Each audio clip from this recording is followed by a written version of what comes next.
Welcome to Fiction Audiobooks. If you enjoy the content, like and subscribing would be greatly appreciated. If you have any recommendations for novels, comment below. Please join my Patreon at https://www.patreon.com/fictionaudiobook. Chapter 318, Blessed Gone Insane.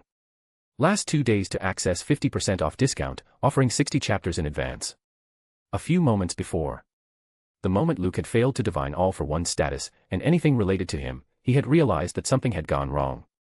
From all the records he had read on All for One in his previous life, he had learned that the villain had been arrogant enough to never accept help. All for One would rather go out of his way to steal the quirk that he thought would be of help to him, instead of asking the original user to assist him, Luke had believed.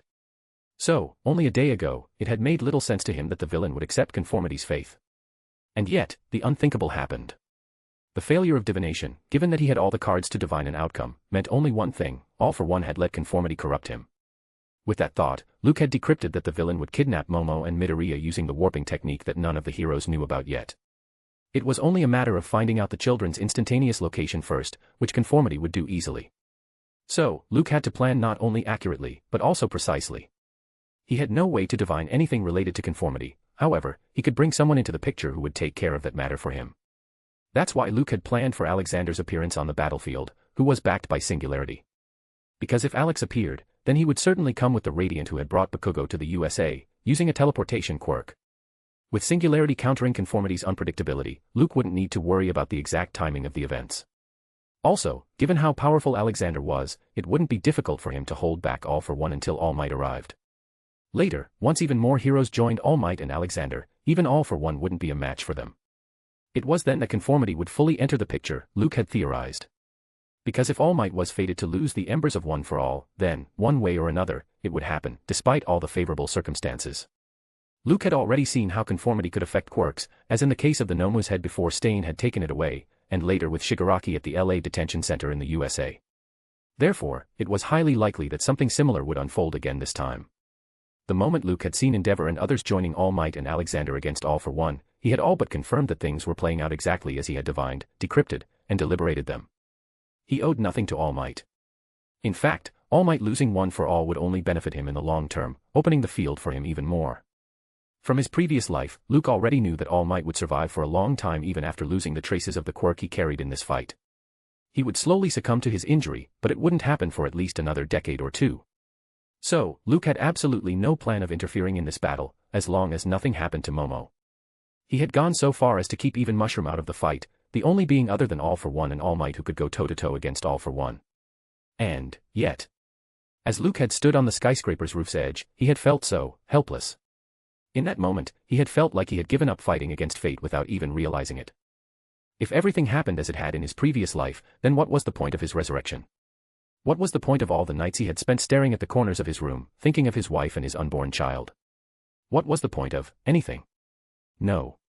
Perhaps fate was eternal.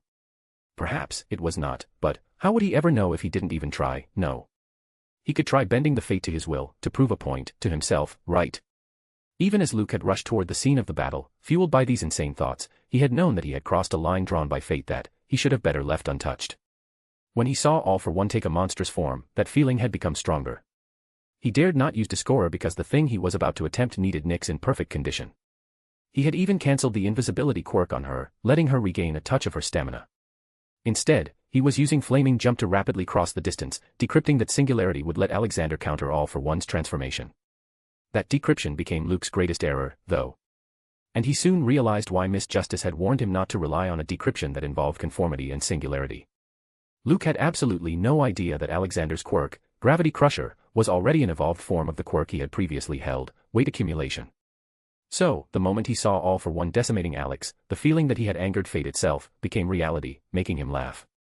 Luke laughed as All for One destroyed Endeavor, Edgeshot, and Kamui Woods. He laughed as All for One's fist met All Might's, the boom making him crumple like paper. Luke laughed the loudest as the embers within All Might burned the brightest before flickering out of existence, the hero putting his absolutely everything in his last punch. And when All for One survived the punch that should have ended his tale, as fated, Luke couldn't help but smile, finally appearing on the sight. Sonic booms rang out as All for One appeared behind All Might and punched a broken All Might. Gran Torino shouted, and, with one great push of air from the soles of his feet, he appeared between All for One's fist and All Might's back. Crunch. Boom. All Might was sent flying, Gran Torino exploding into a shower of bloody mist. Or that's how it played out on the screens displaying this ghastly event to the world. Those cameras failed to catch the minute disturbances, like a force pulling Gran Torino back, like All for One's leg, on which he had put all his weight, slipping as if he had stepped on grease, and a bullet of air hitting All Might's back before the monster's punch could even touch him. These hidden details were minute, almost unimpressive, but they saved All Might and Gran Torino's lives. A figure blurred past the 15-foot-tall All for One and landed between the hero and the villain, making All Might experience a déjà vu as he came to a rest after rolling on the ground. Carrying a legless Gran Torino with one arm, Luke put a hand on his top hat to keep it from getting blown away. Then, uncaring of the shocked gazes of All for One and All Might, he looked up toward the fiery blackness. "Luke," Miss Justice sighed. "There's a reason. There's a reason I named it so." The corners of Luke's mouth lifted behind the clownish mask as he reached out toward the blackness. "Insanity," Dr. Blessed said, snapping his fingers. "In an illusion." Chapter 319, A Fake Miracle, All Might Reborn. The entire world's breath got stuck in its throat. It was true for the Class 1A students watching the scene on big screens, surrounded by a silent crowd of thousands of citizens. It was true for the UA staff, their eyes fixed on the scene. It was true for the pros and the villains of not only Japan, but many, many countries. And it was true for Star, who ground her teeth at her helplessness as she looked at the screen, stuck in America. In only a few moments, worth only a few breaths, their emotions had jumped to the tallest heights before plunging to the deepest depths. They had seen All Might pushing his way to victory. Then, as if that fate-turning moment had been nothing but a mirage, they had seen the villain reappear and attack a weakened All Might, who couldn't even move before being blasted away. Yet, despite this ill event, despite this precarious and doomed situation, they hadn't lost hope. No. It was better to say, they were forced to hold onto their hope. Forced by none other than the most mysterious villain of them all, Dr. Blessed. All hearts slowed down as they saw him on the screen, appearing between the monstrously tall villain and a defeated, dying All Might. They saw him reaching out toward the sky as if he were part of some grand play. They saw him snap his fingers as if he had played the grandest act in the world, tricking everyone. Even the monstrous villain seemed so taken aback by Dr. Blessed's appearance that he just looked at him, the same way the world was looking at him. Then, the villain roared, shaking the screens. Then, the hearts skipped a beat, people's souls crying for a miracle. Then, destiny gave way, and fate changed, right in front of their eyes, with a flash, as if someone had cast a mirror on their screens from very, very far away. Sinner. All for One's roar shook the surroundings around them. The little sanity he had been holding onto after assuming the full, ultimate transformation, vanished, the red glow seeping out of his body intensifying to the extreme. Standing only a few meters away from the villain was Luke, carrying Gran Torino in his left arm. He should move now, an instinct told him. He should leave Gran Torino and use Flaming Jump to run away, the instinct said. He should at least switch back to the magician sequence to use the paper substitute, if not the Flaming Jump, to buy himself a few moments once All for One attacked him, the instinct reasoned. No matter how strong he had become as a Beyonder, one flick of All for One's finger and he would turn into a bloody paste, just like Gran Torino's legs. Yet, other than listening to these instincts, Luke couldn't do anything else. This All for One, fueled by conformity's corruption, was stronger than All Might. No matter what kind of S+ quirk, like Absolute Zero from I-Island, he used, there was no guarantee that he would be able to change fate. Once that happened, not only he, but even All Might would die, and the world would instantly gain a planet-level threat in the face of a corrupt All for One. If Luke wanted things to go his way, there was only one option, to create a miracle, to go beyond, to become insane. Quirk, Fake Rewind. Complexity, X. Consumption. Spirit. Stamina. Contact time, 60 seconds. Activation time, 30 seconds. Luke had already regained 280 of his 485 spirit points, his stamina standing at a whopping 200 points. The figures of X-grade complexity were well within his limit, even if they went well over Nyx's limits. However, there was a reason the X complexity level was named Blessed Gone Insane. It wasn't just about figures, it was about its complexity, its repercussions, and, as Luke was only realizing now, its effect on fate. At this moment, Luke was facing such a backlash from his own quirk that he couldn't even think properly, much less switch sequences and run away with a simple mental command. But, he didn't regret it. If he failed to change fate now, then who was to say he would be able to do it later? As All for One's roar shook his heart, making him bleed from the ears, Luke looked at All Might and tried to smile through it. Symbol of peace. Words bubbled in Luke's mind spontaneously. Show me, a miracle. Give me, hope. With blood washing his eyes, making his vision blurry, All Might watched as All for One's enormous fist loomed over Dr. Blessed. Once that punch landed. Yet, Dr. Blessed wasn't moving at all. Why? What was he waiting for? Why did it feel like the masked Dr. Blessed was smiling, looking at him? The embers within you. Do they burn strong enough to see into the future? All Might suddenly remembered the words Dr. Blessed had said during their first meeting. Then, he remembered the little chat they had from their second meeting, when Dr. Blessed had asked if he regretted passing on the torch. Why did those words now feel less like questions and more like the mumbles of a lost man? And, suddenly, he realized why Dr. Blessed wasn't moving, why he was looking at him and smiling. Those who are lost need someone to guide them. All Might realized. He wants me. He needs my help. He is smiling because he thinks I will step up. A painful, crying groan escaped All Might's throat as his body failed to listen to him. His heart wanted to move. His spirit wanted to move. His everything wanted to get up and help the one who needed him. Yet. Tears of blood streamed down All Might's face. And when that bloody tear landed on the ground, something very light, like a drop of rain, also landed on his back. A heat rose within him. His heart was beating, louder, stronger, and wilder than ever. All Might felt like All for One's fist, reaching Dr. Blessed's head frame by frame, was calling to him. It called to him, just like it had once, years ago, many, many years ago. All Might wanted to move. And so he did. All Might wanted to smile. And so he did. All Might wanted to punch. And so he did. No need to lose hope, youngster. All Might roared, smiling, sending All for One flying with a punch. Why? Millions of people's eyes popped out of their skulls as they saw All Might, standing tall behind Dr. Blessed. But it wasn't his appearance that shocked them so. It was his appearance. Young. Barely in his late 30s. No. Perhaps, even younger. All Might cracked his neck, feeling awesome. Because I am here. Chapter 320, All Might's Prime, plus Ultra. If you are liking the work, consider submitting an updated review, mentioning your thoughts. Also, if you would like to support the work and author, and access up to 60 chapters ahead, consider subscribing. Last 24 hours for the 50% OFF discount. 30 seconds. He had 30 seconds. All Might clenched and unclenched his fingers, a timer clicking in his mind. It's been years, decades, since he had felt so invincible. There was a thrill in the air. There was an excitement in the world. There was a sense of immensity within him. All Might's heart was pounding, pumping blood faster than ever. He felt good. He felt awesome. Roar! The 15-foot-tall monster boomed across the distance, appearing in front of him like a blur, its scream sending shockwaves in all directions. All for One, donning bloody eyes, stretched out his hands, his wingspan covering over 30 feet. Then, splitting air, he brought his hands together, trying to swat All Might, and Dr. Blessed in his shadow, in a bloody mush. All Might grinned. He took a deep breath, made fists, and then punched. Boom boom. All Might punched so fast, and with such strength, that even his punches surpassed the speed of sound before landing on All for One's wrists, instantly breaking them. All for One growled like a beast. Might. So, you can still talk, All Might said, taking a step forward as if time had slowed down. Well, good, All for One. I want you to remember these moments. The hero didn't even move his arms. Yet, in the very next instant, a boom rang out, All for One's huge back arching, a shockwave coming out from behind. That was only the beginning. The first shockwave followed another, and then another, and then another. The entire world looked on as All Might kept standing on the ground, while the monster's feet kept lifting in the air slowly. Then, with a final, deafening explosion, All for One's entire back was torn apart. Midoriya couldn't even blink. Bakugo's mouth remained open. Todoroki, watching this on TV, found his heart pounding against his chest. All over the world, people not only gawked but were beyond astonished, seeing a miracle happening before their eyes.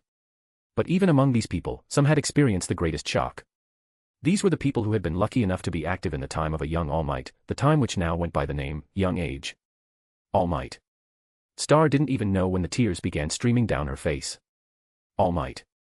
At Island, Dr. David rubbed his eyes several times, failing to hold back his emotions anymore.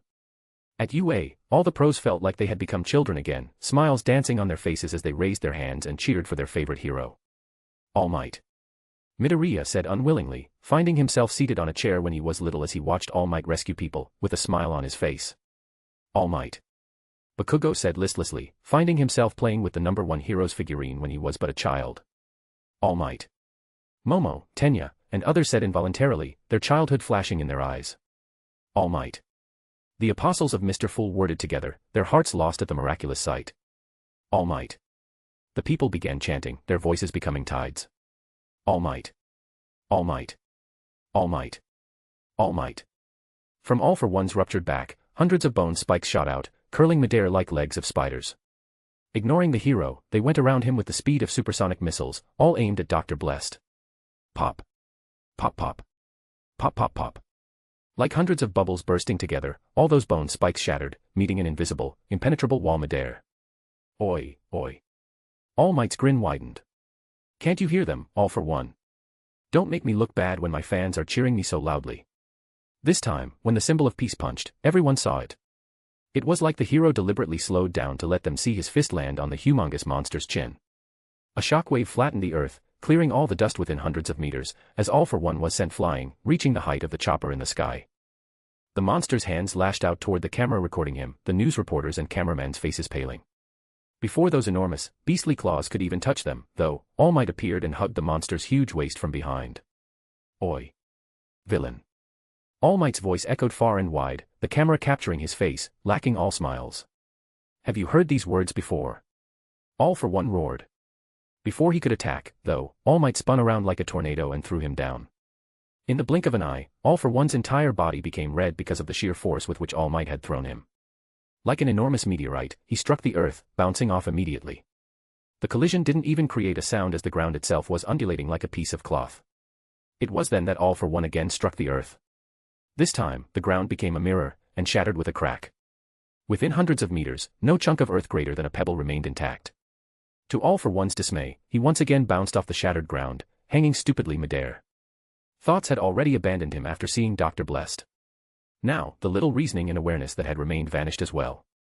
Like a wraith, All Might silently landed next to his head and pulled his arm back, making a fist. Go beyond. Multicolored lights danced around All Might. The wheel of fate turned, washing him with unlimited will. Power from the depths of his heart reached his fist, the shadows of his predecessors smiling in his mind proudly.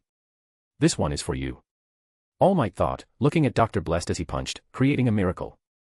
Friend. Plus ultra. Streaks of light rushed past All Might's fist like stars. With a gentle thud, that fist landed on All for One's face before planting it down into the earth. Boom. Wind surged.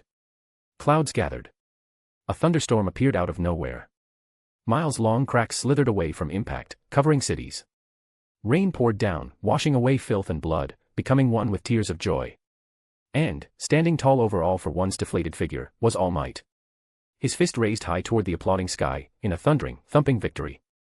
Chapter 321, Mr. Fool's Benevolence. Tears streamed down faces all over the world as All Might stood tall over the villain's body, hammered by a thundering downpour and surrounded by nothing but pure destruction. To capture the scene better, the chopper had also come down, now risking flying in such treacherous weather so close to the ground.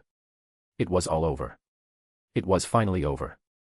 All Might had once again defied all odds and snatched a victory over the villains. Yet. The camera zoomed out and suddenly jerked.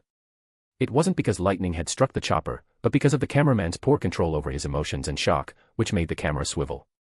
None in the world could blame him, though.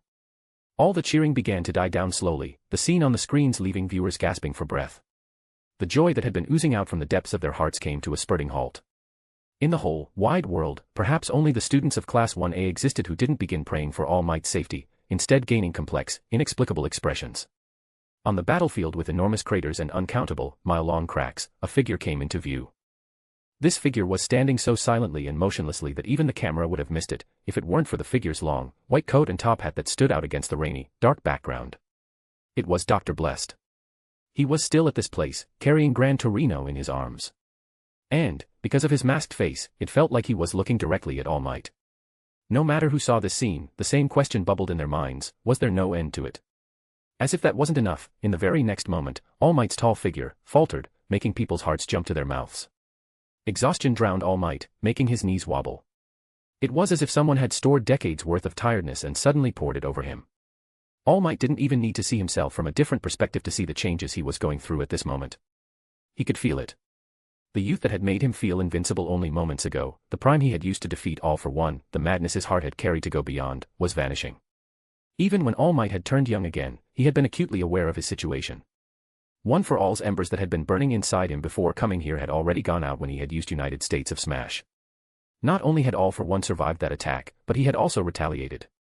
But then something happened, with the appearance of Dr. Blessed. The time within his body had reversed, taking him to the days when he used to roam across continents, becoming the symbol of peace. However, the same hadn't happened to One for All. All Might had felt that all he had, along with his youth, were dregs, not even embers, but dregs, particles of ash about to lose all heat, going cold. Yet, miraculously, those dregs had been enough to fuel his youthful rage, for less than 30 seconds. Now, not only were those dregs gone, but his youth was abandoning him as well. In only a few moments, All Might experienced decades worth of aging. Wrinkles surfaced on his face. Muscles weakened. Bones rattled. His lower back began feeling heavy. Weak. All Might felt weak. This weakness had not been so apparent before becoming young. But because of its rapid return, his mind went into shock, comparing the two states and lamenting over the lost strength. Wait. Something felt different. All Might, in an almost trance-like state, brought down his raised right hand and touched his waist on the left side. With that, he also began sensing even more oddities. All for One had wounded him gravely years ago. Because of that, he had become a lanky, old man. His muscle form had been nothing but a flexing of muscles, which he couldn't maintain for a long time, as marked by steam leaving his body. Even before coming here, All Might had used up the last second of his half-hour limit to maintain the muscle form. Then, why wasn't he returning to his old, weak form? And, All Might pressed the fingers of his right hand into his side as hard as he could, feeling no pain. Where was the injury that All for One had given him? Slowly, the symbol of peace lifted his head, amazed and shocked. What did you do? All Might asked, looking at Dr. Blessed. As if that were the cue, figures began appearing near the international criminal. It was as if a black blanket had covered them, making them invisible in the dark surroundings. Like Dr. Blessed, they all were wearing white greatcoats, top hats, and black, clownish masks. But they hadn't tried to hide their gender at all. Two were obviously women, one wielding a baseball bat and the other carrying some high-tech guns in both hands. Then there was the huge man, standing right behind them. But among these new figures, one stood out the most, and it wasn't wearing any clothes, per se. It had a giant mushroom head and a lanky, over 12 feet biometallic body. It seemed like a cyborg, carrying, at least half a dozen nomas, all stuck to the weird mushrooms popping out from its back. All Might looked at the cyborg for some time before his eyes fell on one female apostle, who had guns in her hands. All the apostles had dark, black hair, but he could sense a familiarity from this one. So, that's the path you have chosen. All Might thought. Melissa. Suddenly, the cyborg stepped forward, making even the cameraman shout All Might's name in worry. However, All Might himself didn't move, sensing no threat. The cyborg cleared its throat, and a giant mushroom came blooming out of its mouth, looking like. Miracles are not the act of men, but of divine intervention, the voice boomed strangely, as if Dr. Blessed himself was speaking through a loudspeaker. Today, your All Might would have lost against the villain, if it weren't for that same divine help. I do not claim to be All Might's benefactor, as I am nothing but an attendant to a god, who can create miracles. Today, I prayed to that god for a miracle, for you. From now on, All Might's mere existence will be a testament to his benevolence. Let it be known that mere labeling his attendant as an international criminal will not prevent him from showing mercy to those who need help.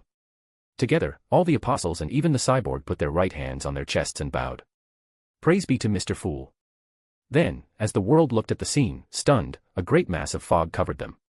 When the fog cleared, the apostles of Mr. Fool had already vanished. Chapter 322, You Are Next. Flashes of lightning washed the land in blues and whites before large headlights, hundreds in number, lit up the entire scene with a muddy, yellow glow. Dozens of heroes had already arrived at the battle site, along with hundreds of police officials and firefighters, as well as even more volunteers. The damage had surpassed even the wildest estimates of the Hero Public Safety Commission and the police. The scale of destruction was so vast that it had covered almost the entire Kamino ward. The worst affected was the mile-large region where the heroes and the villains had fought, with no structure remaining standing there anymore. This should have been catastrophic, resulting in the loss of lives in the thousands. However, because the heroes knew that there would be nomas inside the factory, the police had already evacuated the residences and offices in the morning with some excuse. To top it off, they had planned the raid for late evening. Even then, the number of dead people should have been in the hundreds, a great part of them being the police officials who had arrived at the scene with the heroes, just like the woman police official who had asked All Might for help. To the heroes' utter surprise, though, somehow almost all people in the immediate region of the battle had survived. It wasn't like there were no deaths. Endeavor, Ed Shot, Kamui Woods, and Alexander Becking had suffered heinous wounds and had already been taken to the hospital. But from the bodies the heroes recovered in the next half an hour, the total loss of life was estimated to be less than 50. And it didn't take long for the heroes to know why it was so. It turned out that, after getting struck by All for One's attack, the American hero, Skycrawler, had taken it upon himself to rescue All, instead of throwing himself into the fight. Luckily, his quirk was extremely suited for such a task, letting him roam around the battlefield even among explosions to rescue people. They found him passed out from exhaustion not far from All Might. Still, Koichi stepping up for the job didn't explain the full mystery, as the heroes also found some police personnel thousands of meters away from their initial position. The mystery became even more baffling when they learned that Best Jeanist, Gang Orca, MT Lady, and Tiger, the original set of heroes who had raided the factory, had appeared at some hospital out of thin air. Seeing these news on the giant screen, the students of Class 1A looked at Momo, remembering how she had disappeared and then reappeared next to them. The crowd around them had already begun dispersing. Here and there, they could hear people talking about Dr. Blessed and Mr. Fool skeptically. There was no love in their voices for an international criminal, especially when the news said that he had kidnapped Gran Torino, a retired hero. However, there was no hate, either. Not anymore. People seemed more curious than afraid of Dr. Blessed. Also, from the way the news channels were covering this matter, it seemed his appearance and declaration at the end had already made headlines all over the world. Presently, Tenya was shouting out loud to go to the police and let them know what had happened. Momo was receiving dozens of calls from Yue and her family, asking where and how she was. The dark chapter seemed to have come to a heroic end. Yet, Midoriya couldn't take his eyes off All Might, who was still holding onto his muscular form. Even standing among the joyous crowd, he knew that something wasn't right. Following others, Midoriya turned around to leave. Suddenly, people began whispering All Might's name, all faces turning up toward the screens. All the students stopped as well. Midoriya looked over his shoulder, and instantly, his heart skipped a beat. Covered in blood and dust, All Might was pointing toward the camera, his chest rising higher and higher with each breath. "You," the symbol of peace's voice rang loud and clear. "Are next." People erupted in cheers, chanting All Might's name, thinking that these words were for the criminals. Midoriya felt confused. All Might's finger seemed to be pointing at him. Why? He looked injured, but, if he could still maintain his muscular form, then he had avoided the worst fate, no. And, if that wasn't the case, then the only reason for All Might to say these words now would mean that he was passing on the torch. Midoriya's eyes suddenly blurred, tears welling up as he realized why he had been having a bad feeling. Aina rushed behind Sand and her father at the Sionji mansion. Ryujiro Sionji had confined Luke to his room under Yue's instructions. Now, they had just received reports about how the villain boss had kidnapped Momo using some teleportation quirk before she miraculously reappeared among the students. Even if there was no mention of Luke in all this, what if? Aina's heart came to her throat, cursing herself for not going to him right after the news channels began showing All Might and the villain's fight.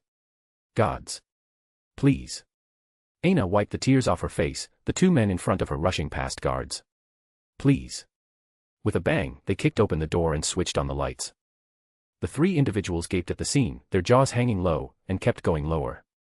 Luke was lying naked on the bed with his mouth open, taking massive breaths as if he had run full marathons. Next to him, in the same condition, was Nyx, her tiny feet pointed toward the roof. Aina's entire face reddened instantly. Meanwhile, the two men sighed in relief. Ryujiro looked over his shoulder at her, then back at Luke. Cover him up. Aina watched without blinking as Sand walked up to Luke and grabbed the blanket at his feet. However, just as Sand's fingers touched Luke's feet, he stopped with a jerk, his entire face paling. For the first time, both the daughter and the father showed the same expression. What? They said together, not even realizing it. Sand went around the bed and put his hand on Luke's head before touching Nyx's. They. Sand said, taking out his mobile and calling ambulance. Are burning. Chapter 323, Aftermath. 1 week later, only a few days before the start of Yue's new term, All Might retired. Even before the news of his retirement shook the world, the internet had been abuzz with trending news about his weak form. Speculations had already been made that the villain had heavily injured All Might during the fight. Even though the symbol of peace had shown a stronger front in the end, by assuming his usual, muscled appearance, that had been nothing but a show, it was said. When people saw the news of All Might's retirement, these speculations finally began to become reality. Meanwhile, several significant events also took place that week. The matter of Luke and Nyx suddenly catching a fever reached the Class 1A students 2 days after the fight. At first, the students had just been worried about them. However, when they learned that Luke and Nyx hadn't woken in the last 2 days, they knew the matter was more serious than they had thought it to be. It all made Recovery Girl's job even more burdensome. Best Jeanist, Gang Orca, Tiger, and MT Lady had gotten away with minor injuries. However, Endeavor, Kemui Woods, Ed Shot, and Alexander Becking had been wrecked by a transformed all-for-one, needing hours-long sessions with Recovery Girl. Speaking of Alexander Becking, the Japanese government awarded him the nation's highest heroism medal. Before him, the only foreigner who had received the same was Captain Celebrity, who, by the way, kept appearing on the news to speak less about Alex and more about how good friends they were. What neither Christopher nor the Japanese government told them was about the USA's call to the chairman of Japan's Hero Public Safety Commission to send the 3 heroes back to the mainland. But there was one matter that surpassed all these things, matching All Might's weak form, and later his retirement, in popularity. Who was Mr. Fool that Dr. Blessed had preached about? Were his words merely the ramblings of a doomed, fanatic villain, as the governments, heroes, and police had put it? Or was there something more to it, some truth? An even bigger mystery was why Dr. Blessed had claimed that All Might himself would be a testament to Mr. Fool's benevolence. A conspiracy theorist, called SNM, using screenshots from the publicly available video of All Might and All for One's clash, theorized that All Might's regaining of his muscle form was because of Dr. Blessed. If he hadn't appeared and prayed to Mr. Fool for that miracle, then All Might have lost. No matter how many hate comments this SNM received, he just didn't budge from his theory, giving even more evidence and raising questions, like, why hadn't All Might made a public appearance since then? In a roadside cafe in Tokyo, Kazuho winced as she saw hundreds of comments by this SNM on her mobile. These two fools. She shook her head, thinking of Shield and Mushroom. What kind of name is SNM? TCH. The leader's gonna be so mad. Are you feeling okay? Kazuho looked up and saw Koichi staring at her. Blushing, she put the mobile away. Yeah, just shocked a little. Kazuho said. Koichi nodded. It is shocking. Who knew I would see All Might retire the only time I came back to Japan after going to America? Kazuho smiled, knowing well how big of an All Might fan Koichi was. I mean, I am shocked they didn't give you that super important medal. This time, it was Koichi's turn to go red. No, he threw up his hands. Mr. Alexander was the one who truly held off the villain and continued to fight even later. I didn't do much. Bullshit. Kazuho scoffed. You did plenty. I saw. Huh. I mean. Kazuho said, her face looking like a cherry. I saw on the news. You saved people. Isn't that all this is about? Koichi scratched his chin wryly. Yeah, I guess. They ate their ice cream, letting the silence reign for a while. Koichi took a furtive glance at her, remembering the girl before she had gained the eye patch on her left eye. You know. He said. You would have made a very good hero. Kazuho smiled. Yeah. Koichi nodded. Then, he nodded again, more solidly. Do you miss it? Your quirk. Kazuho looked outside, her gaze reaching the sky. The smile on her face bloomed, Koichi zoning out opposite her as he looked at her face. A little. Kazuho admitted. But. It's all right. Quirks aren't the only miracles in this world. Right. Koichi kept looking at her before nervously throwing his eyes here and there as she looked back at him. Then, taking a deep breath, he nodded. You have grown, Kazuho.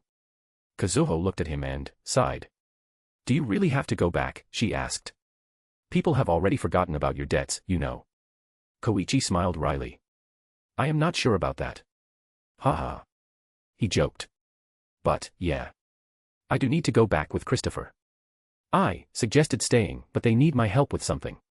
Of course, Kazuho rolled her eyes. You are such a popular hero in America. Both of them ended up laughing over that, their hands slowly sliding over the table, touching the tips of each other's fingers. In the little Sionji mansion near UA, where the Sionji children stayed during school days, groans echoed like the dying cries of an animal. Inside his bedroom, Rikuya Sionji twisted on his bed, holding his stomach. Stop crying. Bakugo's voice exploded from the kitchen. It will take one more minute. Rikuya kept groaning, though. It was like he had drunk several bottles of whiskey last night and was now experiencing a severe hangover, and this feeling had been making his life hell for the last week. Fuck you. He groaned, gasping. Fuck you, Luke. Outside, in the kitchen, Bakugo frowned, because even if he hated that bird's hit, he didn't hate him nearly as much as Rikuya did, it seemed. And they are supposed to be brothers. Bakugo scoffed inwardly. Mom was right. All rich bastards are just nut jobs. TCH. Rikuya grumbled out something from the bedroom. That's it, you bastard. Bakugo snapped. You are coming with me home. Chapter 324, A Retired All Might. A bam rang out as All Might punched the big, red rubber button, the machine displaying numbers immediately. Looking at him from outside the testing area, through the see-through glass, Detective Tsukachi, Nizu, Vlad King, and Aizawa's mouths opened, and remained like that for some time. In the room, a doctor approached All Might, and began asking him some questions. Then, giving him a nod, the doctor dismissed the retired hero. All Might walked out of the room, clenching and unclenching his fingers, his head almost hitting the upper threshold of the door. That was. Vlad King mumbled, looking up. Much more powerful than any villain I had fought. Are you really sure about all this retirement, All Might? All Might chuckled wryly. Together, they headed to his hospital room and sat down on the sofas around his bed, with the chief of police force joining them soon. Even the doctor sent by the Hero Public Safety Commission couldn't tell what happened to me, All Might told them. He did come up with a theory. What theory? Erasure Head asked. All Might furrowed his brows, thinking about how to put it. It's like. He said. Imagine a young me aged normally and never fought All for One later, the same fight that had given me that injury. Imagine I aged normally with no injury constantly weakening my body. Something like that happened to me, was done to me. Everyone present in the room shared a shocked glance. As if mere words weren't enough, All Might lifted his shirt and showed them his chiseled muscles. Nizu's eyes shook. Nothing. There was no injury where there had been a horrible scar before. Forget about a scar, there was not even a bruise. This is. Nizu said. A miracle. And spontaneously, an image manifested in all their minds, Dr. Blessed, his words echoing in their ears like whispers of a ghost. Don't tell me you bought into that nonsense, Principal, the police chief barked. No. No. Nizu shook his head. It's not about buying into any nonsense, Mr. Tsurugami. It's about the facts. Facts, the detective asked. Nizu nodded. The single fact that none of us can deny. He said, looking up at them.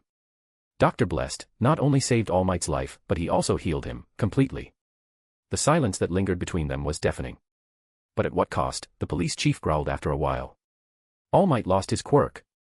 Vlad King's fingers clenched into fists. Erasure Head's eyes narrowed as All Might, Nizu, and Tsukachi shared a secret glance. All Might saw Nizu and Tsukachi's pupils stir, begging him not to say anything about One for All to stand up for Dr. Blessed. Clenching his teeth and cursing himself, he swallowed the words that had risen to his throat. In truth, All Might had already lost his quirk long before Dr. Blessed's arrival. All he had left were dregs, which weren't even enough to survive one punch of All for One's monstrous form. All Might believed that it was him assuming his younger self which had allowed him to use those dregs. The combined effect had been so miraculous that, for those few moments, he had become invincible, regaining his prime. But he couldn't tell the world that, All Might knew. Because that would include telling the people of One for All, putting young Midoriya's life in danger, especially now when All for One knew he was One for All's successor. And so, after a heated, careful deliberation, Nizu and Tsukachi had suggested partially blaming Dr. Blessed for the time being, the same villain who saved All Might's life had also forced him to retire. Otherwise, people would question All Might's decision to step down when clearly he looked stronger than ever. In a way, that was indeed the truth. All Might not only felt good, but he felt awesome, especially for someone who had been hanging at death's door only a week ago. It felt wrong. What about Gran Torino? Nizu asked. The police chief shook his head. We are still looking for him. All Might didn't worry about Gran Torino one bit, though. He knew that the old man had suffered grievous injuries to his legs, perhaps even losing them on the spot while trying to save him that night. If not because of the shock alone, then Gran Torino would have died from the blood loss. Perhaps that's why Dr. Blessed had taken Gran Torino with him, All Might believed. He still hadn't forgotten that it was this international criminal who had saved Dr. Samuel Abraham's life by operating on him. It was then that they had confirmed that the doctor in Dr. Blessed's name wasn't just for show. I am coming directly from a meeting, the police chief explained. We have strong reasons to believe that the claws of conformity are being led by Shigaraki now. He is maturing. Also, with the quirk amplification device in their hands, the damage they are capable of raining down on the world is unimaginable. Even if we captured All for One thanks to All Might's sacrifice, things will get worse, I am afraid. A hollowness welled up in All Might's heart suddenly, remembering what All for One had told him about Shigaraki's origin. This villain was his master's blood. Shigaraki was Nana Shimura's grandson. Nizu noticed the complex emotions on All Might's face and guessed that something was troubling him. I think we should let the pros and police deal with Shigaraki, he said, taking out a document from his suit. You have retired, All Might. But only from the field, not from being a hero. Not from being a teacher. UA needs you. Your students need you. Do your job, nurture the future of this country. Nizu handed the document to All Might. I wanted to share it with you all much before, he said, smiling. For the safety of students, and considering their best interest in mind, I have decided to turn UA into a boarding school. Chapter 325, Waking Up, Insane Consequences. Luke tasted fever in his mouth before he even opened his eyes. It tasted like dry vomit, with a touch of bitterness like sucking the juice of a very dry lemon. In the next moment, as his eyelids began struggling to lift themselves, he began decrypting how long it had been. 6 days, Miss Justice answered him. I wanted to suggest to stop using decryption, but it seems pointless now. It has become a part of your identity. I have never heard of such a thorough digestion of potion. You are a genius. Rash. Idiot. Prone to spontaneous bursts of emotions. But, yes. Genius. Did I do it, Miss Justice? Luke asked, whiteness washing away the blackness in his eyes. Did I change fate?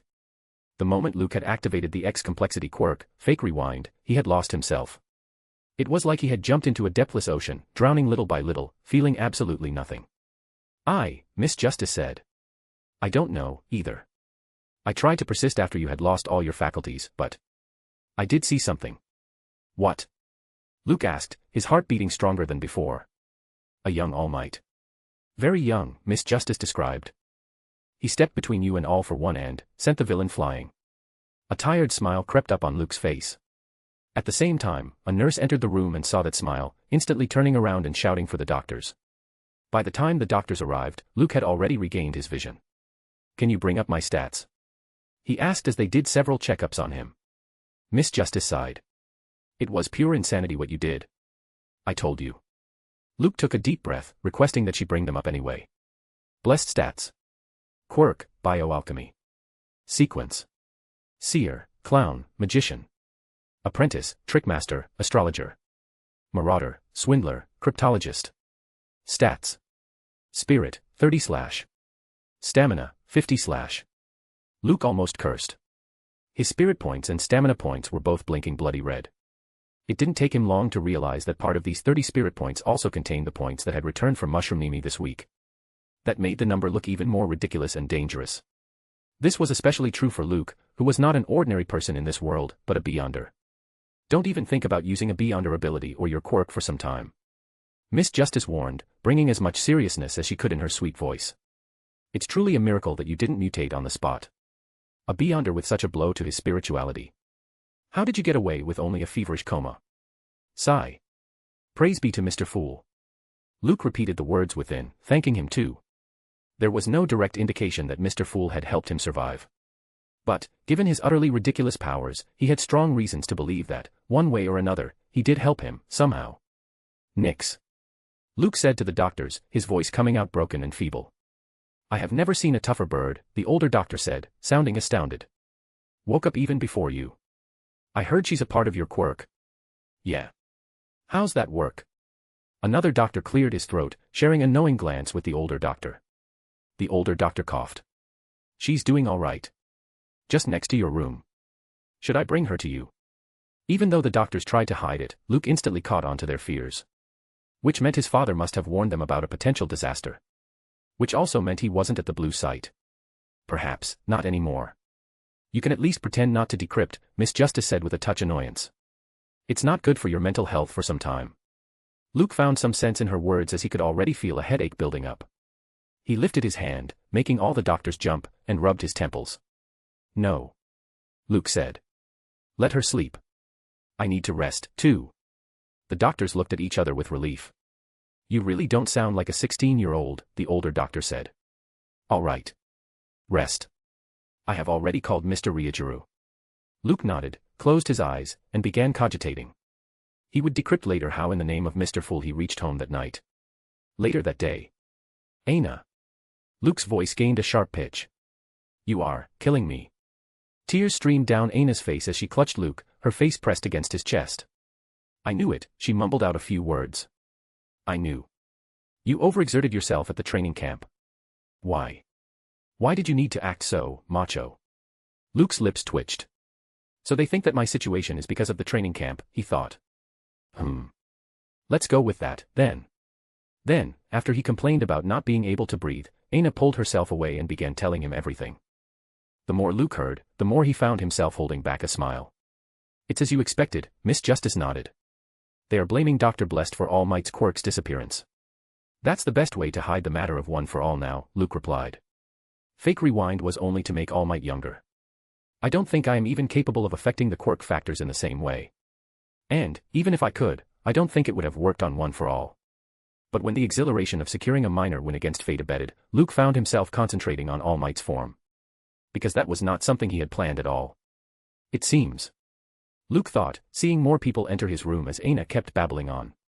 Blessed gone insane quirks can have immense, unpredictable results. Sigh. I don't think I can use it soon without any fear of dire consequences. Dire consequences like becoming a wriggling mass of flesh, losing everything. As Miss Justice heavily nodded, agreeing with Luke's thoughts, the fresh batch of visitors forced Aina to go out of the room and surrounded him. I guess I missed a great opportunity.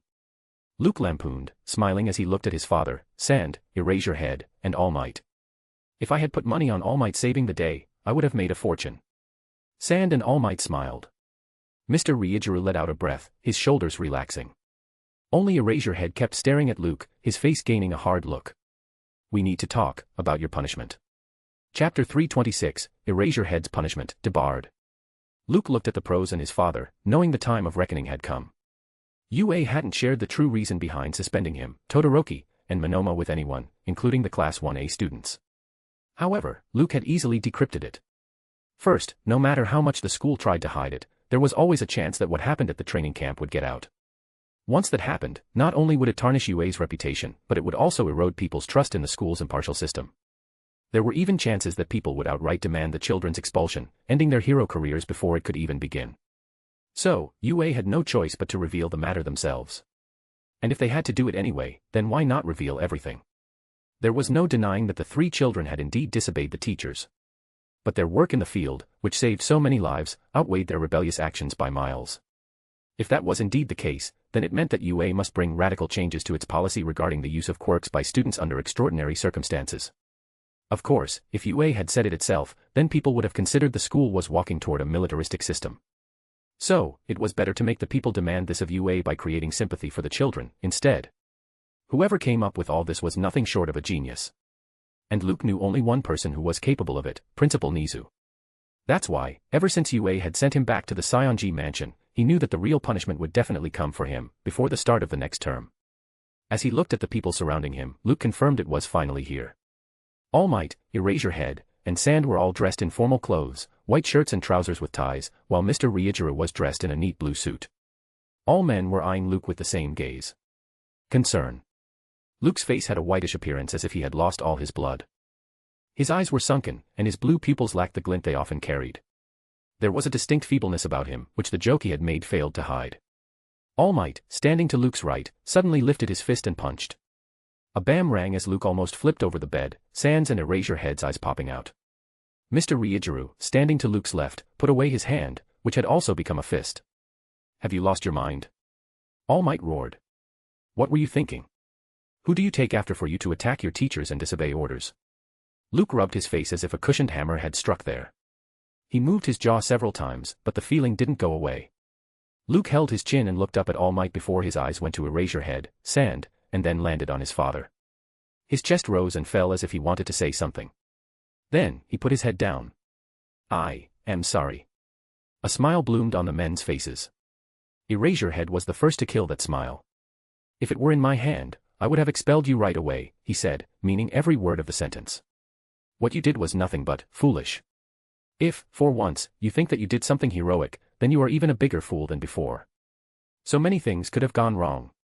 Instead of convincing me and Vlad King even harder, you succumb to using force. Look me in the eyes and say that you truly think it was something a hero would have done. Luke instead pressed his chin even deeper into his chest. None of the men tried to stop Erase Your Head from reprimanding Luke. He was Luke's homeroom teacher and had every right to correct a strayed student back onto the path. UA is turning into a boarding school, Erase Your Head said, making Luke look up. It is as much for student safety as it is to keep an eye on them. If you can't hold yourself back and act within the rules, then it's better if you drop out right here and now. Luke licked his lips. Erase Your Head sighed, shaking his head. You, Todoroki, and Monoma, he said, more slowly than ever, are debarred from applying for the provisional hero license exam this semester. A silence fell in the room, and the men looked at a shocked Luke. But still, the boy said nothing, silently accepting the punishment. All right, All Might suddenly said, smiling. That's enough of a scolding. Much more than you gave Todoroki and Monoma. Luke looked at the retired pro. Has everyone accepted the boarding school idea, sir? All Might instantly winced, remembering how he had to bang his head in front of Midoriya's mom only hours before. Yeah, he said. Don't worry. All your classmates' parents have agreed to it. All right, rest, said Erase Head, his mind cooling off a bit. We need to visit Sir Night-Eye, too. Alarm bells rang instantly in Luke's head. Sir Night-Eye is here? Aizawa nodded. He woke up at almost the same time as you. As they began leaving, All Might lagged behind a bit. Midoriya told me what happened at the training camp, he said. We will discuss it later. Is your quirk truly gone? Luke asked. All Might sighed before nodding with a smile, flexing his muscles. I traded the quirk for good health. Not bad, huh? Ha ha. Then, laughing, the symbol of peace walked away. Luke put his head down and instantly began decrypting the matter related to Sir Night-Eye. It was then, out of nowhere, that a hand landed on his shoulder. Luke looked up and found his father looking at him with clear eyes. Thank you. The old man said. Huh. Luke's brows pressed together. Thank you. Mr. Ryujuru Sionji repeated with a smile, his fingers shaking as they rested on Luke's shoulder. For saving the world, son. Then, leaving behind a stunned boy, the tycoon with Soothsayer Quirk walked out of the room. And this time, when Luke looked down to continue decryption, all he saw was a white sheet, stained with drops of water. Chapter 327, Luke's Visitors, Midoriya, Todoroki, Lemillion.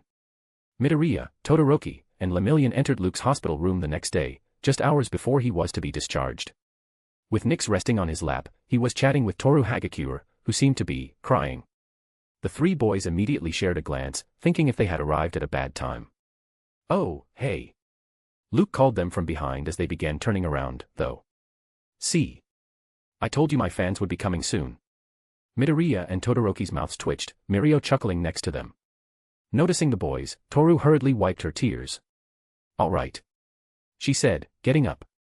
I need to pack. Let's meet at UA. Luke nodded. Take care. When the girl was gone, the boys sat next to Luke's bed. What was that about? Deku asked. Then he suddenly blushed. Of course, if it's something personal. No. Haha. Luke laughed. She was just telling me about the time when the villain had kidnapped Momo. I wasn't there. So, she'd thought that I had been kidnapped, too. Oh. Deku nodded. Actually. I thought that, too. Right when it was happening to Momo. But then it happened to me, and I somehow managed to reject that teleportation forcefully. I don't know why, but I thought you would be able to do the same. Luke smiled at Todoroki and Mirio. See. A fan's trust is never unwarranted. Todoroki tsuked as Midoriya chuckled wryly. Shameless. How are you feeling? Lemillion asked. They still haven't found out what happened to you. Luke shook his head. They are calling it fever, but it's basically just exhaustion, he explained. I am still all right. Nyx's condition is worse. The three boys looked at the bird, which was sleeping silently. Your quirk? Todoroki began, but he left the question unasked. Luke's quirk, Raven, was tethered to Nyx's existence. If something happened to her, then he would basically become quirkless. It was something practically known to many now. After the public outrage over their suspension, the three students had become idols, especially among the youth and children. It was more so for their quirks, which everyone was talking about, and how they had masterfully used them to save everyone. It hadn't come without its caveat, though. Raven was a broken quirk, with no cap on the different quirks it could hold. For now, UA had managed not to talk about the particular quirks Luke could use through Nyx. However, with last year's sports festival stream available online, combined with the police's reports on the training camp incident, people had almost figured out most of his quirks. And that included villains. I haven't tried it yet, Luke admitted. I think I can still use them, but I am afraid. The boys gave a hard nod at that, knowing how close Luke and Nyx were. Things will not become easier, Lemillion said. The more people idolize Raven, the harder the villains will come for you. Not only do you need to protect yourself, but also Nyx. I think turning the school into a boarding one is the best decision UA has taken this year. You have so much potential. You all do. All you need is time. The three students nodded at the pro's encouraging words. How is Sir Night-Eye? Luke asked. Mirio's smile flickered. He is normal, he answered, unsure of the word. Ever since he woke up, he's been going through all the details regarding the training camp and the Kamino ward incident. Not good. What's that going to do? Luke asked, frowning. Mirio shrugged. I think he took the matter of him going into a coma while going after Dr. Blessed personally, he joked, taking a wild guess. When I went to meet him, he kept replaying the part where Dr. Blessed had snapped his fingers, appearing between All Might and the villain. Luke's heart skipped a beat, Midoriya and Todoroki's mouths twitching at the odd comment. Anyway. Mirio continued. All Might had convinced him not to use his quirk on you. If it's truly related to Dr. Blessed, then we cannot afford to let him suffer again. Luke nodded, taking control of his heart's rhythm. He looked at Todoroki, then. I hope you weren't looking too much forward to getting your provisional hero license, he said. What did your father say? I knew what I was doing, Todoroki replied. And Endeavor. He didn't say anything. He's too busy wrecking our home because of becoming the new #1. Endeavor had always considered All Might his greatest rival. Not to snatch the #1 rank from All Might, and instead getting it handed over to him, was like someone poured oil over his mustache. Don't think too much about it, Mirio said. You can always take remedial courses and reapply for it in the next semester. Luke, Deku, and Todoroki gaped at the pro-hero. Oh. Lemillion stuck out his tongue. I wasn't supposed to tell you that. Haha. Talking a bit more about All Might's victory over All for One, Todoroki and Mirio left the room, Midoriya staying behind by making an excuse. They know. Deku admitted, clenching his fingers on his knees. The villains know about me having one for all now. Luke laughed. Midoriya looked up, stunned. No, no.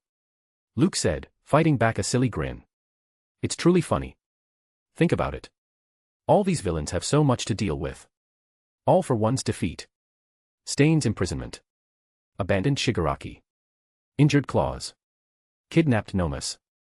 Momo's quirk. You're one for all. And now my Raven. If they had brains enough to handle all these things together, then they would have never attacked the training camp. I think we have bought ourselves some good time. Senior Mirio said it right. We need to grow. While villains will be busy running and hiding, we will be becoming stronger. That's the difference between being a villain and a hero. A confident smile bloomed on Deku's face.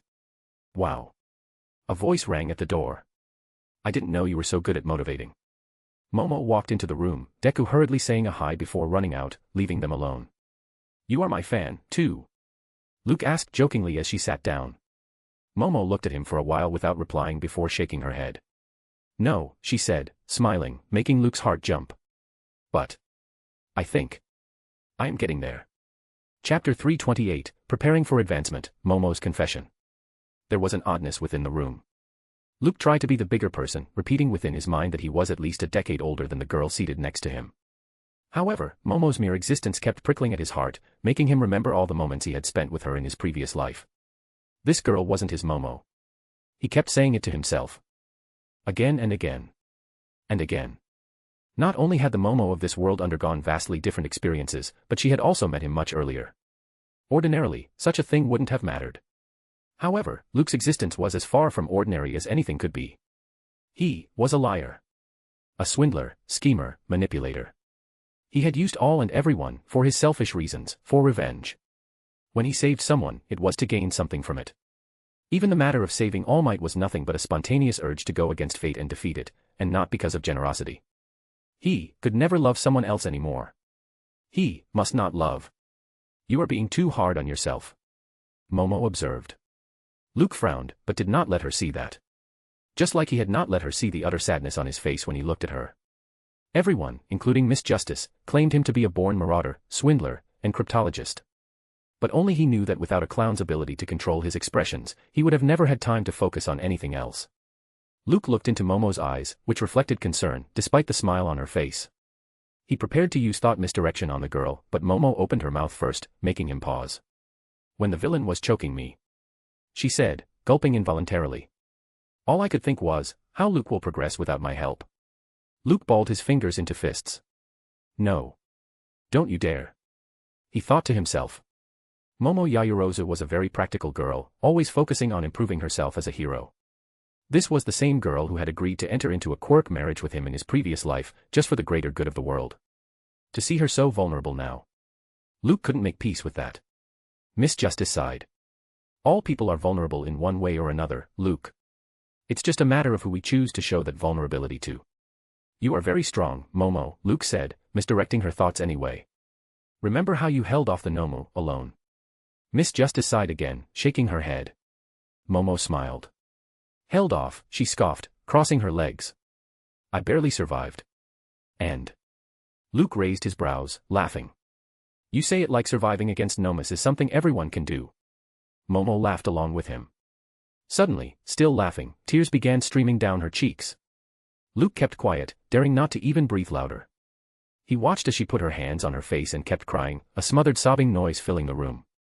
After a few moments, Momo hurriedly wiped the tears off her face and looked at Luke with red eyes. Do you think I am weak, too? She asked. Listen to me, and listen closely, Luke said, not hiding his emotions for once. And, instantly, Momo saw the real him, her breath slowing down with an indescribable chill. It was the same face, but it felt like Luke had aged decades. It was the same eyes, but it felt like Luke had been crying for even longer. It was the same person, but it felt like Luke had stopped being a person, for centuries. Momo saw not a person anymore, but a ghost, a wraith, screaming out its lungs, crying tears of blood. No one thinks you are weak, just because your quirk is not flashy, yet, Luke told her. It's not quirks that decide that, Momo. It's people's hearts. And your heart is strong, much stronger than mine. You will be a great hero. But do not try to be All Might. Be the hero you want yourself to be, and not what others expect you to be, just because a villain has shown interest in your quirk. Momo gasped. How do you? Luke couldn't tell decryption from normal rationalizing anymore. However, if he could, he would have realized that he hadn't needed a Beyonder's ability to know what must have happened for Momo to come to him and cry. Did my father visit your family? Luke asked. Momo's pupils shook, and she nodded. Fuck them. He cursed. Momo gasped, putting her hand on her mouth. Luke grinned. Fuck them, he repeated. Don't let two old men decide your future. You are a student of UA High. No one can tell you to do one thing if you want to do something else. Believe me. Momo couldn't look away from Luke's smiling face. The confidence with which he had said those words, it sounded like he had known her for years. Yes. Luke had guessed it right. After seeing that both Luke and Momo had brushed past death only a few days apart from each other, Mr. Ryujiro had resurrected his age-old theory that the world could only be saved by bringing the two together. The words Ryujiro had said to Luke, thanking him for saving the world, were related to the matter of training camp, too. Because, for his father, saving Momo Yaoyorozu was as good as saving the entire world. And thus, he must have gone to Mr. Yaoyorozu, proposing a quirk marriage between them right after both had graduated from the school. To Momo, it sounded like the adults didn't believe in her anymore, as her parents' mere agreement to Mr. Sionji's proposal would mean they had given up on her hero dream. She hadn't planned to bring up the topic before she came to visit Luke. But I am leaving the Sionji family, Luke suddenly said. What? Momo's eyes went wide. Is it because of me? Luke shook his head. I made a deal with Mrs. Sionji even before joining UA. So, don't worry. If my old man tried to make things difficult for you over this topic, then I would bring the date of that deal forward. Momo sat there for a while, quiet. She began, trying to tell him about the dreams she had been having, and how they made her feel good. But when she lifted her head, she found Luke hurriedly scribbling something on a piece of paper. He put the pen down and gave the page to her. Don't worry, Luke said, winking. It's not a love letter. Momo's lips twitched as she took the page and saw a list of ingredients, with detailed composition. Did you? Come on, Luke said, feigning an exasperated frown. Create them for me. You know, do your job. And both exploded with laughter together, Nick squirming in Luke's lap, smiling. Chapter 329, Preparing for Advancement, Kazuho and Melissa. Important announcement. Regarding exclusive original images, please read the auxiliary chapter, Exclusive Images and Tiers. Kazuho and Melissa walked out of the mall, carrying shopping bags in their hands. This was fun. Kazuho exclaimed. It feels like it's been ages since I bought something for myself. People kept secretly glancing at the patch on her left eye. There were even those who stared at something else, too. Kazuho was wearing a blue top over black jeans. With her pink hair out, she looked nothing short of a model. The patch on her eye didn't embellish her beauty at all, instead giving her a mysterious, curious aura. It wasn't just the random passers-by who noticed that, but Melissa, too. Melissa was many years younger than Kazuho, both in age and experience. However, after becoming a Beyonder, she had realized she shared one crucial thing with Kazuho, a smothered ambition before it was revived by Dr. Blessed. That realization had brought the two apostles even closer. After they had secretly planted the leader in his bedroom that night, Melissa hadn't returned to the headquarters with Mushroom Nimi, choosing to stay on the mainland for the time being instead. First, there was too much upheaval in the country. Without the leader guiding them with Mr. Fool's help, they couldn't figure out what conformity and singularity were up to. In such a case, for one of them to remain alone at the headquarters, where all the stolen nomas were, seemed counterproductive. Not to mention, no matter how roundabout a way Mushroom Nimi went back to the island, there were chances of someone finding out. At first, they had a clear plan to return to the headquarters using the leader's teleportation quirk. But then he went insane. Melissa smiled away the nervousness of that night, finally sensing the eyes on her, too. The 18-year-old seer was wearing a yellow crop top over denim shorts, her blonde hair sprawled openly on her shoulders. As they walked among the crowd, the two beauties looked breathtaking, to say the least. "It's weird," Melissa pointed out. "After digesting most of my potion that night, I have become overly aware of my surroundings." Kazuho nodded. "I know the feeling," she replied. "It can be a little overwhelming. Our spirituality automatically triggers when someone is observing us. But you can control. No. Teach your spirituality to ignore some of the harmless ones through cogitation. I think, other than letting a beyonder access spirit vision earlier, the best ability the seer pathway has to offer is the danger intuition, especially for us girls." Melissa smiled, feeling blessed that she had Kazuho to guide her.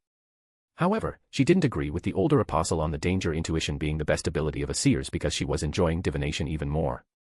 With the seer potion enhancing her memory, combined with the spirit pendulum divination, Melissa was finding it much easier to pursue her engineering studies, research, and experiments.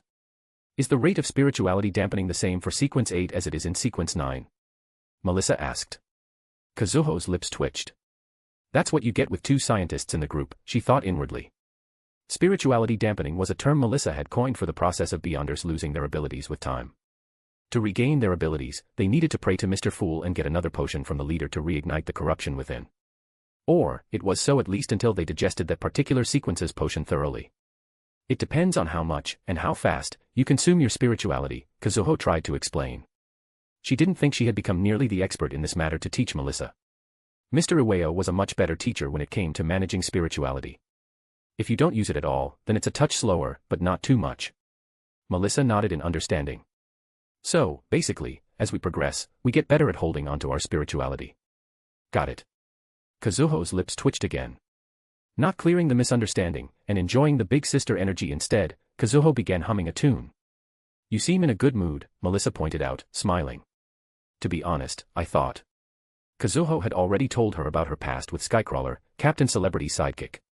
But, as he had already left a few days ago, along with that walking disaster named Alexander Becking, Melissa hadn't wanted to bring the topic up. A gentle, silly smile surfaced on Kazuho's face, with a blush. It's all right. We will meet again. I am sure of it. Melissa raised her eyebrows, unwillingly reading Kazuho's emotions. In the next moment, her entire face reddened as a heavy blush took over her cheeks, too. Kazuho put a finger on her lips, smiling meaningfully. Let's keep it between ourselves, yeah. Melissa nodded several times, her face only reddening even more. Suddenly, a large screen, running the entire length of a multi-storied building, caught her attention, taking her mind off the adult things. The screen showed two All Mights, one young and the other old, standing with their backs against each other. They still haven't figured out what exactly happened that night. It was clear that their leader had helped All Might secure a win over All for One, but how? There were many questions that Melissa wanted the answers to. Questions like, was leader's young age related to All Might's brief younger appearance? A quirk-related experiment gone wrong perhaps? That would explain Dr. Blest's immense knowledge, but it would also raise even more questions. There was one question whose answer she already knew, though. Almost. Has All Might, Melissa asked, her blue eyes gaining a glint, truly lost his quirk? Kazuho, who was also eyeing the giant screen, nodded. It's possible, she said, before her eyes widened. Wait. You are not suggesting. Melissa and Kazuho's eyes matched, but both left the words bubbling in their minds unsaid, their hearts beating loudly in their chests. The villains are still out there, Melissa said as they began walking again after a while. We would need help. Kazuho kept quiet for some time. Without the leader with them, she dared not discuss such a sensitive topic. Then, letting out a sigh, Kazuho smiled. Let's work on ourselves, first, she said. We all have already secured enough credits. It's just a matter of time before the leader comes back and helps us advance to the next sequence. Smiling broadly at that, Melissa nodded. Momo. Ice cream. Didn't know you could misdirect thoughts, too. Kazuho joked, sharing a chuckle with her fellow apostle. Meanwhile, at the Sionji mansion, a crack deafened ears. A bolt of lightning landing right on top of Luke's head. Note, original image of Kazuho and Melissa is available. Chapter 330, Choosing a Path, Sequence 6. Half an hour before. After being discharged from the hospital yesterday, Luke returned to the small Sionji mansion in Musurafu. Tomorrow, they were supposed to move into the dorms, and the staff had already moved all his stuff to his new room. In the private gym in the basement, Luke finished his training routine, sweating buckets. He took a cold shower and returned after a while, feeling refreshed. Today, he would advance, becoming a Sequence 6 Beyonder. There was no one in the house, making this the perfect time. Luke hadn't seen Rikuya since the beginning of the break anyway, and Aina was with her mother and had yet to return from Tokyo. He couldn't go to the Apostles' headquarters either, at least, not without Mushroom Nimi's help. If he wanted to advance, he must make do with this empty mansion, with only a few guards stationed outside. Luke went to one side of the gym and created a door in the wall. The door opened into a large, hidden chamber with animal and plant ingredients in bottles on shelves, all suspended in greenish liquid. In the middle of the room, Nyx was eyeing a greenish-black liquid bubbling in a cauldron. Large bubbles were forming in it, exploding into a sickly-looking gas. "Didn't you say that you would go for scribe potion first?" Nyx asked, her voice still ringing feebly. She took out her spirit pendulum and let it hang over the potion. It rotated clockwise with extreme speed, indicating the potion to be a one-way ticket to hell for her. But that was expected, given she was not even Sequence 7 yet. Luke then divined the same for himself, switching back to the magician potion. When it came out to be dangerous, but still within his limits, he sighed and put away the crystal. "Miss Justice." Luke called out the system, letting her explain his change of heart. He still couldn't bestow a quirk upon Nyx. So, he had bestowed a simple complexity quirk on a plant life form, which transferred Luke's thoughts directly into Nyx's mind in a certain range. The quirk consumed only 20 spirit points and couldn't do much else, but that was the best he could afford for now. Cough cough. Miss Justice cleared her throat. "Okay, you two. Now, listen properly. Luke has 3 paths in front of him: Seer Pathways Sequence 6 Faceless, Apprentice Pathways Sequence 6 Scribe, and Marauder Pathways Sequence 6 Prometheus. Prometheus gave a massive boost to stamina. It also enhanced resistance to mental corruption, an effect Luke would benefit from if he were ever forced to use Blessed Gone Insane or to fight against conformity and singularity, preventing him from losing control on the spot. But these weren't the abilities a Prometheus was best known for. It was the qualitative change on Marauder's Theft, the only ability which Luke rarely used. A Prometheus could not only steal objects but concepts, too. In Mr. Fool's world, a Prometheus could steal Beyonder's abilities, which meant. And we are guessing here, Miss Justice continued her explanation. We think a Prometheus in this world should be able to steal quirks. Nyx's red pupils widened. You mean like stealing quirk factors? Temporarily, and within the Beyonder's limit, Luke added. But, yeah, basically steal a quirk. Or, a part of it, if not the entire quirk, I guess. I know how it sounds, Miss Justice said. Prometheus is easily the winner among these 3. It's just too powerful when compared to all Sequence 6 abilities of other pathways. Of course, there was one caveat about advancing to Prometheus. Nyx scoffed. Yeah, easily the winner, and the killer. Luke already regretted advancing to Cryptologist without proper guidance from Mr. Fool. He dared not become Prometheus now. A conformity-backed all-for-one seemed a world-level threat only to those who didn't know about the biggest horror hiding among them. Amon. Yeah, well, Miss Justice smiled wryly. But we did consider Scribe, no, Luke. Like, seriously consider. Luke nodded. This is also theoretical for now, but. He said thoughtfully, we think a Scribe is what you can call Monoma from Class 2B, if he were a Beyonder. Nyx's eyes lit up once again. What? Then why didn't you choose it? A Scribe's prime ability is record, Miss Justice said. We think Luke should be able to record others' quirks after becoming a Scribe. It sounds the same as Prometheus, but it's fundamentally different, as there's no stealing here.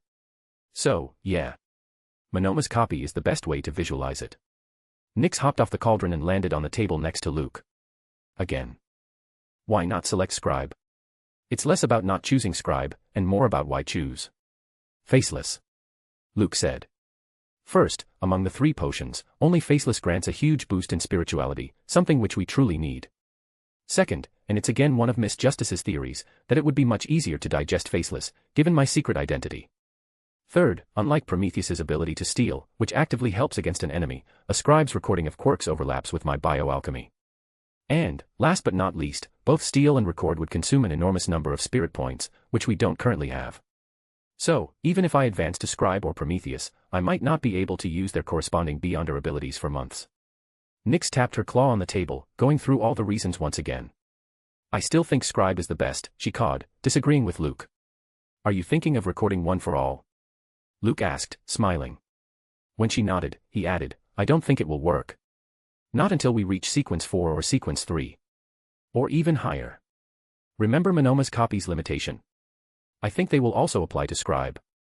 Nyx cawed, that sounds reasonable. Luke flicked her head and walked toward the cauldron with a smile.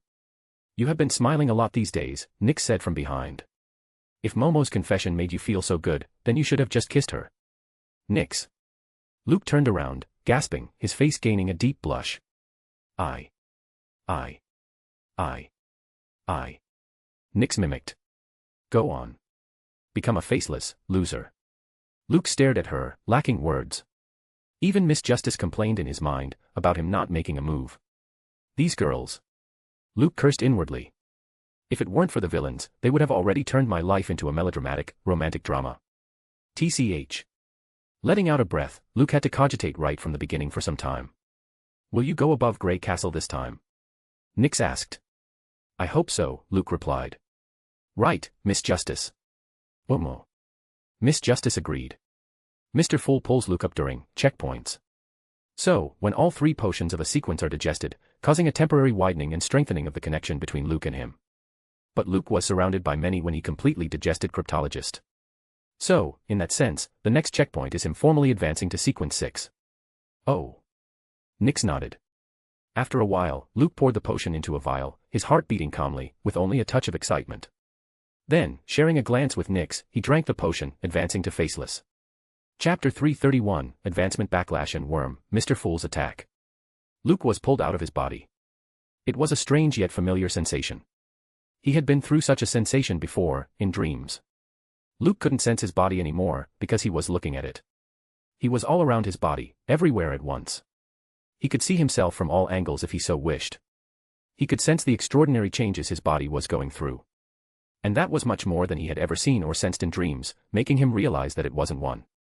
Miss Justice had predicted it. Advancing to sequence 6 was a qualitative change.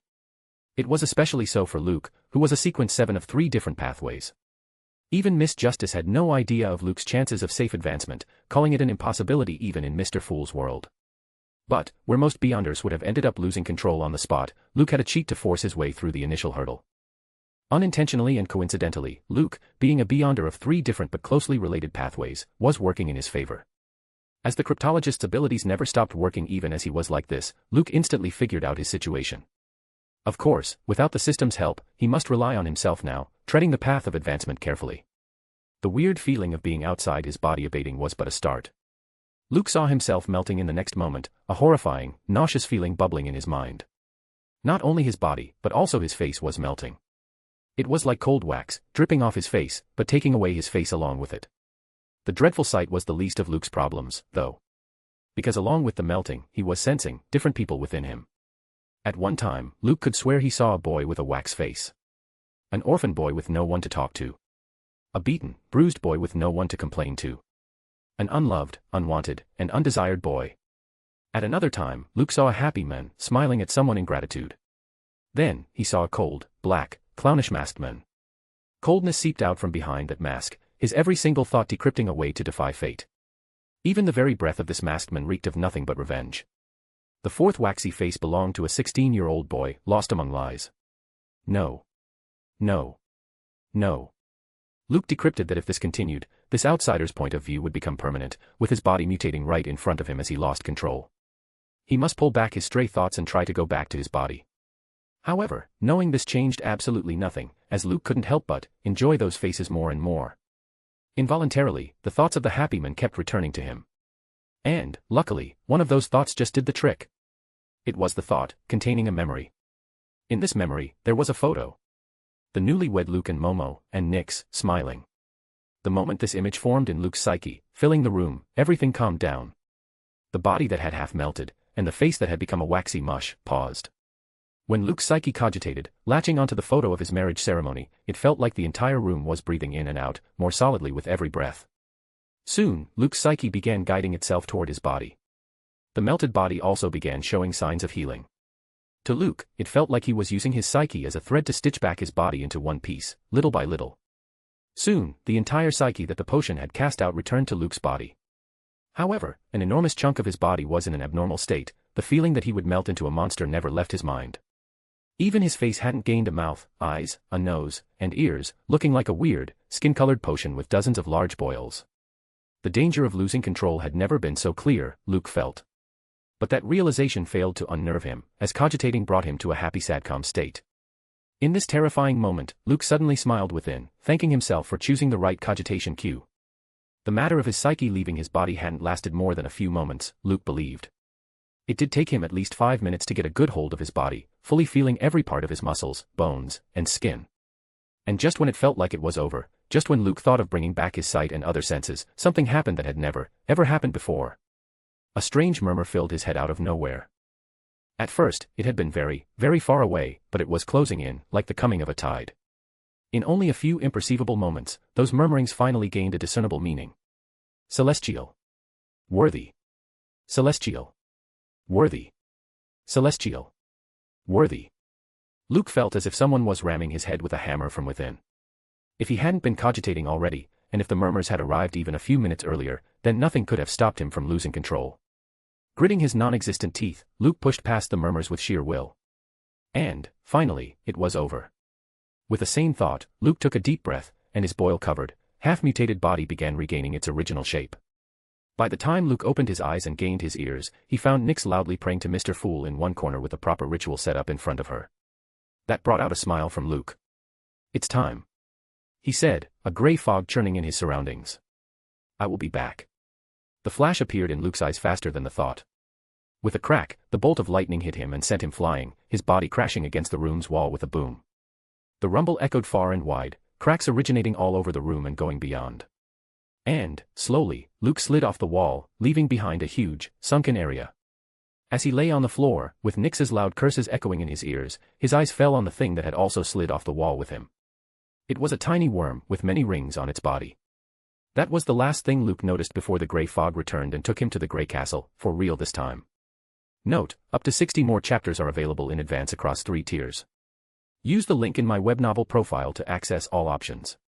You can even subscribe trial tier for just $1.99 to have an experience of exclusive chapters for an entire month, along with all the exclusive images. I hope a few of you will consider supporting the work. 100 Power Stones/day, plus 1 bonus chapter next day. Chapter 332, Tarot Club thanks Mr. Devil. When Luke's spirit body arrived at the Grey Castle, there were already people waiting for him. Before he could even think properly, though, his eyes landed on the high-backed chair at the end of the table, which had remained empty during his last visit. Presently, a mysterious figure, surrounded by grey fog, was seated there. Mr. Fool. Luke's eyes widened, and he hurried to bow, but stumbled. A weakness, from the depths of his soul, crossing dimensions along with his spirit body, surfaced, making him dizzy. Suddenly, an enormous amount of grey fog churned and wrapped itself around Luke. A sense of freshness and calm pervaded his mind, making him straighten his spine. This time when Luke bowed, he bowed with a little more reverence. "Thank you, Mr. Fool," he said. "It's an honor to be in your presence again." Mr. Fool nodded. "Take your seat, Mr. Devil. We have a lot to discuss in a limited time." Luke lifted his head and nodded at the rest of the Tarot Club members, who nodded back at him, a touch more eagerly and enthusiastically this time. Even as he sat down next to Mr. Star, he couldn't help but wonder about that. "Before we begin," Mr. Fool said, looking at Luke, "I will share the adventures you have been through with the rest of the members since your last appearance here. There will be no personal matter, only the events that need to be addressed will be shared, saving us time. This can also serve as an advance payment for the questions you have. Equal and fair exchange." Luke remembered the Tarot Club's policy, a policy that he was trying to implement in the Apostles of Mr. Fool, too. As he nodded, several motes of light left Luke and entered the Tarot Club members' minds. In only a few moments, their bodies began stirring as if they were going through intense emotions and experiences. Then, as suddenly as it had begun, it finished. This time, when the Tarot Club members looked at him, Luke didn't sense eagerness and enthusiasm, but total disbelief. "With your permission, Mr. Fool," Miss Justice suddenly said, standing up, "I would like to say a few words to Mr. Devil." The god nodded. Luke was already taken aback by her request, though. He had learned that it was customary for Mr. Fool to finish giving directions before the rest of the members could begin discussions. For Miss Justice to suddenly break that tradition, did he do something wrong? A womanly chuckle echoed across the vast hall of the Grey Castle. No, Mr. Devil, you haven't done anything wrong, she said, accurately guessing his thoughts. It's the opposite. You have done a commendable task.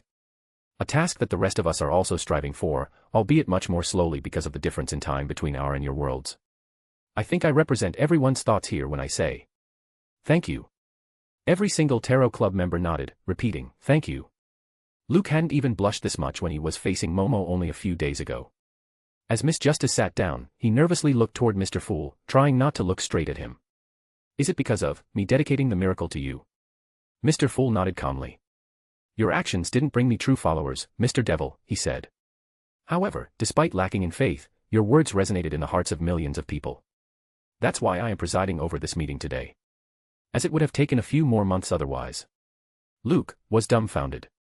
He had obviously known that the vague words he had left behind at the end of the Kamino incident through Mushroom Nimi weren't nearly enough to make people start believing in Mr. Fool.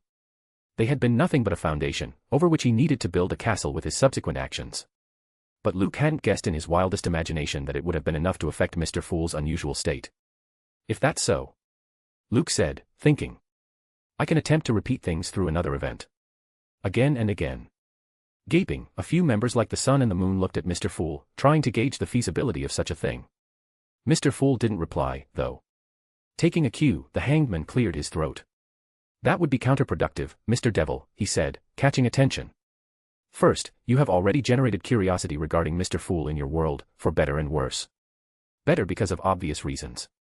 Worse, because of conformity, singularity, and others, who might get spooked by Mr. Fool's sudden influence in your world. Second, a repeated, similar undertaking would not bring Mr. Fool more followers and would only end up working against you. It might even make your last claim, dedicating all Might's health to Mr. Fool's benevolence, look like a cheap attempt to make headlines, with no solid evidence backing it up. For now, people are curious. You must capitalize on that curiosity, turning a few people into true followers, instead of countering the lack of quality with quantity. This time, it was Luke's turn to gape. Damn. Luke cursed, astounded. All the decryptions and I still couldn't outsmart Mr. Hanged Man's thought process. He truly must be an extraordinary figure in Mr. Fool's world. I will work on your advice, then, Mr. Hanged Man, Luke said. People in my world have short attention spans because of social media content. But I think I can capitalize on that, generating many AI-generated reels on Mr. Fool and spreading his name across continents, until I find a way, or an opportunity, to turn that curiosity into true faith. There was pin-drop silence in the Grey Castle. Luke had a very hubris feeling that Mr. Fool had just smiled. That's all right, Mr. Fool said with a nod, breaking the silence. Now, let's discuss the true matter of importance. Ask. Luke gulped. He truly wanted to ask about Amon first, but he could still feel the lightning coursing through him. He could still see that worm. It was obvious to him now where that lightning had come from. May I ask why you struck me with the lightning, Mr. Fool? Luke asked. And, what was that ringed worm? The lightning was to expel that worm, Mr. Fool answered the first question. When he answered the second question, Luke almost stood up in terror. That worm was the parasite infesting your world, Amon. Chapter 333, Discussing Amon with Mr. Fool, murmurs. If Luke said that he was not scared at this moment, he would be the biggest liar in the universe. The dread bubbling in his spirit body was palpable. Even the other members of the Tarot Club could feel his fear, despite not being able to read his face, emotions, or thoughts. Yet, none of them dared to mock him. If it were any one of them in place of Mr. Devil, then perhaps they would have shown an even more intense emotion. Only Derek and Leonard could remotely understand the feelings Mr. Devil was going through at this moment. It was a worm of time, the star, seated to Luke's right, said. Knowing that you were attempting your advancement ritual, Mr. Fool had brought all of us here. But just before he could bring you above the Grey Castle, he noticed the worm of time latched onto your spirit. It's a specialty of the Marauder pathway and one of Amon's favorite ways to toy with his victims. If it went unnoticed, the worm of time could use your senses to hear, see, even read your thoughts. Slowly, it would have replaced you completely. Replaced me completely. Luke gulped, a chill running down his spine. Mr. Fool can see a worm of time from above the Grey Castle, the Sun said. Perhaps, Amon was trying to come here through you. That's what he had tried to do with me, too. Luke gaped. The pain and fear in Sun's voice resonated with his own emotions. Mr. Fool's lightning expelled it out of you and killed it instantly, though, Hermit chimed in. Which also suggests that the worm of time wasn't as strong as it was in the case of the sun. Hermit's sentence ended in a question as she secretly glanced at Mr. Fool, hoping for him to confirm it. He didn't. So? Luke said, hesitating. When? How? I thought. The system didn't know. The system, as you know it, isn't all-knowing and all-powerful, Mr. Devil, Mr. Fool said. It does have some extraordinary quality when it comes to the field of psyche, but if it could detect Amon's worm of time, then he wouldn't be Amon any longer. From your memories, it seemed to have happened after you were admitted to the hospital. Luke's heart sank. Didn't that mean that one of the people who had met him was also parasitized by Amon? Momo's face flashed across Luke's vision, and, for the first time, the fear he carried regarding Amon abated, replaced by cold anger. It's unlikely, Mr. Fool said, knowing Luke's thoughts. Amon wouldn't reveal himself to conformity and singularity. As to them, he is the very definition of an intruder. Parasitizing a quirk user would be detrimental to his existence in your world. So, he must have come through a quirkless person. Luke's eyes lit up. All Might, he blurted. Mr. Fool nodded. It's possible, but impossible to confirm. Not anymore. He must have already sensed the destroyed worm of time. If he had been parasitizing All Might before, he would have already changed host. Luke fell into a great stupor. Conformity and singularity. At least he knew what to expect of them to some extent. But how should he fight an enemy who was leagues beyond him in trickeries, whose intentions were as elusive to him as his presence, and who was a rival of a storming god? The Tarot Club members wanted to guide Mr. Devil. But the matter of Amon was so serious and tricky that even they depended upon Mr. Fool's guidance when it came to him. That's why they hadn't sent Mr. Devil any more letters after learning that Amon had infiltrated Mr. Devil's world. Things aren't as bad as they seem, Mr. Fool said. From the worm of time, I can tell that the Amon who has infiltrated your world is at best a sequence 4. That's nearly not enough to take on conformity and singularity, should it come to that. Luke couldn't sigh with relief from that info, though. A sequence 4 beyonder was still a demigod. But what's he doing in my world, Mr. Fool? Luke asked. Did he sense the connection between us, and... Mr. Fool tapped the table's edge, ruminating. I have an idea why he's there, he said. No. He must not have sensed the connection, but the connection could have attracted him in your world's direction in other ways. Will Amon try to jeopardize the goal of Mr. Devil's organization in his world, Mr. Fool? The hangman asked. He must know what Mr. Devil is trying to do now. All Tarot Club members shared an unnerved glance among themselves. Even Mr. Devil didn't truly know how important the followers in his world were to Mr. Fool. They all were potential anchors. Safe anchors. With no other sequence 0 vying for those followers, Mr. Fool's faith could truly gain a good footing in that world. But Amon might never let that happen. He might even steal all Mr. Fool's followers for himself, as he had already tried to do before. All members, from Devil to Hangman and from Judgment to Justice, looked toward the mysterious figure. Did you sense anything different after leaving the hospital? Mr. Fool asked Luke. Anything that you felt out of the norm? Luke went through all his activities and observations of the last 2 days in only half a minute, but, ultimately, he could find nothing. Other than the murmurs, nothing. Murmurs? The star asked suddenly, getting spooked like everyone. What murmurs? I thought Mr. Fool shared all my memories with you, Luke said, puzzled. That's why I didn't bring it up right away. I don't generally hear murmurs while advancing. This time, I did. Then, Luke looked toward the seat of God, and asked. They kept repeating 2 words, celestial worthy. Celestial worthy. And, with a loud gurgle, the entire grey castle shook, the grey fog churning from all around, becoming a dark tsunami. Chapter 334, Ignore Amon. Faux sealed artifacts. The grey castle shook. The dense grey fog that covered Mr. Fool also shook. All the Tarot Club members stood up, stunned, the huge pillars towering around them cracking, raining chunks of stone and dust. And then, as soon as it had begun, it ended. Mr. Fool lifted his right hand and put it on the table. With that, the tsunami-like grey fog became a calm sea. The cracks on the pillars healed, and the shaking of the grey castle ceased. Then, to the utter shock of everyone, they heard something that hadn't happened in a very long time. Mr. Fool was chuckling. I see. He said, his voice carrying amusement. So that was the purpose of the worm of time.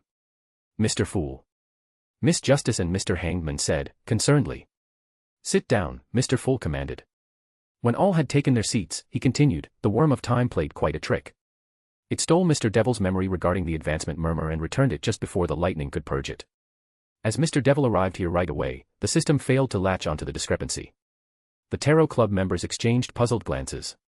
The magician raised her hand. But, why, Mr. Fool? Mr. Fool seemed to smile once more.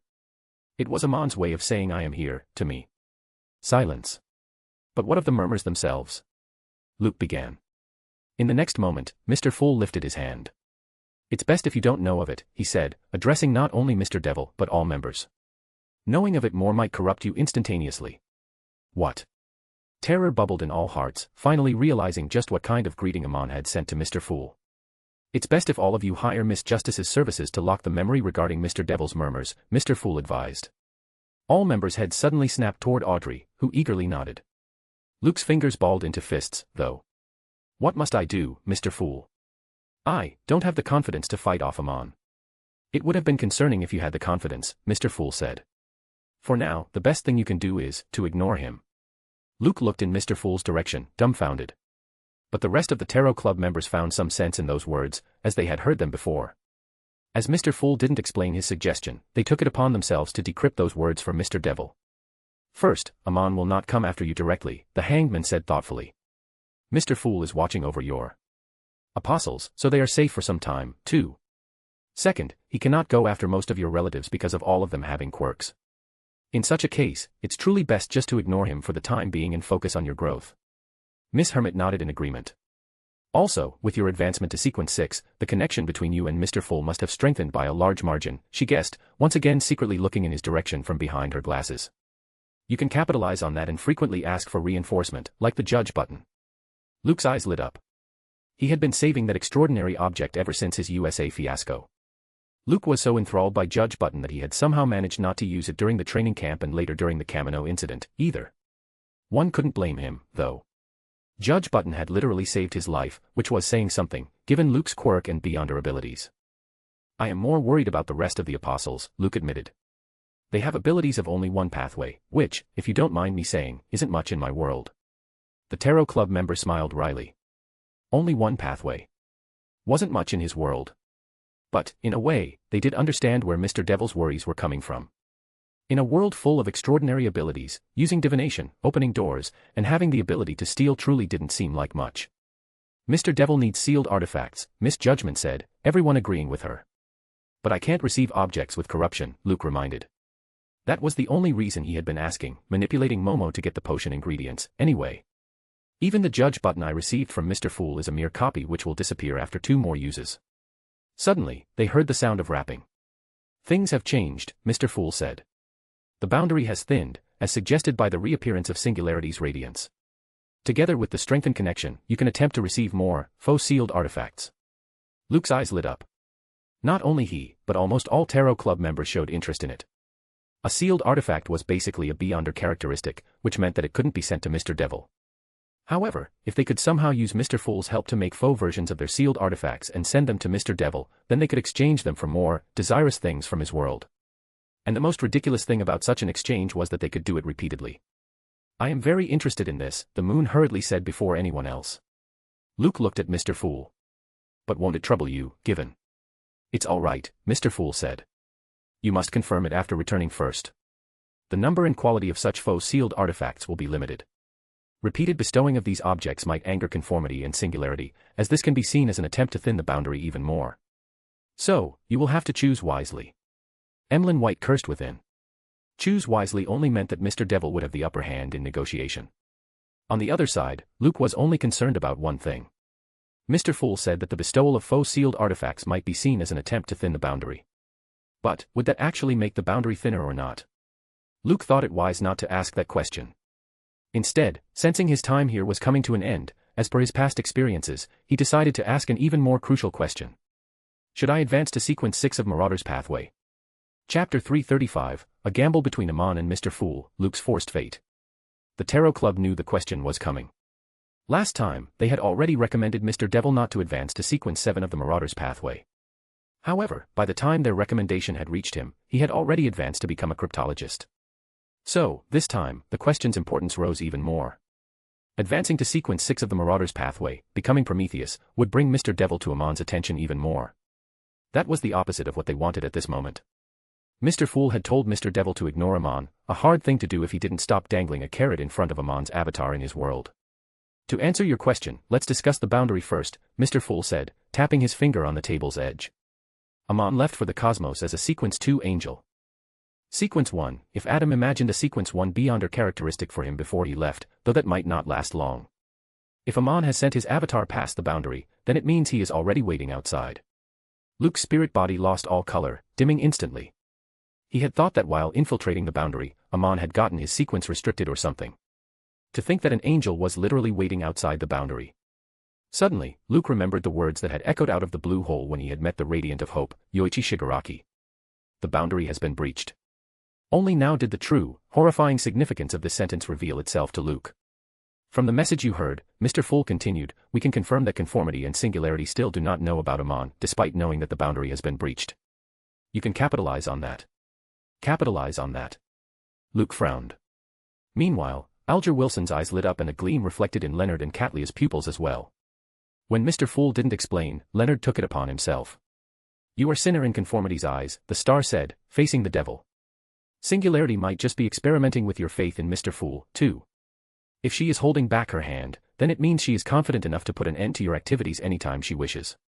Now imagine if they were to know that an intruder from the cosmos has invaded their territory. It's not a matter of committing a sin any longer. It's an existential threat. Miss Hermit nodded. Amon knows that you hold the upper hand regarding this, she said. If you snitched on him, then conformity and singularity would destroy his avatar. Also, they would be prepared to act the next time they sensed any disturbance in the boundary. Amon does not want that to happen, for whatever goal he has in your world. Indeed, the Hanged Man added. Perhaps that's why he so openly announced his presence. I have been thinking about the reason for the call you received that day.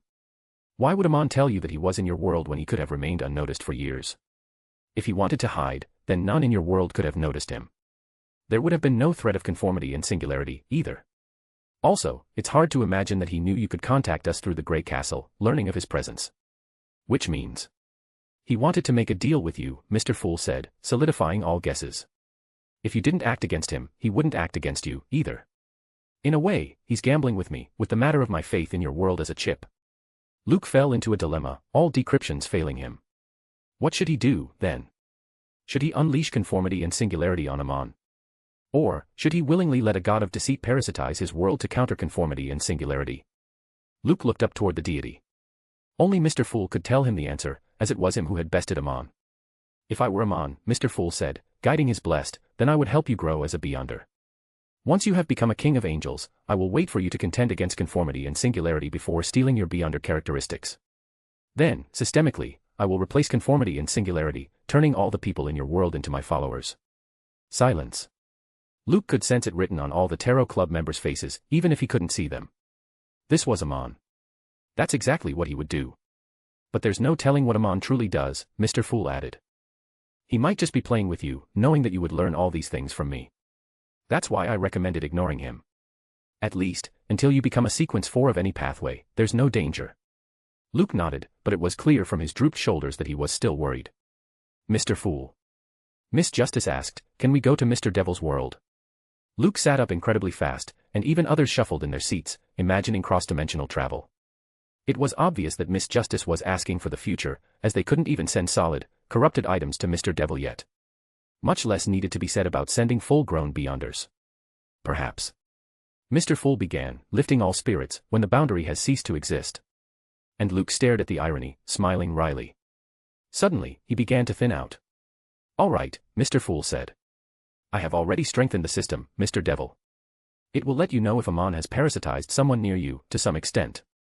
Luke stood up and bowed deeply in gratitude. Thank you, Mr. Fool. No need. Mr. Fool said. Let's end it here. After a brief exchange with Miss Justice, letting her black memories related to Celestial Worthy, all the Tarot Club members disappeared from the Grey Castle one by one. Only Mr. Fool remained, seated at his chair, looking up thoughtfully. Fate is eternal only when I want it to be. He repeated his blessed's claim. Good choice of words. Alas, that might not be true regarding your own fate, Luke. Sighing, he put his fingers on his temples and massaged them. Phew.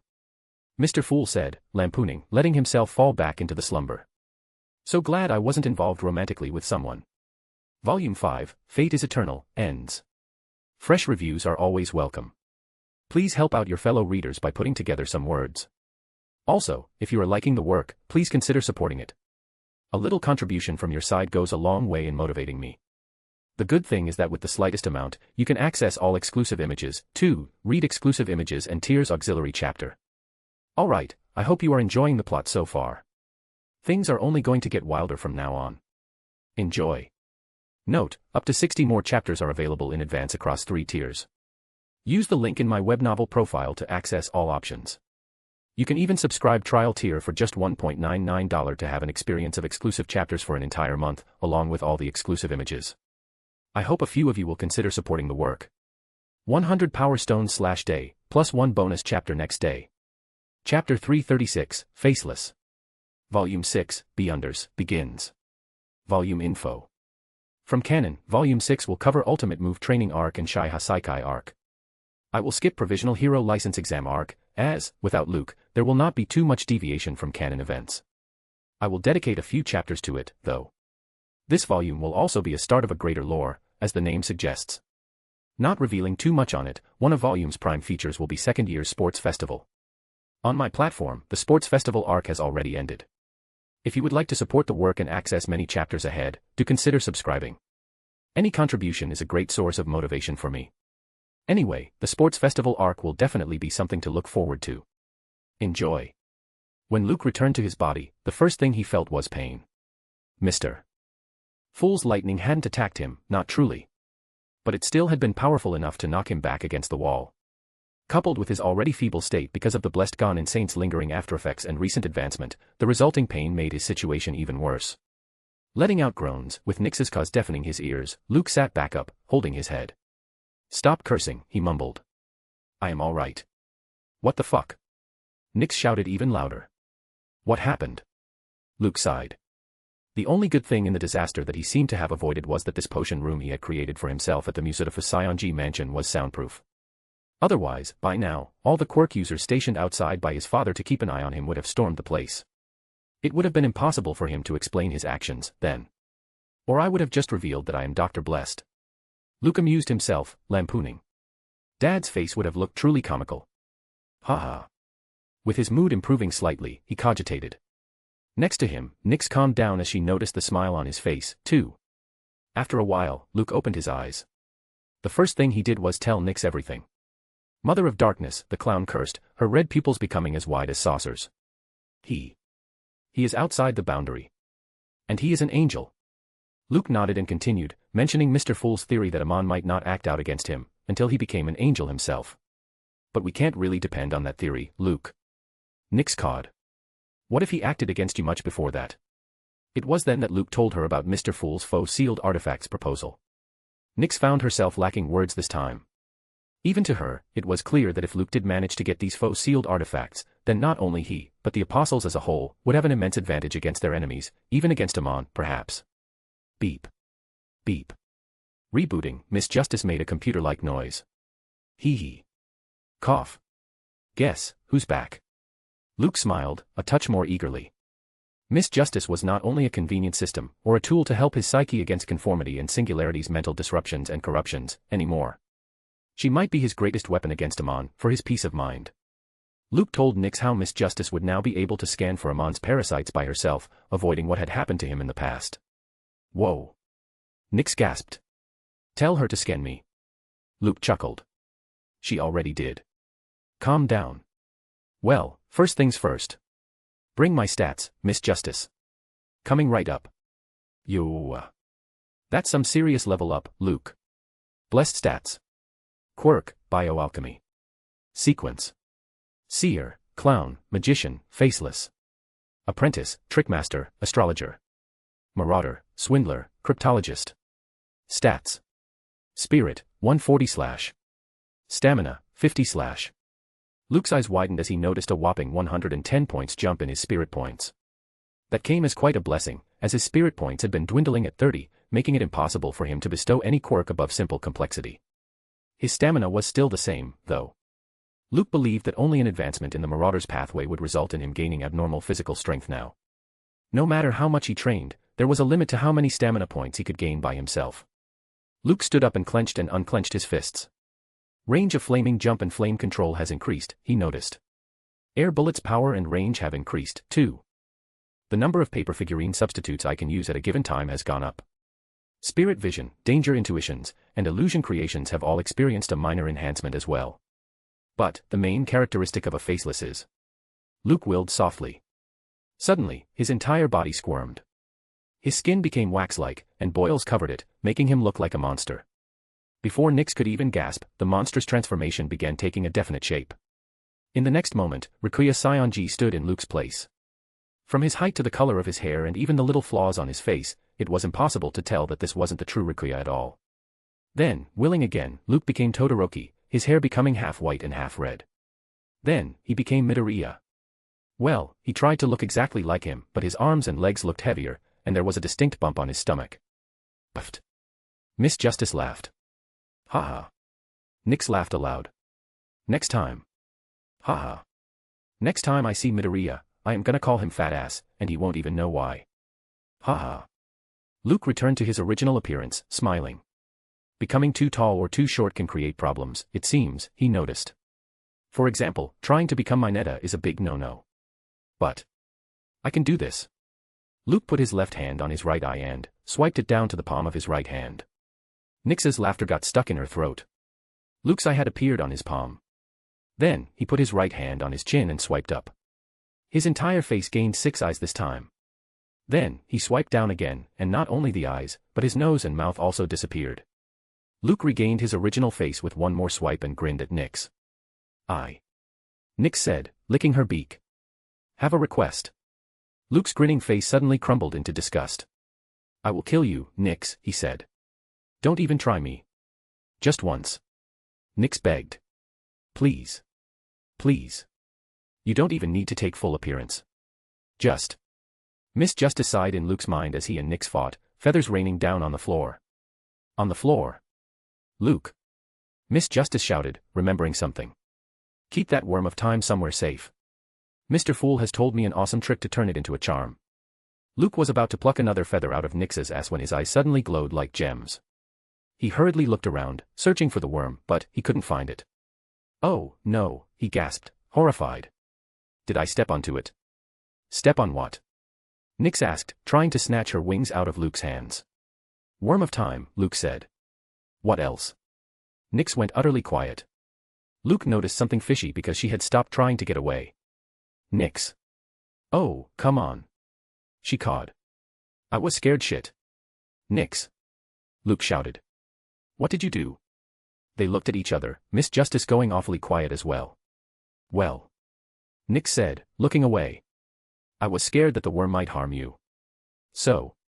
I ate it. Chapter 337, Meeting of Apostles, Enter Raven. Headquarters. The Apostles of Mr. Fool. Dr. Blessed sat at the head of the table. To his right were Trick Asterisk Step and Shield. To his left were Iron Mentor and Mushroom Nimi. The cyborg was seated on the floor to Ueo's left, but, even then, he towered many heads taller than his fellow apostle. But these weren't the only figures in the conference hall, which was surrounded by a spiritual wall. On Dr. Blessed's shoulder, there was a bird. It was a raven. It was Nyx. As if her presence wasn't shocking enough, none of the apostles were wearing their usual black, clownish masks. Not even Dr. Blessed. However, the face that had revealed itself to everyone this time wasn't that of a black-haired Luke with tiny deformations using acute muscle control like the previous time. This time, Dr. Blessed donned his original blonde hair and blue eyes. But, he wasn't Luke. Well, not the Luke that the rest of the apostles knew him as. Using faceless abilities, Luke had assumed his 24-year-old appearance, looking like a proper, grown man. First, Dr. Blessed said, his voice echoing with a slight touch of aged heaviness. Let me introduce our newest, well, oldest member of the Apostles of Mr. Fool, Raven. Nyx had her eyes closed. Her beak was pointed a little up. When Luke called out her code name, the Sequence 7 magician opened her eyes and looked at them all. Then, saying nothing else, she closed her eyes again. Luke found it extremely easy to prevent his mouth from twitching. Melissa, who had recently advanced to become a Sequence 8 clown, tried, but wasn't experienced enough to hide it properly. Kazuho, who had become a Sequence 7 astrologer, smiled wryly. Ueo, the newly advanced Sequence 7 cryptologist, maintained a stoic expression but kept looking at Dr. Blessed's face from the corner of his eyes. Mushroom Nimi's case was much simpler. Raven. But she looks like a crow, they said. After a while, Luke separated Nyx from Mushroom, her claws drawing a trail of fire over the large, biometallic mushroom cap. Her curses were so filthy that both girls had put their hands over their ears, their eyes popping out of their skulls. Even Ueo, who had heard and seen whatnot during his vigilante days, frowned, almost wincing. Luke made Nyx return to his shoulder and cleared the feathers off the table with a thought. Cough. He cleared his throat and eyed everyone. Let's continue. Second, I need to tell you about a threat. All faces suddenly gained a hard look. Was Luke an alias of this older Dr. Blessed? Was Luke a shell housing the real Dr. Blessed? Was this older-looking Luke the true Dr. Blessed, something like the younger All Might, who had become a sensation in the last week across the world? These were the questions that the apostles were most curious about. However, just like the masks had come down over time, all answers would also reveal themselves, they knew. For now, a few things remained certain, requiring no further explanation. Dr. Blessed was the leader of the apostles of Mr. Fool. He held enough power to create miracles. And, he was not a villain. They all had accepted following him for their own reasons. At first, spreading Mr. Fool's faith had remained a singular goal of the leader only. However, the more they learned about conformity and singularity and saw the consequences of their actions, the more they believed that Mr. Fool was, by far, the best thing that could happen to their world. That it was him who allowed them to stand up against villains, despite being quirkless, was also a matter of eternal gratitude. So, no matter what mysterious past Dr. Blessed had, they all had truly accepted their roles as the apostles of Mr. Fool. It was this acceptance that made their faces lose all color when the leader mentioned the threat. Dr. Blessed rarely used that word. He had used it for conformity and singularity. Then, he had used it to describe Stain and All for One. Now, he was using it again, meaning, he was going to talk about someone else entirely. Of course, it was only Ueo who came to that conclusion, decrypting the leader's words methodically. You already know about the boundary, Dr. Blessed began. It protects our world from external threats. Imagine entities like Mr. Fool, but with a nefarious purpose. The pale faces of apostles suddenly whitened. Even the hearts of Kazuho and Melissa skipped a beat, finally realizing where it was going. There's someone like that, outside the boundary, right now, Dr. Blessed said, not trying to hide the apprehension in his voice at all. He is an angel. His name is Amon. Forget about the people, even Mushroom Nimi reacted to that, all the tiny mushrooms on the cyborg's body pulsating rhythmically in nervousness. That was only the beginning, though. Hiding the matter of the Tarot Club and Grey Castle, Luke told them everything about Amon and how the angel had infiltrated their world with a Sequence 4 avatar. He told them about the call he had received after the USA incident, supposedly from Dr. Sam, whom Amon had kidnapped. He also told them about the law of beyonder characteristics convergence, making Ueo stand up in shock and dread. The matter of Amon parasitizing him, before Mr. Fool had purged the parasite off him, made the rest of the apostles stand up as well. Slowly, Luke stood up, motioning Mushroom Nimi to keep seated. If you want to blame me for Amon's presence, then I will not stop you, Dr. Blessed said. What's the point? Ueo scoffed, taking out a cigar with shaking hands. Mushroom Nimi lit the cigar for him, and the old man let out a puff of smoke, finally gaining some courage. If not Amon, then someone else would have come in his place, right? That's how fate works anyway. Kazuho and Melissa nodded at the leader as well. Luke smiled. The claws of conformity will not stop gaining strength, he pointed out. Both Stain and All for One are imprisoned, but we know that will not remain the case forever. Amon is the wildest element in all this. So, we must prepare for unseen, unpredictable scenarios as well. The more he listed out their problems, the more he saw the joy of advancing wash off the apostles' faces. And for that, Dr. Blessed, taking out a small, ethereal button that glowed golden, triggering all spiritualities. Mr. Fool has deemed us worthy to hold greater power. Chapter 338, Faux Grade 3 Sealed Artifacts. Luke set up a ritual in the middle of the conference hall, clearing the table. The rest of the apostles, along with Mushroom Nimi, had stationed themselves a few meters behind him, Nyx casually perched on Kazuho's shoulder. After returning from the Grey Castle, because of his unstable state and pain, Luke had decided not to contact Mr. Fool right away. Even if he had waited for a few more days, it wouldn't have mattered because of the sheer difference in the flow of time between the two worlds. He even believed that not even moments must have passed on the other side, with the Tarot Club members barely leaving the Grey Castle. Also, Luke had decided to take advantage of the ritual itself. The apostles had just begun believing in Mr. Fool after seeing Dr. Blessed's miracle related to All Might. Luke Seer's intuition told him that this was the best moment to solidify their belief. The apostles knew of Mr. Fool's honorific name and prayed to him excessively, but they also knew that the response they got in the form of renewal of their beyonder powers from time to time was Dr. Blessed's act, not Mr. Fool's directly. So, to make them truly believe in Mr. Fool's benevolence, the best way was to let them witness a bestowal ritual. Yes. Luke wanted to get the foe-sealed artifacts right now. The foe-sealed artifacts were only limited by the number of uses and the activation time limit, but could continue to exist for weeks and months if left unused. Who knew when an unseen, unpredictable, and unavoidable matter would prop itself in front of them? As such, it was better to hoard the items well in advance. Then again, Melissa and Kazuho needed something to counter their physical weakness as soon as possible. During the training camp incident, if it hadn't been for Mushroom Nimi, then Luke couldn't have gathered enough confidence to let Melissa act as Dr. Blessed when she was only a seer.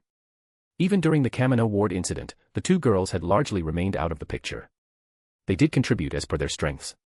However, with the growing danger and the worsening state of the world, it was better to equip them soon. To top it off, Luke would be moving into the dorm at UA tomorrow. So, he would have even less time to watch over the apostles. Trust in them and let them act on their own, Miss Justice, not the system but the one above the Grey Castle, had suggested privately to him near the end. How will they grow if you keep taking all matters into your hands? Not that there's anything wrong with it, but, from the Blessed Gone Insane's matter, it's clear that it's not a viable option all the time, right? Luke nodded as he remembered that, and said, I am done. God. The leader is about to contact a god. Iwao, Kazuho, and Melissa stirred, an unusual nervousness settling in their hearts. Meanwhile, an unusual, bronze-colored mushroom bubbled in Mushroom Nimi's palm. When they plucked that mushroom out and shook it, the chimes of a bell filled the entire conference hall. All mouths twitched at that. That's not needed, Mushroom Nimi, Luke said, looking over his shoulder. It's absolutely needed. Mushroom countered. We saw it on the internet. Gods favor eagerly when there's a bell ringing in the background. We are working on different frequencies and loudness these days. After a while, letting out a breath in defeat, Luke chanted the words. The fool that doesn't belong to this era. The mysterious ruler above the grey fog. The king of yellow and black, who wields good luck. The flame seated in the middle of the table in front of Luke burgeoned instantly. He saw an immense silhouette, the size of a titan, with a sea of grey fog lingering near its feet. To keep things more interesting, Luke used his enhanced illusion abilities, coupled with thought misdirection, to cast the same image directly into all the apostles' minds. A gasp left the girls' throats, and even Iwao looked shaken. The chiming bell in Mushroom Nimi's hand came to a sudden rest. Nyx, who knew more about Mr. Fool and his immenseness, caught in shock anyway. Meanwhile, as they had already discussed the matter of foe-sealed artifacts at the Grey Castle, a list of items which each Tarot Club member had submitted to Mr. Fool manifested in Luke's mind. Once chosen, Mr. Fool would bestow the foe-sealed artifacts upon Luke right away. Then he would have to accept an equal request from the said owner of the sealed artifact, just like last time. As Mr. Fool had strengthened the system, Miss Justice received the words from him directly and instantly relayed them to Luke. List of foe-sealed artifacts. Malak Cufflink, Grade 3, by the Justice. Alcohol Nemesis, Grade 3, by the Magician and the Judgment. Green Essence, Grade 3, by the Hanged Man. Oath of Rose, Grade 3, by the Moon. Moonlight Sash, Grade 3, by the Star. Peaceful Hair Strands, Grade 3, by the Hermit. Mental Terror Candle, Grade 2, by the Sun. Luke kept reading down the list where Miss Justice listed the powers, downsides, and limits of all the foe-sealed artifacts. Even though he had already expected it because of Judge Button, Luke's breathing still quickened. Are these the powers of different pathways in Mr. Fool's world? Luke asked, making all the apostles take a step forward with curiosity. Yes, Miss Justice nodded. You can choose either 2 Grade 3 artifacts or 1 Grade 2 artifact. Luke licked his lips. He dearly wanted to get his hands on Mental Terror Candle. With the threat of conformity influencing someone's mind to control them, this artifact could become his trump card. However, he wasn't getting them for himself at this moment. And, there would always be a second time. Any recommendation? Luke asked. Definitely Malak Cufflink, Miss Justice said. And? Luke nodded. Peaceful Hair Strands. Yes, let's confirm these two. The words had just left his mouth when the flame almost exploded, making everyone squeeze their eyes shut. In the next moment, 2 boxes appeared on the table, both brimming with spirituality. Chapter 339, Vestiges Gratitude. Luke walked out of the sliced space and stepped into Midoriya's bedroom. The boy had grown strong, much stronger than he had anticipated Deku to be by this time. If he wasn't deciphering it wrong, then One for All's full call must be nearing the 20% mark. Then, Deku would be able to contact all vestiges on his own, and his growth would experience another explosive spike.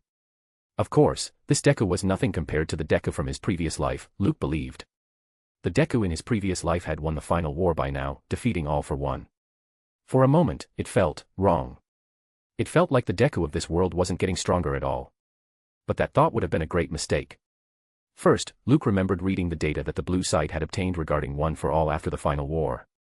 It was said that Izuku Midoriya had only awakened around 40% of One for All, thereby filling the massive gap between him and All for One with the help of Vestige's quirks.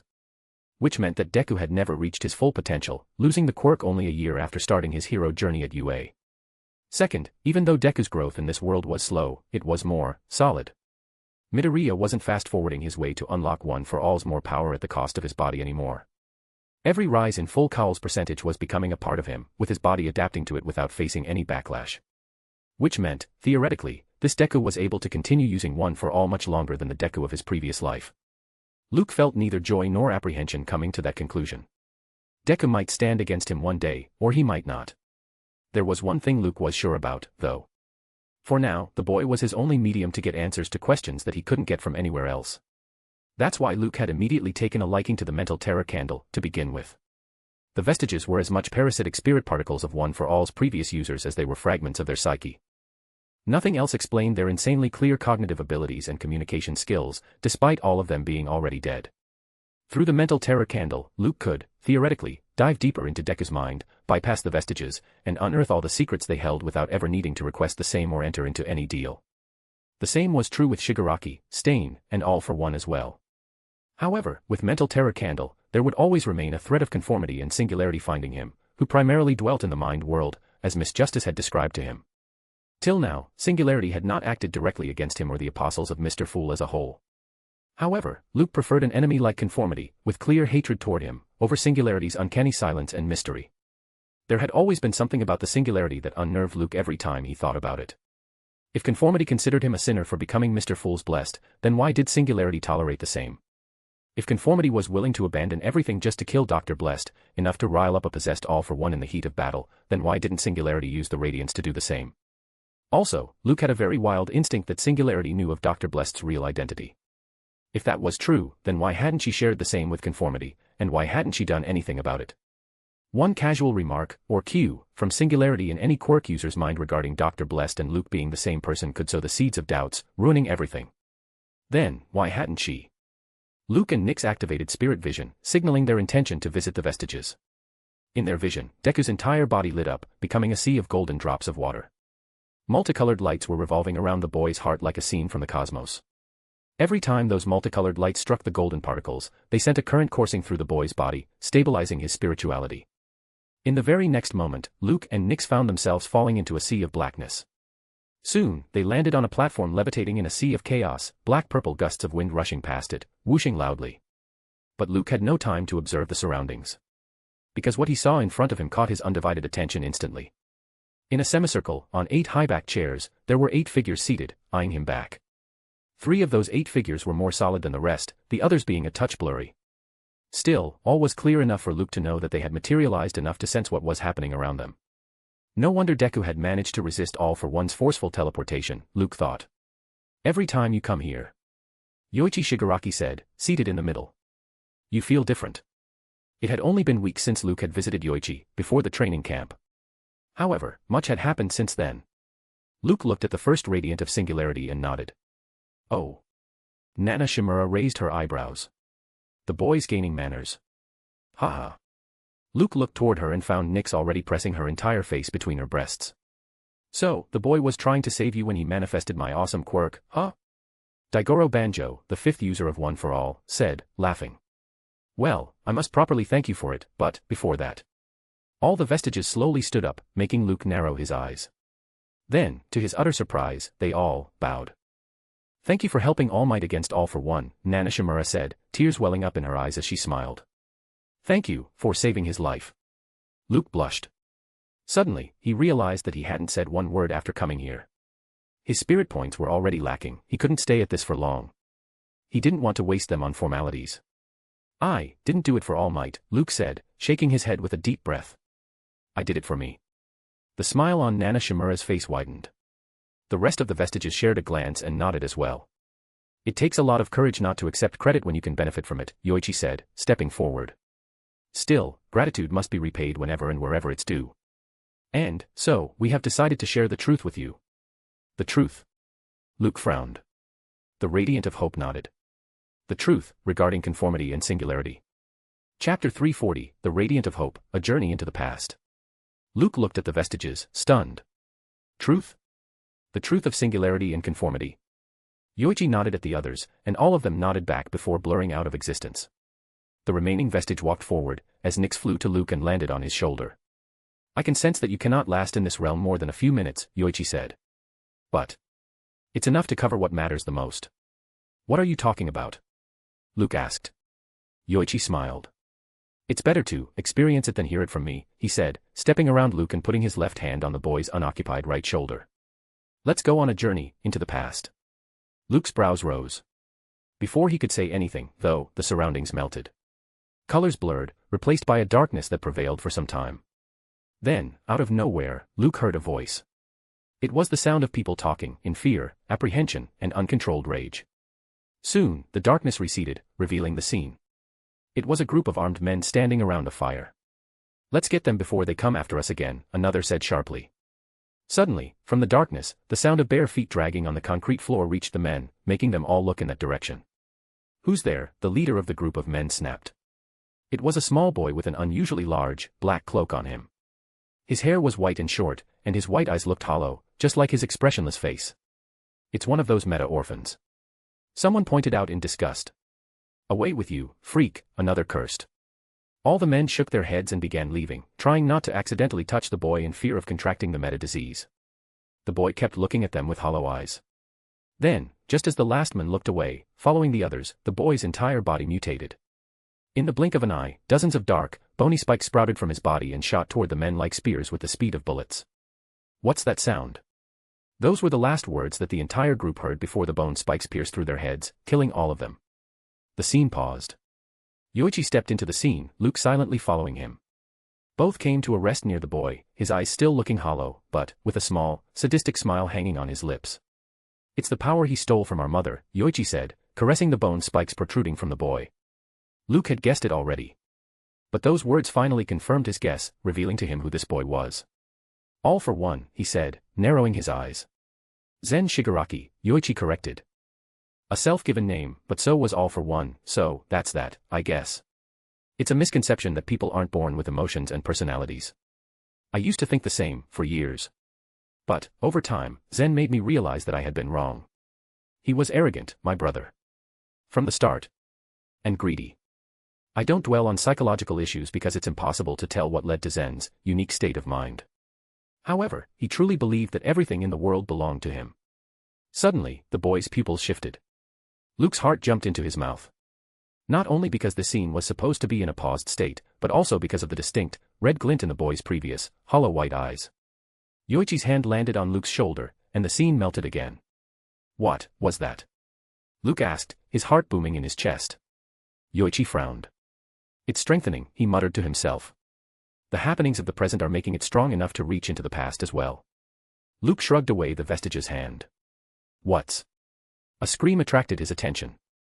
They had come into an empty alley, with streams of blood draining into pools of water. Luke saw the same boy, but a year or so older, killing a woman. Then, the boy approached another man and put his hand on the man's face. Luke wanted to use spirit vision, but his body outside was already using it, draining his spirit points. He didn't even know if spirit vision would work here. Still, there was no point in putting it to the test and risking an instant return to his body. However, even without spirit vision, Luke saw something leaving the man. Streams of a reddish hue were coming out of the man and entering the boy's body. Is he? Luke asked, realizing what was happening. Yoichi nodded. He's stealing his quirk. When the deed was done, an empty can came hurling across the space and hit All for One. Stop it, another boy with white hair, but with an extremely feeble physique, cried a few feet behind All for One. Don't kill him. A mass of bony spikes punctured through the man's head anyway. All for One walked back to a young Yoichi with bloody hands and kicked him, making the boy gasp. Then, grabbing the young Yoichi's wrist, All for One dragged him away. Like a toy. The scene paused again. Stop. Luke faced the vestige, his eyes gaining a hard look. Tell me where we are and what's going on. Because, for once, Luke was damn sure that these weren't mere memories. Yoichi held his hands up and stared at them before his gaze lifted, scanning the world. This is my ability, as the Radiant of Hope, the vestige said. It's an extension of my original quirk. Your original quirk? Luke asked, surprised. This was not something that he had read about in his previous life. Yoichi nodded. To learn the truth about conformity and singularity, he said, the scene around them melting again, you must learn how I became a radiant, first. You must learn how one for all came to be. Chapter 341, A Conflicting Quirk Singularity, Yoichi's Why. Even as Luke fell into a stupor after hearing Yoichi's declaration, a scene blurred into existence around him. Nix nervously shuffled on his shoulder, keeping quiet. It was a dark, broken room, high up in a multi-story building, with one of its walls shattered, revealing an incredibly large full moon hanging in the sky outside. A gust of wind came dancing into the room and tiptoed around a teen Yoichi with long white hair, his green eyes engrossed in the comic in his hand. Even more comics were strewn in the room, their pages flapping noisily with the wind. Suddenly, from outside, a suffused golden glow, with the moon in the background, attracted the teen Yoichi's attention. An outline began taking shape in the sky. Soon, the outline became solid, revealing Zen Shigaraki in his teenage years, glowing with a golden hue. So much fuss about the golden baby, just because he registered as the first meta, Zen said, flying inside. I stole his golden glow, and killed him. The young Yoichi's eyes shook. Why? Wasn't it mentioned in your comic books? Zen said sarcastically, a sadistic smile blooming across his glowing face. The hero fights alone for people who don't even care about him. While the villain, everybody submits to him in fear. Everybody worships him. Ha. What was that? A hero is one for everybody, and everybody is one for the villain. One for all. All for one. I took those words personally. The scene paused. Something tells me that you knew about the glowing baby not being the first quirk user, Yoichi said, looking at his younger self and his older brother's crazed look. Anyway, it is true. Even before the glowing baby, before our mother, there were cases of metas, just not prevalent and apparent enough to be noticed as something more than physical and mental quirks. Ironic, isn't it? Luke's eyes narrowed. What are you getting at? There's a theory. Yoichi looked at Luke over his shoulder. Quirk singularity. Nix almost caught out a gasp. This time, it was Luke who shuffled on his feet, not expecting to hear these words at this moment, this place, and, from a vestige so old. We learn from our users, Yoichi said with a smile. It wasn't so clear before Midoriya, but we were still there. Anyway, quirk singularity. Quirks blend and evolve across generations, producing stronger and more complex quirks. However, with this increase in power, the quirks will also become more difficult to control, since the human body doesn't evolve quickly enough to keep up. Eventually, there will come a point when quirks will become too overpowered and complicated, and no one will be able to control them anymore. Luke was the last person who needed to be told about quirk singularity, as he had studied it for years in isolation. His entire life, his marriage, and then, his daughter's existence had revolved around it. Still, as Yoichi said those words, Luke couldn't help but think of the theory he had come up with himself, quirk conformity, which stated that all quirks shared an origin and had a natural tendency to converge, i.e., the birth of a quirk like all for ones was not only inevitable, but also repetitive. It was only later, after death, that Luke finally unraveled more about these theories with the help of a god.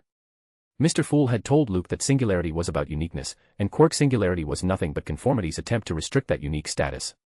Similarly, he had also guessed that conformity was about convergence, and quirk conformity was nothing but singularity's attempt to restrict the same. Coincidentally, or not so coincidentally, both quirk singularity and quirk conformity resulted in mutations, corrupting not only the body but also the soul. Luke didn't share Mr. Fool's theories with the vestige, though. Instead, he asked, what of it? Yoichi looked back at his brother. My brother is a living testament to quirk singularity, he said. He suffers from the combined backlash of all stolen quirks. His body isn't evolved enough to hold a quirk like all for one. The question is, why? If there had been anyone else in Luke's place, even a quirk scientist, he might not have understood Yoichi's why. But Luke was a cryptologist. In only a moment, he decrypted what the vestige meant. The only thing that kept his face from distorting under a shocked realization was the fact that he was also a faceless. Oi. Nix hissed in his ear, concerned. What's going on? You look horrible. When quirks were supposed to become overpowered and overcomplicated across generations, Yoichi explained himself, then, why was my brother born with such a powerful quirk? Quirks had begun appearing only months around our birth in a more obvious manner, enough for someone to tell metas and non-metas apart. Then why was my brother born with an ability to steal quirks, when my mother's quirk was nothing but ordinary? Also, Zen tracked down our father and killed him, and he was quirkless. So, yes. Why?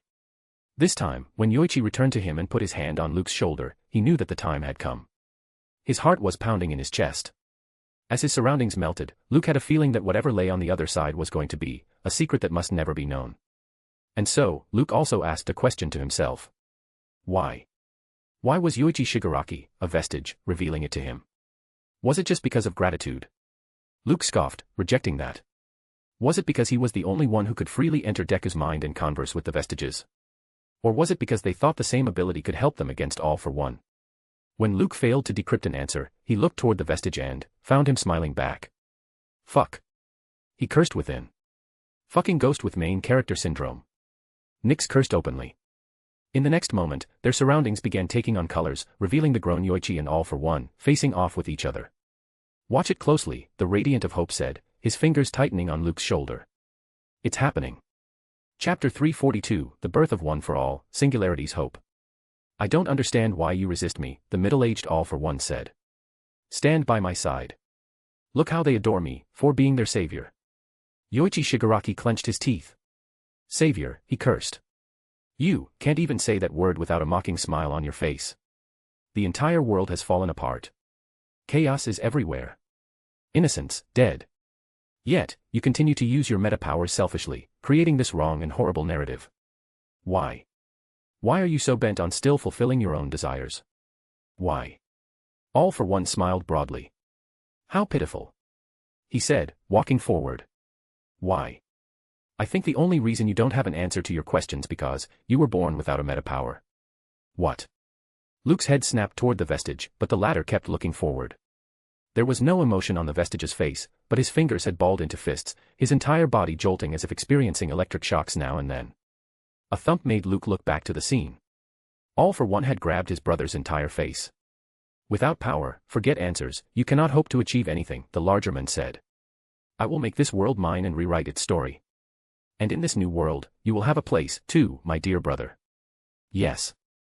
I have found a power that even your frail body can handle. Power Stock, it is called. Accept it and join me. Yoichi. That's the name I have chosen for you, after all, you are the first toy I possessed. A burst of redness left All for One's palm and began engulfing Yoichi. Now. The vestige grabbed Luke's shoulder. Come with me. Before Luke could even ask, the entire space twisted, streaks of light rushing past them. It was different, he realized. Wherever the vestige was taking him, it was secret enough for Luke to sense the man's nervousness by the way his grip tightened on his shoulder. It lasted but a moment. When the scene solidified, Luke, Nyx, and the vestige found themselves hanging midair, surrounded by a million stars, all radiating an ancient blue light. In front of them, levitating into nothingness, was Yoichi Shigaraki. Suddenly, a golden burst of light exploded out of the men, making them squint their eyes. The golden light shone upon all the blue stars, reaching to the furthest boundary of this realm. In the next moment, the same blue stars that had been hanging silently in the darkness stirred. A hum took over the world, then. In the blink of an eye, one of the blue stars left its place, became a streak of light, and came to a stop above Yoichi Shigaraki. As if that was a cue, all the blue stars began streaking their way toward the first one, colliding into each other. The surroundings began darkening, but the blue star in the middle. It had become so big that it didn't take a scientist to know what was going to happen next. True enough, unable to hold onto so much mass, the single blue star, seemingly millions of miles large, collapsed onto itself. A bang rocked the entire space, winds of many colors rushing past Luke, Nyx, and the vestige without affecting them as if they weren't a part of it. By the time those colorful winds settled into blackish purple, the entire star was gone. Now, a black hole hung in its place, its periphery radiating a blurred blueness with intent. Sigh. Luke's heart stirred. Nyx looked petrified. Even the vestige kept looking, stunned. That sigh was so old and full of emotions that it brought up emotions hidden deep within them. It's happening again. Those words awakened Yoichi Shigaraki, the blueness of the black hole above turning his green eyes yellow, almost gold. Then, something happened that made Luke almost stumble back, Nyx's breathing quickening next to him. The blue hole, which he had seen many times by now, molded. Slowly, it took the shape of a featureless face, a womanly face. All the blueness that it carried became a body, the halo becoming a gown with its ends lengthening and flowing, like wind. Slowly, she descended and landed next to Yoichi, her long hair undulating as if they were underwater. Are you the chosen one of this cycle? She asked, but it felt less like a question and more like a statement. Who? Who are you? Yoichi asked. She paused. You can call me Singularity. Singularity? Yoichi asked, puzzled. Am I dead? She didn't reject it. You are, and you are not, she said. It depends on what you choose to do next. What I choose to do. Yoichi repeated. Singularity nodded. Your brother bestowed a quirk upon you, thinking that you didn't have a quirk of your own, she said. He is wrong. You have always had a quirk. Now, the bestowed quirk and your own quirk have merged, becoming something unique. Yoichi looked at the figure, stunned beyond bounds. Are you that quirk? The godly figure seemed to smile. No, but, she said. I am related to it. This power is a responsibility, and it carries immense weight. It will crush you if your resolve is not strong. You think the world is in chaos, but the worst is yet to come. If I am here, it means, my brother will be returning soon. Perhaps, he's already here, in your brother. Yoichi sat up, a chill running down his spine.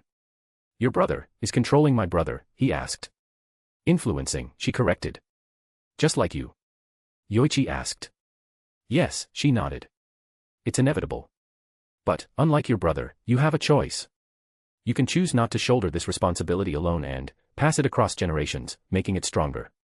Yoichi's head fell. Will there ever be peace in this world? Singularity sighed. Perhaps. Perhaps not, she said. I don't know. But, we can hope for it. Hope gives us power to continue to exist, to resist, and to guide the lost ones, even in the darkest of times. Be that hope, Yoichi. Be the hope for all to come after you. Yoichi looked up and stared at that featureless face for a while and nodded. Singularity lifted her right hand in response, holding out her palm. A streak of light gathered on that palm, becoming a colorful marble. Then, slowly, she pushed that toward Yoichi, making him burst with a white flash. One for all, Singularity said, hovering above Yoichi's blindingly white figure. That's the power you will wield, my radiant. Luke, Nyx, and the vestige looked on, holding their breath. It was then a retina seeped into all the whiteness and blueness, like a color that shouldn't even belong, anywhere. You returned a moment ago and already began your schemes, sister, the voice lingered across the space, like a beastly growl.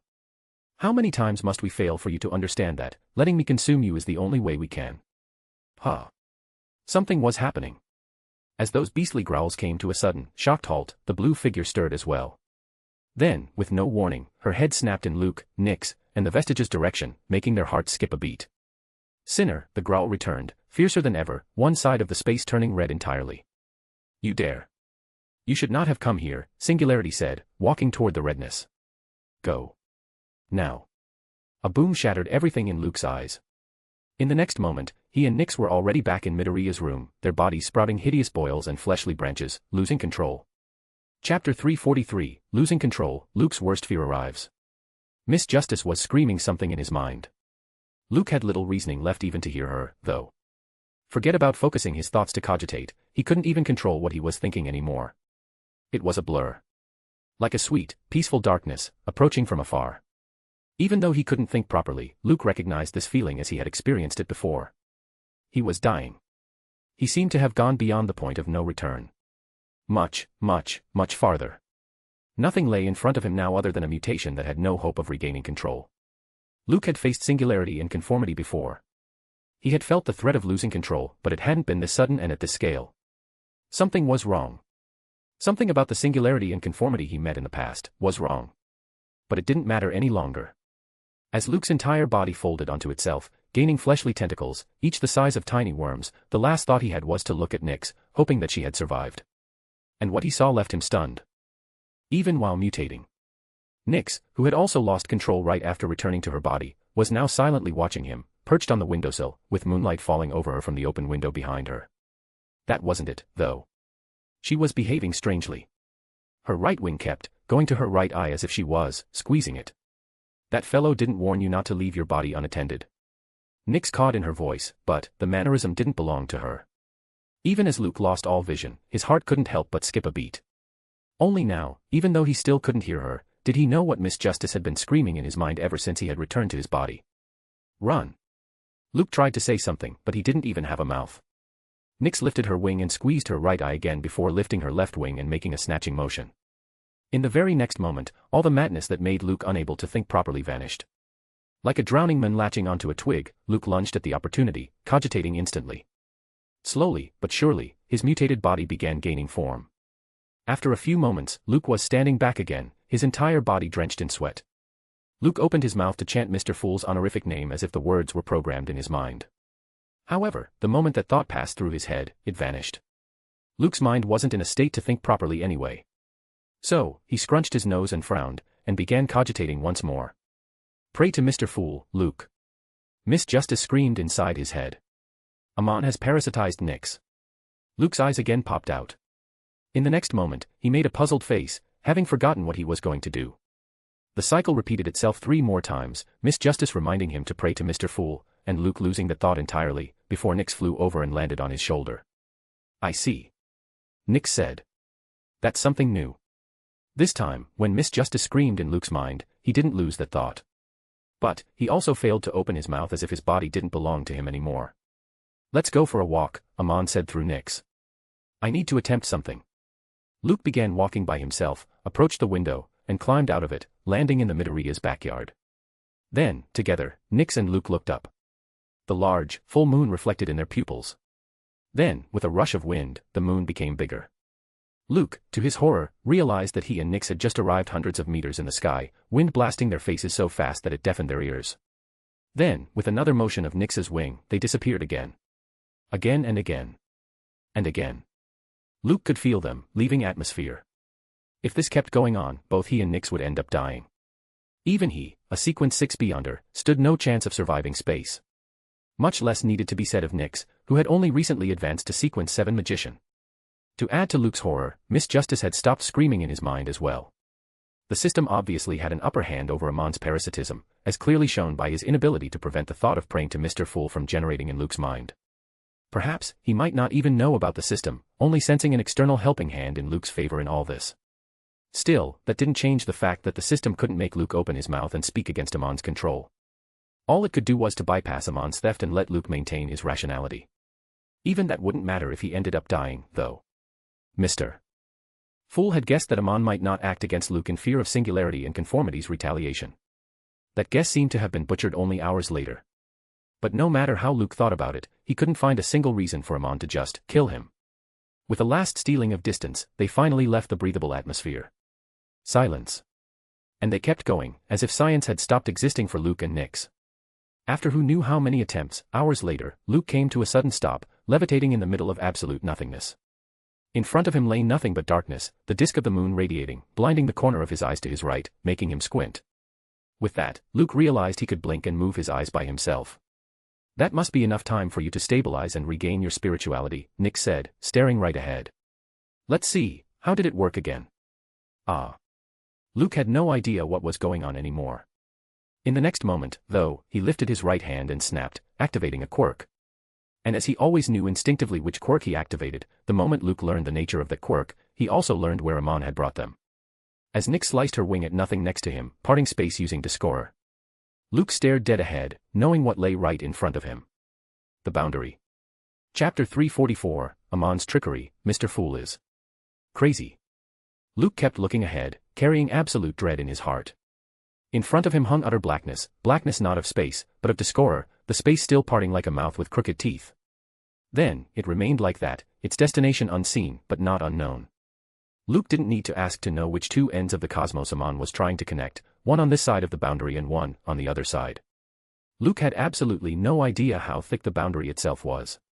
However, logically, if Amon was already using Discorer, then it meant that it couldn't be that large, either. And the teleportation quirk could practically connect 2 opposite ends of the planet. It all depended on the complexity of the quirk and Nyx's own stamina. Which, in this case, seemed more than enough. Luke waited without needing to breathe, a thought more horrible than any before this moment crossing his mind. Any second, from the darkness, another figure would walk out. It wouldn't be an avatar or mere parasite.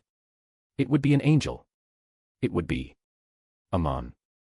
Yet 1 second passed, and another, but the darkness of teleportation kept hanging still, just like silence. Nyx lifted her wing and squeezed her eye again. Slowly, the parted space began closing as the quirk ran out. They remained levitating like lifeless objects in space for a while. Then, Luke lifted his hand out of his control and put it on Nyx. He instantly knew what Amon was doing, making him bestow the Discorer quirk again. Moments passed, but no such bestowal of quirk happened. How interesting. Nyx commented amusingly. That's quite a trump card you have there, Dr. Blessed. Luke wanted to react to that statement, but couldn't. Trump card. What was Amon talking about? What did he sense? Miss Justice. Miss Justice had once told him that even if someone read his deepest thought, unless that someone was a true god, no one could find her existence. So, no. Amon hadn't sensed the system. Amon had failed to use bioalchemy forcibly. The only way for Amon to properly use such a demanding and highly complex quirk, which needed Luke to arrange and lay out quirk factors that belonged to him and the life form, was to parasitize him deeply. From the way Luke found himself able to move and think properly again, he knew he had decrypted it right. Then, Amon dropped the bomb on him.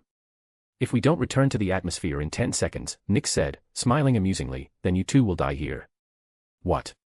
Luke's eyes almost popped out, his heart jumping out of his mouth. He hurriedly began bestowing a super complexity descorer upon Nix that would need around 10 seconds. Any less, and he wasn't sure they would be able to reach the atmosphere in one go. Also, even if Luke would be barely meeting the super complexity quirk's requirement of spirit points, Nix had more than plenty of spirit points, their value landing at 260 after a recent advancement. So, Luke focused on the bestowal process this time as he had never before. His entire face scrunched as he concentrated, calculating and optimizing layers of quirk factors upon each other before arranging them within Nix. It was surprising. For any quirk user other than him, this would be the moment to shout, plus ultra. Nothing pushed a human mind like the clear sight of death, especially when there was hope to survive it. The super complexity quirk bestowal that Luke had never managed to finish below the 10-second mark was completed in 9.5 seconds this time. Luke didn't even snap his fingers, resisting the mental urge, and activated the quirk right away. Nix sliced the space toward Earth. Luke jumped into it. Bang. As if he had hit a massive, elastic wall, Luke was thrown back with the force of a missile. Before he could even realize what was happening, though, his back again landed on the same elastic wall and he was fired forward toward the planet this time, coughing blood. Luke whirled across space like a broken piece of equipment, realizing that Amon hadn't created a portal toward Earth, but to outside the boundary again. On his shoulder, perched very casually, Nix lifted her wing and squeezed her eye again. "I thought a stronger version of this quirk would work," she cawed nonchalantly. "Or, perhaps, it would allow an insider like you to pass through." Nix sliced the space again. And this time, when Luke's whirring figure entered, it kept going, disappearing into the blackness.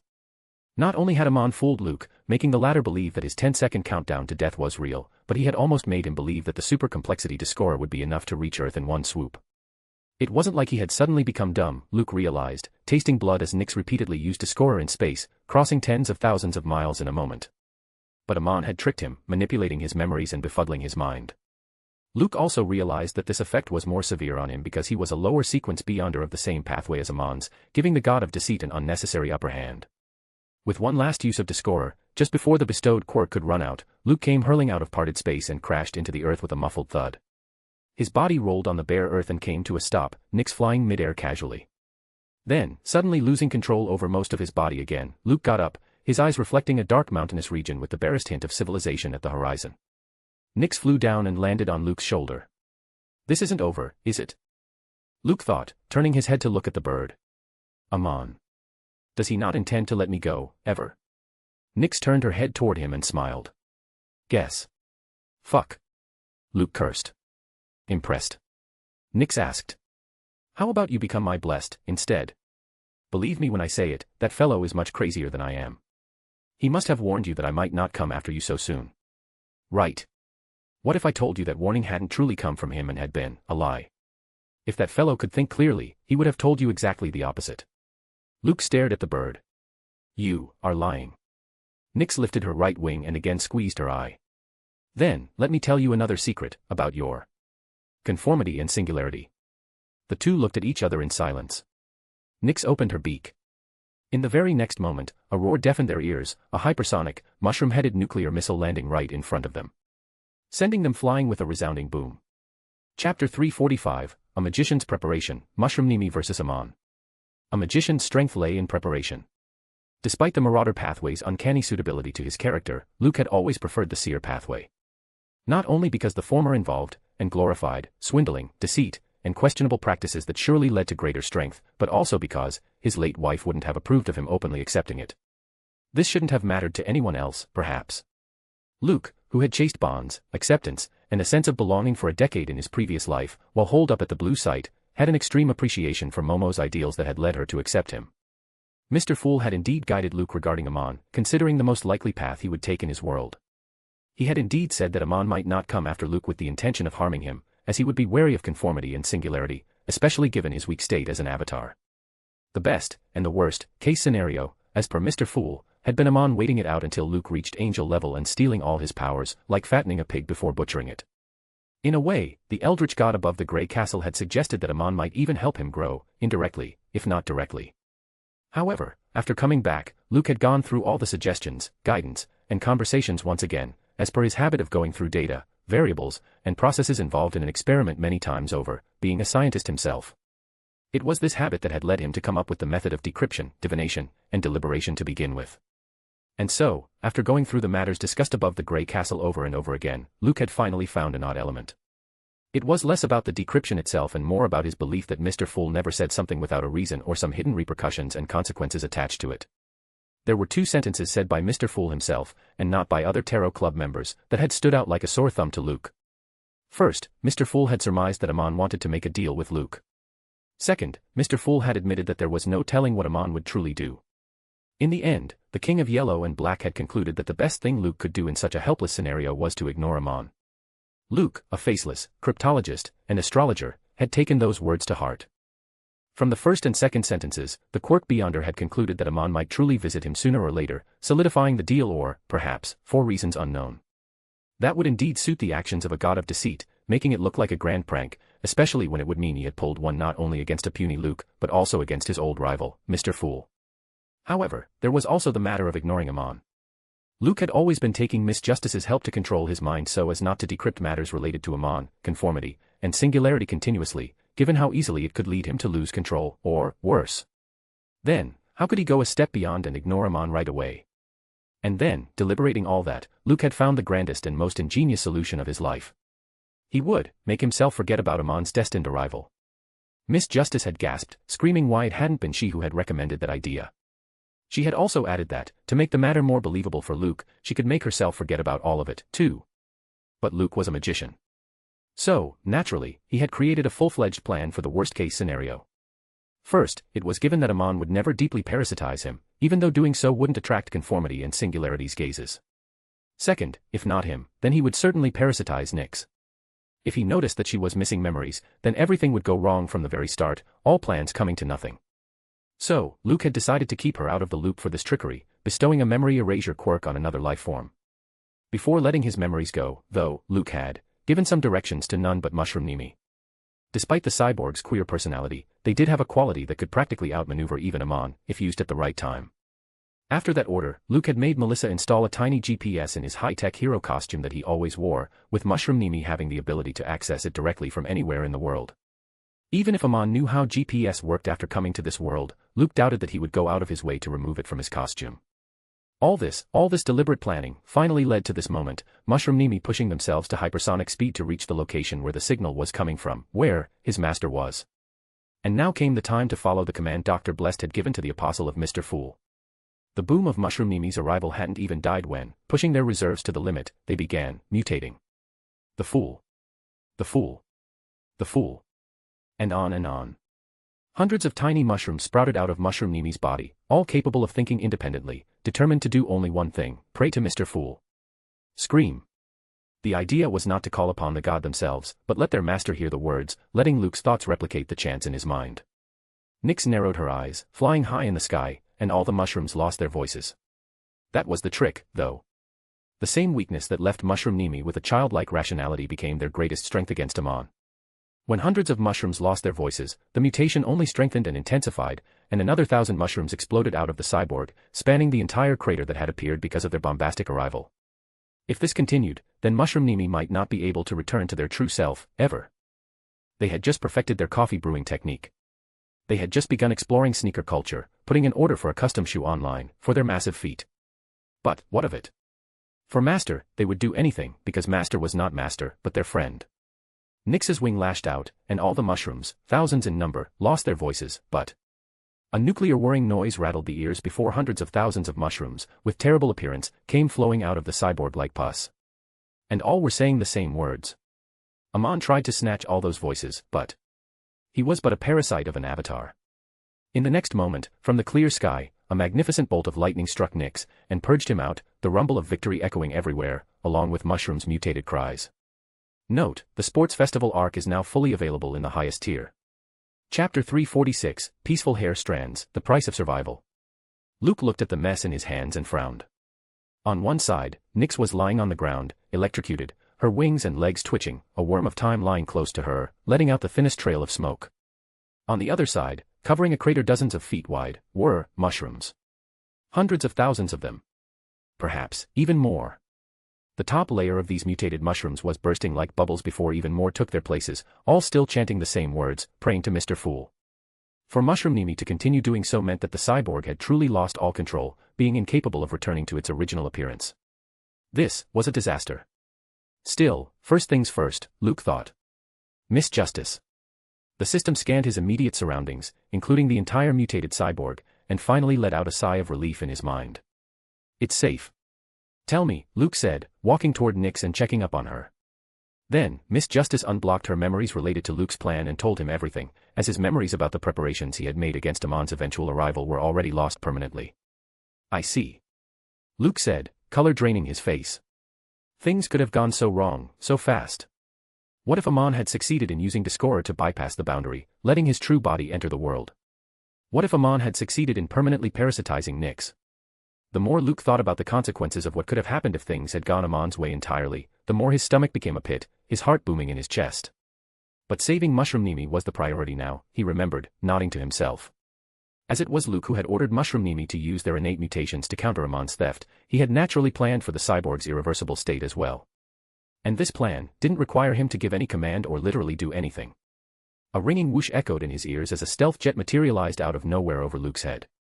It had the shape of a half-moon, and several tiny thrusters were mounted on its concave posterior. The thrusters swiveled, and the jet came down slowly, raising clouds of dust. When it landed fully and killed the thrusters, a tiny, glassy bump became visible on top of it. Throwing the cockpit open, Apostle Shield came sliding off the jet and looked at the scene, her heart skipping a beat. We don't have time, Luke reminded her, knowing she must have locked onto Mushroom's location to come here. Use it. Wah. Melissa stared at Leader, but then couldn't ask anything, his sick appearance making her decide otherwise. Instead, she hurriedly reached into her large pockets and took out a pristine box, radiating spirituality. Being the manager of apostles of Mr. Fool's headquarters, Dr. Blessed had given the duty of keeping the foe-sealed artifacts safe, including managing their distribution and return, to none other than the brilliant engineer, Melissa Shield, who had recently advanced to become a clown. The seer pathway always boasted heavier and larger spirituality reserves than the other two pathways anyway. In the worst-case scenarios, she could use both foe-sealed artifacts by herself, providing timely and crucial assistance. However, from the look on her face, it became clear that she had never imagined the worst scenario Dr. Blessed had prepared her for would come so soon. As Melissa opened the ancient box sealing Mr. Fool's blessing, Luke recalled the information that Miss Justice had shared about it. Foe-sealed artifact, Peaceful Hair Strands, Grade 3. Specification, it has abilities that resemble the Sequence 6, Soul Assurer of the Darkness pathway. Appearance, a simple decoration formed with many strands of black hair. Powers, direct physical contact with its strands of hair causes one to lose all desires and emotions, becoming silent and immobile. Negative effect, affects anyone who comes into direct contact with them. Tip, the user can avoid direct contact by wearing gloves. Warning, peaceful hair strands will dissipate after 30 minutes of total usage. After upgrading again, Miss Justice began restructuring how she showed these details as well. For the time being, she had decided to name these artifacts as foe-sealed artifacts. Compared to the first foe-sealed artifact that Mr. Fool had blessed him with, the Grade 2 Judge Button, which had 4 different abilities, each better than the last, the Grade 3 Peaceful Hair Strands didn't look like much. However, where it was needed, it became a true lifesaver. Miss Justice had told Luke that this particular sealed artifact had once contributed to preventing the descent of an evil god in Mr. Fool's world. Also, its original version had severe negative effects. But, because of the limited time they could use it in this world, those negative effects didn't really matter much here.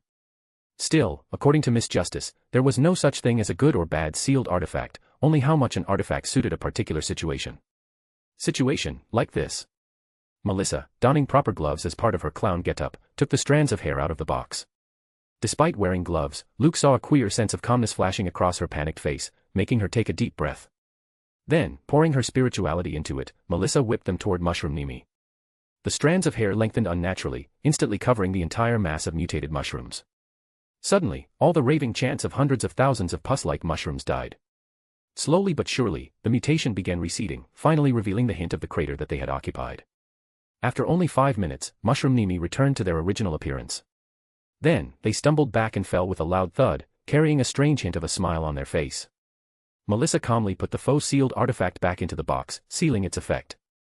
Instantly, the panic returned, and she bolted toward the crater, checking up on the cyborg, putting the high-tech mask on her face. Luke, holding Nyx in his arms, stepped down into the crater and loomed over her. And Melissa sighed, taking off the mask. 40 KT, she said, with a deep, saddened expression. Mushroom Nimi lost 40 kilotons worth of energy, permanently. Luke's mouth flattened into a thin line before, slowly arching up, becoming a clownish smile. That's a small price. Ms. Shield, Dr. Blessed said, looking up at the sky, lampooning. Surviving angels and gods is not easy, you know. Chapter 347, The Apostles of Mr. Fool's Trump Cards. A square patch of Earth slid as the new moon, the stealth jet created and named by Melissa and the cyborg with the help of Luke's blood creation Quirk, landed and disappeared underground. The jet dropped Mushroom Nimi's overly large body as Luke and Melissa stepped out of the cockpit, the former carrying Nyx in his arms delicately. A few small robots came whirring toward them suddenly. They put down a massive stretcher and beeped loudly as they rolled the cyborg over it before taking him deep into the headquarters. Mushroom Nimi didn't need any recharging from an external power supply. All they needed was time to let their idle energy regeneration kick in, countering the adverse effect on their body caused by the mutation. Sadly, as the mutation itself had consumed nearly 40 KT of energy in a very short interval of time, surpassing the limit of recoverable output of 10 KT, it was permanently lost. Now, the cyborg had only 400 KT of recoverable energy left. It seemed more than enough at a glance, but Luke, for a fact, knew that this was only the beginning. Mushroom Nimi was one of the trump cards of the Apostles of Mr. Fool, just like all other apostles. The cyborg's existence became even more important given that, for now, only it effectively countered him on. Speaking of trump cards, Luke took out the Worm of Time from his pocket and gave it to Melissa. Properly store it with the one I gave you before, he said. Remember to seal the box. Call me if you feel your spirituality is not enough for the ritual. Melissa's eyes shone as she looked at the worm again, carrying a hint of dread. Is this? She asked, delicately lifting the worm with her gloved fingers. Usable. Luke nodded. It should be, he said. Then, lampooning, he added, 2-3 more times and we will have enough for each one of us. Melissa would have instantly frowned at the joke before. However, after becoming a clown herself, she had decided to change how she looked at things. If she wanted to digest the potion, she needed to see the humor where others couldn't. It was not necessary, as a clown could act in many ways, but she wasn't natural like Leader and Raven. So, she had no choice but to walk in their steps and take a page out of their book. Still, the more she repeated Luke's words in her mind, the more she found it amusing, making her lips arch up. Luke nodded within at that. That was more than he had expected from a clown Melissa. At least, the girl wasn't cringing every time he made an inappropriate joke anymore.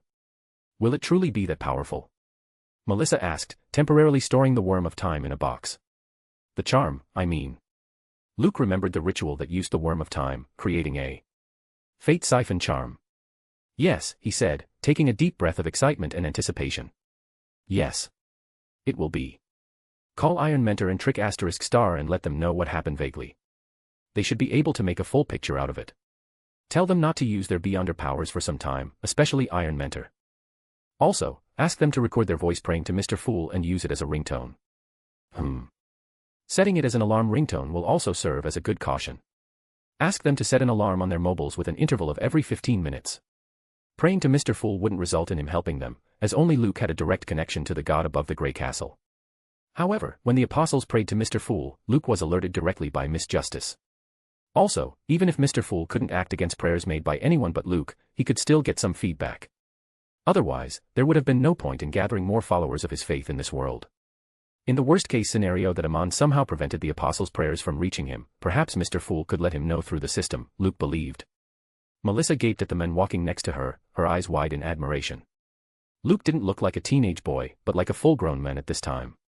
His height didn't change much, but, combined with the expression on his face, and the authority he carried, there was a charm about him, and his casual preparations, that was hard not to notice by a clown. Not getting a reply, Luke looked at the girl, who snapped her head in the other direction, blushing. Luke frowned before remembering something else. You said he woke up. Ah, yes, Melissa nodded several times, her heart beating out of her chest. She had to take several breaths, hoping Leader wouldn't use his abilities to pry into her soul just like she had inadvertently done with Big Siskazoho.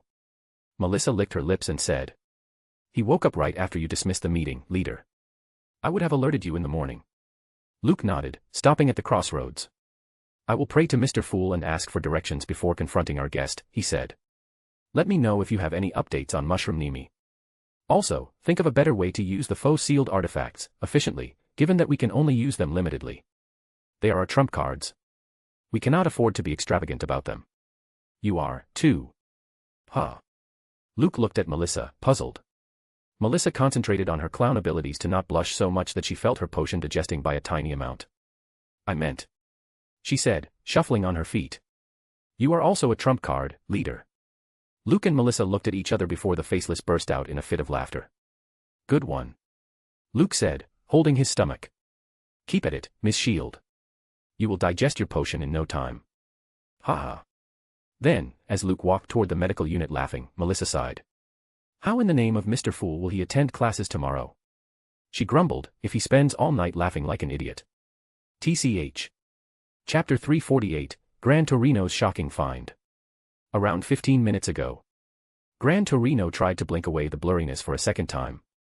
His mind felt so befuddled that he couldn't even tell how much time had passed since the last time he had woken up. 5 days. 3 hours. 10 minutes.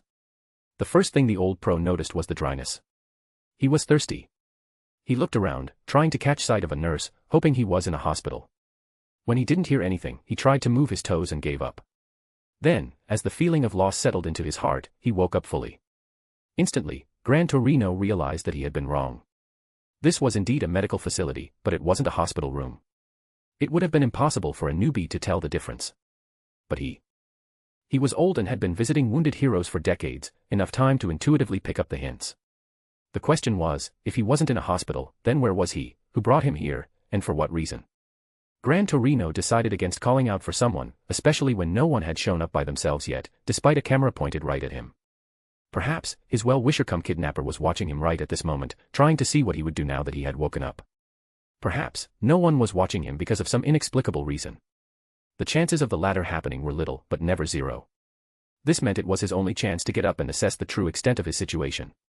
Gran Torino let out a suppressed grunt as he sat up, feeling the blankness beneath his knees.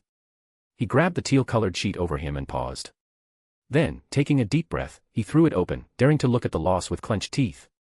Yes. It was as he thought. They were gone. His legs were gone. Bandages were wrapped to his knees, where they coiled over each other and ceased to exist. And, if his legs were gone, then so was his quirk. Now, Gran Torino only hoped that this wasn't some villain's sick joke. Only a few truly lowly ones, like All for One, would go so far as to keep him alive, while taking away his legs and quirk to make him feel so. Gran Torino clenched his teeth again, trying to look past his anger and pain. He focused on the task at hand, to figure out where he was and how not to let someone take advantage of his presence here. But, without legs and a quirk, it became a challenge even to get off the bed, much less accomplish the daring task Gran Torino had in his mind. There was a reason he had remained a top hero in Japan for decades, though. It wasn't just because of his quirk and accomplishments, but also because of his dauntless will. Somehow, the old man climbed down the bed and let himself fall on the floor. He was going to crawl to the door when he spied a wheelchair folded right under the bed. Thanking his makers, Gran Torino pulled it out and threw himself on it, letting out a breath of relief. Hurriedly, he poured himself a glass of water and rolled toward the door after killing the thirst. Steeling his resolve for what awaited him on the other side of the door, he pulled it open. It was an empty corridor, with pin-drop silence patrolling its entire length. Gran Torino rolled himself out and instinctively turned deeper into the corridor instead of leaving the medical facility. The very next room had a big, red bulb on it. Gran Torino knew that he shouldn't waste his time on finding out what was in that room, but he couldn't help it. What if there were more wounded heroes here? What if his well-wisher wasn't a well-wisher after all, as he feared? So, Gran Torino grabbed the knob and twisted, getting immediately surprised to find it unlocked. However, nothing could have prepared the old thing for the sight within the room. On a humongous steel bed, bound by heavy, reinforced alloy bolts and belts, was a Momo, lacking a head. It was cut open so brutally that hooked chains, coming from different directions, were keeping its flesh pried open, revealing its innards. With his breath caught in his throat, Gran Torino's gaze widened, and he found 2 more such beds, both carrying the same gruesome scene. It's impossible. Gran Torino thought, dread filling his old heart. It became just too obvious to him now where he was. He was at the place where Momo were being created by All for One's secret associate. And, as he had feared the most, his well-wisher hadn't saved him for the sake of it, but this monster planned to turn him into a Momo, too. Shaking slightly, Gran Torino turned around and rolled out into the corridor, even forgetting to close the door. With a blank, pale face, he looked deeper into the corridor, now knowing what lay behind the other doors. He should have just returned to his room and taken his life before the monster could turn him into a Momo, a weapon to attack innocents. But Gran Torino couldn't let himself fall into despair just yet. If there was a way to contact All Might, or just anyone, and let that person know of what was happening here, then it was his duty to find that way till his last breath. So, grabbing the wheels of the chair tightly, Gran Torino turned his chair toward the door leading out of the medical facility. He exerted himself so much that the ends of his legs began bleeding, the bandages gaining a red tinge. His heart booming in his chest, feeling the time running out, Gran Torino reached for the doorknob. Before he could even touch the knob, though, it turned by itself, the door opening right into his face. It was a man, donning a white lab coat and a clownish mask. Gran Torino kept looking at the man, hope abandoning him. Dr. Blest kicked the wheelchair back and walked in, closing the door behind him before staring at the pro. "Out for a walk," he said, his voice carrying a sick amusement. "Grandpa." Chapter 349, an unnecessary, unexpected, unwanted miracle. Luke felt sleepy. Too much had happened in the span of a few hours. He had advanced to sequence 6 faceless of the seer pathway. Before he could have even stabilized himself, Mr. Fool had struck him with lightning, purging Amon's worm of time, parasitizing him. Then, he had gone to the Grey Castle and discussed Amon in detail. It didn't consume his spirit points, per se, but it was mentally taxing, to say the least. It was especially so given the nature and weight of the matters that the Tarot Club discussed while guiding him. Then, right after coming from the Grey Castle, he helped Nyx advance to Magician. Knowing that all the apostles were waiting for their advancement potions, too, Luke had decided not to make them wait longer. With the threat of Amon lingering over their heads and the worsening situation of the world, it seemed best to raise the apostles' strength as fast as he could. So, for the next few hours, Luke had spent all his time bringing Iwao and Kazuho to the headquarters, brewing potions for them and Melissa, and then later conducting the meeting, letting them know of the danger lingering outside the boundary.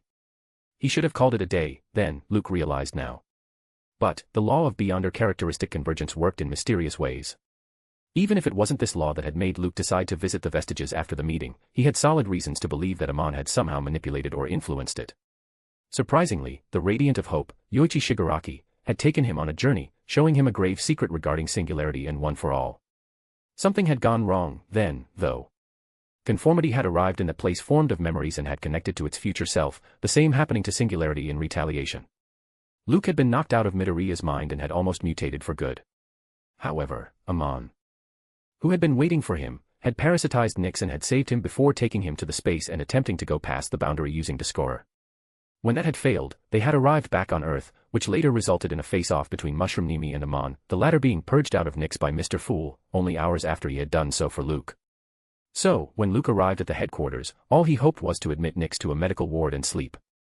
But when he found Gran Torino, peeking around, Luke knew rest wasn't written in his fate. That irony made him chuckle behind the mask, making the color drain off the old man's face even more. "Stop taking out your anger on him," Miss Justice reprimanded Luke. "He's so old. He's so old, and in pain. And no more jokes about his legs. It's not very gentlemanly." Luke's mouth twitched. "So, it was you." Gran Torino hissed through clenched teeth. "Why? What do you want to do with me?" "Turn you into a Nomo, of course," Dr. Blest said amusingly. "Isn't that what you have already concluded?" Luke. Cough. Luke cleared his throat as Gran Torino stared at him with a mix of dread and resolve. "Just joking. I am a doctor, you know. And you needed help."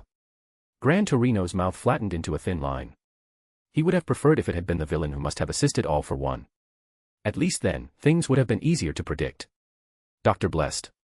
Forget about predicting what this man wanted, it would be a miracle if he got a single, straight sentence out of him. Still, Gran Torino needed to give it a go. "What did you do to Toshi?" "All Might." The pro had no idea what had happened after All for One's attack had made him pass out, Luke knew. He grabbed the wheelchair's handles and turned it around, taking the old man back to his room. Luke lifted the man and put him on the bed, and began taking off the bloody bandages. "I asked." "All Might is alive," Luke said. "He won the battle against All for One. He lost One for All." Gran Torino's heart sank. He knew Dr. Blest knew about the One for All, but learning this fact from this masked monster made the news even graver. Suddenly, out of nowhere, Gran Torino remembered what All Might had said about Dr. Blest. "He saved everyone's lives that day," All Might had admitted. "Including mine." Was he misunderstanding the situation? Gran Torino asked himself as Dr. Blest began working on his bleeding legs. Did Dr. Blest bring him here just to save his life, as he claimed? But then what about those nomas? Smack. Whoosh. Gran Torino's eyes popped out.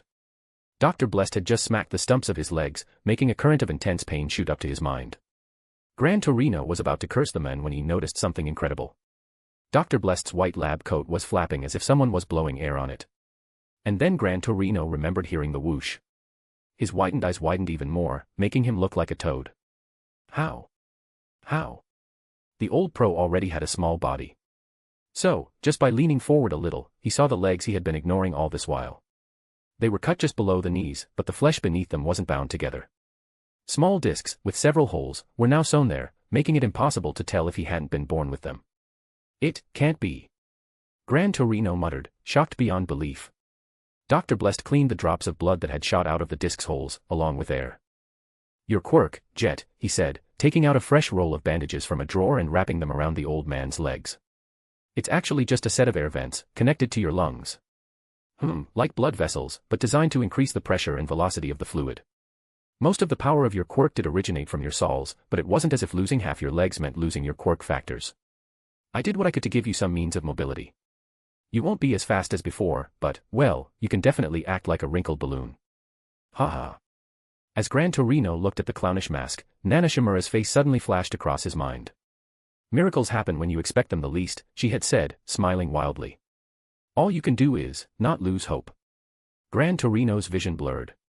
The next time you wake up, you will be at a proper hospital, Dr. Blest said. Let a few doctors look at you. They will know what to do. Then, the masked monster walked away, yawning. Thank you.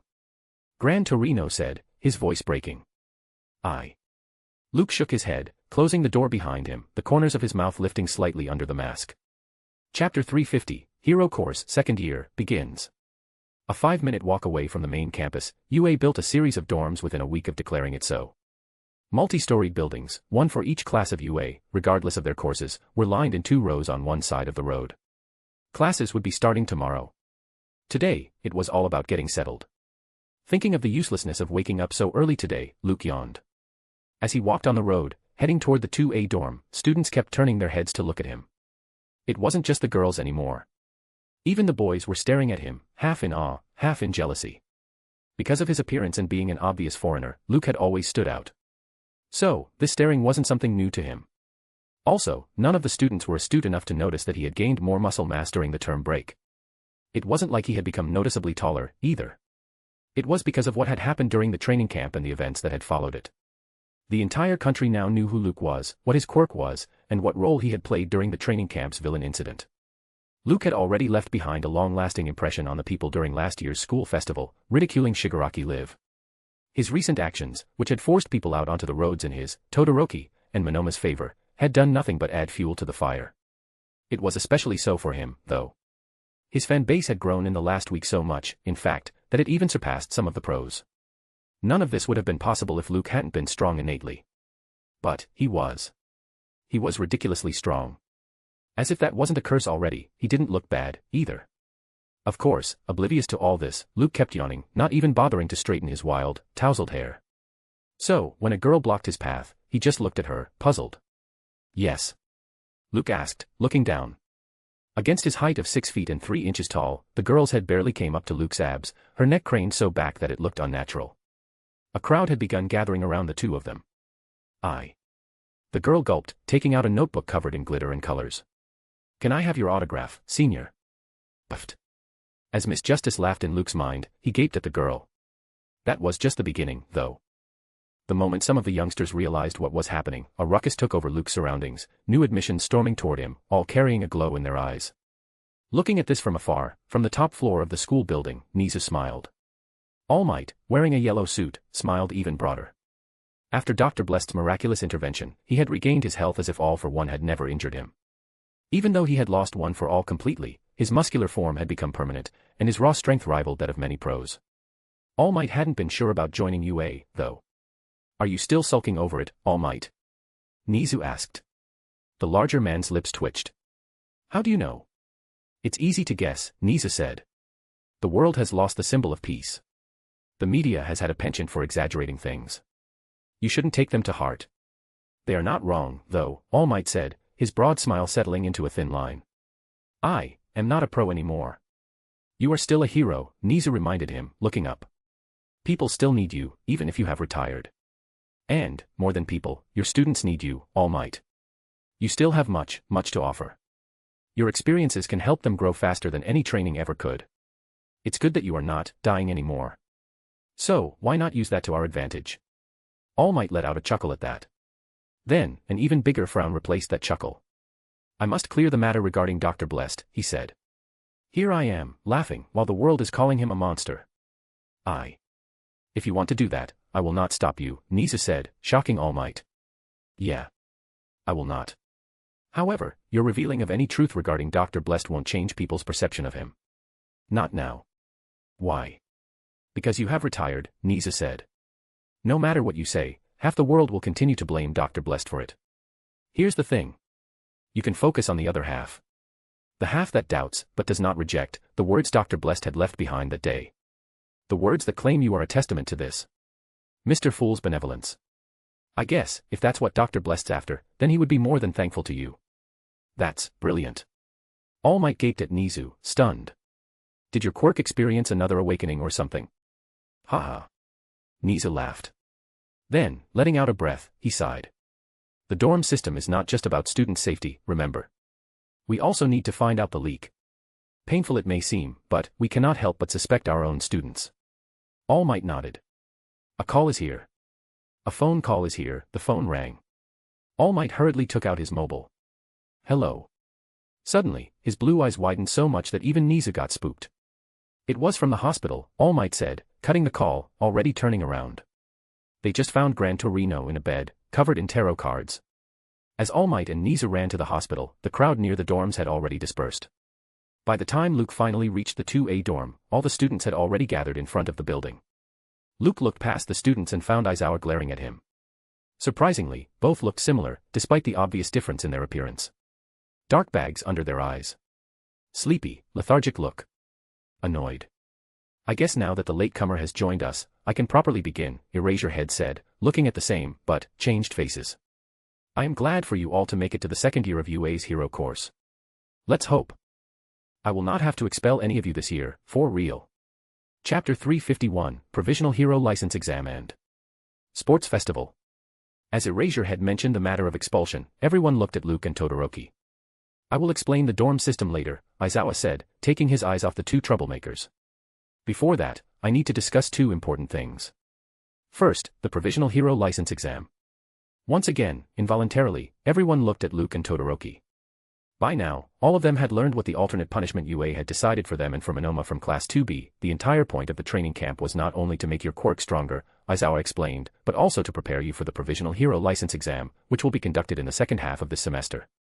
You must all know by now that Luke, Todoroki, and Monoma are debarred from taking that exam. However, they can still apply for the remedial course next semester. A wave of cheer ran through the students as Luke looked at Aizawa in shock, Toru and the others congratulating him from the sides. But Eraserhead's eyes had narrowed into needles, instead. Sensing something amiss, Luke looked at Todoroki, whose face practically held no shock. You already knew, Aizawa commented. Who told you? Hidden among the students, Midoriya smiled wryly, remembering that it was comedy hero, Lemillion who had let it slip out. It doesn't matter, Aizawa continued. You two will have a chance to take the Provisional Hero License Exam, but you will also be fighting alone against everyone else. There's a reason that it is recommended to attempt the exam in groups. And the cheery wave died. Sir. Tsuyu raised her hand. Wouldn't that be the same for everyone taking the remedial course? As the students whispered in agreement, Aizawa shook his head. Not anymore, he told them. The rate of passing students in the Provisional Hero License Exam has always remained low. This time, because of the obvious shift in the world circumstances, the rate of passing will be even lower because of stricter rules and regulations for the marking scheme. Faces paled. Don't tell me. Aizawa grinned, were you all thinking that just because you will be attempting the exam, it is given that you will earn the license? Haha. It had never boded well when Aizawa smiled at them. Much less needed to be said about the time when he outright laughed. Meanwhile, Luke smiled widely at everyone. I am looking forward to some of you joining Todoroki and me next semester. Mouths twitched, easing the students' shoulders. This guy. Aizawa looked at Luke and sighed. If he weren't so goofy, he would already be. Anyway, he said, that leads us to the second matter I needed to discuss. Sports festival. For the first time, laziness, sleepiness, and goofiness disappeared from Luke's face, making Aizawa nod within. Not only Luke, every single face had gone hard the moment Aizawa said sports festival. Getting a provisional hero license exam was also an individual endeavor, but it didn't actually mean that they had to compete with each other. Sports festival, on the other hand, meant not only competition, it meant revival of old rivalries and checking out how much they had progressed compared to each other, truly. Bakugo's eyes narrowed as he looked at the back of Deku's head. Luke looked to his left and found Todoroki looking back at him. Not only them, everyone was looking at each other, the entire atmosphere heating up. Clap. Aizawa's clap dissipated the heat instantly. You still have time, he said. Sports festival will be organized around the same time as last year. Also, you need to keep in mind that fighting each other is not the goal of the sports festival. There might not even be one-to-one matches. Jaws dropped. I am just making a guess, Eraserhead said as students began shouting, asking if those disappointing words were true.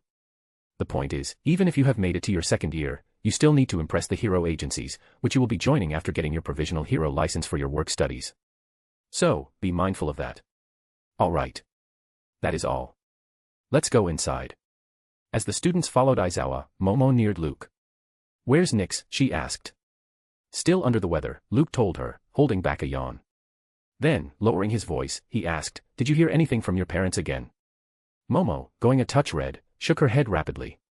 From the sides, Kyokujiro narrowed her eyes at them. Luke nodded with relief. His father, Ryujiro Sionji, had approached the Yaoyorozu household with the matter of Quirk marriage between him and Momo. To not let this matter become a hindrance for him in the future, Luke had threatened to leave the Sionji family entirely, much earlier than the planned time as per the deal with Mrs. Sionji. She had not been pleased with Luke revealing the matter. However, he had no choice, either. Anyway, that had done the trick, it seemed. What are you two whispering about? Luke and Momo looked behind and found Mina narrowing her eyes at them. Guys. She stretched her voice, catching ears. Luke and Momo are dating. What? Toru shouted. Kyokujiro's eyes widened, popping out of her skull. Tsuyu and Ochiko involuntarily came together and held their hands, their eyes shining. Meanwhile, all the boys had their mouths open, Kaminari and Mineta crying and laughing at the same time, patting Luke and giving him thumbs up. Momo let out an ashamed, shocked gasp. No, we are not. She said before sensing the hesitation in her voice. Then, taking a deep breath, she repeated, we are not. Luke. Tell them. Well. Luke scratched his head. And the girls gasped, Momo slapping Luke's back, asking him not to joke about it anymore. Looking at the lively bunch over his shoulder, Eraserhead shook his head. I guess, he thought, opening the doors. We will have to keep an eye on all the students, for many reasons. Chapter 352, Class 2A's dorm. Eraserhead brought the students in and took them straight to the first floor. They entered a huge hall, filled with numerous sofas, a large TV, and other recreational items, which immediately revealed its nature. Each class is assigned one dorm building, Eraserhead explained. Girls on the right and boys on the left, with CCTV cameras on all corridors. He had not wanted to do this before. But, hearing how excited the students had gotten with a mere hint of a faux romantic setup, he found no choice but to emphasize the cameras. The first floor is the common area, Aizawa continued, as the students' heads snapped left and right, their eyes glowing with excitement. Breakfast and dinner will be served here. Baths and laundry are also available on this floor. You can explore it more later. Hey, look. Mina suddenly shouted. There's a courtyard. They all hurried to one side of the common room, which had large window panes. The dorm had a cubic shape, with its center exposed to the environment. In the middle, it had a huge courtyard with many trees, plants, a garden, and several benches for relaxing, soaking up the sun, etc. Uraraka hopped from one side of the common room to another, barely grasping the size of it. Most of the boys were like her and Mina, too, finding the dorm much, much larger than they had expected it to be. Rooms start from the second floor, Eraserhead said, hitting Mineta after the boy said something inappropriate about the bathrooms. There are 4 rooms per gender on each floor, with 5 floors in total. Needless to say, everyone gets their own room. UA has designed the rooms to fulfill all basic needs of students like you.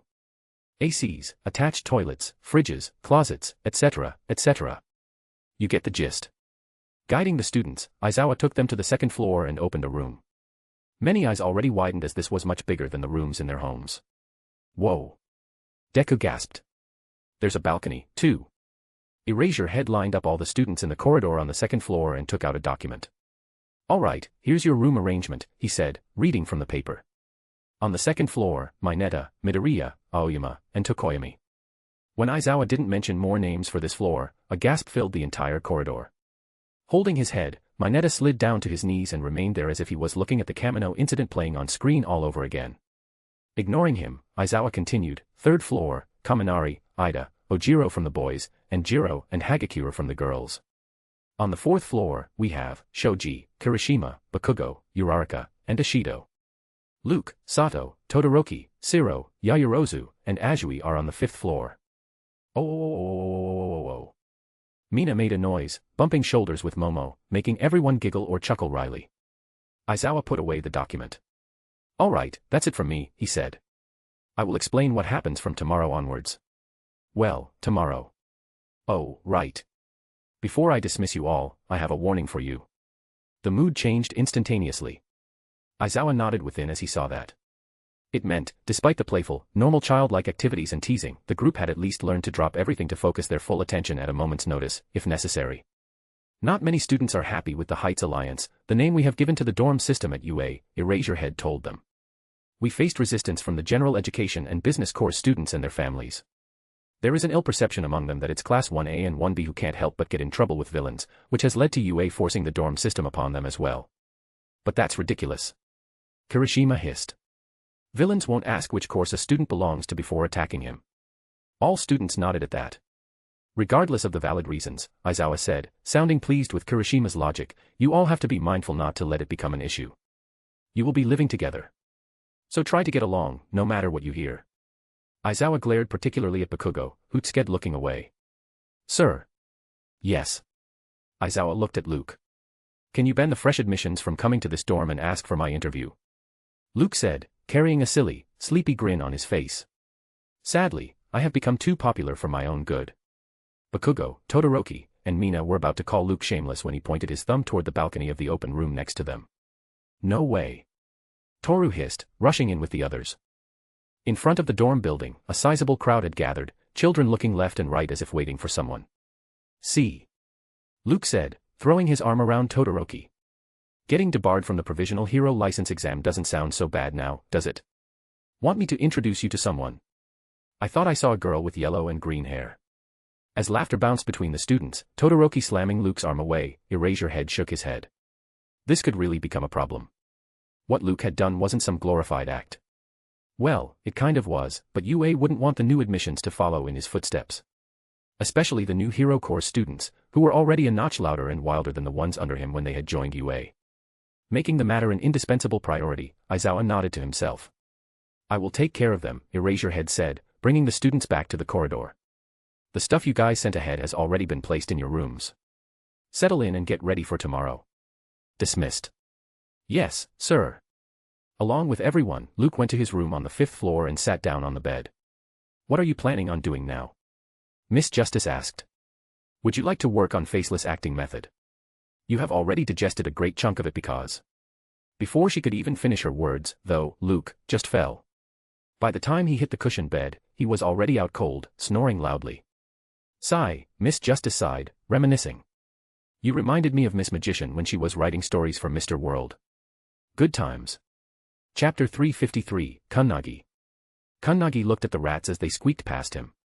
That meant the restaurant was discarding the leftover food early tonight.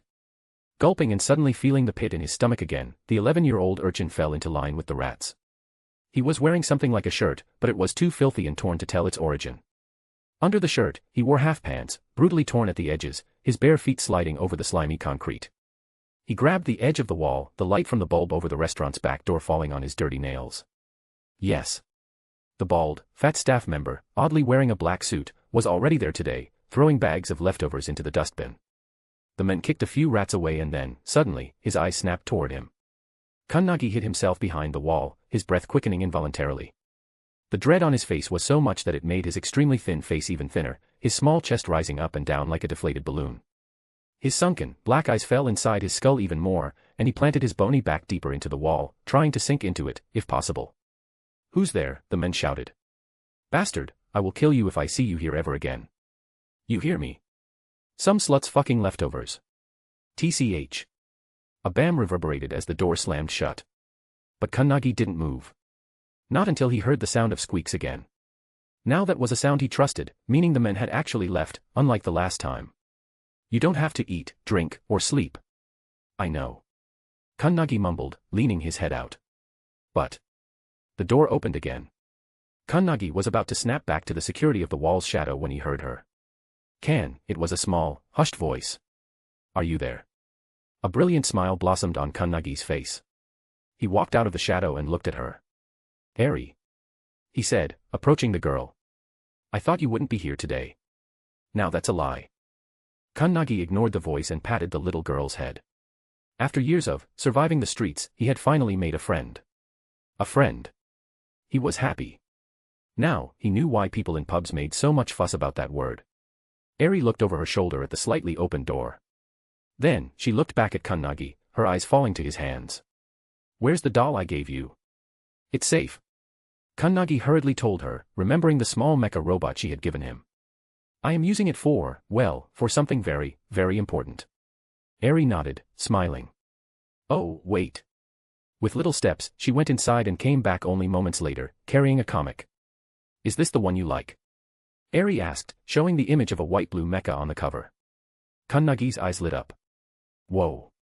He reached out to grab Space Mecha Volume 3 as if it were a holy grail. How did you? This is very, very pricey. It is. Eri asked, puzzled. Kannagi nodded. Look. He showed it to her, flipping the pages. It's only torn a little and has all the pages. Must have cost a lot. Restaurant people sure are rich. But. Eri hesitated before she lifted herself on her toes. Kannagi brought his head down and gave her his ear. It's not a restaurant, Eri whispered. It's not. Kannagi hissed, shocked. Then, what? The boy was about to ask, straightening his head, when he noticed the shadow that had fallen upon the two of them. In pure silence, Kannagi continued to raise his head and looked at the person who was standing at the threshold of the open door. It was a tall man, wearing a large, black cape. He had a hat over his head, and on his face there was a crow-like plague mask. So you are our Ares, mysterious visitor, the man said flatly. Who sent you here? Ha. Kannagi didn't find anything funny. His face had gone so pale, and his heart was beating so fast that he didn't even know he had the strength to say something. However, as if his mouth didn't belong to him anymore, he opened it and answered, truthfully. A god, Kannagi said, his eyes popping out of his skull in absolute shock. Silence. The man continued to look down at the boy from behind his strange mask. In between the two of them, Eri had begun crying, brokenly sobbing, and pleading not to hurt her friend. A god told you, you say. The man said after a while, two massive men appearing behind him. What is your god telling you now? Kannagi didn't want to say it. Not with the two bald men, one of them being the same person who had brutally beaten him last time, eyeing him down as well. Yet, the urge to answer, truthfully, had never been stronger inside him, especially for all the lies he had spoken over the years to survive. He's saying. Kannagi tried to clench his teeth, but failed. I am powerful enough to kill all three of you. The two burly, bald men broke out in a fit of laughter. The masked one didn't. He bent, grabbed Eri's hand, and dragged her inside. Before he could disappear behind the closing door, though, he looked over his shoulder and said, kill the boy. Earth gave way under Kannagi's feet. Before the two men could even process the kind of order the masked man had given them, Kannagi turned around and bolted. Years of beating had taught him to never think before hiding himself from the eyes. No family. No friends. No Quirk. If he were killed, no one would even come to look for him, he knew. So, Kannagi ran for his life, clutching the comic tightly in his hand. That's the only way of running he knew anyway. It was the fear of losing his life that had made him so fast, despite his lanky, malnourished physique. Sadly, he was small. Sadly, the two men chasing him weren't ordinary citizens. If it had been before, then Kannagi would have lost all hope. Now, he had a plan. Why? Because God was on his side. The same God who had appeared to him 2 weeks ago. The same God who had given him powers and a name. Kannagi panted. Can I really defeat them? Of course. The god agreed. As long as I am on your side, Kannagi. Chapter 354, The Vessel of God. Taking shortcuts and using the dark corners to his advantage, Kannagi arrived at a massive clearing surrounded by 2 tall buildings on either side. He knew these alleys like the back of his hand. So, despite having a physical disadvantage against those 2 men, he had managed to shake them off. That had left him breathless, his stomach carrying knots inside it. Still, Kannagi would exchange the hollow, knotty feeling for the sharp, biting pain any day. Sadly, the god who talked to him had a cruel truth to tell him, tightening the knots in his stomach even more. One of them has a tracker quirk, the god said, sounding amused. I can feel his mark on you. They will be here soon. Kannagi's face couldn't even take a paler color anymore. Panting like a dying man, feeling the prickly dryness in his throat, he looked up and stared at the darkness in front of him. That was the only opening to this secret place of his. The alley itself was as wide as a city road, with dumpsters lined in rows against the wall to his right. To his left, there were several protrusions on the wall, resembling stony beds, attached to the windows. Kannagi usually crashed on one of those stony beds. There would be no sleeping for him today, he guessed. He looked over his shoulder and stared at the massive iron railing blocking the second half of the alley. He had climbed it once. It led to the market outside, after taking 2 more right turns. But climbing the railing would take at least 5 minutes. 10, given his state now, Kannagi corrected himself. Even if he did manage to go over the fence before the men arrived, it wouldn't make the mark on him disappear. So, no matter where he would go or how far he would run, there was no escape for him. Use it, God suggested. Use the power I gave you, Kannagi. Pray to me. Accept my blessing. And leave behind your past once and for all. This is the moment, the only opportunity. Either you grab it or... Haha. Muster your courage. If not for yourself, then, for Eri. Kannagi remembered Eri. The way she had pleaded for him. The way she had been crying, hugging herself. Something was wrong. She wasn't a rich kid of some rich restaurant owner. She was, suffering. There he is, a voice rang from the darkness, sounding thoroughly pissed. Bastard thought he could get away from me. Humph. Kannagi took a deep breath, deciding. He would do it for Eri. He would do it for himself, too. He would do it to leave behind this life and become a hero. Kannagi bolted toward the nearest dumpster and took out a robotic, hand-sized figurine from behind it. It was a white-blue mecha toy that Eri had given him the last time they had met. But since that time, the toy had changed, gaining several strange, indecipherable glyphs. As the 2 burly, bald men walked out of the darkness, a hideous scowl dancing on their lips, Kannagi brought the mecha toy in the middle of the alley and put it on the ground. Then, as the villains walked toward him, he prayed. The Lord of Dimensions. The eye overlooking the mortal realm. The source of all illusions. The creator of the painting world. The 2 men, ordered to kill the boy, stopped dead in their tracks. It wasn't because of the sight of a small urchin praying with his hands clasped together. The thing that had spooked them so much was the language that the boy had used. It was unlike any other language they had heard of. They weren't language experts by far, but there was something about the language that told them it wasn't natural.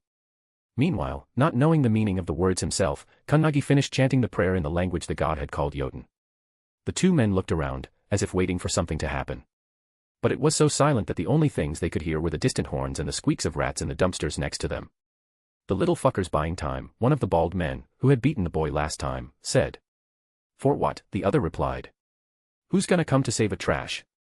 Both decided that it didn't matter. Together, and even more pissed than before, they continued toward the boy, taking out 2 long knives. However, Kannagi knew something had changed because he knew it would. The incomprehensible markings on the toy squirmed and wriggled like worms. Yes, God said, sounding very, very satisfied. Good, Kannagi. Very good. Now, concentrate on your spirituality and... This was only Kannagi's second time activating it. So, trying his best to ignore the reflection of the blades, he concentrated, outstretching his hands. Then, Kannagi willed it, territory creation. A formless hum echoed out of the totem on the ground in front of the sequence 9 shaman and spread over 100 meters. Instantly, the pain, hunger, and nauseating feeling hounding Kannagi vanished. Slowly, he took a deep breath, and his spirit body came out, hovering an inch over the ground behind his true body. All people within the territory, those residing in the building and the 2 murderous men, found themselves slowing down. Their spirit bodies were getting pulled out of their bodies, interfering with their thoughts, reasoning, and all senses. The 2 black-suited men had already raised their knives, but they also looked sluggish. Kannagi knew he couldn't separate their spirit bodies from their bodies completely yet. So, he took another deep breath, attracting motes of golden particles from all around. They came from the people, the rats, the water, the little shrubs. From everywhere. The little, feverish spirituality he held suddenly ballooned, making Kunnagi feel awesome, like a hero. Kunnagi's spirit body, now looking much more solid than before, opened its eyes and made fists. And swirls of lights gathered around him, becoming a storm, taking the form of two humongous, robotic arms. Then, pulling back his hands, Kunnagi punched. A squelching boom echoed against the walls, blood splattering in all directions, painting Kunnagi's smiling face red. Note: original cinematic, character image of the totem, Kunnagi, and Kunnagi's spiritual body, with spiritual robotic arms, is available. Chapter 355, The Shadowed Moon. A glassy knock woke Luke up, his vision returning from absolute blackness. He hadn't indulged himself in a physical brawl with Amon last night, but every inch of his body hurt as he sat up, feeling accumulated tiredness. Tuck TCK. Luke yawned and looked toward the ceiling-high window that opened to the balcony. Nix was on the other side, looking as tired as he was and thoroughly pissed. Oh, shit. Luke cursed under his breath. He was supposed to call her after arranging the room, letting her know how it all went. But he had fallen asleep much before that, only waking up now.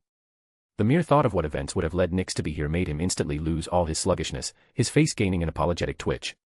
As Miss Justice confirmed that Amon wasn't parasitizing Nix or was anywhere in his surroundings, Luke got off the bed and opened the window. Ah, sorry. Bang. Nix mimicked the sound of an angry revolver going off. The air bullet hit squarely on Luke's chest and made him stumble back. That was only the beginning, though. Nix burst into flames and appeared right over Luke's head, and fired another air bullet. Then another. And then two more. Then, she fell, panting like a person who had just run a full marathon. Luke rolled on the floor, squirming in pain. Being a cryptologist and faceless, Nix's air bullets weren't strong enough to hurt him. However, they did hurt like strong, rubber bullets hitting his body, leaving behind bruises. You dumb fuck. Nix took a deep breath, sprawling on the bed on her back with her legs up. We thought. He got you again. Luke's head snapped toward Nix. We. Cough. Luke looked back toward the window.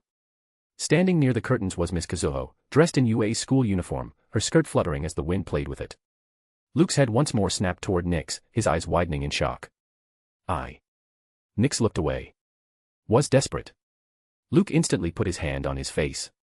The room was still dark, so she must not have seen his face. Even if Trick Step knew Dr. Blest's identity, Luke wasn't ready to actually interact with the apostles as Luke. So, as he swept his hand down, an older version of himself replaced his face. That doesn't help. Kazuho joked as she walked in. You look even more handsome with that face, leader. No wonder that girl. Hee hee. Luke noticed that the Sequence 7 astrologer had at least remembered to dye her hair black. Did someone notice you, Trick Step, he asked, standing up, wondering how much of his dignity he had already lost in the last few moments. Luke patted his hair down and watched as Kazuho looked around the dark room. No, she said, opening the bathroom and expressing shock, seeing the size of it. UA's uniform. Empress Raven's illusion creation. Door opening. Escape trick. On video, I might be another girl chasing a bird. Luke raised his brows. Empress, he asked, looking at Nix.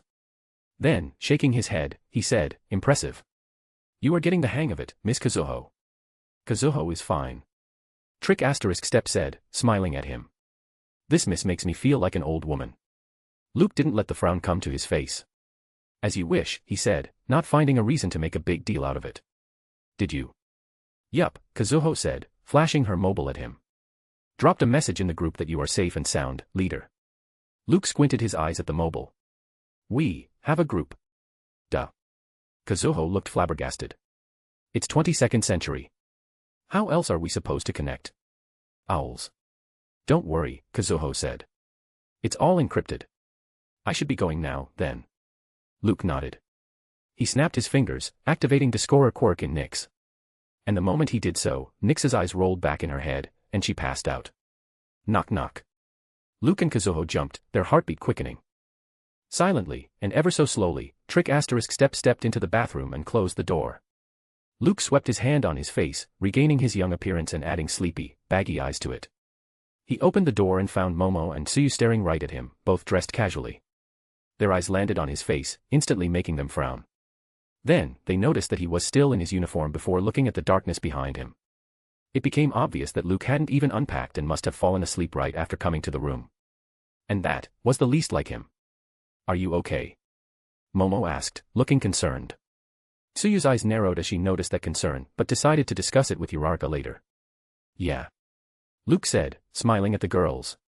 Was just a little tired and didn't know when I fell asleep. Shooty go blam.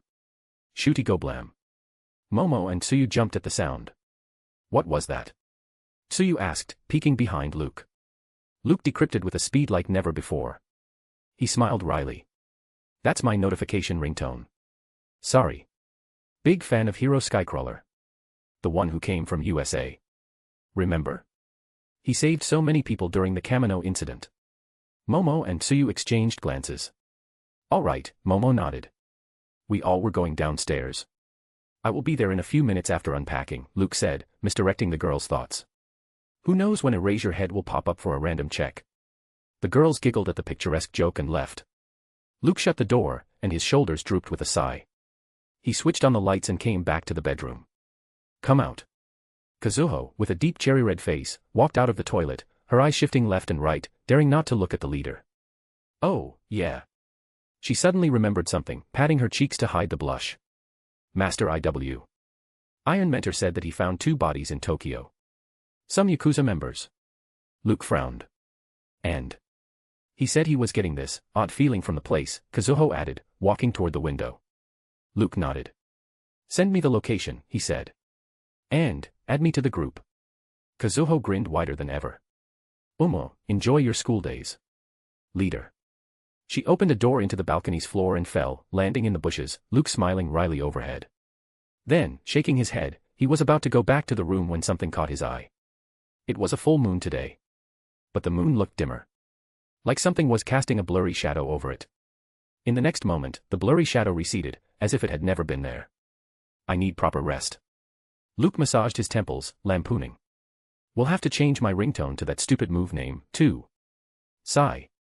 Chapter 356, 2A's Room Presentation Contest, I. Luke stepped down the stairs and found the atmosphere just too lively.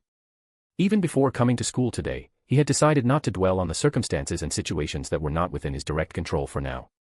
He must not waste entire days and nights on decrypting if there was another, hidden reason behind Amon's appearance and his taking him to the boundary. He must not waste even more time decrypting why singularity and conformity from the past had felt so uniquely and utterly powerful compared to their current selves. He must not even think of decrypting the unknown, inexplicable event that could have happened somewhere between Yoichi Shigaraki becoming the first Radiant, the Radiant of Hope, and the Blue Hole's reappearance, which had led to the Radiant's resurgence. Forget about successfully decrypting such a thing. Miss Justice had warned that if he somehow managed to even linger around the truth, then he would risk losing control at an incomprehensible level again. However, despite resisting all these urges, one thing hadn't needed any decryption. There was one conclusion from last night's episode that had stuck out like a sore thumb to Luke. The current singularity and conformity were not the same as their past selves. Because the singularity and conformity in these times felt lacking. Luke had already prayed to Mr. Fool and sent letters to all Tarot Club members, relaying what had happened to him. He hadn't received any response, but that was a response as well. With Amon's threat hanging over his neck, the best way to discuss him, singularity, conformity, and other related events was to go to the Grey Castle. For that, Luke needed to digest all 3 Sequence 6 potions. Fortunately, even without Mr. Fool and other Tarot Club members guiding him, Luke knew that this was the best thing to do right now. Power up. Gain strength, gather knowledge, collect evidence, and then, when he visits the Grey Castle, freely discuss the matter. Even if Amon's avatar in this world was a demigod, he still was only a demigod, right? All Luke needed to do now was push himself to that level and fight it out, eliminating the threat from its roots. It wasn't like the angel on the moon could pass through the boundary. Otherwise, he would have already done so. However, with the boundary's thinning rate quickening because of various reasons, it wouldn't remain so forever. So, Luke not only needed to power up, but he also needed to do so quickly. And that wouldn't happen if he couldn't even control his thoughts, losing concentration to decryption. Constantly. There was only so much Miss Justice could help him, no matter how much she seemed to have strengthened after his last visit to the Grey Castle. 3 seconds, Miss Justice said, sighing within him. You went through all this in 3 seconds. Luke's mouth twitched, apologizing to her. Shaking her head, Miss Justice placated him. You are a faceless, she reminded. A good chunk of the potion you have already digested. You have been playing the part of Dr. Blessed for a year now. You have been acting like Luke for even longer. Such things accumulate over time. Now, you just need to keep acting like a student. It won't be enough to digest faceless, but it would be a start. Luke knew why Miss Justice wanted him acting like Luke, because he wasn't the Luke he showed to everyone else. The true Luke was a much more horrible, wretched being. If it wasn't for the overarching events occupying him, the real him would have already lost himself to revenge. I will work on it, Luke promised, joining the lively bunch of students. One step at a time. Seeing Luke appear in the hall, the girls approached the boys, led by Mina. Hee hee. She giggled. Well, we were thinking. She has such an awesome idea. Toru said excitedly. Let's have a room presentation contest. Mina declared. Luke's face blanked. Midoriya, Tokoyami, Mineta, Todoroki, and almost all the boys' faces lost a spark as well. Before they could even say no, though, the girls already rushed to the second floor, leaving the boys no choice but to follow with crestfallen faces. The first room belonged to Midoriya, with props and posters of All Might scattered everywhere. TCH. This is pointless. Bakugo scared and went straight to sleep. The next turn was Tokoyami's. The girls had to push him off the door to peek inside his room, wishing they hadn't done so in the very next moment, as it was dark, with ghostly, purple light coming out of various skull-like candles. As Luke stayed behind, asking Tokoyami if the boy was interested in spiritual stuff as well, the crowd moved on to Aoima's dazzling room, leaving as soon as they had entered it. Mineta's room was skipped entirely. Ojiro's room was the most normal Luke had ever laid eyes on, while Ida's room looked less like a bedroom and more like a mini-library, with half the space occupied only by bookshelves. Kaminari's room had almost everything. Whoa. Luke joked. Did you bring everything that you could touch? What? Kaminari gasped, sweating. It's bad. Hey, tell me. Is it bad? Jiro slapped the back of his head. We are doing the girls' rooms, too, right? Luke suddenly asked. Silence. The boys forced their way to Jiro's room and found it utterly cramped with musical instruments, her face gaining a red tinge instantly. Next is mine. Hagakure shouted.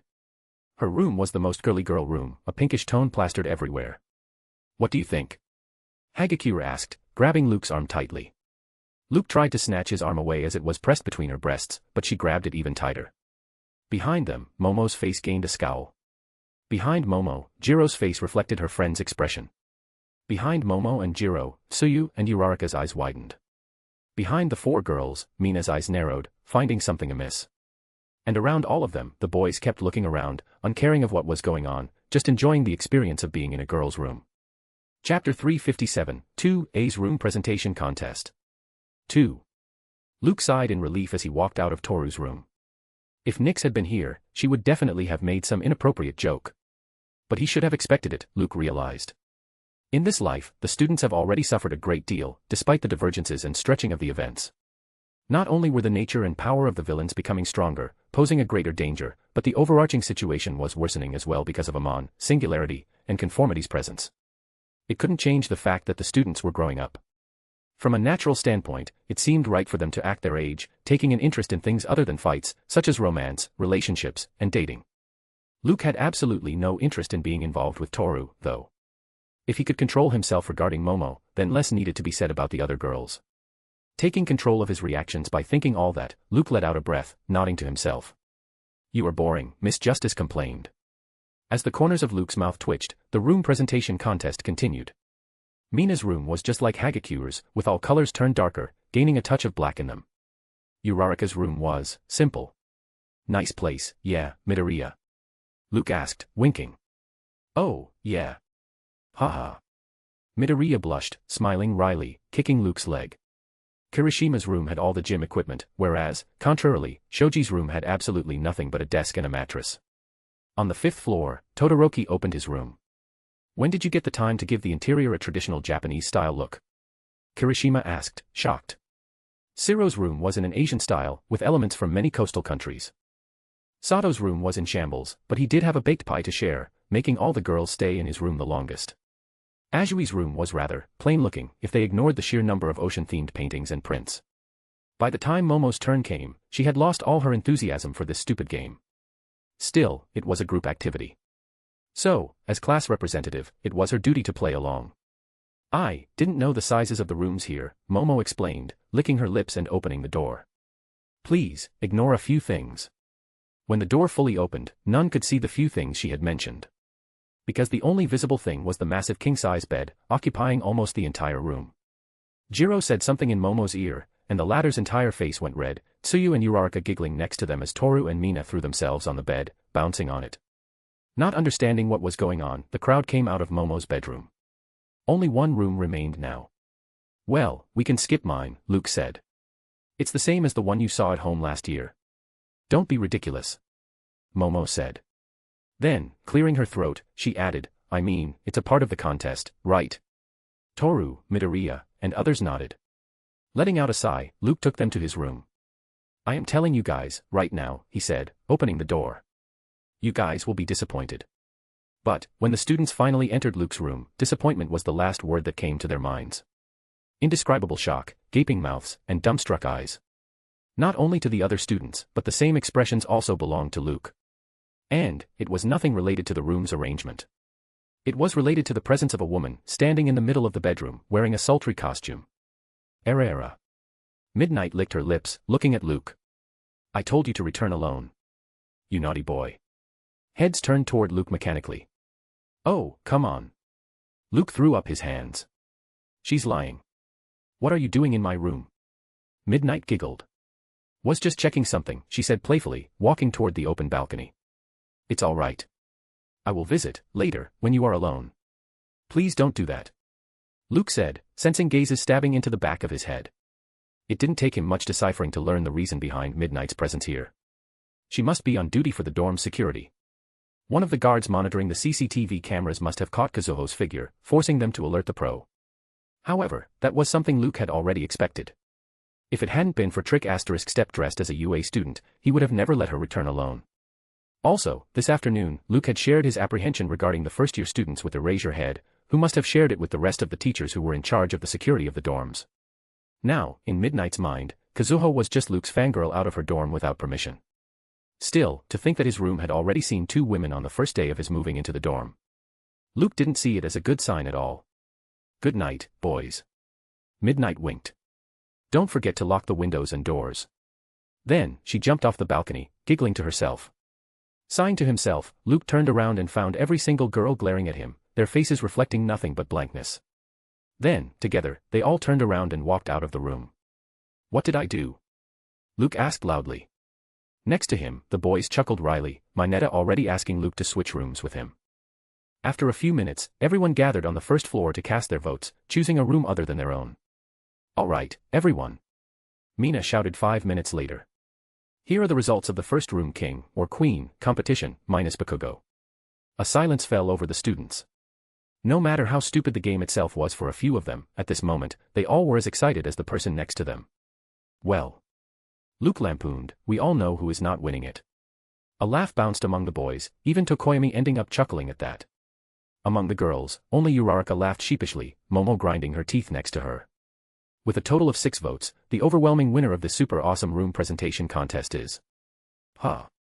Mina looked at the paper chit in her hand, stunned. Luke. See, Miss Justice said. Decryption has its limits, too. Luke, purely and genuinely shocked, stared at Mina. Next to him, Mineta, Kaminari, Siro, and Kirishima patted Luke, giving him a thumbs up for having a woman in his room on the very first night. Luke then looked at Midoriya and found him laughing as well, making the 5th vote. However, as if fate itself was trying to prove Miss Justice right, Luke couldn't guess who the 6th person was who had voted for him. And, as all the girls shouted that the true winner was Sato, not Luke, Momo kept looking away, a small smile hanging on her lips. Chapter 358, Acute Humanity Syndrome, Compound Monocle. Acute humanity syndrome is a highly inconvenient condition marked by sudden outbreaks of empathy, unsolicited moral clarity, and an alarming tendency to care.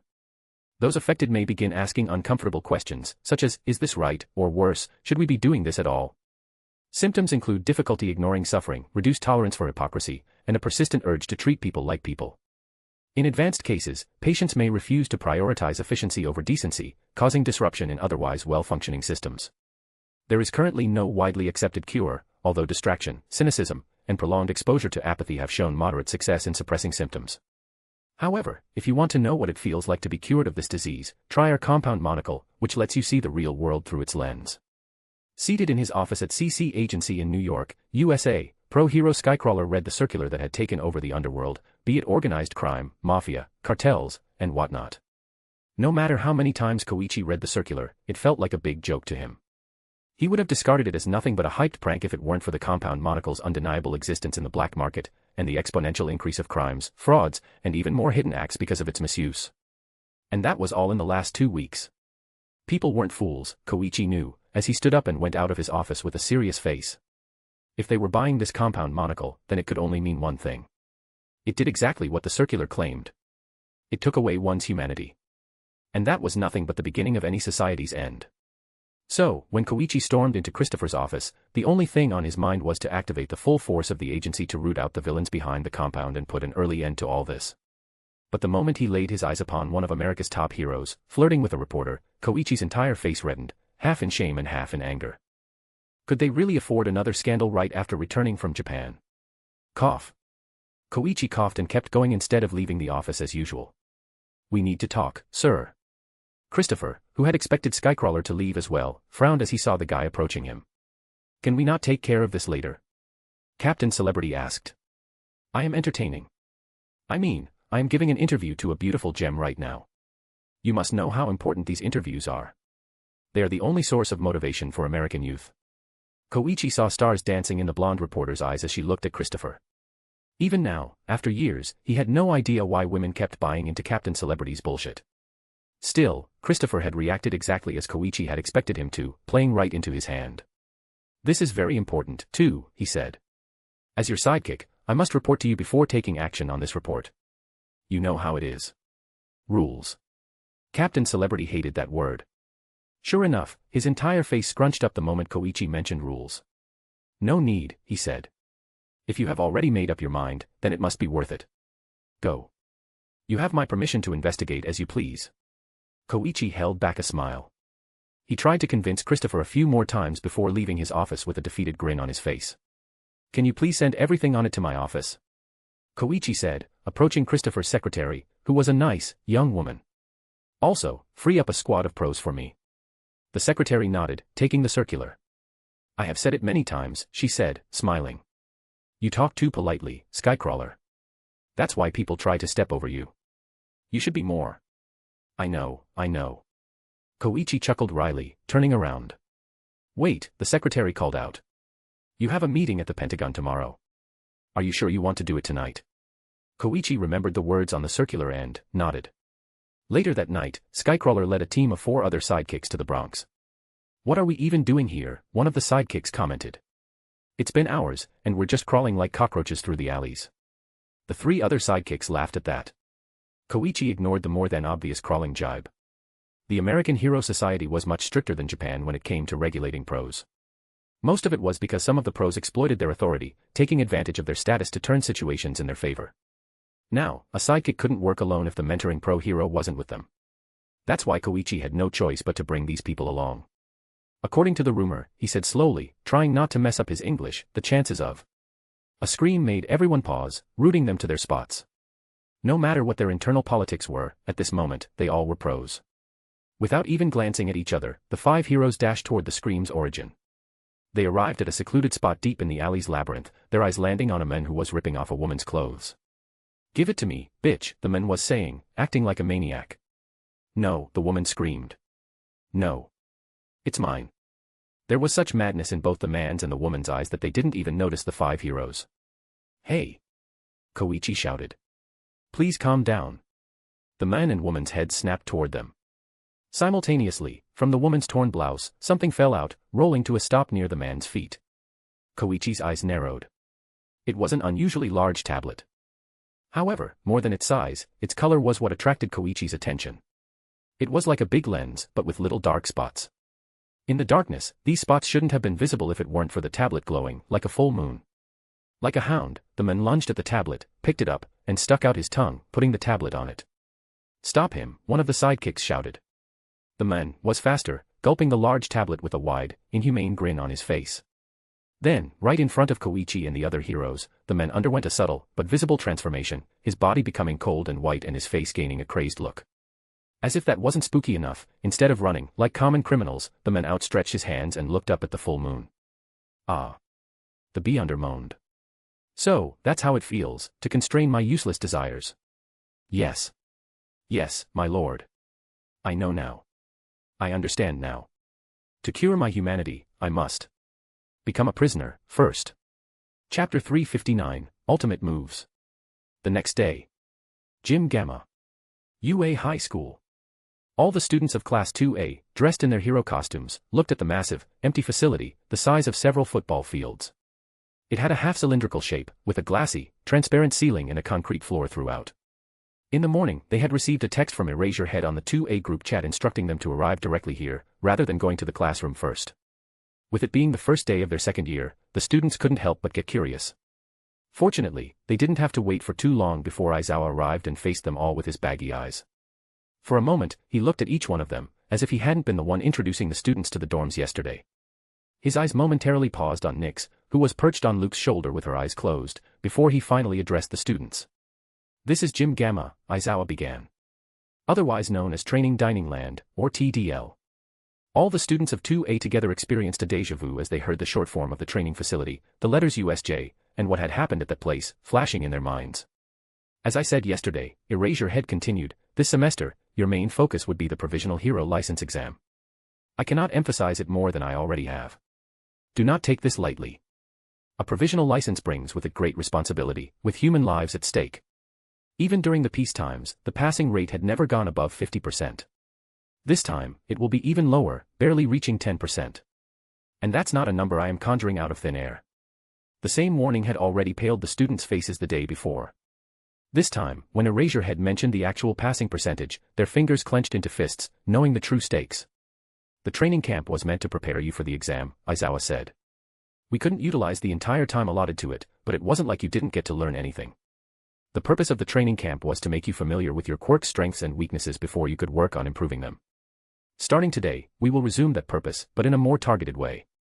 Targeted way, the students repeated, puzzled. Erase Your Head nodded. For the next 2 months, he said, you will be focusing on creating your ultimate moves. Those 2 words removed all hints of sleepiness from the students, making their eyes glow. Awesome. Kaminari shouted. That sounds so cool. Mina added. Smiles and excitement danced on the faces of all students. Aizawa nodded inwardly. To help you train better in a more efficient way, UA has assigned teachers to the Hero Course students, he told them as steps echoed in the vast chamber, making the students look over their shoulders. These teachers' sole purpose will be to guide you, point out your mistakes, and give you a safe platform to try your quirks without holding back. Let's welcome. As Aizawa named the teachers, the students' eyes also landed on them. They were Cementos, Ectoplasm, and R-rated hero, Midnight. The moment the 3 heroes came to a stop next to Aizawa, Midnight winked at Luke, making his mouth twitch wryly, Momo's face instantly gaining a scowl next to him. I thought Sand would be among them, Midoriya whispered toward Luke. He must be assigned to 2B, Luke whispered back. They do need close combat training. Midoriya's eyes lit up. I didn't think of that. Meanwhile, Ectoplasm, having the clone's quirk, which allowed him to create multiple clones of himself, stepped forward.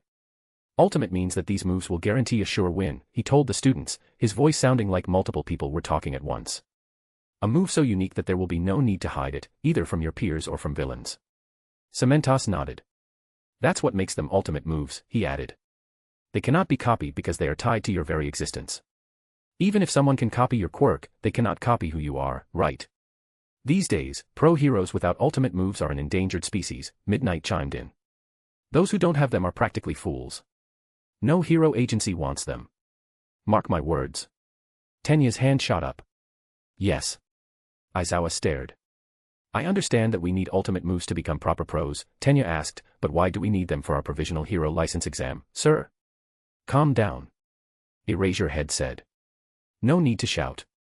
The exam will analyze your ability to deal with crimes, disasters, whether natural or man-made, and your general skills as a potential hero. Your ability to gather information, make decisions, improvise, and fight, in addition to how well you can lead under pressure.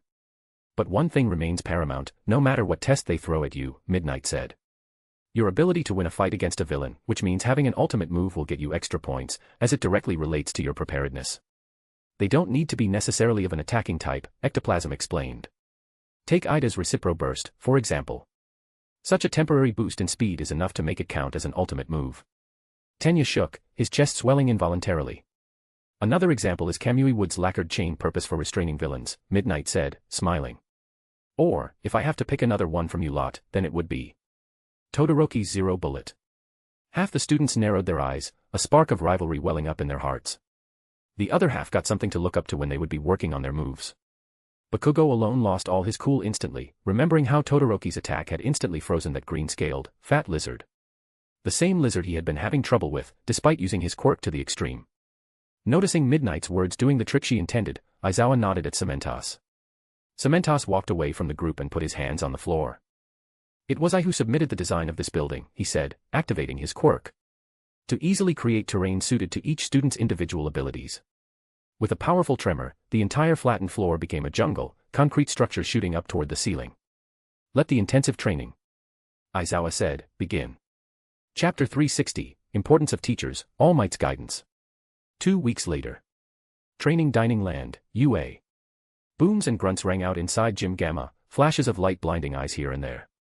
After 2 weeks of constant training, all students had already determined the general direction for creating their ultimate moves. Including development studio in all this was a good idea, Midnight said, standing next to Eraserhead. After a year, it was about time the students experimented with changes in their costumes. Aizawa eyed the students as ectoplasm tested the primary form of all ultimate moves, pointing out possible flaws and weaknesses. That's the job of the support department, he commented. We can't make the students waste time in filing applications for minor changes now, can we? Midnight smiled. Suddenly, her eyes fell upon 2 particular students. I think you shouldn't have been so adamant about making the entire training of ultimate moves about the provisional hero license exam, Midnight said. It worked extremely well for almost all of the students. But, why did you think it would also work for Luke and Todoroki? Luke and Todoroki couldn't attempt the exam due to the punishment for their indiscipline during the training camp. So, in that sense, they had no motivation for coming up with ultimate moves. Aizawa looked in the direction where Midnight was looking and found Luke and Todoroki on top of a small, concrete hill, watching others. He sighed. Even if they can't attempt the exam this semester, they can do so in the next semester, Aizawa said. I told them so before the training began. Also, the sports festival is coming up. I thought that, to not get left behind, those 2 wouldn't want to lose their momentum, either. I guess I was wrong. Midnight noticed the slight narrowing of Aizawa's eyes. To be honest, she admitted, I'd expected this. Eraserhead looked at her, raising his brows. Todoroki has already come up with an ultimate move, Midnight explained. Even his normal moves feel like ultimate ones. So, if he wants to create another move like Zero Bullet, he doesn't need time, but inspiration. These things can't be forced. Aizawa nodded. Reasonable. Still, Zero Bullet is a double-edged sword. Forget about using the move twice, he cannot even use it one time properly without losing his fingers for the rest of the battle. What's the point of having such a... He stopped. Midnight had opened her palm, stretching out her fingers. 5, she said. What? He can use 0 bullets 5 times, Midnight said. 1 for every pair of fingers on his hand. He told me this on the first day. That's why I decided to leave him alone because I had nothing to teach him. Aizawa's mouth slightly opened and remained like that for a moment. Then, closing his mouth, he looked at Todoroki as the boy watched his friends improving earnestly. Slowly, both Aizawa and Midnight's gazes fell, and they looked at Luke. The boy was seated on the hill with his feet dangling, looking dead bored. At least the 2 pros had something to say about Todoroki. When it came to Luke, their minds went blank, not even a statement coming up, despite their rich experience. Ultimate move. It would take Luke only 1 moment to declare that he had somehow unlocked 1 more quirk, instantly making that quirk an ultimate move. Even if the boy didn't unlock any more quirks, using Raven, he could still access 7 quirks. 7. As if the number itself wasn't shocking enough, it was the fact that every single one of Raven's quirks was strong on its own. Even alone, they could lead one to the level of pros. Together, it didn't even feel right putting Luke on the same pedestal as others. And it wasn't just about quirks. Aizawa and Midnight knew very well that even a simple quirk could become indispensable when it came to becoming a pro. In the grand scheme of things, a strong quirk meant nothing if the user itself wasn't capable of using it. But, Luke. He wasn't just smart.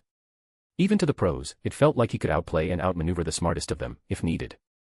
The only thing that was stopping Luke from becoming a pro hero right here and now was protocols. That's not the right way of thinking. Aizawa and Midnight looked over their shoulders, and a shadow fell over them. It was All Might, towering over them in his hero costume, smiling broadly as he looked on toward the students. How do you know what we were thinking? Eraserhead asked. Ha. All Might laughed boisterously. I have known you 2 for many years. It was obvious. Anyway, my point is simple. No matter how excellent a student may seem, as long as he's in school, it's a teacher's duty to help him improve. It's a teacher's duty to help him better himself. If the teacher himself thinks that there's no room for improvement, then it wouldn't be the student's fault if he found himself lagging in the future, for lack of consistency. Midnight's eyes glowed, and she fell into a thoughtful stupor. I have an idea, she said, eyeing Todoroki. Thank you, senior. All Might gave her a thumbs up as she walked away.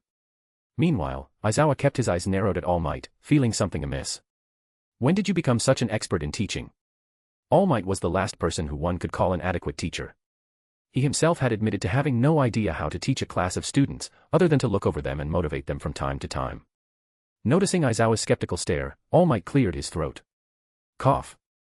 I have been studying. With no hero work to do, I was getting bored. All Might embarrassedly cleared his throat again. Well, he said, forcing the smile to return to his face. I guess I should contribute, too. Perhaps, one of the students will get some inspiration from my offhanded remarks, you know. Offhanded remarks? Eraserhead repeated the words as All Might walked away in Luke's direction. It wouldn't surprise me if you already knew exactly what to say to each student. Sighing, he was about to look away when his eyes landed on All Might's back. In his back pocket, All Might was carrying a small book titled Even Dummies Can Be Teachers. Easy Education Theory. Aizawa put his hand over his face, his lips twitching wryly. Chapter 361, Deciding Acting Method, Miss Justice's Suggestion. A few minutes before. Luke stared as the students trained, each one already finishing the outlines for their ultimate moves. If he had been an ordinary student, despite having a quirk similar to Raven, he would have also devoted all his time to bettering himself, probably coming up with ultimate moves, too. There was no such thing as a perfect quirk, only continuous, consistent improvement. As a quirk scientist, Luke knew exactly how much potential even the weakest quirks possessed. But, as he was now, he had neither the time nor the need for coming up with ultimate moves. First, bioalchemy, in itself, was a broken quirk. One could even say that its every use was an ultimate move, depending upon what quirk he decided to bestow upon a life form. Even the quirk's complexity didn't matter the most, as long as the quirk suited the situation perfectly. Second, being a broken quirk already, it had zero room for improvement in his eyes. Luke would rather spend his time coming up with more quirks, studying more lifeforms, and trying different complexities than wasting it away on thinking of quirks' limitations. There was a reason that he had stolen 20% of Nomus from the Kamino ward, as per his agreement with Detective Tsukachi. In a way, he was already working on an ultimate move, not for Raven, but for bioalchemy. To make the bestowed quirks permanent. However, despite beginning the Gnome-related research a year ago, he had made little progress, the reason simply being that he didn't have enough time to dedicate himself to only one thing. That brought the third point to light. Luke had just too many things to do, none of which he could dispense with. And, first and foremost, among them was to digest the Faceless Potion as soon as he could, advancing toward becoming a demigod of 3 pathways and purging Amon's avatar. The boundary was thinning more and more, every second. Time was literally running out. You told me once that you would have something to share once I became a Sequence 6 of the Seer pathway, Luke asked the system. I think it's time we talk about that, no. He still remembered the first time Miss Justice had mentioned it. It was before the beginning of the Hosu incident and after he had met Stain for the first time. At that time, the hero killer had still been just a dark, murderous vigilante, and not an eldritch entity-backed, multi-quirk user. It was then that he had accepted that he was not a killer, Luke remembered.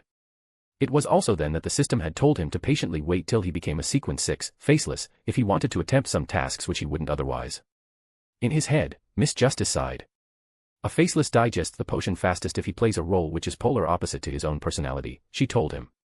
Meanwhile, the faceless must remember that both these identities, at the core, belonged only to him. He could act like anyone, but, at the end of the day, he was still himself. Luke suddenly remembered Miss Justice's words. You are not a killer, Luke, she had claimed. Luke kept a stoic expression for a moment. You want me to kill? Miss Justice was a system. Luke wouldn't attach any personality to her. Still, over time, he had been having a feeling that there was more to it than what met the eye. No matter if she was a pure system mimicking emotions, or if the system itself carried an identity, he wouldn't, in his wildest imagination, relate Miss Justice to a killer. Looks can be so deceiving. Luke observed, smiling. Miss Justice of the Tarot Club has killed before, too, right? The system paused. In a way, yes. Luke licked his lips at the admission. You must understand that in Mr. Fool's world, some people are beyond evil, Miss Justice explained. By becoming a Beyonder, you already leave a great part of your humanity behind. All you can do is hold onto your remaining humanity and cherish it. That's not the case with all beyonders, though. Especially those who pray to evil gods. But, sometimes, even the ones praying to the good gods also do unimaginably horrible things. At those times, you must not hesitate to take the matter into your own hands, right? Luke finished the words. I know you hate to hear it, but, Miss Justice said, smiling. You truly are an exceptional cryptologist. Luke rolled his eyes. So, I am all ears. If you want to try out some other forms of acting methods first. No. Luke cut her off. I have acted as Dr. Blessed, the notorious, but mysterious, follower of Mr. Fool, with no straight alignment toward either villainy or heroism.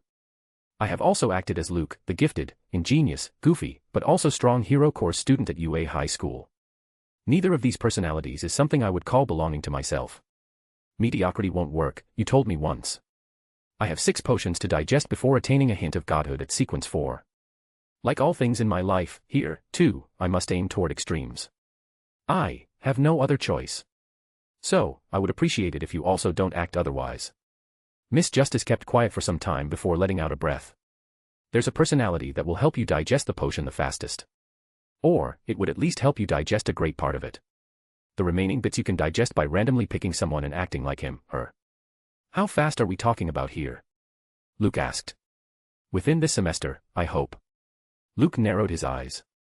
He noticed All Might coming toward him and Todoroki from the corner of his eye and stood up. What personality? He asked the system. It's based on one of the Tarot Club members. That shocked Luke, because, as far as he knew, there wasn't anyone like that in the Tarot Club. Wait.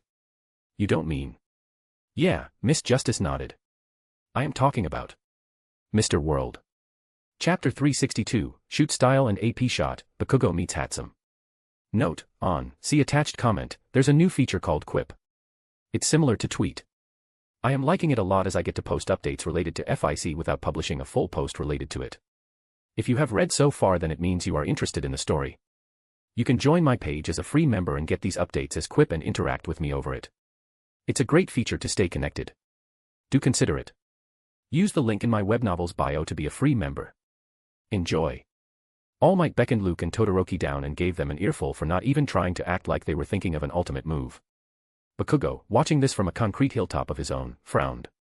He had always disliked Birdshit's attitude, especially the way he tried to act cool. However, recently, even Half-Half had been catching Birdshit's infection, acting in the same manner. So what if they were barred from attending the provisional hero license exam? So what if they had already come up with something like ultimate moves during the training camp itself? Did they really think that there was no one better than them in the class anymore? TCH. Bakugo sked in disgust. It wasn't like he needed to come up with an ultimate move, either, right? If it truly came to having an ultimate move, then his singularity howitzer impact alone would be enough to destroy everyone here. It was another matter entirely that he couldn't use that move so openly in public. Anyway, wasn't he still working hard over the last 2 weeks to come up with another ultimate move? In fact, he had already created one, adding one more trump card to his arsenal. As if putting his thoughts to the test, Bakugo aimed his palm toward a massive boulder in front of him, making a tiny nozzle against his open palm with his other hand. Then, with his open palm, Bakugo fired a concentrated explosion. The gloves of his costume were created specifically to handle extreme temperatures and impacts. So, the entire explosion transferred from his curled hand, becoming a jet of fire as it left from the other end, almost like a laser beam. It was so fast and so powerful, in fact, that the moment it hit the boulder, it went straight through it, like butter. Bakugo grinned. It wasn't as powerful as Singularity Howitzer Impact, but, in close combat, it could be a game-changer. Bakugo had named it Armor-Piercing Shot, AP Shot for short. However, the wide grin on his face slowly faded as a crack resounded in his ears. The boulder through which he had fired AP Shot suddenly gained many spider web-like cracks. Then, a massive piece of the huge boulder broke off and fell, going straight for All Might's head. The cracking of the boulder had been loud enough to catch everyone's attention. So, the moment they saw what was going to happen next, their hearts skipped a beat. Bakugo's concrete hill wasn't too tall anyway. Even if many saw the boulder falling, none of them were nearly fast enough to prevent it from crashing onto All Might's head. If All Might still had his quirk, then it would have been fine. However, it was a known fact now that he had retired because Dr. Blessed had done something to his quirk. If the boulder struck All Might's head, then... Just as it seemed they all were going to witness another disaster, a crackling sound rang in their ears. A cyan blur traced a beautiful arc across the entire training facility, appearing right next to the boulder before gaining a definite form, revealing Midoriya. However, something felt different. Instead of punching the boulder, Midoriya stretched out his leg and kicked, exploding the entire boulder into a mass of pebbles and dust. Silence. Midoriya landed back on the floor and skidded before coming to a rest. That, All Might said, grinning ear to ear, was something, young Midoriya. Deku grinned. I got the idea of full cowling from Gran Torino and Kaken, he said, instantly making Bakugo's eyebrows twitch atop the hill. So, quick, small movement, with precise maneuvering. I call this full cowling, shoot style. All Might gave Midoriya a thumbs up. Impressive, he said. And here I was thinking that you would be trying too hard to copy me all this time. I guess I was getting worried for nothing. Midoriya chuckled wryly. Well, I was kinda getting hopeless in the beginning, he admitted. The doctor clearly told me that I can't afford to injure my arms anymore. I couldn't think of any ultimate move for a week. So, I decided to work on my hero costume first. All Might's and the others' eyes landed on Midoriya's costume. Now that you mentioned it, All Might said, holding his chin. I can see some changes. The arm braces are much more solid than before, Midoriya said, before showing the underneath of his boots. Coupled with iron soles, it really lets me put my new fighting style to good use. Hatsum did an awesome job on the costume. I call it Costume Gamma. All Might nodded, humming in agreement. Again. How did you think of it? As I said, Midoriya blurted excitedly, I went for costume improvement first. But there, Hatsum said something that made me think of this shoot style. She said, if your hands don't work, then just use your legs. I know it's simple, but it just clicked. Haha. All Might laughed boisterously. Inspirations, you can always find them at the strangest places. As even more students began joining Midoriya and All Might, Bakugo turned around and climbed down the hill, too. But he wasn't going to join the copycat nerd and All Might. The moment Midoriya had said those words, about using legs when hands didn't work, something had clicked in Bakugo's head. Something strange. Something he had been trying to work around for weeks. Now, Bakugo's eyes carried a rare glint, as if his eyes were burning, his lips twitching into a wide grin now and then. After a few minutes, he stood in front of the development studio. Bakugo pushed the gates open and shouted, Oi! Who's this Hatsum? Boom. An explosion blasted Bakugo out of the room, black smoke filling his lungs. Something heavy must have fallen on his face because he struggled to even breathe, lying flat on his back. Slowly, the smoke cleared, revealing what it was. Bakugo stared at the round jeans, his eyes widening in shock, a furious blush replacing his angry complexion. Mei Hatsum looked at Bakugo over her shoulder, whose face was pressed against her butt. $$, Bakugo blubbered something before throwing the girl off his face and coughing heavily. What's up? Hatsum said, looking at him curiously. You also need my babies. Babies. Wah. No. Never mind. I don't care. Bakugo stared right into the girl's eyes. I need you to add something to my hero costume. Chapter 363, Momo's New Style. Toru's outburst. At the end of the month, in light of the sports festival being only a few days away, the Ultimate Moves training was put on hold. After dinner, the girls of Class 2A crashed in the common room. Men. Mina stretched on the sofa, melting into its softness. I am beat. Momo, Jiro, Uraraka, Tsuyu, and Toru reflected the same feeling on their faces, exhaustion building up under their eyes as well. 3 days rest is nearly not enough to prepare for the sports festival, Uraraka complained, drinking juice. I fear I might not even clear the first stage this time. You are not the only one thinking that. Nyx's call rang in their ears as she came flapping in. What do you mean? Momo asked as the bird settled on her shoulder. Many of the boys aren't excited about the sports festival, either, Nyx told them. They don't want to use their ultimate moves before the provisional hero license exam. The girls exchanged glances, now thinking the same. I don't understand. Tsu said, finishing her juice. Why's UA holding a sports festival this year? Won't villains prepare themselves against us if they know our fighting style? That's what happened to Uraraka and me at the training camp. Yeah. Mina added. I heard that fire villain. Dabi, was it? Anyway, he knew exactly how to dissipate Tokoyami's dark shadow. Momo put her head down with an apologetic expression. Last time during the sports festival, it was she who had used fire against Dark Shadow to win the match against Tokoyami. Yeah, Tsu said. I think they should cancel the sports festival. Or hold it only for the first years. No. Head snapped toward Momo. She took a deep breath and said, I am only guessing here, but I think I can understand the rationale. Consider all the pros out there. Day and night, they all work in the field, using their quirks for not only rescue operations but also to fight against villains. More often than not, such confrontations are reported live. Even if it's not live, footage still gets leaked through social media. Anyway, the point is, no matter what trump card these pros have, villains ultimately get to learn of it, right? Then, why should we be any different? A silence fell upon the girls. I think. Momo held her chin. By holding the sports festival, UA wants to accomplish 2 goals. First, they want people to trust it more by showing them how much progress has been made by the first and second year's students in just 1 year. Second, in a more subtle way, they want to declare that it doesn't matter if villains learn our fighting style. No matter how much the villains prepare, UA's students will always remain a step ahead of them. The girls' eyes shone as they heard Momo's words. In only a moment, the doubts bubbling in their minds were quashed by her well-placed reasoning. And it didn't go unnoticed. Nicely put, Yaoyorozu. The girls looked on one side and found Eraserhead walking toward them.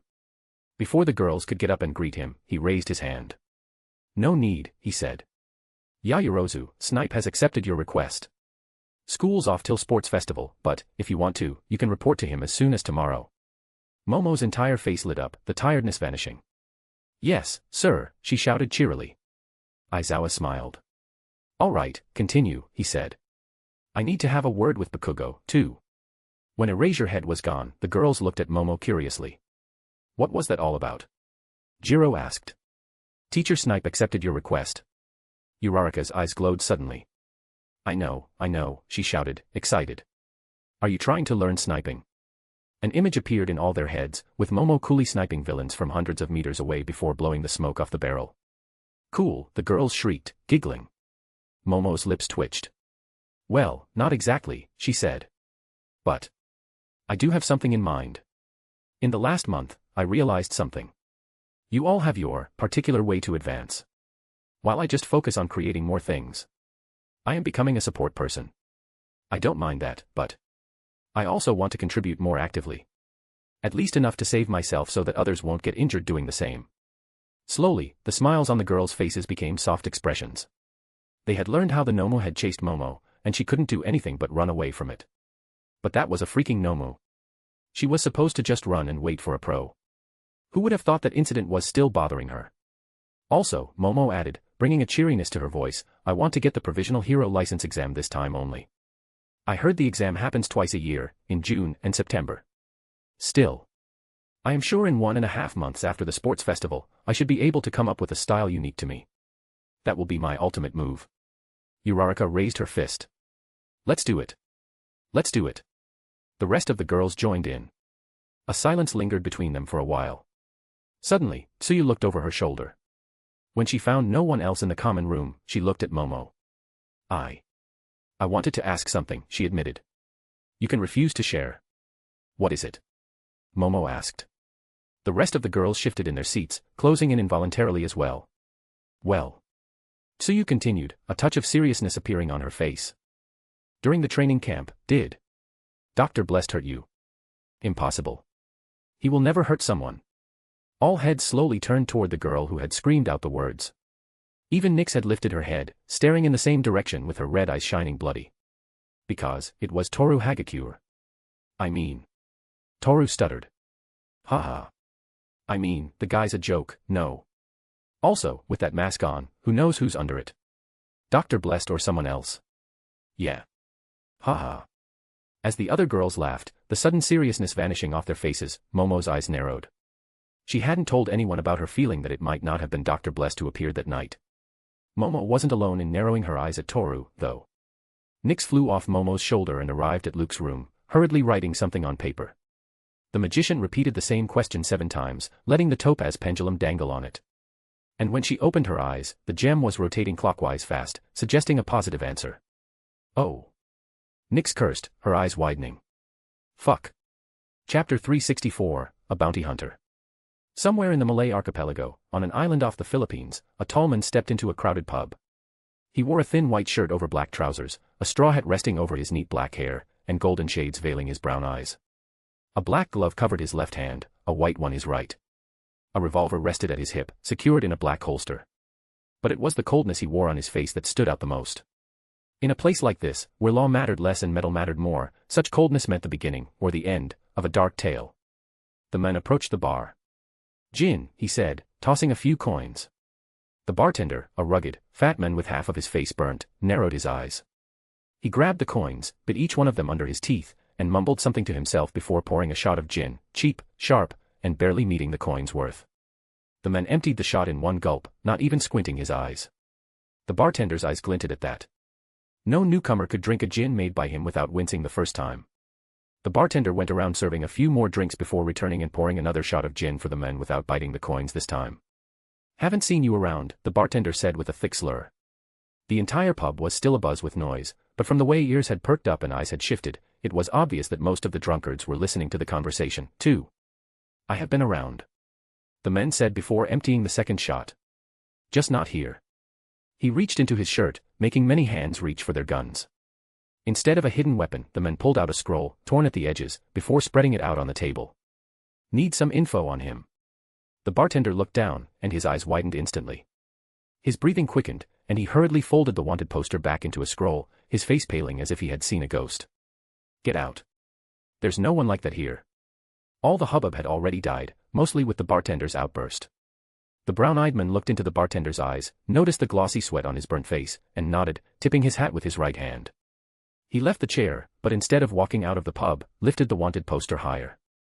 Before the bartender could lunge over the counter and grab the fool, the men let the gravity open the scroll, revealing the image. It was a steely face with a wide grin on it.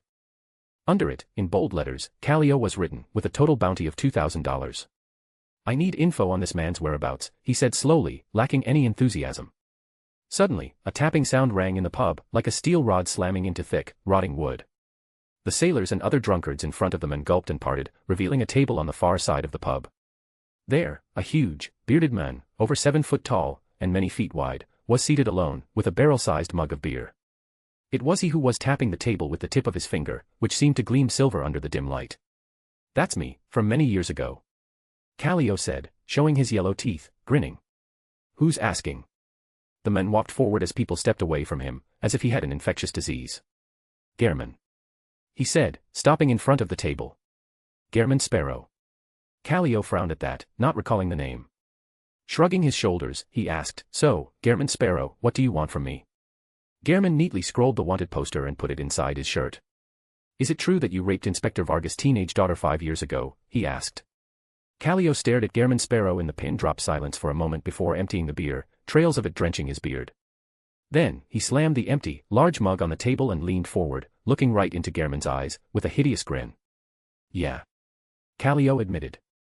"Fucked her mother, too. And then killed the entire family. Why do you think they haven't updated my bounty in 5 years? Ha ha." Nervous laughter echoed across the pub as people forced out a laugh. Callio ran a hand on his beard, almost towering over Gehrman Sparrow from behind the round table still seated. "What do you want? Don't tell me you wanted to have a go with that tight." "I am a bounty hunter," Gehrman Sparrow declared, the unseen hesitation in his brown eyes vanishing completely. "And I am here to collect your head." Callio was about to laugh it out when Gehrman's hand blurred, taking the gun out of the holster. However, the villain wasn't a fool, either. By the time Gehrman took out the gun, Callio had grabbed the heavy table and flipped it right over the bounty hunter. Bang. Gehrman's first shot went right through the table. Bang bang bang. The successive shots broke the entire table apart, exploding it into splinters, people hiding here and there and running out of the pub with their lives. However, as the chunks of wood fell, it wasn't a bloody sight that awaited on the other side. Several thuds rang out as flattened bullets fell on the floor one after another, Callio standing perfectly still over them. The huge man had gained another size, his entire skin blackening, almost glowing silver because of his steel body quirk. His teeth were still yellow, though, shining like piss as he grinned widely toward Gehrman before punching out, air splitting apart around his fist. If the punch landed, it wouldn't just kill him, it would outright obliterate him. There wasn't a single man here who hadn't seen Callio do the same to someone else, exploding heads like he had punched watermelons. Also, with such a close distance between them, it didn't even seem likely that Gehrman would be able to get away. However, the next scene left them gaping, their brows jumping to the extreme. Note, original cinematic image of Gehrman Sparrow and Callio, OC, confronting in the bar is available. Chapter 365, Gehrman Sparrow. Gehrman Sparrow didn't even try to dodge Callio's massive fist. All the people in the pub, whether they were on their way to assist the villain to get on his good side by attacking the bounty hunter, or on their way to make a beeline out of the establishment, stopped dead in their tracks. To them, it felt like Gehrman had abandoned all will to live. Involuntarily, just as the blackened, steely fist landed on the bounty hunter's head, they squinted their eyes. Then, with a crackle, Gehrman's entire body crumpled like paper. Silence. Fire hissed to Callio's right, and Gehrman Sparrow walked out of the flames, holding his straw with his white-gloved right hand, his black-gloved hand's fingers pulling the revolver's lever. Then, aiming the barrel at a stunned Callio's head, the bounty hunter fired. Bang. There was such power in the bullet that it made the steel-bodied Callio stumble before he crashed into the wall, splinters raining down from above. With a thud, the flattened bullet fell on the floor. Stunned beyond words, all the people looked from the bounty hunter to Callio's figure embedded into the wooden wall. They couldn't believe it. Not only had Gehrman Sparrow entered a doomed fight, but he was still alive. A grunt echoed through the entire pub, bringing everyone back to reality. It didn't matter if the bounty hunter was still alive, they realized. The only thing that should matter to them was that Callio lived. The over 7-foot-tall villain pulled himself out of the wall and touched his head. When he brought his fingers down, he saw a long-forgotten redness on their tips. On his head, where the bullet had struck him, there was a tiny crack, a trickle of blood smudging the steel around it. Callio's wrathful gaze fell upon the bounty hunter. A sound came from his body as if hundreds of tons of steel plates were being pressed onto each other by a mansion-sized hydraulic machine. Ah! Callio let out a shout. In the next moment, the entire pub sank a few feet as he shot forward, a tremor making all the walls shake. Callio's punch seemed faster than a bullet as it went for Gehrman's head. The bounty hunter's entire back arched backward as if he didn't have a spine. Then, putting his hands on the floor, he flipped backward, landing on his feet, the revolver in his hand again aimed at Callio's head. Bang. The villain clenched his teeth, letting the bullet hit his forehead. A dent appeared there before the bullet slid off, doing nothing but making him even angrier. You fucking clown. Callio cursed. Then, he punched again and again. Hisses and thuds rang out as Callio became a storm of steel, ruining the entire pub and crushing chairs and tables. However, no matter how fast he attacked and how much strength he used, he couldn't land a blow on Gehrman Sparrow. The guy was moving as if his bones weren't solid, but were made of rubber. As if that wasn't enough, the moment an attack did land on him, he would immediately crumple, appearing somewhere else with a burst of flames. In their entire lives, the sailors had never seen such a weird quirk.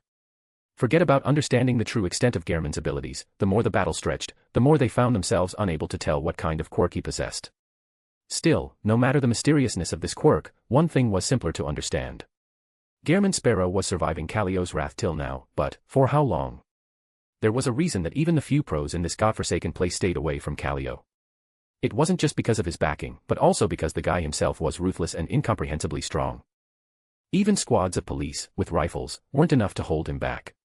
In a one-on-one fight, Callio could crush any opponent using his simple but ridiculously strong quirk. Also, it wasn't like the guy lacked stamina or anything. So, even though Gehrman Sparrow was managing to pull one over Callio for now, none of the people could truly find a way for him to win the fight. The more time went on, Callio would only get stronger, finally managing to go past the paper-crumpling trick and crushing the bounty hunter's head. Then there was one more futile thing that Gehrman Sparrow kept repeating. Bang. Another shot hit Callio's forehead, knocking his head back, the flattened bullet bouncing off toward the ceiling. When he brought his head down, a vile grin had appeared on Callio's face, the likes of which he must have never shown to anyone. A trail of blood slithered down from his forehead, reaching his lips. I have changed my mind. The villain declared, licking the blood. I will not kill you. First, I will let you know what that fucking bitch experienced when I... Gehrman's brown eyes behind the well-placed golden shades narrowed. This time, when Callio lunged at him, he didn't make fists, but spread his arms out, almost covering the entire breadth of the room. Even if the bounty hunter used the flame-escaping trick, Callio was dead set on getting his hands on him, it seemed. Gehrman Sparrow had no intention of escaping, though. He was exactly where he had intended to be, in the blind spot of all people, because of Callio's sudden decision to grab him. Gehrman pointed the revolver toward Callio once again, making the villain grin at its futility.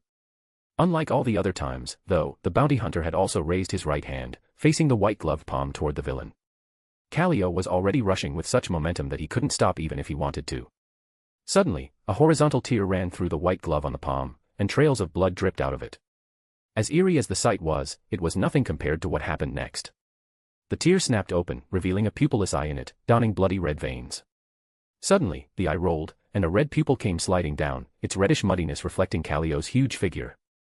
Instantly, the blackish steeliness covering the villain's body, receded. And this time, when Gehrman Sparrow fired the revolver, Callio, who had become so used to bracing for the bullet's impact, didn't even try to dodge, his head exploding with a bloody squelch, filth splattering the walls of the old pub. Chapter 366, Mr. Fool's New Apostle. Callio's body fell with a thud. There was such a silence in the pub that the only sound entering their ears was that of blood sputtering out of the mutilated head. People's gazes lifted off the massive dead body, carrying nothing but pure shock, and landed on the bounty hunter. Gairman Sparrow was already holstering his revolver at his hip. Other than getting bewildered by Callio's sudden decision to stop using his quirk, and imagining how Gairman Sparrow knew to take advantage of that moment, people ignored the bloody white glove on his hand. Even if some were to focus on it, they wouldn't have found anything wrong with it. The dark, muddy red pupil had disappeared. The pupilless eye had vanished. The tear itself had melted back into the seams of the glove. If there was any change to notice about the glove, then it was its texture. From the time Gairman Sparrow had entered the pub to the time just before he had shot a bullet through Callio's head, the white glove had been as smooth as the black glove on his left hand. Now, though, the white glove had gained a mix of flaky, grainy texture, looking like a white piece of wood. None cared about that, though. Callio the Steel, one of the most notorious and powerful local gangsters, was dead, killed in cold blood by not even a pro-hero, but a freaking bounty hunter. And not just a bounty hunter, but someone no one had heard of before. Gairman Sparrow moved. People flinched. To their surprise, the bounty hunter took off his straw hat with his left hand, revealing his black hair. As people exchanged glances, thinking about what he was going to do, Gairman pressed his straw hat against his chest, putting his head down, and closing his eyes. Oi. Oi. An old sailor hummed, his eyes going wide. Son of a gun, are you for real? Others didn't have to wait for too long to know what the old man was blubbering about. In body, you were a criminal, Gairman Sparrow said. You lived a life full of sins, losing your path to God's benevolence. Now, in death, you have been absolved of those sins. May your spirit find its way to the grey fog of eternal rest. Praise be to Mr. Fool. From young to old, from crooked to hard-working men, none could prevent their jaws from dropping at the sight. Praying. The bastard was praying for Callio after killing him. When the shock of that realization settled in their minds, they finally recalled which god the bounty hunter had prayed to. Mr. Fool. Now that was a name everyone here had heard of, even if they hadn't heard of Gairman Sparrow. All Might's battle with All for One, and the subsequent appearance of Dr. Blessed in the mix, had reached even this corner of the world. Even if the people didn't know the exact facts, what Dr. Blessed had claimed that day had reached all ears by word of mouth, becoming a myth. Now, All Might's existence was as much a testament of Mr. Fool's benevolence as it was a testament of Dr. Blessed's mysterious powers, especially with half the world thinking that it was he who had turned the symbol of hope quirkless. And the moment the word quirkless appeared in all minds, their heads again snapped toward Callio's dead body, remembering how his steel body quirk had vanished mid-battle. This time, when they looked up at Gairman Sparrow, their breathing had quickened in pure terror. You are an apostle, the bartender stuttered. There were many rumors about the apostles of Mr. Fool. They were unhinged, deranged fanatics. They were insanely powerful. They were Mr. Fool's followers, preaching his benevolence. They helped the poor and punished the rich. They were neither heroes' friends nor villains' benefactors. But, more than anything, all the apostles were quirkless. Gairman Sparrow put his straw hat back on his head as he looked at the bartender and nodded. People gasped. So, it was true. The shock became sweat on their faces, and every single brain cell in their heads replayed the fight that had taken place in the pub. The strange crumpling into a paper. The walking out of flames at a different place. The dodging of all attacks as if his body didn't have bones. The sudden disappearance of Callio's quirk, resulting in his death. Those acts were not because of Gairman Sparrow's quirk, but because of his powers granted by this god. Mr. Fool. And that made things too real for all the people in the pub. This was a god who truly existed. This was a god who truly listened to prayers. This was a god who truly cared for his followers. Mr. Fool was real. I need a drink. The bartender poured himself a drink with a shaking hand and gulped it down, letting it burn his throat. When he put the glass down, Gairman Sparrow was standing right in front of him. Pure terror flashed across the bartender's face. What? Gairman Sparrow nodded toward Callio's body with his chin. Collect his bounty for me, he said. You can do that, right? You didn't need to be a pro-hero to collect bounties. In bigger cities, there was no such thing, and only pros handled villains. However, in the third tier, or worse, places of the world, the culture of wanted posters and bounties still prevailed, as long as... You have a license, the bartender asked. Gairman Sparrow flicked his wrist, and a card appeared between his fingers, which he threw on the counter before turning around and walking away. He stopped at the exit and looked over his shoulder. I will come for the money, Gairman Sparrow said flatly, looking at the bartender. You can have your commission. No. No, the bartender screamed. I don't need. You will have your commission, the apostle said. Because Mr. Fool's benevolence only reaches those who believe in fair and equal exchange. Then, leaving the puzzled and stunned group of men behind, Gairman Sparrow disappeared. Chapter 367, Erasure and Point Gloves of Gairman Sparrow. 1. 2A Dorm. The Heights Alliance. In the dead of the night, Gairman Sparrow blurred into existence inside Luke's bedroom. By the time the lights were switched on, all signs of the crazy adventurer had vanished, being replaced by Luke. Even without taking off the clothes, Luke slumped down on the bed, looking at his hands. The white glove had already cracked, releasing a bloody, viscous liquid in the pub. Now, even the black glove had gained a similar texture, secreting the same reddish liquid, and was slowly losing its leathery appearance as well. These were no ordinary gloves. It had taken Luke and Miss Justice 2 weeks of precise calculations to come up with Gairman's unique identity. First, they had decided to make him a bounty hunter. That would give Luke a playing field which was much farther away from anyone who could relate him to Gairman Sparrow, far away from any decent pro-hero, in the thick of the world's crime hubs. It would also not put local police and heroes on his tail, even if he were to do questionable acts, as he had done to Callio. Well, not at least in the beginning. Once he began upping his game, it would be hard not to attract big fish and bigger nets. Second, they had decided to limit Gairman Sparrow to one pathway, i.e., seer. Such a restriction would force Luke to resist his cryptologist tendency, giving him more control over himself in the long run. It would also force him to act in stark contrast to his nature, which had been heavily inclined toward using divination, decryption, and deliberation through all three pathways together, especially since the training camp incident. As such, restricting Gairman Sparrow to one pathway would advance the digestion and feedback of the faceless potion by a lot, compared to Dr. Blest's identity, which used all three pathways as well. Third, it was to give the bounty hunter a unique fighting style of his own. A faceless of the seer pathway didn't rely on his physical prowess because he didn't have any such prowess. He had sharp senses and sharper reactions, with great emphasis on evasive maneuvers. As such, Gairman Sparrow couldn't use the strength granted to Luke by Marauder pathway. Nor could he use the plethora of tricks readily available to a trickster, leading to the fourth point. Gairman Sparrow, along with a revolver to counter his lack of strength, would need a trump card. In Mr. Fool's world, Miss Justice had told Luke that the gap of such trump cards was filled by sealed artifacts. From low-sequence beyonders to high-sequence angels, the use of sealed artifacts was ubiquitous, and relying on them to come out victorious in a high-stakes battle was never looked down upon. However, Luke's world wasn't Mr. Fool's world. Nor did he have the means to gain sealed artifacts. As Mr. Fool's blessed, he had already obtained a set of faux sealed artifacts with limited use, making a deal with the other members of the Tarot Club. Also, it wasn't like Luke having faux sealed artifacts made the deal any better for the Tarot Club members. To create a faux version of Peaceful Hair Strands, the real sealed artifact must be in the Grey Castle, as Miss Justice had informed him. The same had been the case with Judge Button as well. So, even if Luke were to ask for a stronger, offensive sealed artifact, it would mean the said Tarot Club member letting go of the same. If it were about a one-time, swift use, then it would have been fine. But Gairman Sparrow would need to constantly appear at different locations, for who knew how many months. Which would, in turn, mean that the real sealed artifact must remain in the Grey Castle for the same unknown time period. In Mr. Fool's treacherous world, this could become a matter of life and death. So, Luke and Miss Justice had decided to go around the need for the sealed artifact, resulting in the birth of the two gloves. Both gloves were a product of plant-based life forms. Plant because Luke could easily source them repeatedly. Unlike most animals, he didn't feel guilty mutating plant life forms, especially when no intelligence like Quirk was involved in the procedure. The white glove was the mutated white bark of a common birch tree. Luke had bestowed erasure Quirk upon it, or he had at least tried to bestow erasure before failing, over and over again. Erasure was such a ridiculously powerful quirk that despite Luke knowing its ins and outs, it kept reaching the threshold of plus ultra, on the far side, instantly exploding the trees into a mass of filthy goo.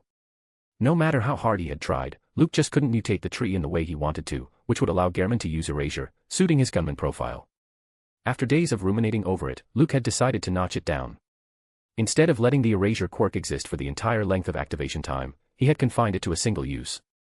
Then, he had also confined the distance between the glove and the target in which the quirk would be effective. That's how the erasure glove had come into being. For now, the erasure glove could erase a quirk within 5 meters. And the moment it was activated, Gairman would need to make sure that the glove's vision landed on the target to erase it, as the mutated life form would cease to exist right after, losing the bestowed quirk as well. That had come as quite a caveat, especially when life and death were in consideration. It would mean Gairman Sparrow would need to be even more strategic in battle, making sure that the moment he used the erasure glove, he would be able to finish the job. The good thing about all this was that Luke could easily create another erasure glove for the next time. Then there was the black glove, much simpler than the white one, but equally important. Chapter 368, Erasure and Point Gloves of Gehrman Sparrow. 2. Luke took off his bloodied gloves and let them land on the floor with a wrinkly thud. Nyx, who had been sleeping with her beak open behind him, woke up and jolted into an upright position. "How did it go?" she asked after a while, yawning. "Was it?" Luke looked over his shoulder. That was more than enough of an answer for Nyx to know what must have happened. "Don't tell me you are truly feeling down for a piece of shit like that fucking bastard," she cawed, flying to his shoulder. "I wanted to fly to that island and peck his ass myself when S.H.I.E.L.D. shared the data on him." "It's..." Luke shook his head. "It's not that." He looked down at his hands, recalling the way he had pulled the trigger, making Callio's head explode to smithereens. He could recall it so precisely that he even remembered the slight twitch at the corners of the man's eyes because of the shock of losing his quirk suddenly. And, yet, it's not that. Nyx narrowed her eyes. "Then, what is it?" Luke took a deep breath and lifted his head, looking at his figure reflected in the mirror. He admitted, seeing not even a slight emotional twitch on his face, "don't feel anything." Of all the things that he'd thought he would feel after killing someone one day, the lack of any feeling was the last thing Luke had imagined that would bother him. In the heat of the battle, the truth of killing the men had not settled in. However, now, as he sat in the quiet of the bedroom, it should have at least bothered him slightly. "Is that related to Gehrman Sparrow, Miss Justice?" Luke thought aloud, keeping Nyx in the loop. "It is, and it is not," the system guided. "Deep down, the two of you are the same person. But you are also not Gehrman Sparrow. You are Luke. No one else. The faceless acting method is a very tricky one, Luke. One moment of recklessness can cost you a fortune. It will be so subtle that you will not even realize it until it's too late. The chances of losing control are greatest for a faceless. And, even worse, the acting itself can have a long-lasting effect on your overall personality, working against you in the future when you expect it least." Luke's mouth flattened into a thin line, Nyx falling into a rare, thoughtful contemplation on his shoulder. "The good thing is that not all faceless have an awesome friend like me with them," Miss Justice said cheerfully. "Let's figure it out one step at a time. The only advice I have for you at this moment is not to rush the acting itself. For a Beyonder, you are already much, much faster than anyone I have seen when it comes to the acting method. In only 1 year, you have digested 9 potions, of 3 different pathways with strict acting requirements.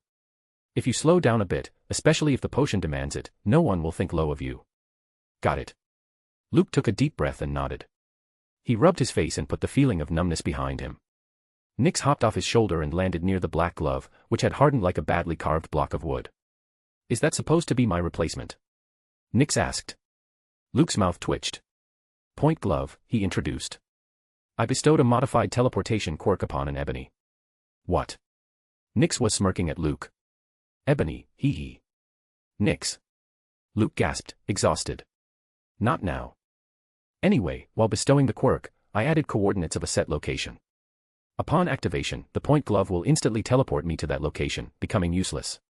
That's how I managed to keep it under super complexity, otherwise."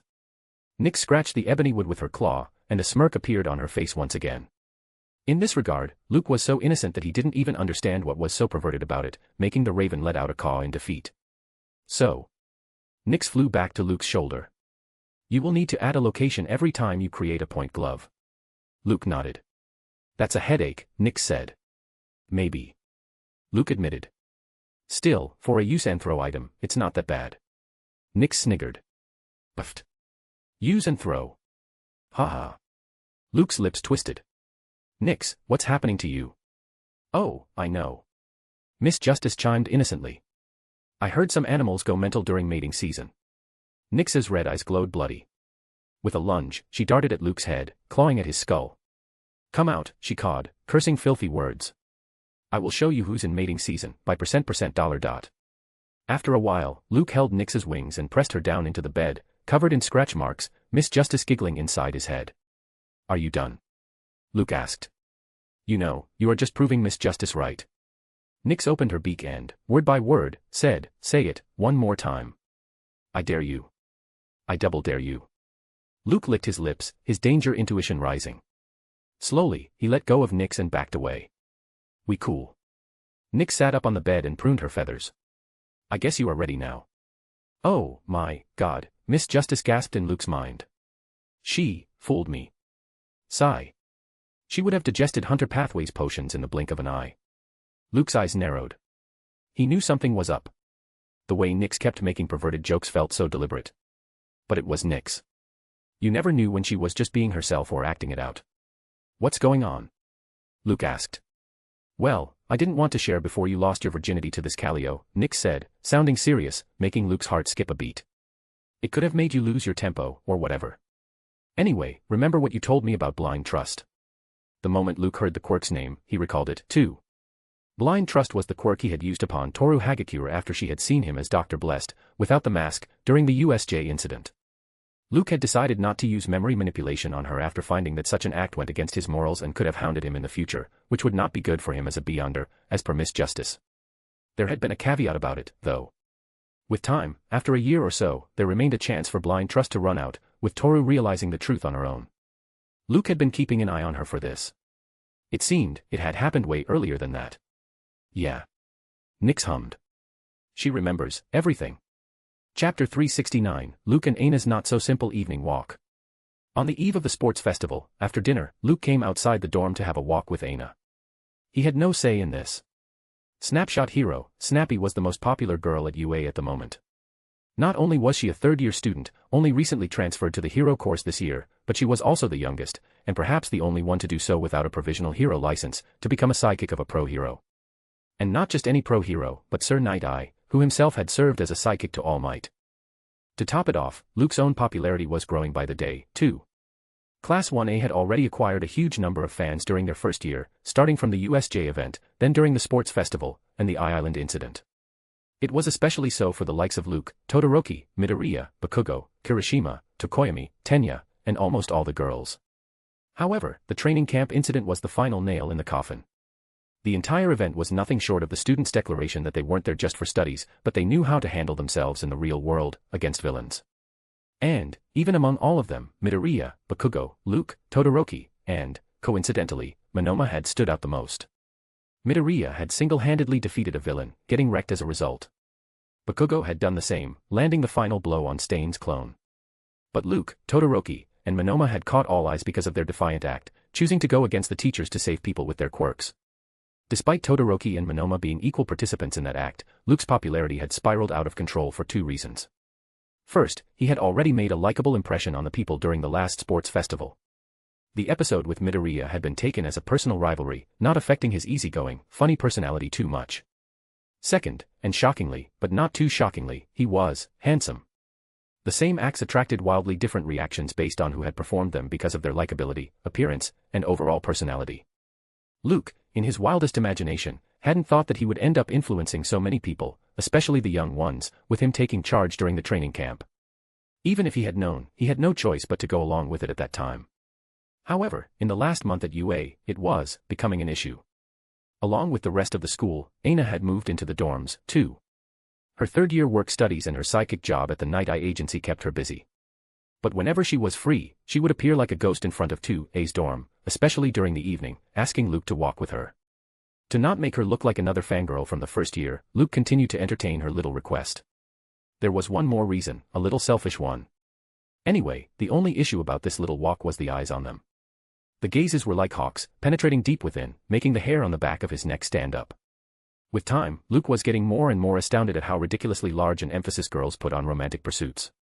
He could understand 23 to 24-year-old girls actively pursuing love and romance, but weren't these girls less than 18? Why would they get offended just because he was walking with his stepsister?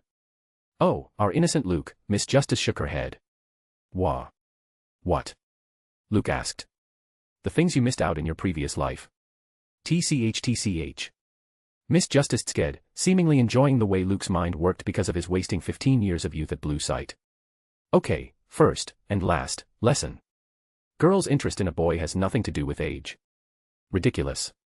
Luke hissed. He was about to explain to Miss Justice how the hormones worked when he realized that he had said it aloud. Aina looked at him from the side before nodding. Right, she exclaimed, shaking her head. Just ignore them. Like they stand a chance. Who's this Bakugo? Aina asked suddenly, not catching on to Luke's blankness. At Bakugo's name, Luke's brows shot up. He's in my class, he said. You met him during the training camp, the explosion one. Ah. Aina nodded. Why? Luke asked. I heard Rikuya talking to him over mobile. Aina shrugged. Luke stopped. He thought in disbelief. Is Bakugo trying to recruit Rikuya? It wouldn't look good to just return to his bedroom and start decrypting, otherwise, he would have turned around by now. No matter how much Rikuya hated him, no matter how Ms. Misaki Sionji acted toward him, Luke couldn't help but have a soft spot in his heart for his stepbrother and stepsister. Not only because he considered them as a family, but because he felt indebted to his father, Ryujiro Sionji. If it weren't for him, who knew where and how he would have been, what kind of life he would have been living by now. So, no matter what happened, Luke didn't want Rikuya and Aina to be a part of it. He was already regretting the entire training camp's avoidable episode. No. Luke controlled himself. Let's consider this more thoroughly. He hadn't shown much of a reaction thanks to being a faceless, still, the way everything had gone entirely quiet about him, even Aina noticed that. They were probably bitching about you. Haha. Aina laughed, pulling Luke to resume the walk. I won't be surprised if Rikuya has created a hate club or something. Luke chuckled at that. He took a deep breath and let it out. There was no need to make things bigger than they were. Not everything was about him or about conformity and singularity. Perhaps he was thinking too deeply because of the additional information he had. Luke nodded within, focusing on the prime reason for coming on a walk with Aina. So? He asked, what's going on at the Night Eye agency? I heard Sir Night Eye was pursuing these Yakuza or something. Any lead? Aina's eyes widened. Where did you hear that? Haha. Luke wryly chuckled. Senior Mirio slipped it out. Aina pouted. He shouldn't have done that.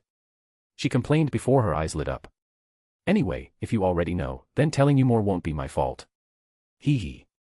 Then, Aina began recounting her last month's work with Sir Night Eye, and the rumor of a Quirk erasing drug in the market. Chapter 370, Sports Festival begins. One would have thought that, with the worsening global situation and recent stepping down of the symbol of peace, events such as the Sports Festival would have attracted not only doubts but also criticisms. But the tens of thousands of people who showed up on the day of the event once again proved that even the best experts failed when it came to predicting the true feelings of the masses, especially when backed by the power of social media. A part of the credit for this unpredictable number of people taking interest in the Sports Festival also went to UA. First, UA pointed out via several public outreach programs over the last few weeks how All Might had bought peace for the citizens by defeating one of the most notorious villains. So, it would be odd not to enjoy that peace to its fullest extent. Second, with the Police and Hero Public Safety Commission backing their statements, UA promised security and safety for all, so that everyone could enjoy the festival without worrying about villains among them. And third, perhaps the greatest contributing factor, was UA declaring that All Might himself would be spearheading one of the main attractions in this sports festival. Even if the pro had retired, the number of people who followed him like a god was in the hundreds of millions, not letting go of any chance to see him in person, and in action, even if it was for something as simple as referring to an event. There were a few changes as well, easing the crowd rush. UA's Sports Festival had always been a one-day event, unlike its school festival. This time around, UA had decided to spread the event over 3 days, with each day dedicated to a year, focusing on different aspects. That gave the students of Class 2A a much-needed break. They were already given an off from their Ultimate Moose training a few days ago. But most of those days went by worrying about the sports festival itself, calming their nerves, and thinking of the Provisional Hero License exam. Only today, with the first year scheduled to be the main attraction, did they finally get the excuse to just enjoy. So, a few minutes before the start of the event, most of the Class 2A students took seats at a dedicated section for themselves in the stadium where they had participated last year. Midoriya looked at Luke, who had bought popcorn, as if they were here to watch a movie or something, making his lips twitch wryly. Momo reached out from the seat behind Luke and took a handful of popcorn. Midoriya took a deep breath and looked forward. Sans acting as the referee for the first round, he pointed out. That's not like him. Dust Hero, Sand rarely appeared wherever there were chances of people's eyes focusing upon him. After spending a year as his students, the students had more or less learned that when it came to personalities, both Sand and Eraserhead were just two sides of the same coin. They are keeping the first round the same as last year? Tenya observed. Makes sense, Midoriya replied. They might change the second round, but the third round will also be a duel-based one. In the case of first years, UA's still aiming for the hero agencies to notice them and perhaps show off the quality of students coming year on year to the world.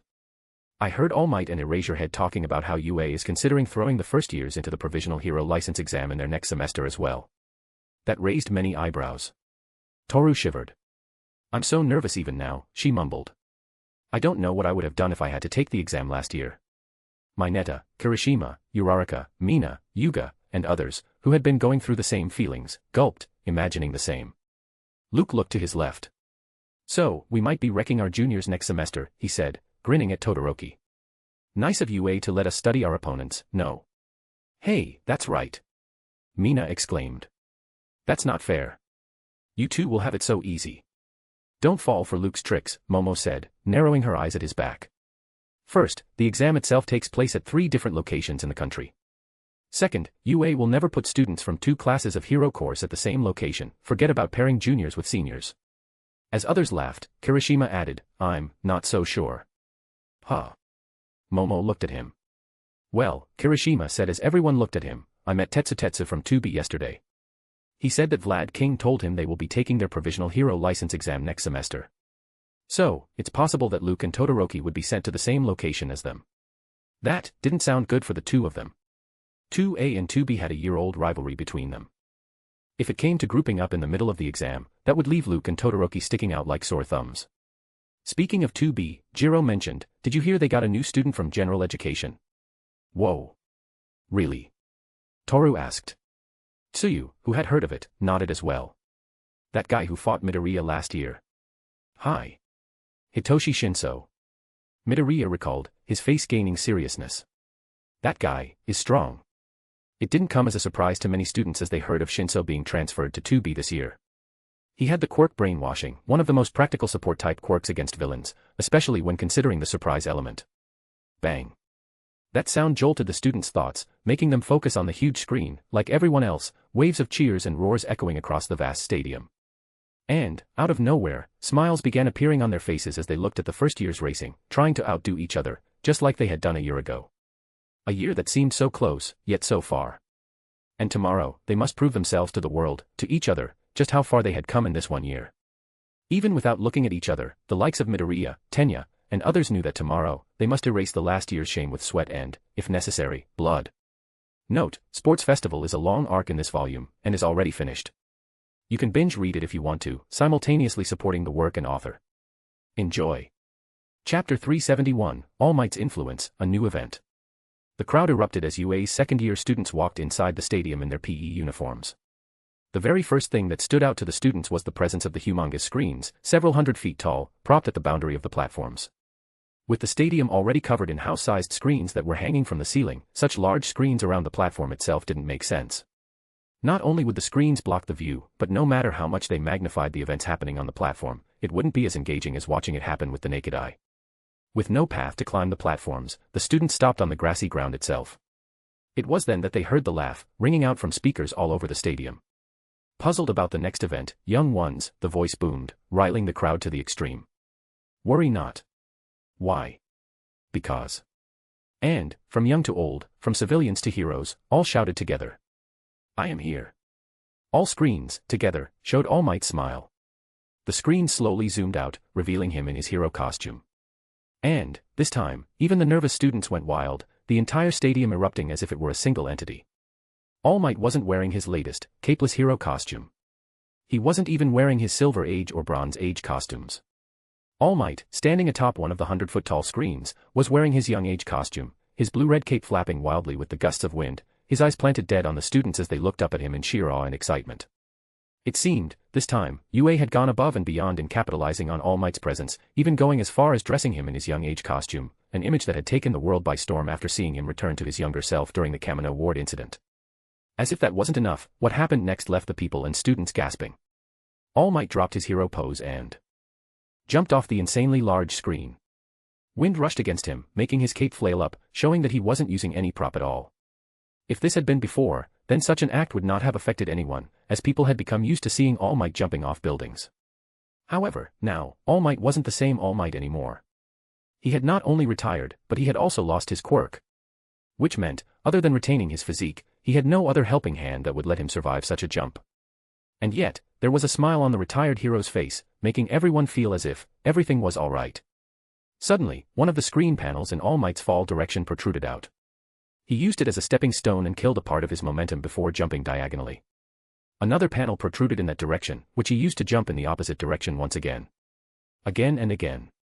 Defying all logic, as if losing his quirk had affected neither his strength nor his agility, All Might landed on the ground with a thump, the microphone attached to his chest transferring the sound to the entire stadium. Silence. And shouts and screams, like one might have never heard before, replaced the silence. Among the students, Bakugo, Midoriya, Luke, and others suddenly had the same thought. Perhaps, even if Midoriya hadn't crushed the concrete boulder before it had fallen on All Might that day, he would have still survived it easily. Meanwhile, All Might let the people enjoy the moment before bringing silence to the stadium once again by clearing his throat. Yesterday, he began, looking up at the audience, all the screens reflecting his face. The first years gave it their all, not only standing up, but also going beyond the standards UA tries to inculcate in its students.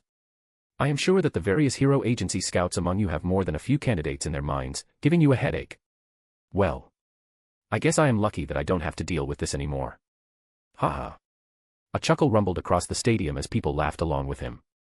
Then, suddenly, All Might's face gained a serious look, his blue eyes glowing bluer on the screens as they landed on the students in front of him. Not only the second year, but even the audience gulped. That was not a look they were unfamiliar with, but it still held the same intensity. If even first years have surpassed the standards, All Might began, then, as their seniors, you must set another level of standards for them. Midoriya, Luke, Todoroki, and others' hearts sank.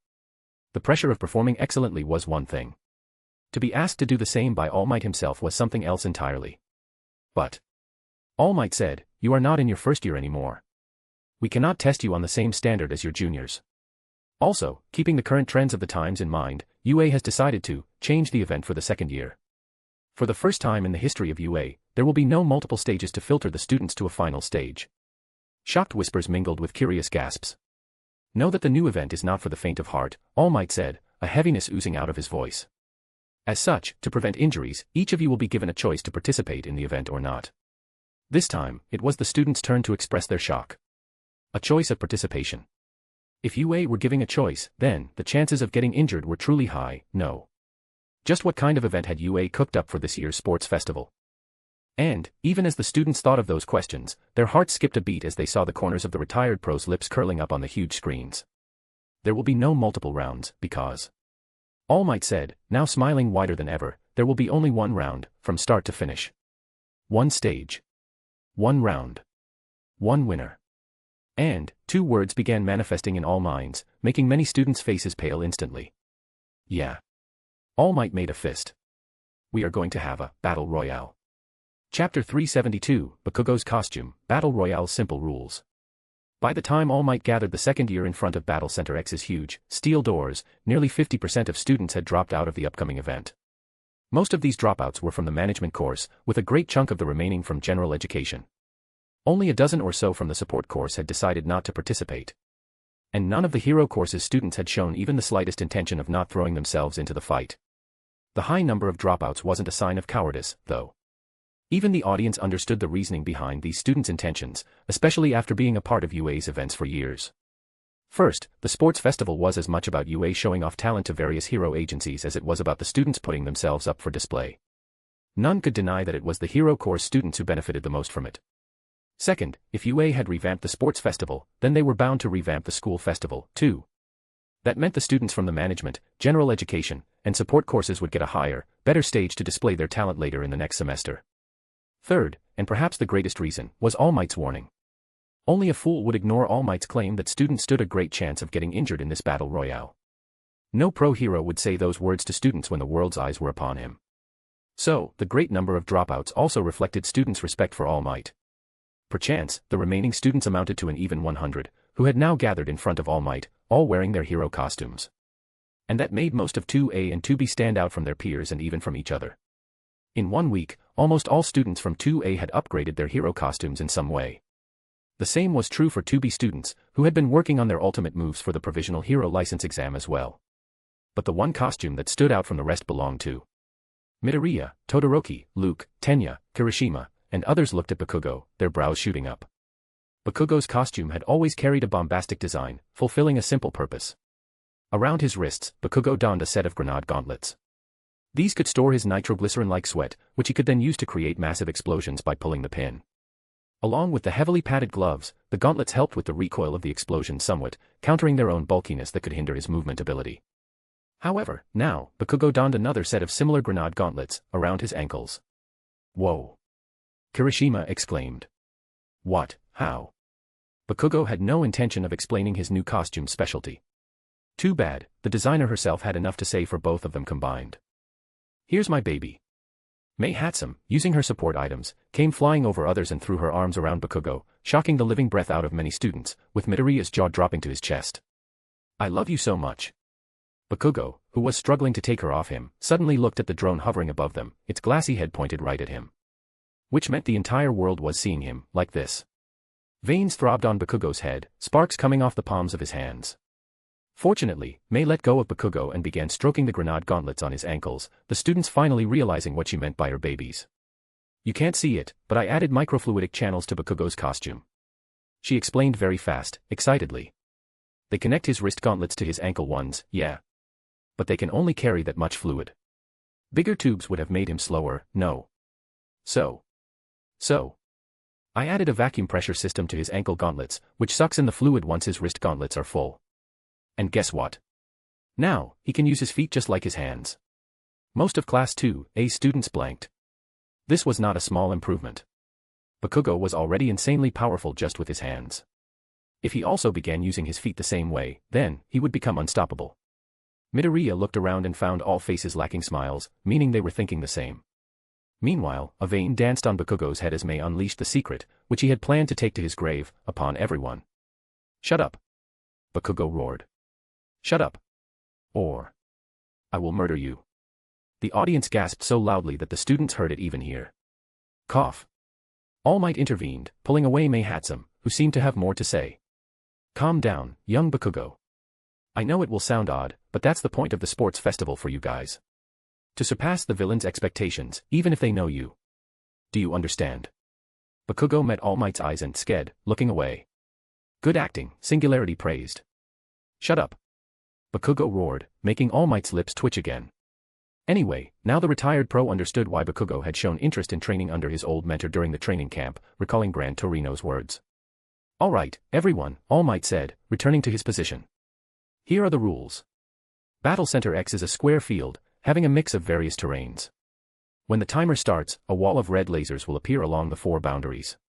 These laser boundaries will keep contracting every 5 minutes by a set amount of distance. Going out of the laser boundaries, willingly or unwillingly, is an instant loss. You will be given an emergency switch, which you can press if you need help at the cost of experiencing instant loss as well.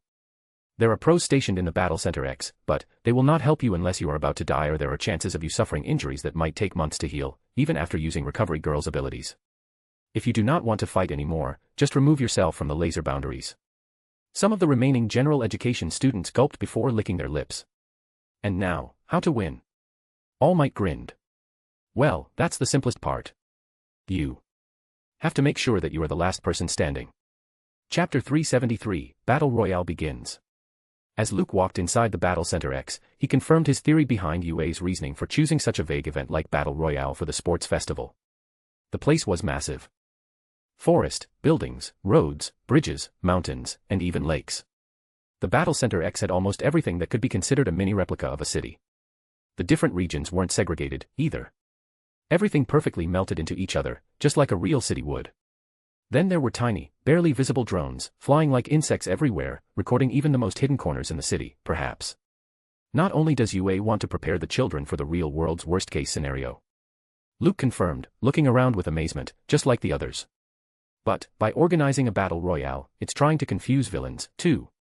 It was obvious that a sports festival distributed among multiple stages would give not only the audience, but also the villains enough time to study the students' individual abilities and personalities. UA had no choice but to do so with the first-year students. However, there was no point in continuing with the trend in the case of the second years. Instead, a battle royale would play to the students' strength, as the battlefield, encompassing different regions and rules, was curated for them.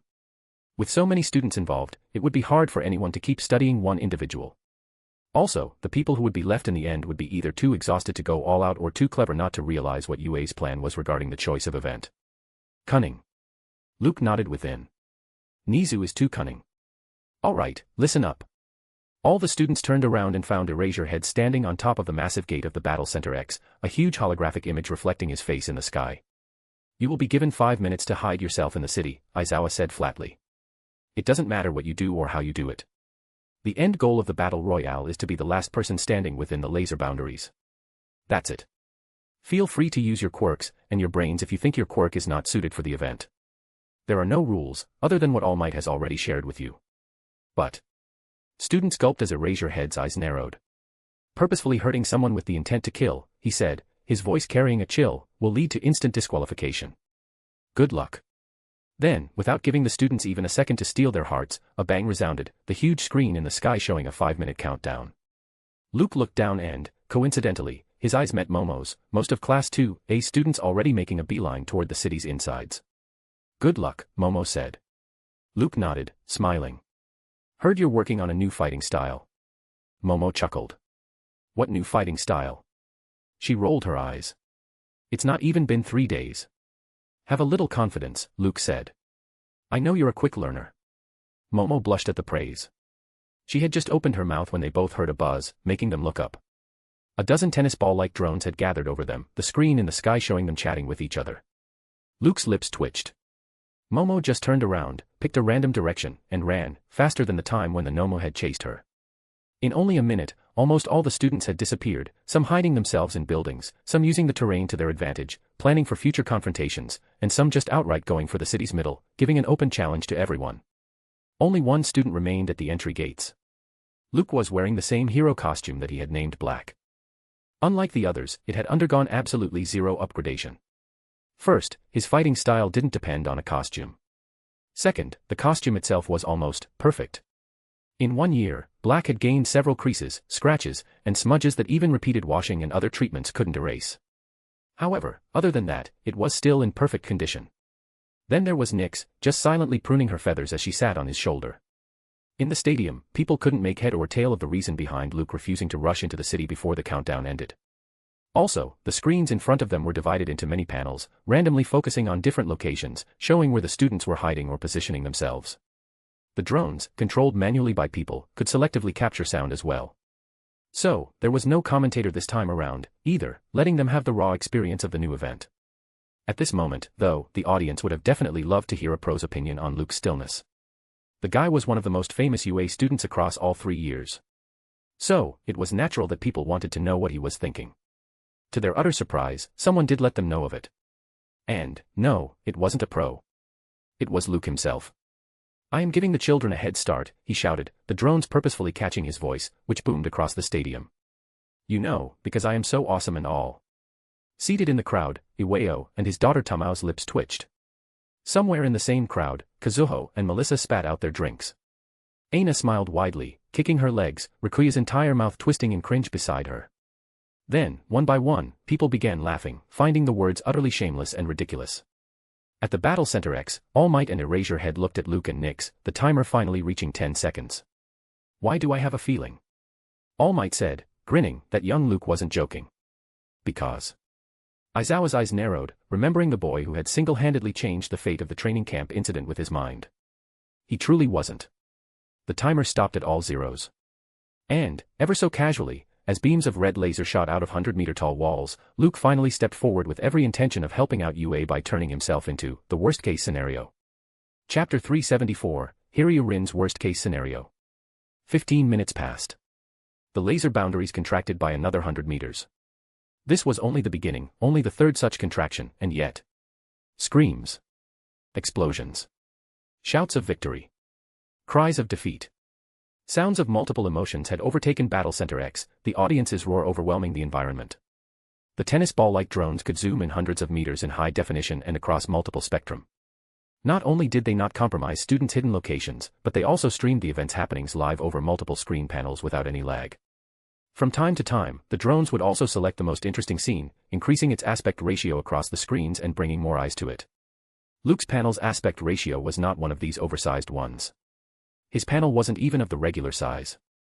In a corner of many screens, a tiny panel showed Luke as he walked through the city, leisurely.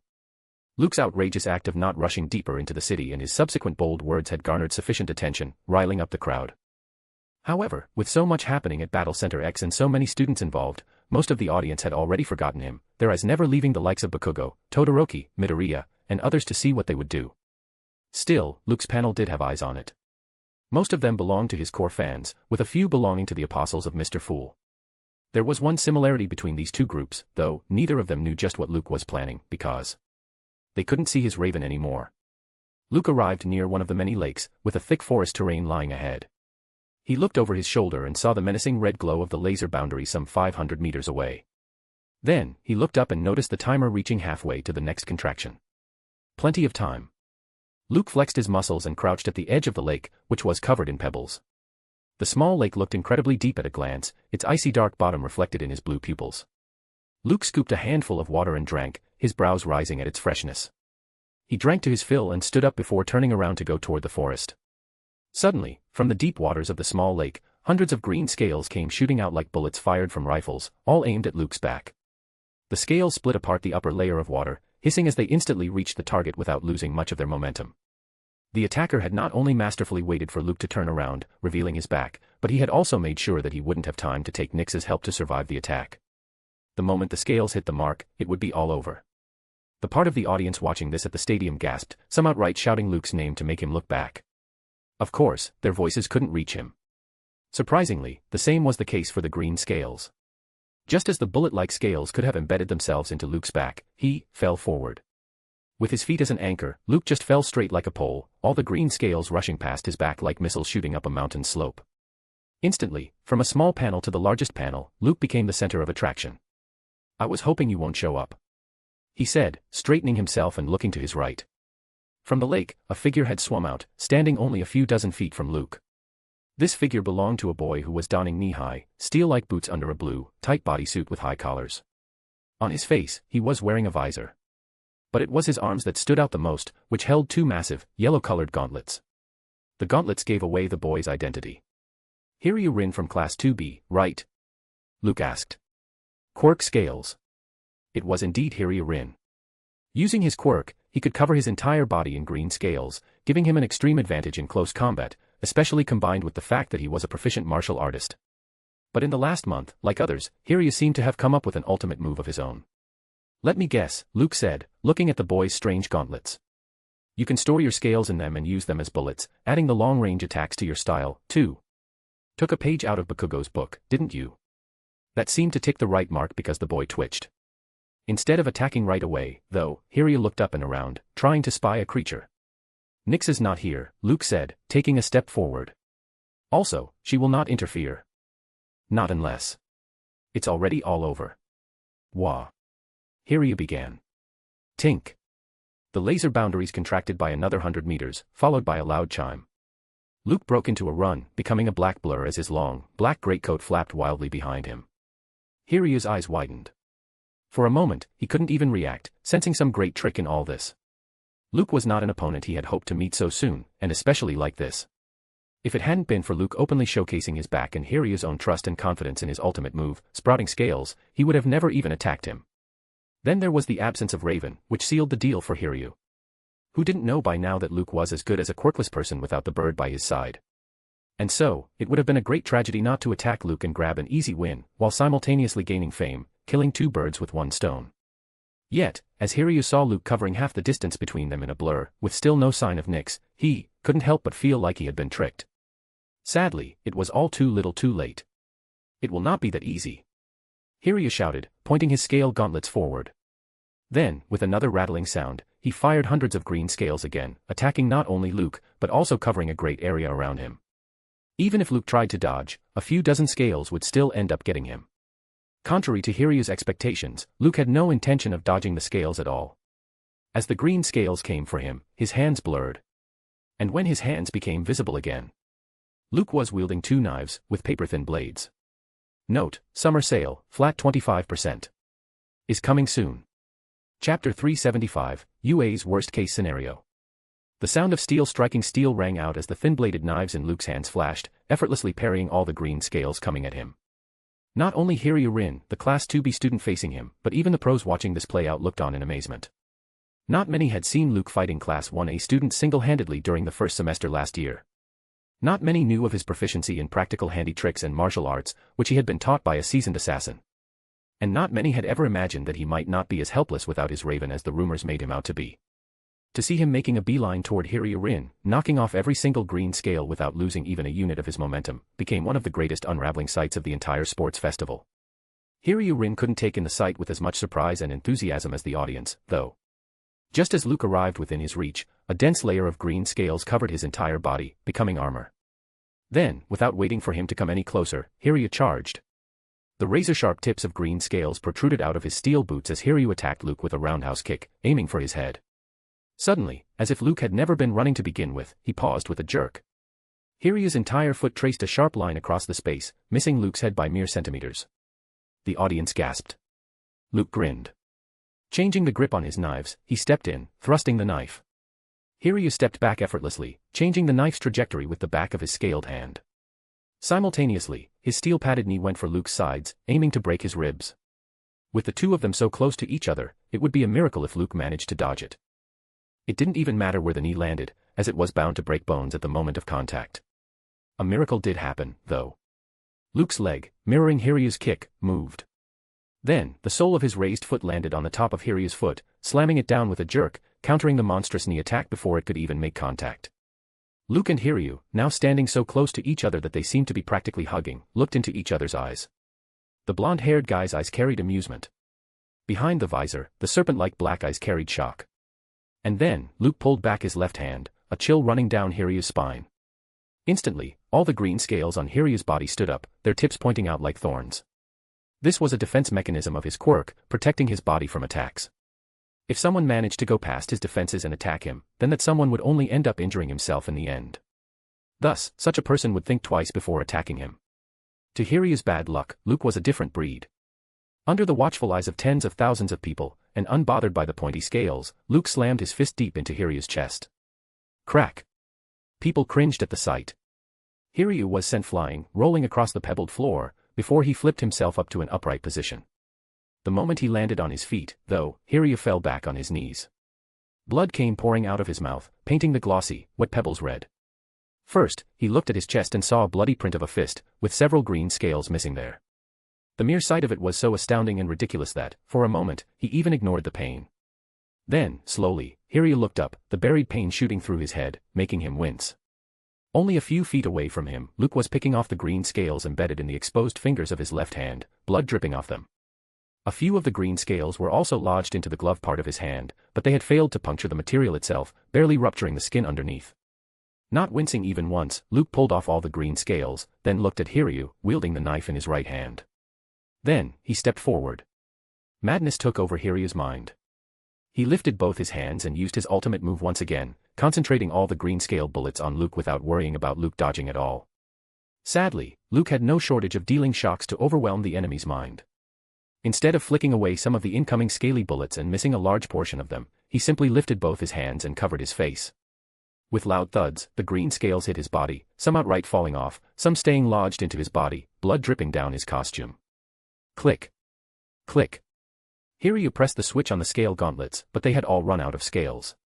Luke put down his arms and stared at the boy with his blue eyes, his face devoid of any smile. Why? Hiryu asked, losing all will to even put up a fight. Why didn't you use your quirk? Luke walked forward and came to a stop right in front of the boy, making a fist with his bloody left hand. Then, without answering, he slammed it down. In the stadium, a pin-drop silence lingered. They saw as a raven came flying down and healed Luke instantly, before disappearing back to the sky. They saw as he collected all the fallen green scales, took off Hiryu's scale gauntlets, and put them on himself. They saw as he nodded to himself as if satisfied with the fit before he disappeared into the forest. They did all this in utter silence.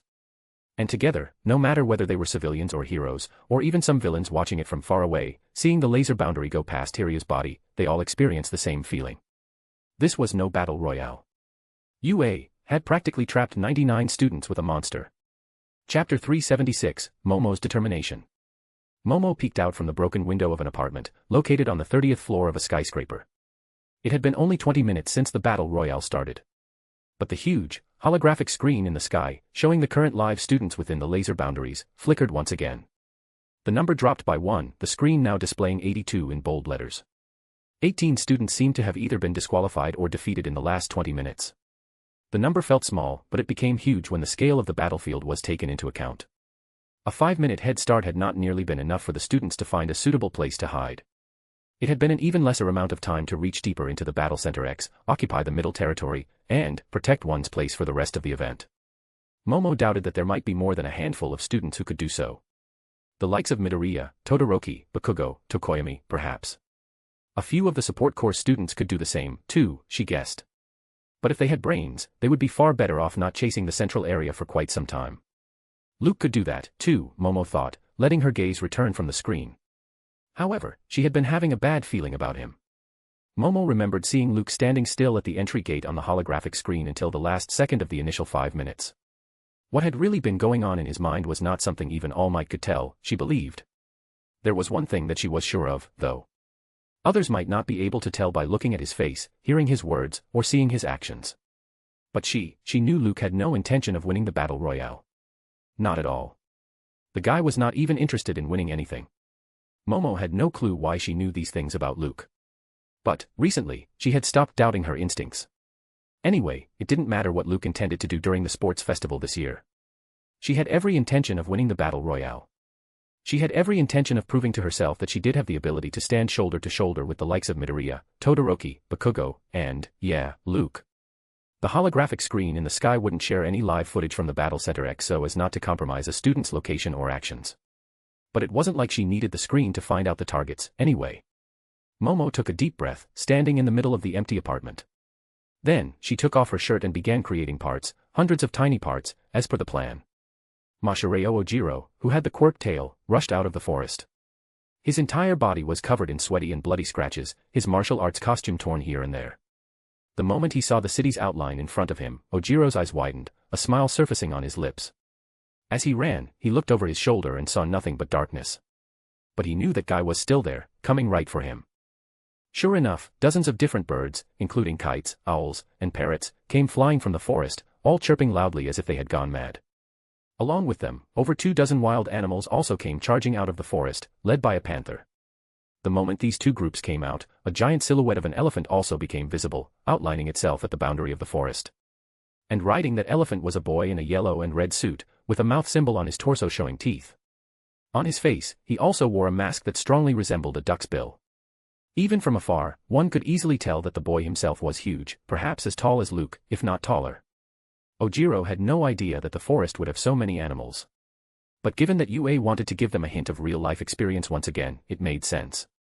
What Ojiro couldn't have imagined was that there might be another purpose for these animals' presence in the forest.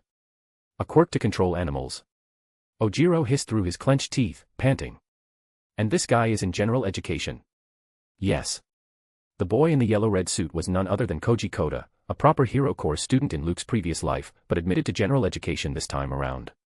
Surprisingly, not being surrounded by monsters of Class 1A seemed to have changed Koda's personality a touch, erasing a great part of his insecure and cowardly personality.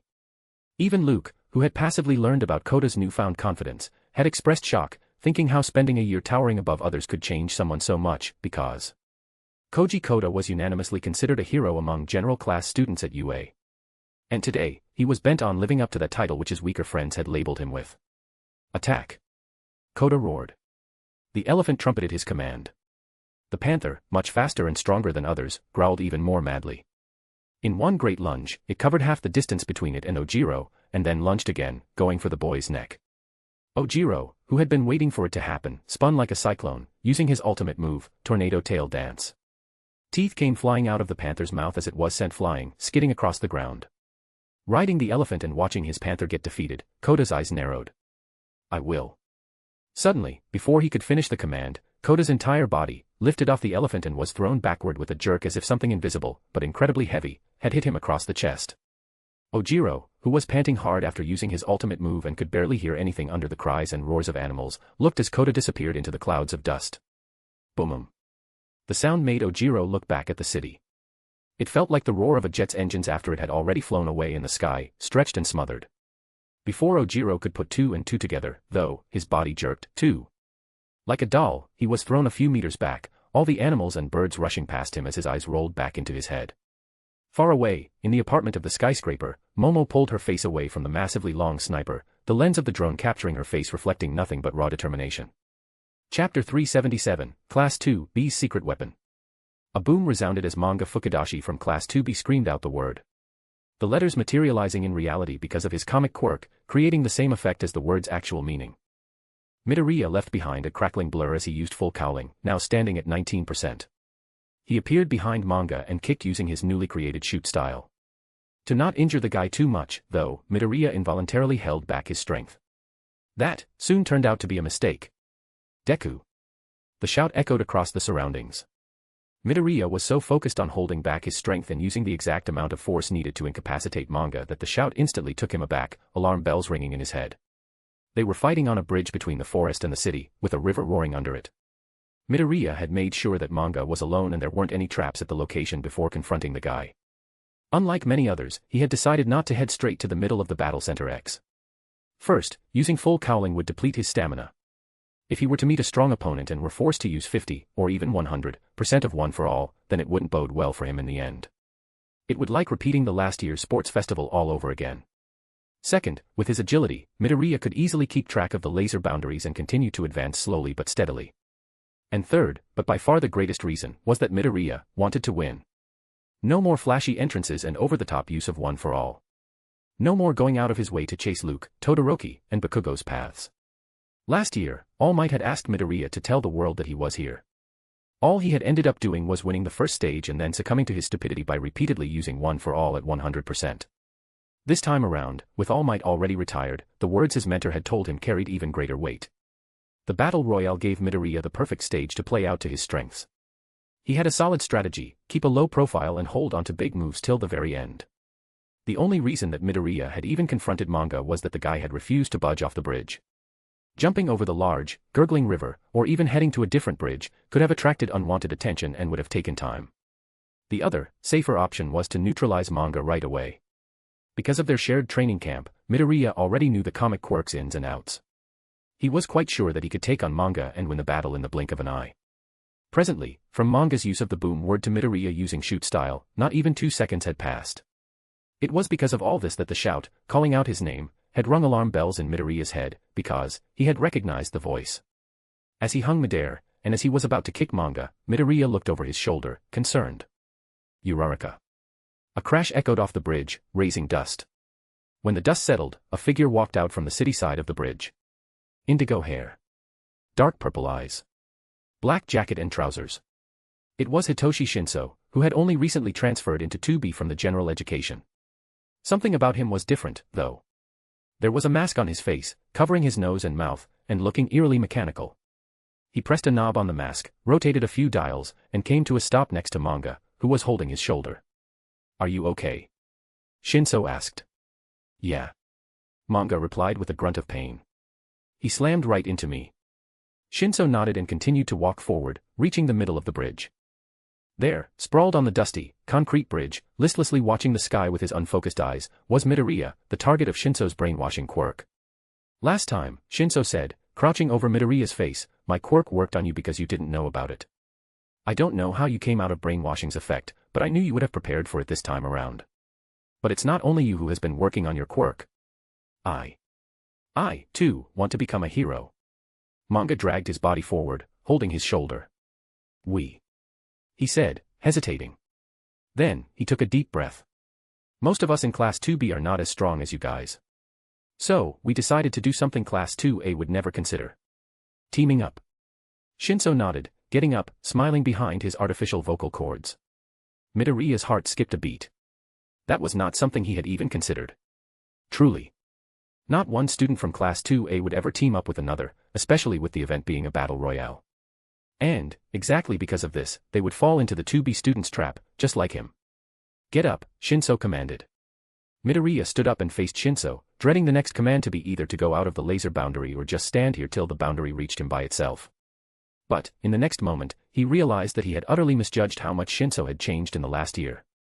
Todoroki, Bakugo, Luke. Shinso spelled out names. Against them, Class 2B lacks firepower. No. It lacked firepower. Now, we have you. He pressed the knob on his mask, tuning it to another voice. "Come, Deku," Shinso said in Tenya's voice. "Let me take you to meet your friends. I am quite sure many of them will never expect you to go all out, just like how I knew you wouldn't against manga." Then, the two Class 2A students crossed the bridge, heading right toward the city, wielding the greatest weapon. A brainwashed user of one for all. The only thing that worked out in Midoriya's favor in all this was that he was neither the first Class 2A student, nor the last, who had fallen into the 2B student's trap. Chapter 378, Teaming Up, One Quirkless vs. 3 quirks. Luke looked up at the holographic screen in the sky. After an hour into the game, only 35 students remained. Now he understood why UA had kept the rate of the laser boundary's contraction so low, with one boundary advancing by only 100 meters every 5 minutes. With the battle center X so vast, it would take at least 2 hours for boundaries to reach the central area, which had seemed too much at a glance. However, the laser boundaries not only had a physical presence, but also a psychological one. It forced the students to confront each other, instead of keeping hidden in fear of being found out by someone stronger. It would also force the weaker students to team up against the stronger ones, Luke observed. He wouldn't be surprised if most of Class 2B students ended up teaming up against Class 2A's loners. As Luke stepped into the city, meeting no one else since his fight with Hiryu, he instantly learned that he had reasoned it right. Dozens of broken pieces of metal came raining down upon him. Simultaneously, the ground beneath his feet turned to quicksand, his feet sinking to his ankles. Luke looked to his right and saw an orange and black armored figure.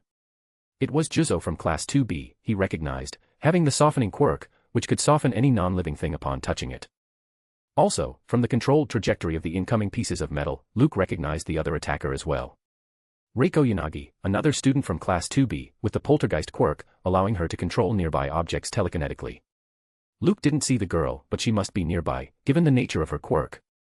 And, like Juzo, she must be looking at the scale gauntlets on his wrists as well.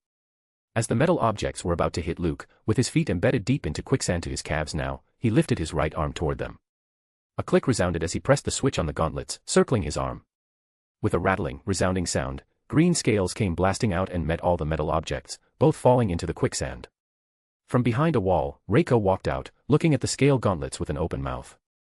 Even Juzo had stood up, his masked eyes planted dead on the green scales as they drowned in the softened concrete. It was one thing to wear the scale gauntlets to mock an opponent, something that Reiko and Juzo had thought to be the case.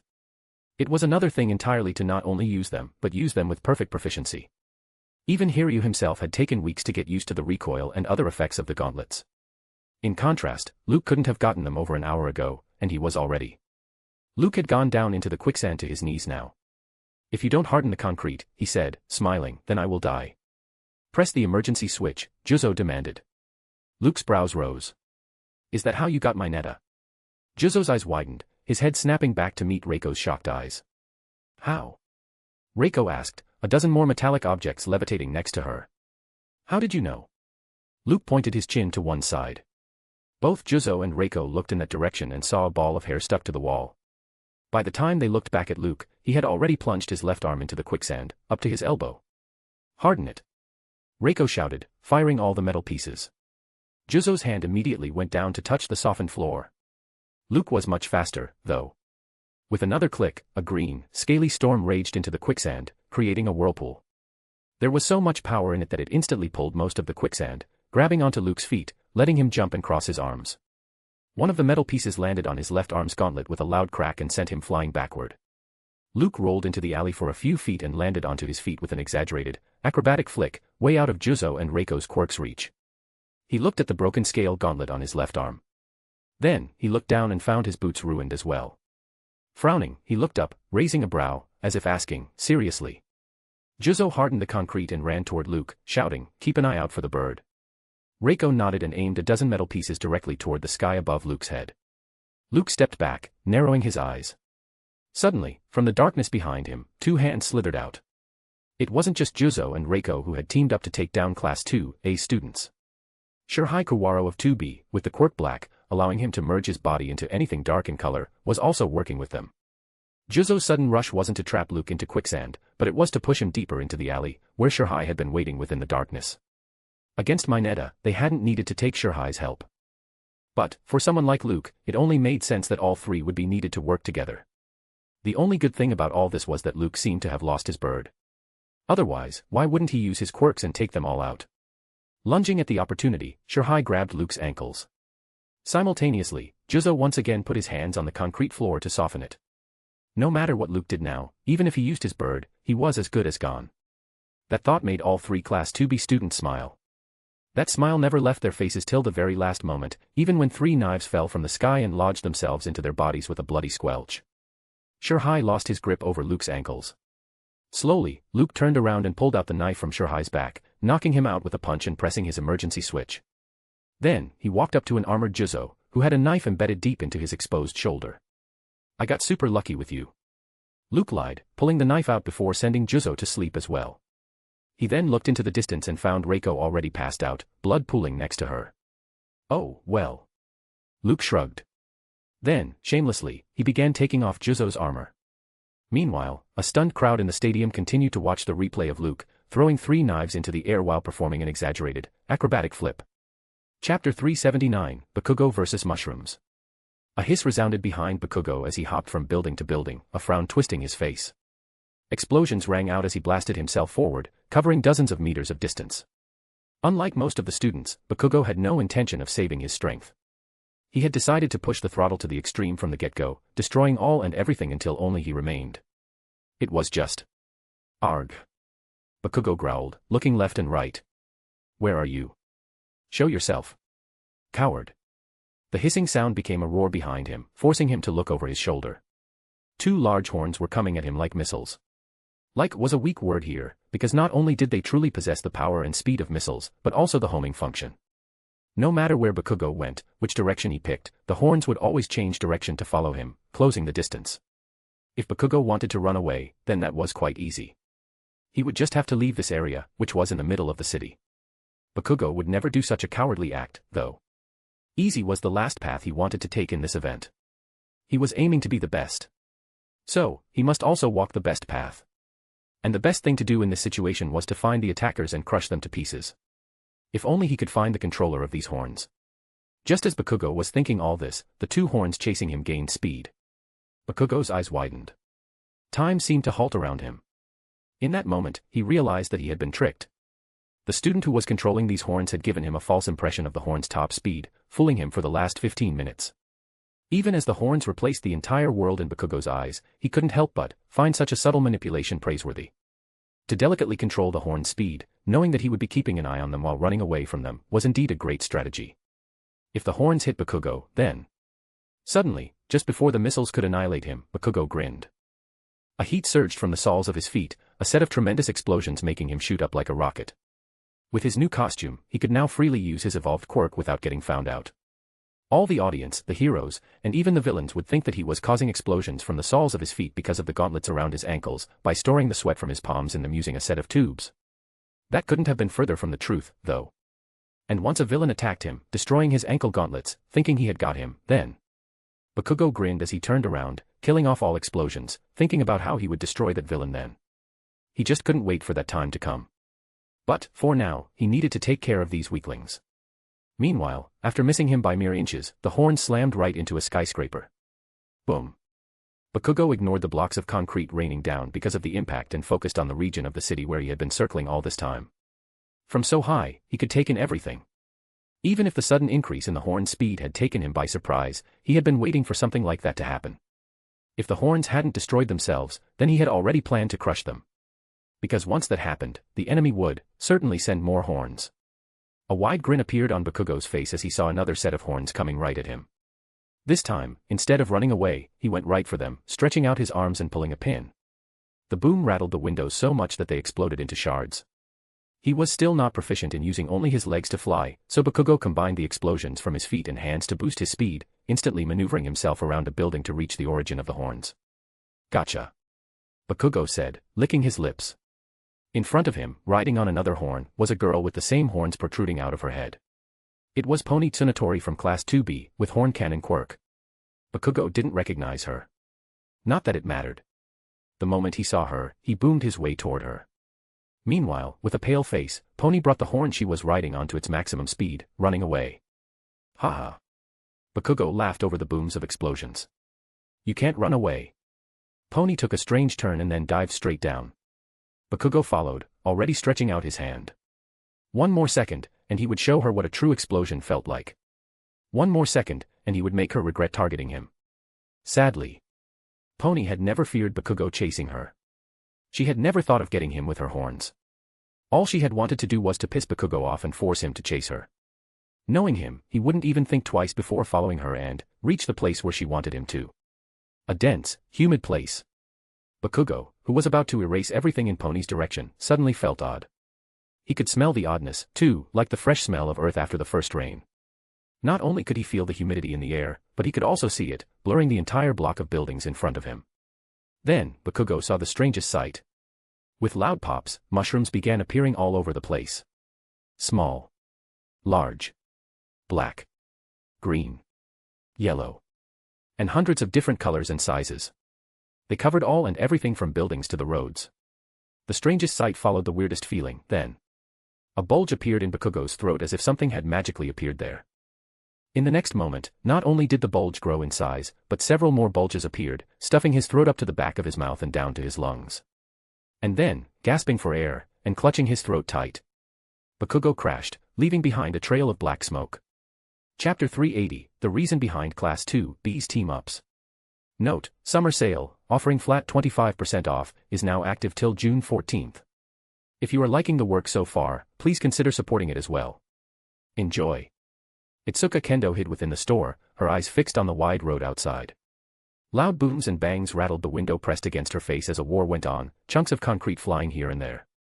A car flipped on the road and slammed into the opposite store, before bursting apart with a loud explosion. Kendo, who had the big fist quirk, letting her ridiculously increase the size and strength of her fists, gulped at the possibility of another such car exploding right against her face. The possibility was less, but it wasn't zero. Never zero. Not with a war raging outside. On the road, on one side, Jiroda Shishida of Class 2B, having the beast quirk, was fighting Rikido Sato from Class 2A. Shishida's quirk allowed him to take a beastly form several meters large, augmenting his strength, speed, durability, and senses of hearing and smell. Such strength didn't come at a cost, though, as, while he was transformed, he became more wild, becoming reckless. This recklessness continued to overtake his personality as time went on, especially if he didn't revert to his human form. The only thing that was working for Shishida at this moment was that his opponent was becoming equally wild and reckless. Rikido Sato had the Sugar Rush quirk, which allowed him to increase his strength many-fold upon consuming sugar. If he consumed sugar even more after a set time limit, then he could continue to use his enhanced strength, but it would also make him needlessly reckless and unpredictable. Presently, both these beasts were charging at each other like mad dogs, destroying everything. Kendo couldn't blame them, though. Her heart was beating loudly in her chest as well. Over 75 minutes had gone by since the battle royale had started. In the sky, the holographic screen now showed the number of students standing at a mere 30. When Kendo looked into the distance, she could see the pulses of the laser boundaries. Taking a guess, she could tell that the boundaries had already almost reached the different regions that surrounded the city at the center. With the next contraction, they might even jump straight to the outer bank of the river that circled the city. Which meant, time was literally running out. Which meant, sooner or later, their plan to team up against Class 2A students would also end. Before that, they must take out as many 2A students as they can. Otherwise. A steely tank brought Kendo's gaze back to the road. Shishida and Sato weren't the only ones who had laid the buildings and cars on either side of the road to ruins. Not too far from them, Tetsu from Class 2B, having Steel Quirk, was fighting with Kirishima from Class 2A, who had the Hardening Quirk. The moment the two had looked at each other, Kendo remembered, they had attacked, as if they were born with a strong rivalry.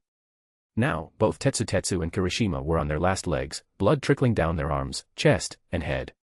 And then there was she. Kendo hardly believed that either Shishida or Tetsu even remembered her at this point. They had planned for the boys to keep the opponents occupied while she hid nearby. Then, once they had trimmed down their target's strength, chipping away at their stamina, she would attack, finishing the job with her ultimate move. Kendo didn't believe this strategy was unfair at all. Not when it was Class 2A on the other side of the court. Even though All Might had clearly told them that Battle Royale was about the last person standing, it was also about lasting longer than the next person in Battle Center X.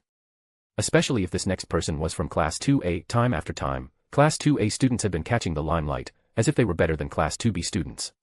That wasn't their fault to some extent, Kendo knew. But it didn't mean that Class 2B didn't exist or had no students on par with Class 2A. Kendo still remembered the excitement on Vlad King's face when he had taken them to the training camp. She also remembered the disappointment on his face when people were only cheering for Luke and Todoroki, ignoring Monoma, without whom the former two couldn't have done much. Yes. Class 2B students wanted to win the Battle Royale. But, more than that, they wanted to show that Class 2A students weren't without their caveats as well, they weren't infallible, and they weren't as close to becoming pro-heroes as the people made them out to be. That's why, at least until the laser boundaries penetrated the city's inner region, most of the Class 2B students had decided to work together. And now, it was her turn. Seeing her chance, Kendo hesitated for a moment, but only for a moment. There was no shame in depending upon teamwork.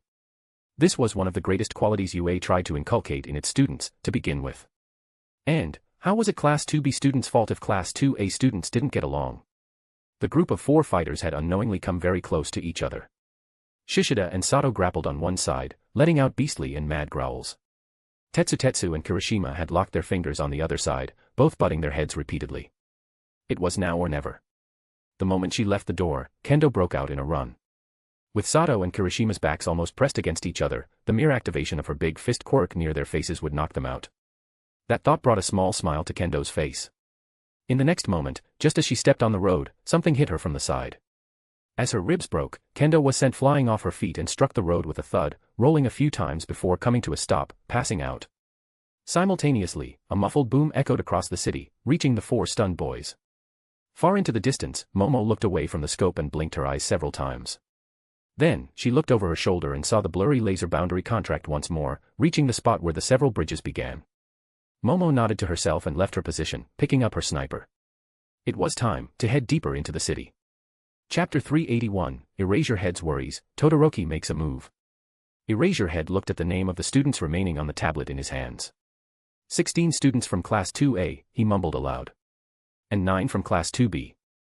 Why do you think Class 2B students' incredible strategy of teaming up against Class 2A students failed, All Might? Donning his young age hero costume, All Might's face was heavily plastered on the tablet in his hands, too. Only 30 minutes remained now for the boundaries to reach the middle of the Battle Center X and choose the last remaining student as the winner. In the last 1.5 hours, 75 students had been eliminated from the competition. A great number of these 75 students were those who couldn't handle the pressure and the threat of bloody, brutal attacks, ending up pressing their emergency switches. No pro would ever blame them, though. At least, not after witnessing the acts of some of the students that remained active within the laser boundaries, acts that bordered on being called villainous.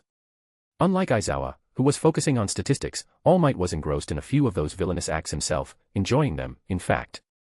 However, from time to time, he kept bringing up the panel of Shinso, Fukidashi, and Midoriya walking together, with the latter's eyes zoned out. Midoriya alone had eliminated over a dozen students by now, but not willingly. He is being used as a tool. All Might frowned, worried.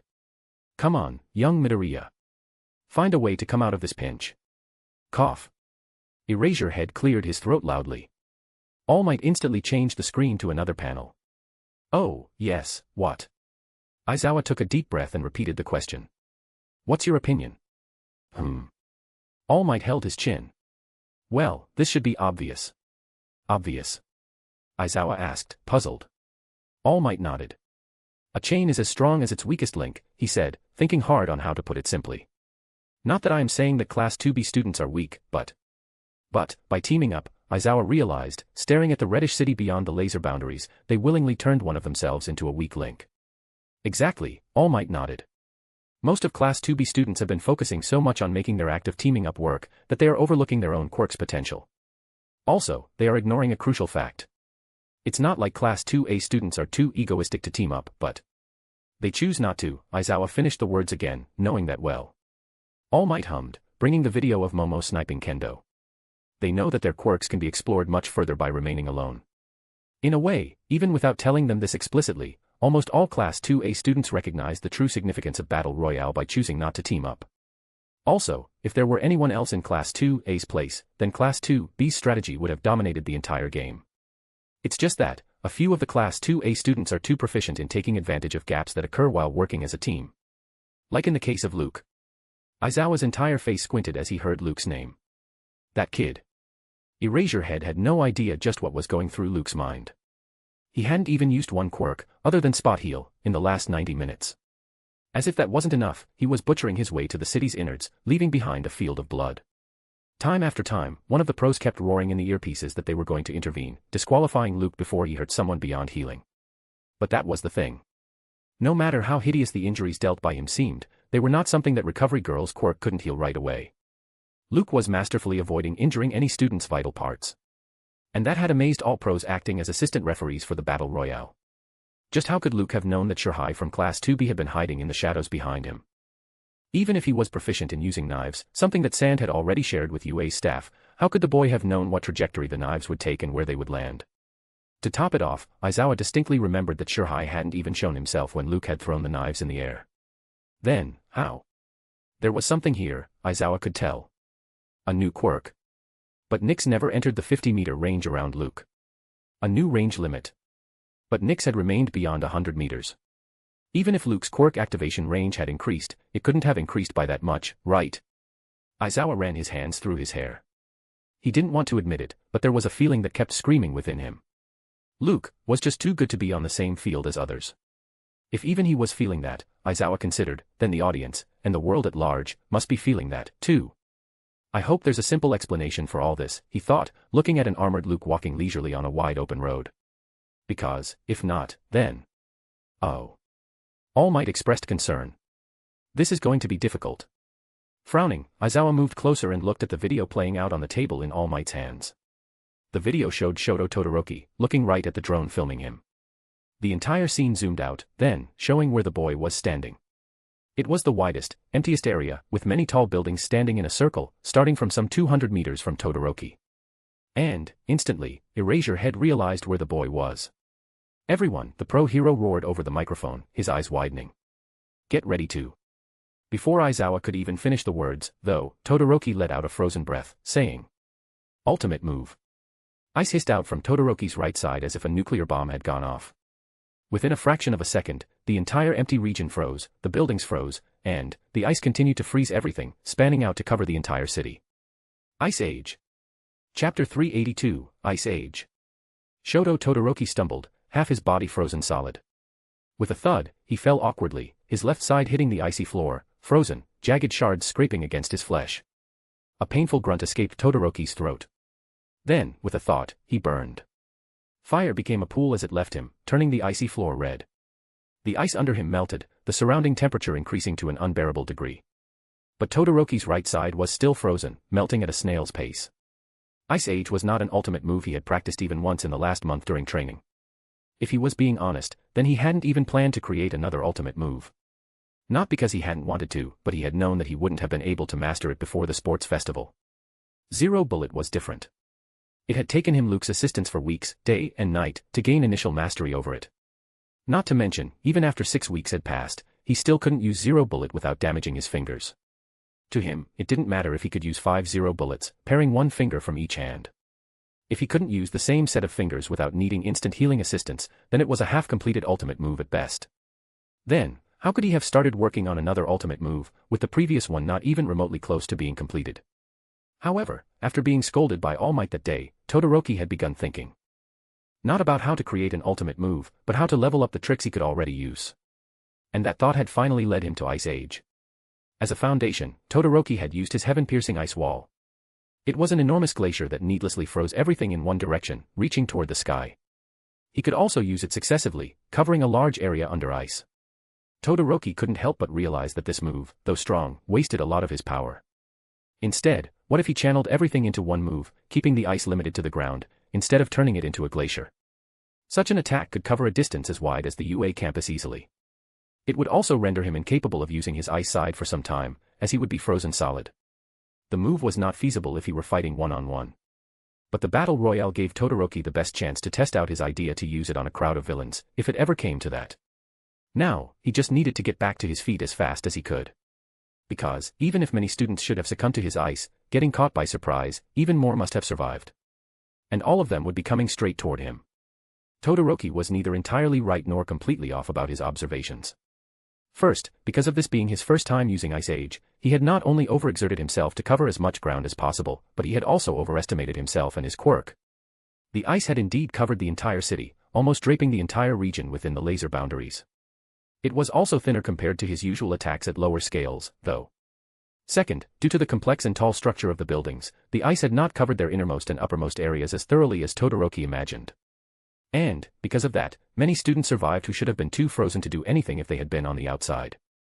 Momo, Hagakure, Shoji, and Monoma, who were playing the long game, were such students. But there were only 4 of them. Many didn't have as much strategic patience as they did and were already heading toward the city's inner region when they ended up getting frozen under a thin layer of ice. Among them, those who could instantly activate their quirk managed to survive the Ice Age. Yuga, Tenya, Mina, Jiro, and Tokoyami from Class 2A, and Kaibara, Kamakiri, and Shiozaki from Class 2B all survived by directly countering the thin layer of ice using their quirks. Uraraka used her quirk on herself, temporarily floating, surviving it, too. But these were the simple cases of survival. There were two odder cases as well. First was Luke, who, just after getting frozen, used the scale gauntlet on his right hand to burst apart the thin layer of ice, once again managing not to use his quirk. Second, surprisingly, was Midoriya. Ice Age had instantly frozen Shinso, Fukidashi, and Midoriya, who were about to attack some 2A students, finally. Even though the layer of ice was thin, it had indeed been fast. Before Shinso could have given any command to Midoriya, it had frozen the three of them. Mental commands had no use when brainwashing was in question. Shinso needed to say everything loud and clear, keeping it simple. So, the moment he was frozen, he had also lost his hold over Midoriya. And the moment that happened, black-green strands of energy burst out of the frozen statue representing Midoriya, freeing him, keeping him in the game. Many were as unlucky as Shinso and Fukidashi, needing Pro's instant rescue. Tsuyu had survived the Ice Age by jumping high, but she couldn't last in such a cold environment due to her quirk's nature. There was no option to just go out of the laser boundaries as well. So, she was forced to use the emergency switch. Kaminari and Siro, who had been fighting a team of Kodai, Aways, and Shota from Class 2B, had also come to Ice Age as well. In total, Todoroki had kicked 8 students out of the battle royale instantly. With the number of students standing at just 25 before, it meant these weren't the weaker part of the bunch, either. At the stadium, whispers, mumbles, praises, and cheers had overtaken the crowd, Todoroki's face planted across various panels. But Todoroki had been right about one thing as well. Some, if not all, would definitely go to him, guessing his precarious state. Suddenly, at the stadium, all the panels showing Todoroki changed and were replaced by loud, flashy explosions. It was Bakugo, grinning his way toward the central area with his mouth scorched as if he had burnt himself. Chapter 383, Momo's New Ideology, Best Defense is Offense. 3 days before, Snipe brought Momo to his personal firing range at UA. He then took her to the weapons room, revealing a plethora of guns and rifles perched upright on the walls like decorations. There, he finally stopped. So? Snipe asked, standing at the threshold of the room. You are changing your fighting style. Momo gave herself a second to think about it. Ultimately, she shook her head. Not changing, she corrected. Experimenting, sir. I know where my strengths lie. As a hero, I can benefit people the most with my quirk's versatility. I can be the hero whom all other heroes can count on to support them. But you also want to take the initiative, right? Snipe guessed. Momo nodded heavily. Behind his mask, Snipe smiled. Rarely do I meet students who are so clear in their thoughts on what trajectory they want to take as pros, he said. For you to even realize that the trajectory of your efforts, as they are now, is not enough already puts you ahead of your peers. But, I must ask, why arms? I don't know you like erasure, but I never took you for a shooter. Momo went quiet for a moment. When the Nomo was chasing me, she remembered. I realized something. I had already been learning how to create grenades, but they did not affect it. It was then that I realized not only were they not working on the Nomo, but I was also not using them as they were meant to be. It became obvious to me that creating grenades wasn't nearly enough. And if that was the case with grenades, then it would be the case with everything. Snipe nodded. Continue. Momo looked up, taking a breath of confidence. I lack a defining trait, sir, she said. Yes, I can create many things, but when the moment demands me to do more, I find myself lacking. I sat down, relived the last year, and concluded that I could have prevented many villains' attacks had I just acted the right way. Offensively. Snipe finished. Momo nodded, matching the pro's gaze through his mask. The best defense is a timely offense, right, sir, she said. I want to step onto the stage, too, instead of counting on others to save me, all the time. This kid. Snipe felt a thrill, his fingers digging into his palms. All right, he said, satisfied. Are you thinking of relying on this for the sports festival? Momo shook her head. I know it's not something I can learn in only a few days, she admitted. I am aiming for the provisional hero license exam for now. Still, I will follow the plan that you think is best for me. Quite methodical, too. Snipe nodded within. I take you don't have any experience with guns, then. Well. Momo looked around, her eyes landing on a particular weapon. She went to it and pulled it off the wall, holding it, so professionally that even Snipe had to double-take to see if he was seeing it right. Father took me to his monthly hunts quite often before I joined UA. I am out of practice, but I think I still remember my way around a sniper. And, slowly. Snipe's lips arched, thinking of the new event added to the sports festival. Good, he said, holding back a laugh. Let's focus entirely on the sniper for the next 3 days, then. Who knows? You might get to use it soon, too. Momo panted hard, letting out frozen breaths, as she glided over the ice on her skates. Her sniper was slung on her back, its barrel pointed up. She had also created icy blue, woolen clothes for the sudden change of environment, and to better hide herself using the natural camouflage provided by their colors. But, she was getting hungry. Very hungry. I should have hunted a few animals from the forest, instead of taking the higher ground in the city as fast as I could, Momo realized. Still, it wasn't the time for regrets. Boom. The explosion turned the entire scenery in front of her white. A shockwave came rocking the ice over the structures and passed through the entire city, making Momo stumble. Bakugo. She recognized the attack. He must be fighting Todoroki. Well, it was about time. Only 25 minutes remained. The laser boundaries had already entered the city. High in the sky, the holographic screen showed the number of students above the timer. 17, Momo looked at it as she got up. She looked ahead and saw nothing but a layer of ice draped over everything.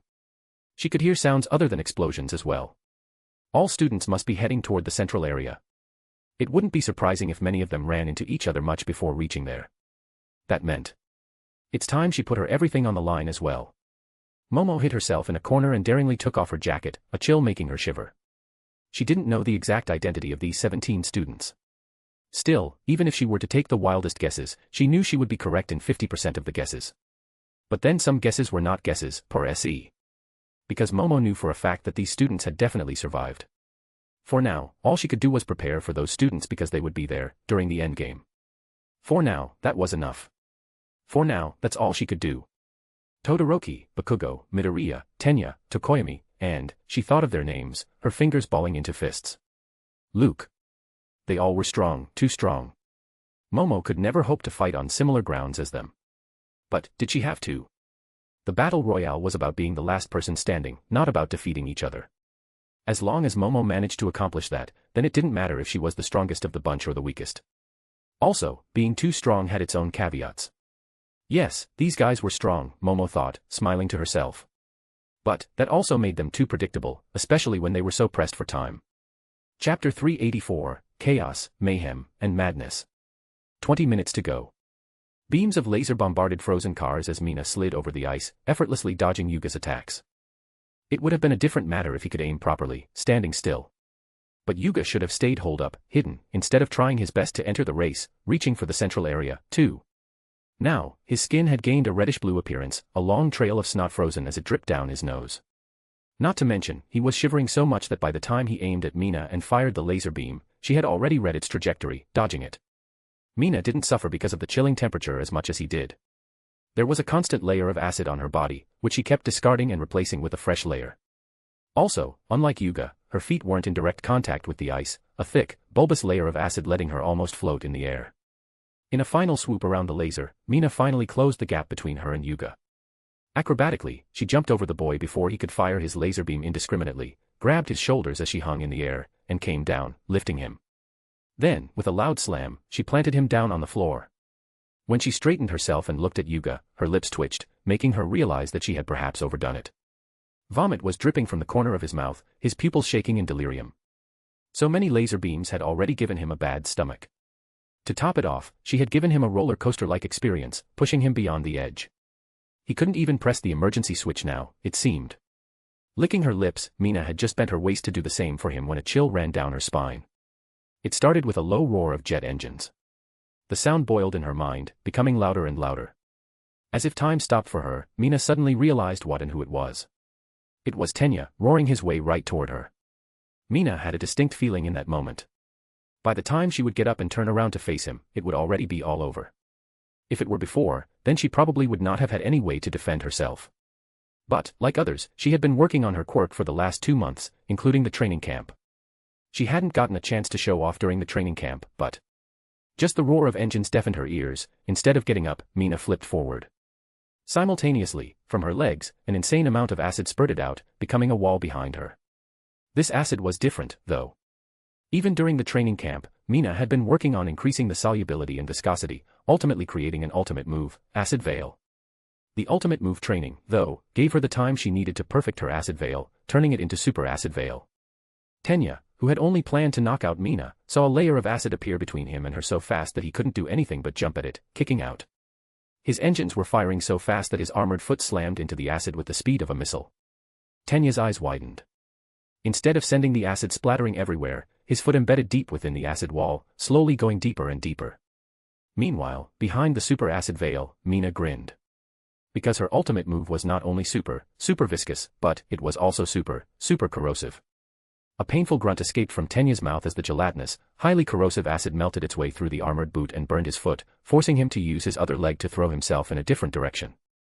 Mina watched as Tenya crashed on the frozen concrete, rolled several meters, and then slammed into a car. Then, letting out painful grunts, he planted his naked foot into the ice. Oi! Mina shouted, knowing that Tenya wouldn't ever let her reach the central region given his speed. I am not done with you. Breaking out in a run toward Tenya, she created blobs of low viscosity but highly corrosive acid, aiming to use another ultimate move, acid shot, on Tenya. Suddenly, another figure appeared from around the corner, seemingly rushing toward the central region as well. It was Kyoka Jiro. The moment Jiro saw Mina running toward Tenya, holding balls of acid in both hands, and saw Tenya getting up with one naked foot, she realized what series of events must have led to this situation. If she turned around now, then she would have to go around an entire block of buildings. Who knew whom she would run into on that path? Luke. Midoriya. Momo. Here, at least, both Mina and Tenya were exactly where she would have wanted them, only a few meters apart, both too occupied to dash away from her range or do anything else. Mina and Tenya seemed to have guessed the thoughts Jiro was going through, too. Sadly, just as Mina changed her target from Tenya to Jiro and fired her acid shots towards her, and just as Tenya fired his engines to move out of range, Jiro's earlobes jacked into the equipment around her wrists. Like many of the Class 2A and 2B, her hero costume had undergone a definite upgrade as well. Now, along with the stereo speakers on her ankles, her wrists donned two high-tech amplifier jacks, insanely amplifying her heartbeat. Mina and Tenya had not seen it in action. But, from the destruction they had seen in its aftermath. Amplifier jack. Dozens of tiny blobs of acid went for Jiro like bullets. Simultaneously, Mina created another super acid veil, hiding behind it. Tenya shot himself into the air, hoping to take cover behind the car instead of trying to outrun the incoming attack. Both Mina and Tenya's strategies were sound. But, heartbeat surround. A boom rang out like a titan's heartbeat, the sound waves appending all and everything, sending both Mina and Tenya flying like twigs. Chapter 385, Luke vs. Class 2B. 15 minutes to go. Luke looked toward the holographic screen, which showed the number of students remaining in the game as only 14. 4 of which were right here. We said. A chilly voice penetrated his ears, making him look down. Take those off. Between the loud explosions, at the central region of the city, and Luke stood 3 figures.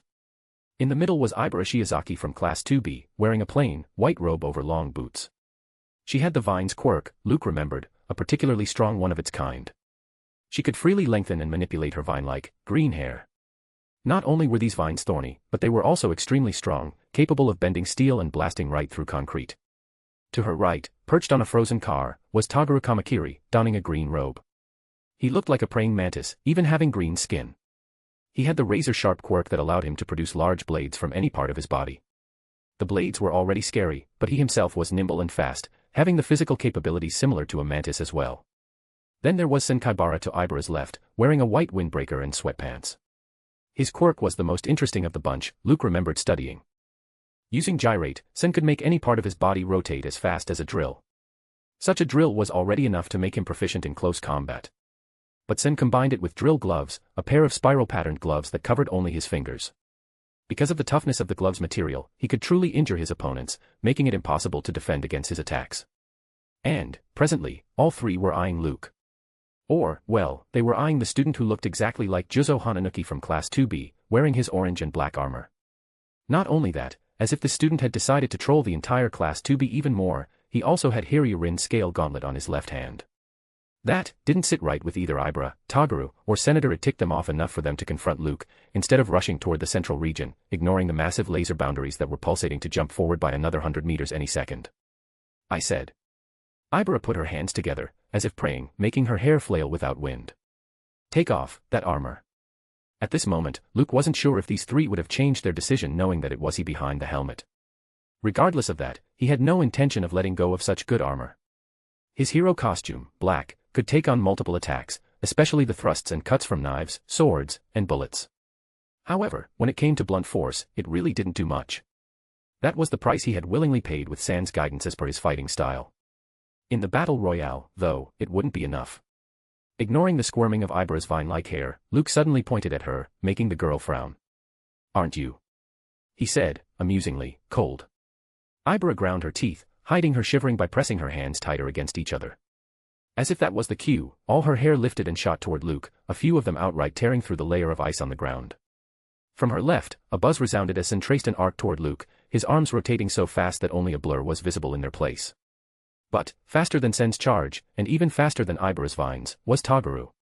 The car he was standing on lifted on its side wheels as he shot toward Luke, two massive blades coming out from his hands near the elbow. Air split apart as Toguro attacked, his blade slicing right across Luke's chest armor. But, despite all that speed, Toguro missed, his dark green eyes widening in shock and losing their luster, matching the pale green hue of his skin. With a tink, Toguro's blade landed on the ground and got stuck in the concrete. "Clench your teeth." Before Toguro could even make sense of what was happening and what those words meant, Luke kicked as fast as he could, his boot landing on the blade where it had come out of the boy's arm. Crack! Toguro's scream echoed far and wide, becoming one with the icy chill. As he rolled away, squirming in pain, holding his hand, he left behind a stream of blood that led to his broken, vibrating blade. Ibera and Sen's faces instantly gained a reddish tinge, a hotness surging into their heads, driving the cold away. "Oh, Lord!" Ibera prayed, her eyes spewing hate. "Have mercy on his soul." Crack boom. The entire gap between two blocks of buildings on either side of a wide road became green. Vines were everywhere, slithering like headless snakes, entrapping everything within them. Together with Sen, whom the vines seemed to ignore, giving him enough space to move around, they charged toward and around Luke, blocking all his means of escape. To Ibera and Sen's utter surprise, though, Luke bolted straight forward, two knives appearing in his hands. Vines pounded upon him from everywhere at once. Luke's hands blurred, cutting through the vines like butter. He flipped midair, two sets of vines thrusting up and down, missing him. Then, just before he could land, his eyes rested on the dark gap in the wall of the vines behind which Ibera was hiding. Luke's entire left arm bulged, veins slithering, popping out of his skin like red-blue vines. Then, aiming, he threw the knife like a bullet, sending it right into the dark gap. A bloody squelch rang from the other side, followed by Ibera's gasp. Slowly, all the vines fell, losing life and revealing the girl. Ibera was holding her stomach, where the knife was plunged deep, blood staining her pristine, priestly robe. A buzz resounded from behind. Luke stepped to his side as if he had eyes on the back of his head, Sen's drill-like right hand missing him completely. Then, Luke punched with his left hand. Click. Activating scale gauntlet right against Sen's wide-open chest. Chapter 386, Knowing When to Give Up. Note, last 4 days to summer sale, flat 25% off. 10 minutes to go. Toru Hagakure slowly, one step at a time, crawled sideways, keeping her back planted tightly against the frozen walls. In her right hand, she clutched the emergency switch tightly. She felt cold. Extremely cold. The fact that she was buck naked didn't help her case either. She had miraculously survived Todoroki's ridiculous attack that had covered the entire city because she had holed herself up on the uppermost floor of a building. But, with the laser boundaries threatening to jump over her at any moment, she had to make a choice. Only 10 minutes remained now, Hagakure confirmed, shaking like a leaf as she looked up at the timer on the holographic screen, the number of students standing at a mere 11. Not too far from her, to her right, the laser boundary stood, washing the entire land in a dull redness, making the ice look like frozen blood. To her left, explosions rang mightily, ice hissing to keep the shockwaves at bay, as Todoroki and Bakugo fought. Soon, in only 5 minutes, the laser boundaries would reach outermost boundary the central region, compressing all the remaining students into a very small area. Hell would reign, then, Toru knew. Each one of the remaining students would go above and beyond to defeat everyone else, hoping to be the last one standing before the final jump. Toru was different, though. All she needed to do was keep herself away from the fight and wait for the others to take care of each other. With her quirk, she had the best chance of winning this sports festival. Only if her body just listened to her and stopped screaming in her mind to give up. Even her tears had frozen, stuck like icy shards against her cheeks. She couldn't bear it anymore, the cold, it was, killing her. Toru clutched the emergency switch tighter, clenching her teeth to resist the urge to press it. Everyone. Every single student was giving their best to prove themselves here. And she? Would she truly just give up after reaching so far into the game? No. No. She couldn't do that. Everyone had their ultimate moves. She only had this, invisibility. If she couldn't even do that properly, then... Oh, on the ice. I walk. Turu. Open-mouthed, tasting fresh tears, Toru saw a student walk out from around a corner, glowing red against the laser boundary. He donned orange-black armor, a similar-colored helmet covering his head. At his waist, he had tied a dark green robe, tattered at the ends. He also had a gauntlet on his left hand, but it looked somewhat broken. More than the armor and gauntlet, it was what he was carrying around his right shoulder that stood out the most. Vines. It was a massive loop of thorny, green vines. At the end of this long vine, he had tied a massive blade, covered in blood. Now, walking, he was holding the vine a foot above the blade and was rotating it very fast now and then, making a whooshing noise. And, yeah. He was singing. Oh, under the fire. I walk, Turu Turu. Villain. The word roared in Toru's mind, making her involuntarily let out a gasp. The men stopped and looked toward her, the whirling vine and the blade at its end coming to a dangling halt. Toru slammed her free hand over her mouth, now shaking and crying not only because of the cold, but also because of dread. Because of the combined shock of her half-frozen state and the villain's eyes on her, she even forgot that she was holding the emergency switch in her hand. But, then again, even if she hadn't forgotten that, she wouldn't have been able to press the switch. Toru's fingers and toes were so close to frostbite that the only thing keeping her standing and conscious at this point was a bucket load of adrenaline. The men kept looking in her direction. Toru dared not even breathe. Then, shrugging, he began rotating the bladed vine again, resuming his walk. Toru's entire body relaxed, almost sliding an inch against the ice in relief. That saved her life, because in the very next moment, a blade came flying and lodged itself just above her head with a massive boom. Panic washed over Toru. She tried to get up, but her feet didn't listen to her. She tried to scream, but other than a whimper, no sound came out. She tried to remember all the training she had been through, but at this moment, all she could do was look forward as the men approached, slowly. As Toru's heart pounded against her chest, the men grabbed the end of the blade and jerked, pulling it out of the concrete, dust and ice falling on Toru's head. And then, along with that debris, a hand fell on her head, too. Ruffling her hair, the villain crouched in front of her. His face was so close to her that she could feel his hot breath on her face, the warmth making her realize just how close she was to truly succumbing to the cold.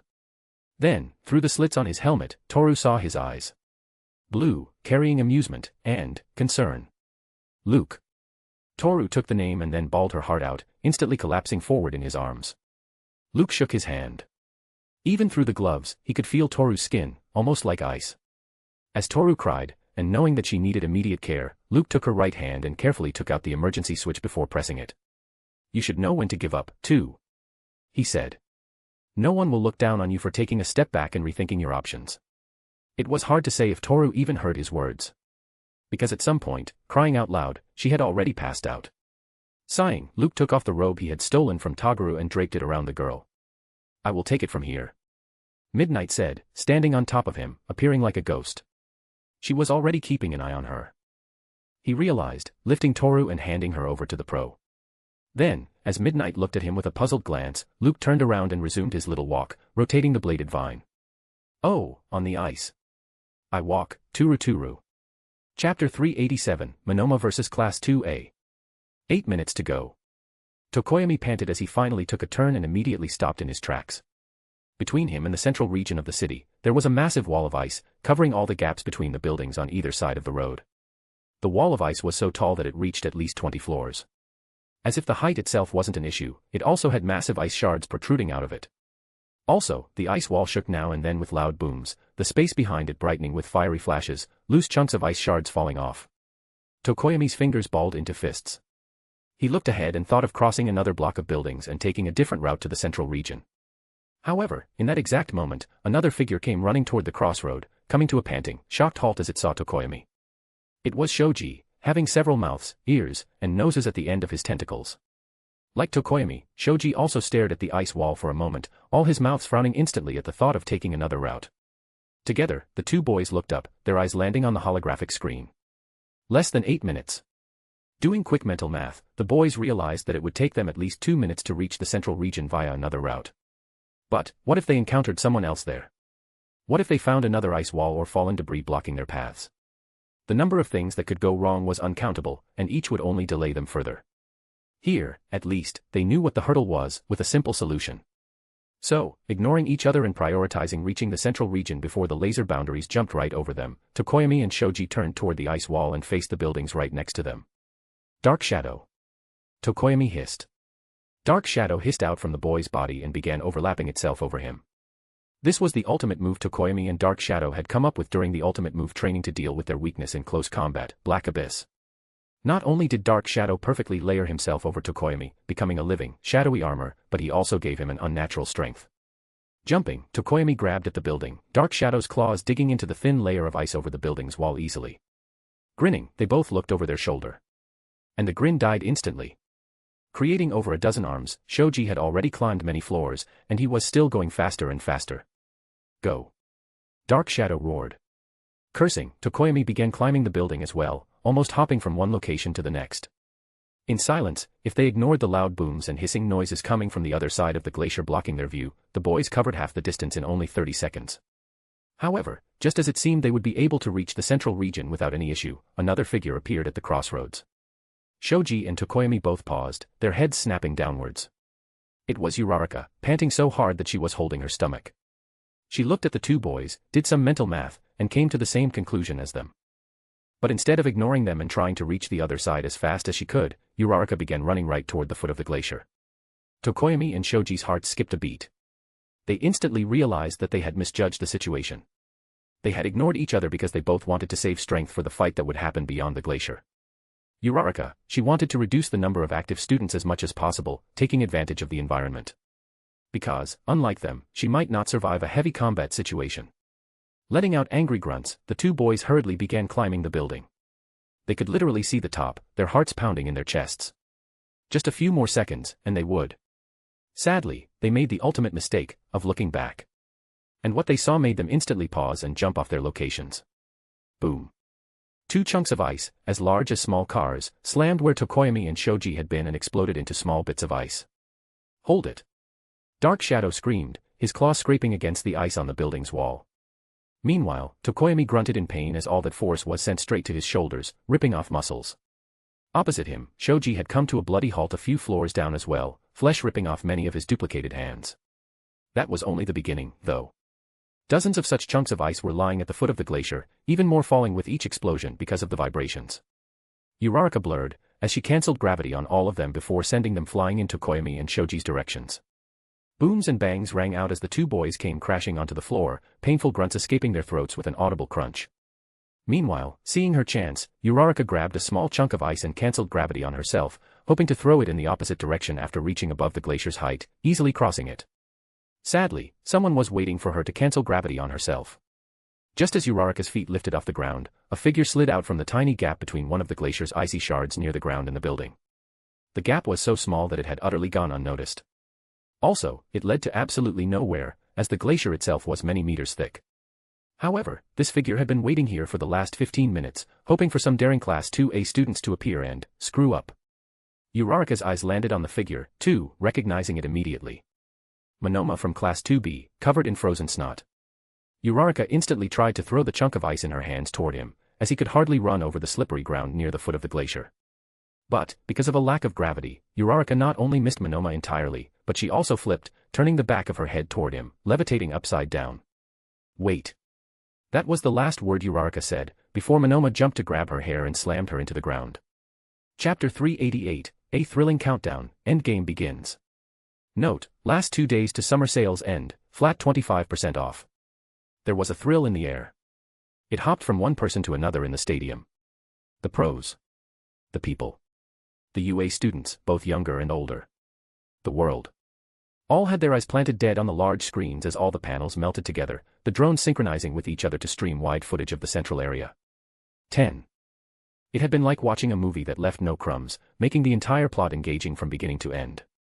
The 2-hour-long battle royale had seemed long for a sports festival, especially with so many students involved. Yet, these 2 hours had gone by in the blink of an eye, leaving behind a blurry image in all hearts.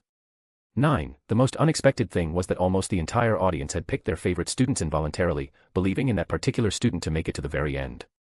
Whenever such a student's panel had shown up, taking the central stage on the large screen, his or her followers would go wild, celebrating the momentary limelight with loud cheers. Then, these followers had seen their favorite students, getting kicked out of the tournament as well. 8. There was no describing that feeling. It was like they had lost all interest in the tournament right there and then. But what kept their eyes planted dead on the screen, not so surprisingly, were the same students who had kicked out their favorites. Whenever these students would show up in the central area of the screens, these members of the audience would mourn the loss of their favorite characters with boos as loud as their previous cheers. 7. Every student had gained their equal share of cheers and boos in the tournament so far. Of course, the students of Class 2A and 2B had surpassed the general education and support course students in that regard. From the support course, only Mei Hatsum had managed to rile up the crowd with her out-of-the-box equipment and her charming personality. She had just been gaining even more popularity when Tokoyami had punched her out of the Battle Royale X, earning him a massive crowd of haters. 6. The likes of Uraraka, Shoji, Jiro, Mina, Toru, Kirishima, and others had forced the people to root for them to the very end as well. Even among them, Uraraka and Toru had stood out the most because of their resilience. Toru had casually knocked out 3 general education students while making a beeline toward the central region of the city. Uraraka had gone much farther, taking on at least half a dozen support course students by herself. Both girls had shown exemplary close combat skills, attracting nothing but praise and cheers till the very end. However, this was something where, unexpectedly, the students of Class 2B had done much better. 5. The Battle Royale had promised nothing but a show of one's strength and will to survive to the very end. Going against it, in the very opposite direction, Class 2B students had teamed up, helping each other out. At first, people had scoffed at that, even pros shaking their heads at their decision. But, as time had gone by, the emotions, enthusiasm, and actions displayed by Class 2B students had surpassed the audience's imagination, changing their views. 4. Kanoko Komori and Pony Tsunotori had all but defeated Bakugo, the winner of last year's sports festival, depending upon nothing but their well-executed strategy. The only reason Bakugo survived getting choked by Komori's mushrooms was that he was a maniac, going as far as to use an explosion upon himself, letting the fire burn the mushrooms in his throat. The girls had never stood a chance when he had already gone that far to stay in the game. But the greatest reason behind the audience's eerie attachment to Class 2B students was not their teaming up, per SE mostly, and no one would dare to admit it, it was pity. 3. Starting with Hiryu Rin, and then the trio of Juzo Hananuki, Reiko Yanagi, and Shirhai Kuwaro, it was Luke who had turned most of Class 2B students into martyrs. Things went so far that the same people who had gone wild seeing Luke on the large screens when the tournament had begun, went utterly silent whenever he reappeared, taking the central area. And that happened a lot. Most of the audience, especially the younger generation, and even UA students, just couldn't believe that this was the same Luke of Class 2A, the student who was publicly known to be easygoing, friendly, and nonchalantly funny. At some point, after butchering Toguro Kamakiri, Ibara Shiozaki, and Senkai Bara, people had begun feeling like they weren't even looking at a UA student, promised to become a pro, anymore. Because leaving behind pools and trails of blood could only be the work of a villain. 2. But even then, even as Luke had hopped from one student to another, snapping bones and cutting flesh, some had remained excited. That excitement had only one reason behind its persistence, despite his villainous acts. Raven, Luke's quirk with quirks of its own. Just how many quirks did he have? How many quirks would he use in the Battle Royale? What were the strengths and weaknesses of Raven, and what were its limitations? Just who didn't want to know more about Raven, especially after what he had done at the training camp had leaked out. But forget about seeing the wonders of Raven, the audience couldn't even get to see Nyx more than 2 times. That, too, only when Luke used her to heal his wounds, an ordinary quirk that no one cared about anymore, adding on to their disappointment. And that was the case for everyone, including the villains keeping an eye on him. 1. However, despite the lackluster performance by Luke, somewhere in their hearts, people knew that what Luke had done in the Battle Royale was no less wondrous than his using Raven to conquer the battlefield. It was just. Could Luke continue not using Raven when he had already reached the endgame? And with that question, the timer finally hit another 0. With that, the laser boundaries jumped by 100 meters again, creating a square of reddish hell within the circular region at the center of the city. With that, the finale began, with a massive boom. Chapter 389, The Final 7, A Hellish Stage. As the timer on the holographic screen in the skies of Battle Center X dropped by 1 second, showing 4 hours 59 minutes and 59 seconds, everything came to a halt. It was as if someone had pressed a pause button on the world. The audience stared at the massive screens as they displayed a grand view of the central region of the city covered in a reddish hue. The pros, acting as Battle Royale's referees, under All Might's lead, stationed themselves just outside the laser boundaries, a heaviness also settling in their hearts.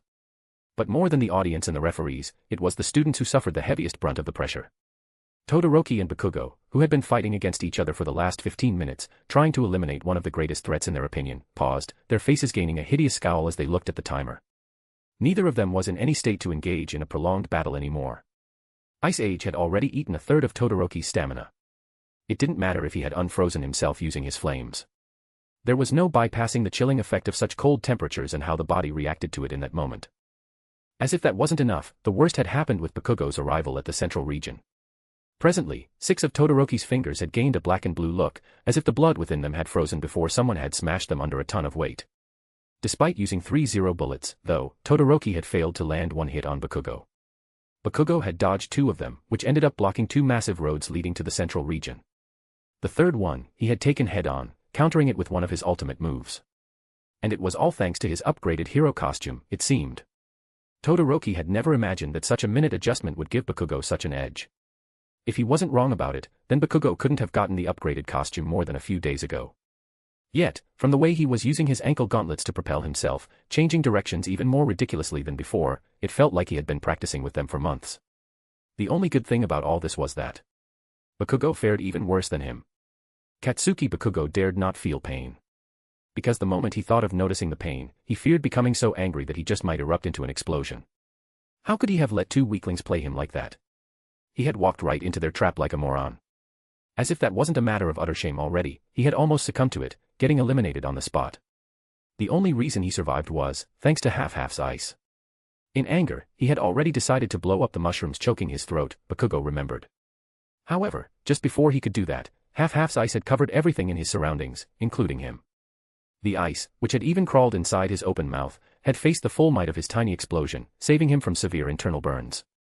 Even then, most of Bakugo's mouth and his face down his chin to his throat was burned. It pained him so much that he couldn't even speak properly or close his mouth fully. As if this pain itself wasn't enough, he had failed to kick Half-Half's ass out of the tournament before the last 5 minutes as well. And now, like Todoroki, he felt just too weak to survive the approaching hell. The central region of the city, within the squarish laser boundaries, was a massive clearing, the size of 2 football fields. Presently, it was covered in large chunks of ice and scorched craters, fire lingering here and there over its grassy terrain. The laser boundaries surrounding the field seemingly had no ceiling. However, above the clouds, they bent, becoming an enormous cube, giving the final battlefield a definite, laser roof. As the timer ticked, 1 second trickling out of the bucket after another, more students began stepping forward on these hellish grounds. On one side stood Midoriya, his face carrying a nervous twitch.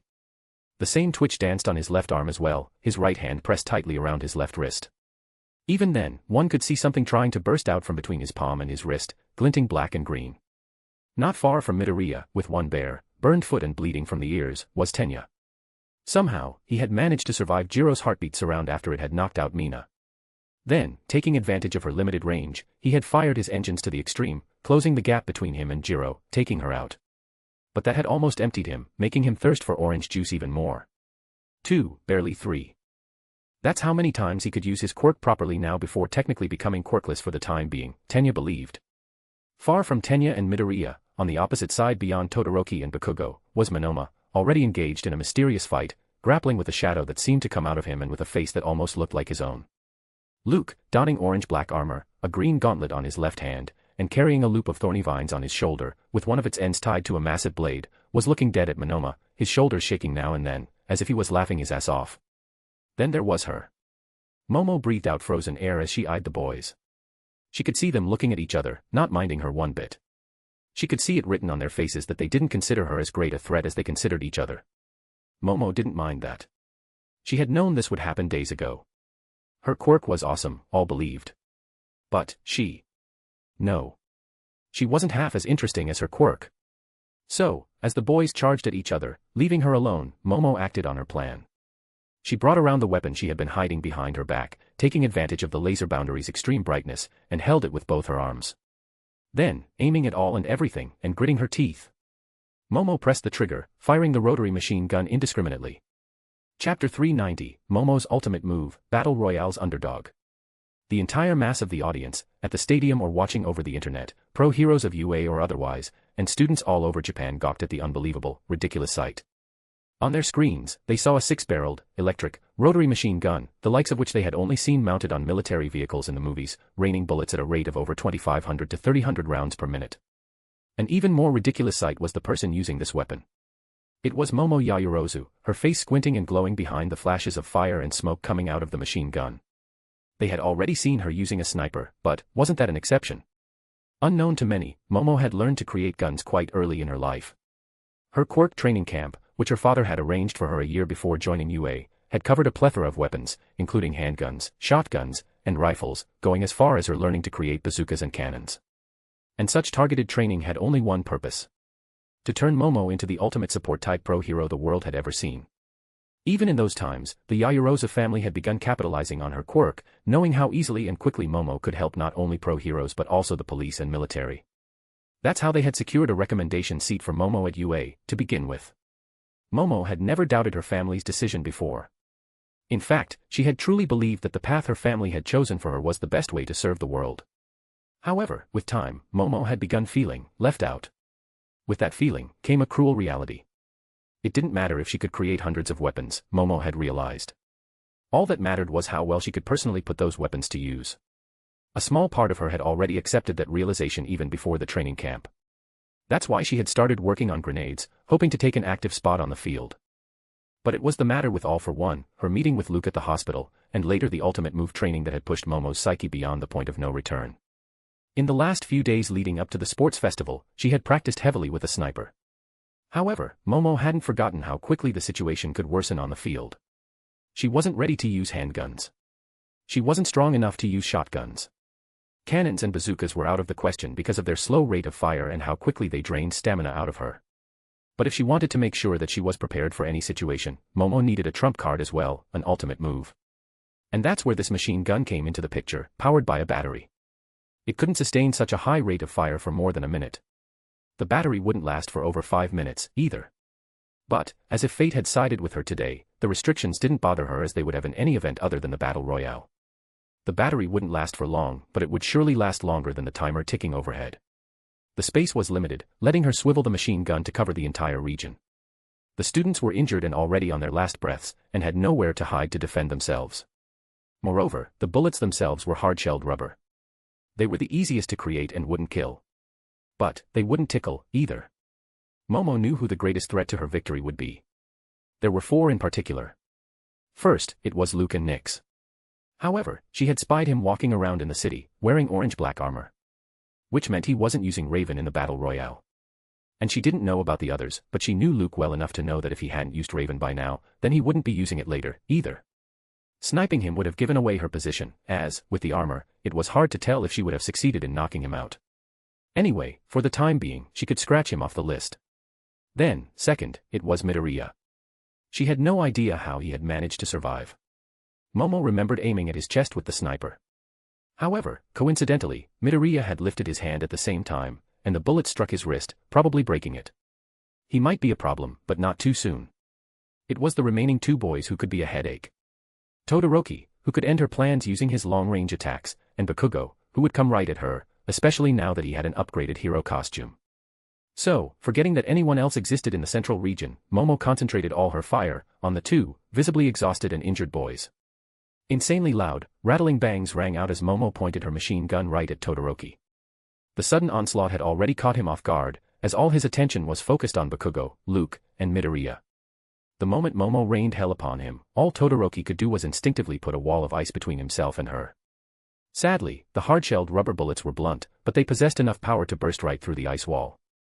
Then, even as Todoroki's face paled and he poured out an insane amount of ice from his right side, some of the hundreds of bullets hit him anyway. Bakugo, who had been fighting Todoroki all this while with everything he had, saw an unbelievable scene in slow motion. Todoroki's leg buckled as a bullet hit him. Then, 2 bullets hit him on the hand and his side. Then, 6 bullets hit him across his chest, hands, and waist, forcing him to turn around. A glacier of ice threatened to explode out of him, becoming a defensive mountain against the bullets. But the rate of fire and their power were so great that Todoroki couldn't even focus on anything as his back gave out, the bullets burying him in the earth right where he had been standing. The slow-motion scene ended. For a fraction of a second, the bullets stopped raining. Suddenly, a chill ran down Bakugo's spine as he brokenly looked to his left and found Momo looking right back at him through the smoke as she pressed the trigger. Chapter 391, A Quirkless Character, Massive Feedback. Luke looked as Bakugo stormed across the space, leaving behind fiery, smoky explosions. Chasing him were hundreds of bullets, their rattling sound deafening the ears.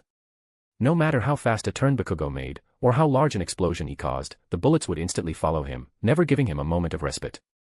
Luke brought his gaze down and looked at the cause behind Bakugo's unexpected headache. It was a wheel-mounted, electricity-driven, rotary machine gun. Who would have thought? Luke wondered, grinning widely in excitement as he looked at Momo. You truly did it, didn't you? You passed that mental barrier. He was perhaps the only one who had seen it happening. Momo had been waiting for the laser boundaries to jump. She had walked forward first, alone and unarmed, giving the impression that she had no idea how she had stumbled her way to the central region. Todoroki and Bakugo weren't idiots. They must have glanced at her involuntarily before their gazes moved on to other, expected faces. Meanwhile, Momo had not only expected to be ignored, but she had also planned it. The laser boundaries had jumped right after her arrival, towering behind her to the sky, pulsating menacingly red.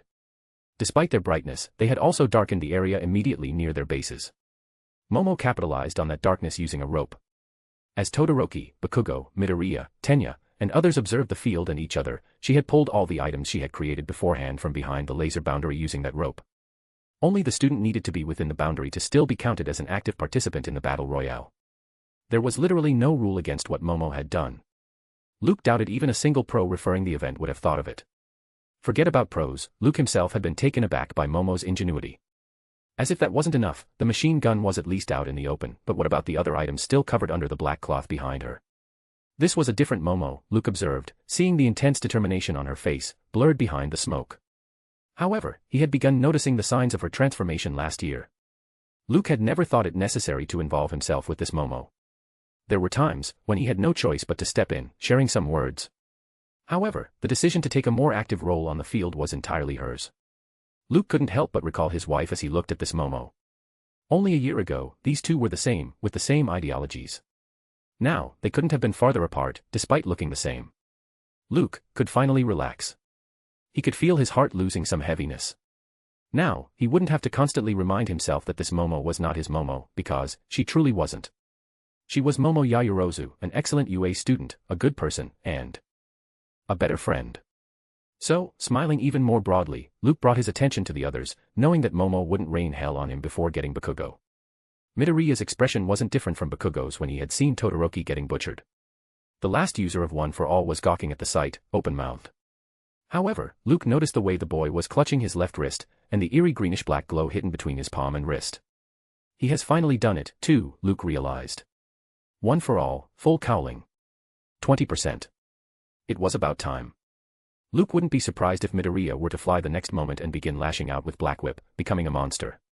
However, that would be a poor decision, he believed.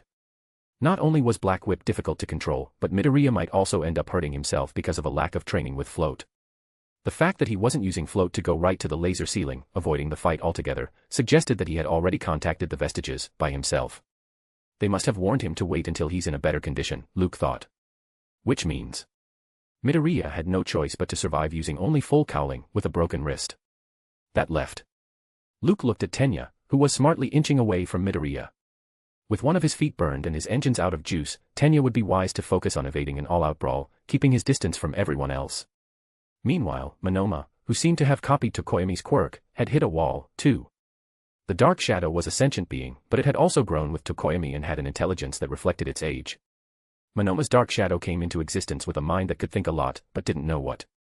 Seeing them arguing, Luke couldn't help but wonder if it was a classic case of an intelligence quirk gone wrong. The best-case scenario for Monoma would be to switch to other quirks, if he had them, and never use Dark Shadow again.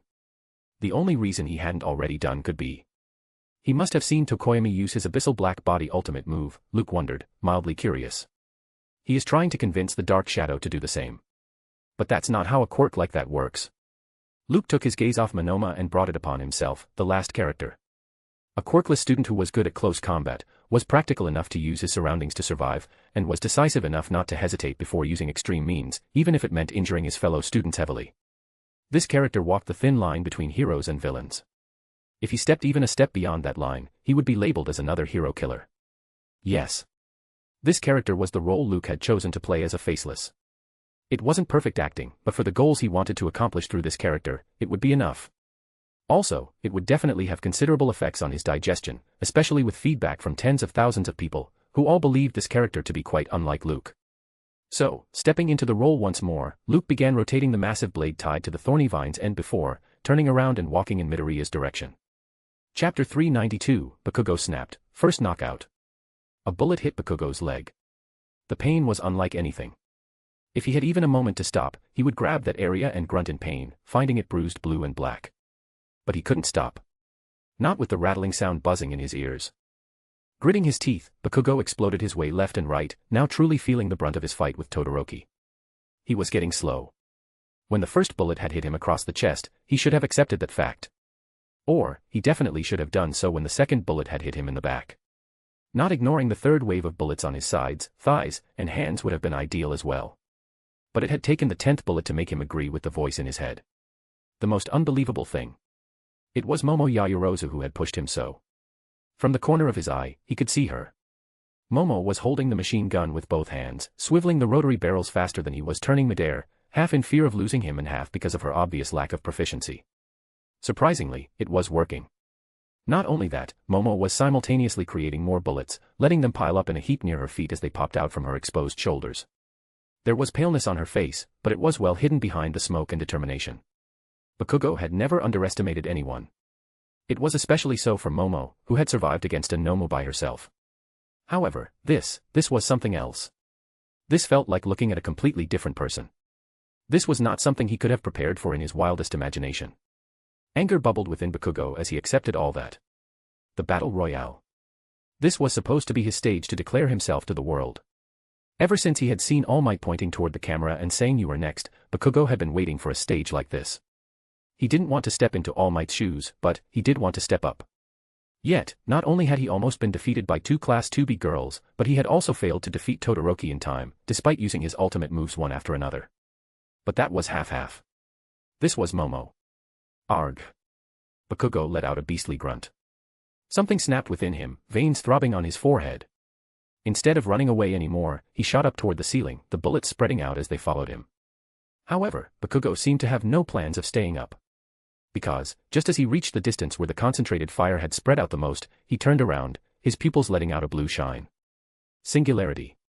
Bakugo fell, explosions from his soles and palms propelling him forward like a rocket and making him spin like a drill. Howitzer. Momo didn't even need to swivel the gun as he fell in a straight line. However, before the rain of bullets could flatten his face, Bakugo's spinning arms exploded them to smithereens. Loud, successive bangs rang out as he made a beeline toward Momo and her machine gun, annihilating all the bullets. Then, the moment he reached right above the machine gun, Bakugo threw both his hands forward, creating the loudest explosion. Impact. Boom. The rotary barrel of the electric-driven machine gun exploded. Momo was sent flying backward, her figure rolling over the heap covered by a black cloth. Bakugo, fuming from his palms and soles, landed on the ground, his eyes carrying nothing but pure anger and tiredness. The world watched in silence as he straightened himself and looked at Momo beyond the destroyed machine gun. She was having trouble getting up. Her fall seemed to have made her pass out as she was lying face down, with no hint of motion, her hands hidden behind the covered pile. Bakugo noticed that pile now, too. "Do you take me for an idiot?" he roared. It was obvious that Momo was faking it while taking out more items from under the pile. Bakugo wasn't a fool to fall for it, though. However, for her to even think that he would fall for it shot up his rage meter by miles, making him grind his teeth. Deciding to end it once and for all, and fueled by anger, while burying the fact that he had truly been impressed by Momo's surprising performance, Bakugo pointed both his palms forward. He was going to blast her right through the laser boundaries behind her.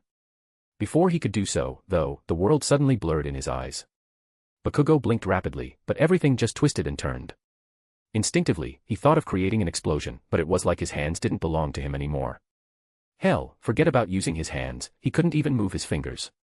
On the other side, Momo finally lifted her head, showing the mask on her face. "Knew you would destroy those bullets, Bakugo," she said, pulling out her sniper rifle from under the black cover. "If you hadn't, they wouldn't have released the aerosolized scopolamine I stored within them." Bakugo, from the bottom of his heart, urged his body to move, using his quirk. All he got in return was a series of weak explosions that made him stumble and fall, disorienting him even more. However, even then, as he tried to get up immediately, Bakugo realized a cruel fact. So, he thought, his vision zooming in and out. That's why, she was creating bullets while firing, to make me think that the bullets she was firing were ordinary. Bakugo couldn't help but grin at his stupidity. Then, for the second time today, he snapped, biting his lips to draw blood, gaining a momentary clarity. Letting out a silent roar, Bakugo fired explosions through his soles, instantly shooting to the sky with a boom. In response, Momo let out a breath and put the sniper rifles butt against her shoulder, aiming. The world gulped. Bakugo hung midair, surrounded by smoke, sparks going off from his palms. Then, a loud bang rang out, and the winner of last year's sports festival fell, crashing loudly on the icy ground, completely knocked out. Chapter 393, Midoriya's Trouble, Great Milestone, Worst Timing. 45 seconds into the game. And the Battle Royale's final stage tasted its first blood. Todoroki's fate was still unknown, as he was buried under a thick layer of ice, unable to press the emergency switch button. The switch wasn't only about giving the students a way out. It also had a GPS, a heartbeat monitor, and other sensors through which pros could keep an eye on the students. However, Bakugo's case was plain and clear. The entire world seemed to have paused as he crashed on the icy layer over the ground, breaking it into many chunks. As the cameras of many drones zoomed in on his face, all the people, pros, and students saw that he was passed out beyond a doubt. Not only was he passed out, but he didn't even seem to give any hint of waking up. If that wasn't enough of a sign for him to be kicked out of the Battle Royale, then Momo sealed his fate, pressing his emergency switch for him. In the very next moment, the sandy ground swallowed Bakugo's figure as if he had never existed. From outside the laser boundaries, all the referees watched Momo, purely stunned. From inside, Luke, Midoriya, Tenya, and Monoma, including his dark shadow, gawked at her, their faces gaining the hardest looks. They couldn't look at her for long, though. Overhead, the timer was still ticking, beeping every 10 seconds. Those beeps awakened the boys, shocking them out of their stupor. But, even as they brought their heads into the game, something had changed in the way they looked around. Every third second, none of them could help but look in Momo's direction. They were still apprehensive about each other, but none of them wished for her to make him her next target. Also, Momo Yaoyorozu was simply standing on the battlefield, wielding her sniper rifle. Each remaining student on the field had the means to ignore the threat of a sniper here, being proficient in close combat. Even Monoma didn't fear a sniper, especially after the latest 3 quirks he had stolen from Class 2A students. Yet, none of them dared to go anywhere near Momo right now. It was all because of the mask she wore on her face. There was no way she could have knocked out Bakugo using simple means. The mere presence of a mask suggested that she had drugged him somehow, with the threat of drugging herself simultaneously. Which meant, the drug might still be in the atmosphere in her surroundings. That's why she was standing in one spot, perhaps, waiting for them to come close, goading them with a sniper rifle that she couldn't use in close combat. And even if she was bluffing, did they dare to confirm that after what happened with Bakugo? Luke, Tenya, Midoriya, and Monoma licked their lips. The best thing to do at this moment? Ignore her. As long as they didn't go anywhere near the site where Bakugo had fallen, the field was big enough for them not to succumb to the drug, if it was in the air. So, bringing back their gazes, they resumed what they were about to do, the timer overhead finally ticking down to the 4-minute mark. Midoriya looked with buried trepidation as he saw Luke walking toward him. He recognized the strange, orange-black armor that belonged to Juzo Hananuki. He knew that cracked, green scale gauntlet belonged to Hiria Rin. The green, thorny vines must belong to Ibara. All Class 2B students. But what about the massive blade that looked only a blur as Luke rotated it? Midoriya couldn't help but stare at that humming blade longer, finally noticing the smudges of blood where Luke had tied the blade to the vine. And, finally realizing to whom this blade belonged, and how Luke must have gotten his hands on it, Midoriya winced. Could he do this? Could he truly take on this strange Luke? Midoriya's gaze shifted left and right before going up and coming down. No sign of Nyx, but, following the rules of the Battle Royale, she must be within the laser boundaries. At no moment did Midoriya believe that Luke wouldn't use his quirk sporadically, catching him off guard and kicking him out of the Battle Royale. Knowing him, that was something Luke could, and would, do. Perhaps, that's why he was not using his quirk, adding a dreadful variable. On any other day, Midoriya would have welcomed the challenge, just not today. By the time Todoroki's new move had frozen him, along with the entire city, Shinso had used him to defeat at least a dozen students. Meanwhile, all that time, Midoriya had been pushing himself to get out of that mind control. Miraculously, it was that overloading of his psyche against the brainwashing's effect that pushed him to the limit he had been seeking during the entire length of the ultimate move training. Full cowling, 20%. Unfortunately, the moment he had reached that level, a bullet had struck his wrist, breaking his bone. Fortunately, that blow had also taken him out of the brainwashing's effects. Before he could have attacked Shinso, though, he had been frozen.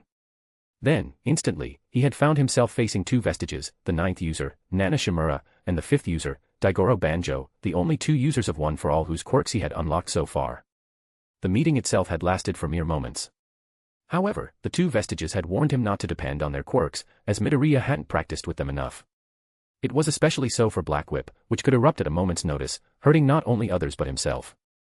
So, after breaking out of the ice, Midoriya had decided to use Black Whip only to tightly wrap it around his broken wrist, like a cast.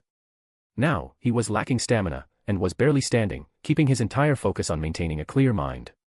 But the moment Luke stopped a few dozen feet away from him and shouted out those words, Midoriya knew that he couldn't have reached the greatest milestone of his life at a worse moment. Deku, right? Luke's voice rang in his ears.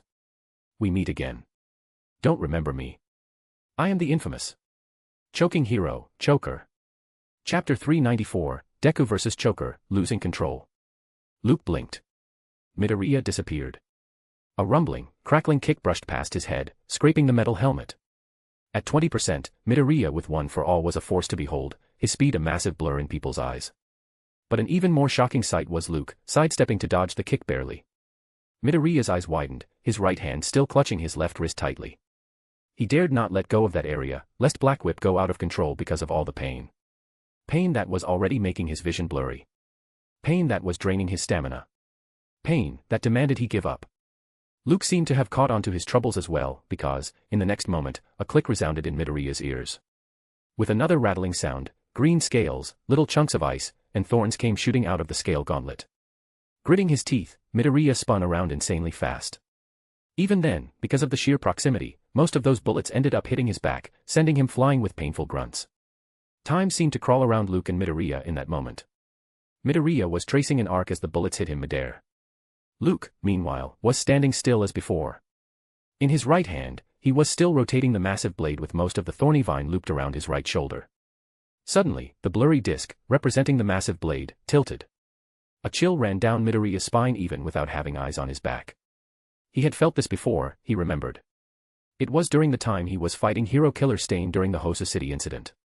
Yes, it was the same feeling. The same. Death. He was going to die in the next moment. Time hung between seconds as the world saw that bladed disc tilt, their hearts stomped the brakes between beats as Luke's hold on the thorny vine loosened, the pros' eyes widened, occupying half of their faces, as the blade went for Midoriya, threatening to cut him in half. How? How was Luke doing this? Not even the fastest pros watching the battle royale had seen Midoriya's attack. Not completely. And they had been watching it from a bird's eye view, or from screens. Luke. He had been standing mere meters away. Without reinforcement, Luke shouldn't have even been able to react. Much less needed to be said about not only dodging Deku's kick, but also countering it with the scale gauntlet before following it with such a deadly move. If the blade landed, then Deku. Probably, not even Recovery Girl's healing would be able to save him, then. Watching this all happen, petrified in the stalled flow of time, Eraserhead's mouth went dry. No matter how one looked at it, it felt like Luke was deliberately breaking the rule, purposely hurting Deku with the intent to kill. Was he trying to get disqualified? Moreover, Eraserhead would have already used his quirk, only if Luke had been using his.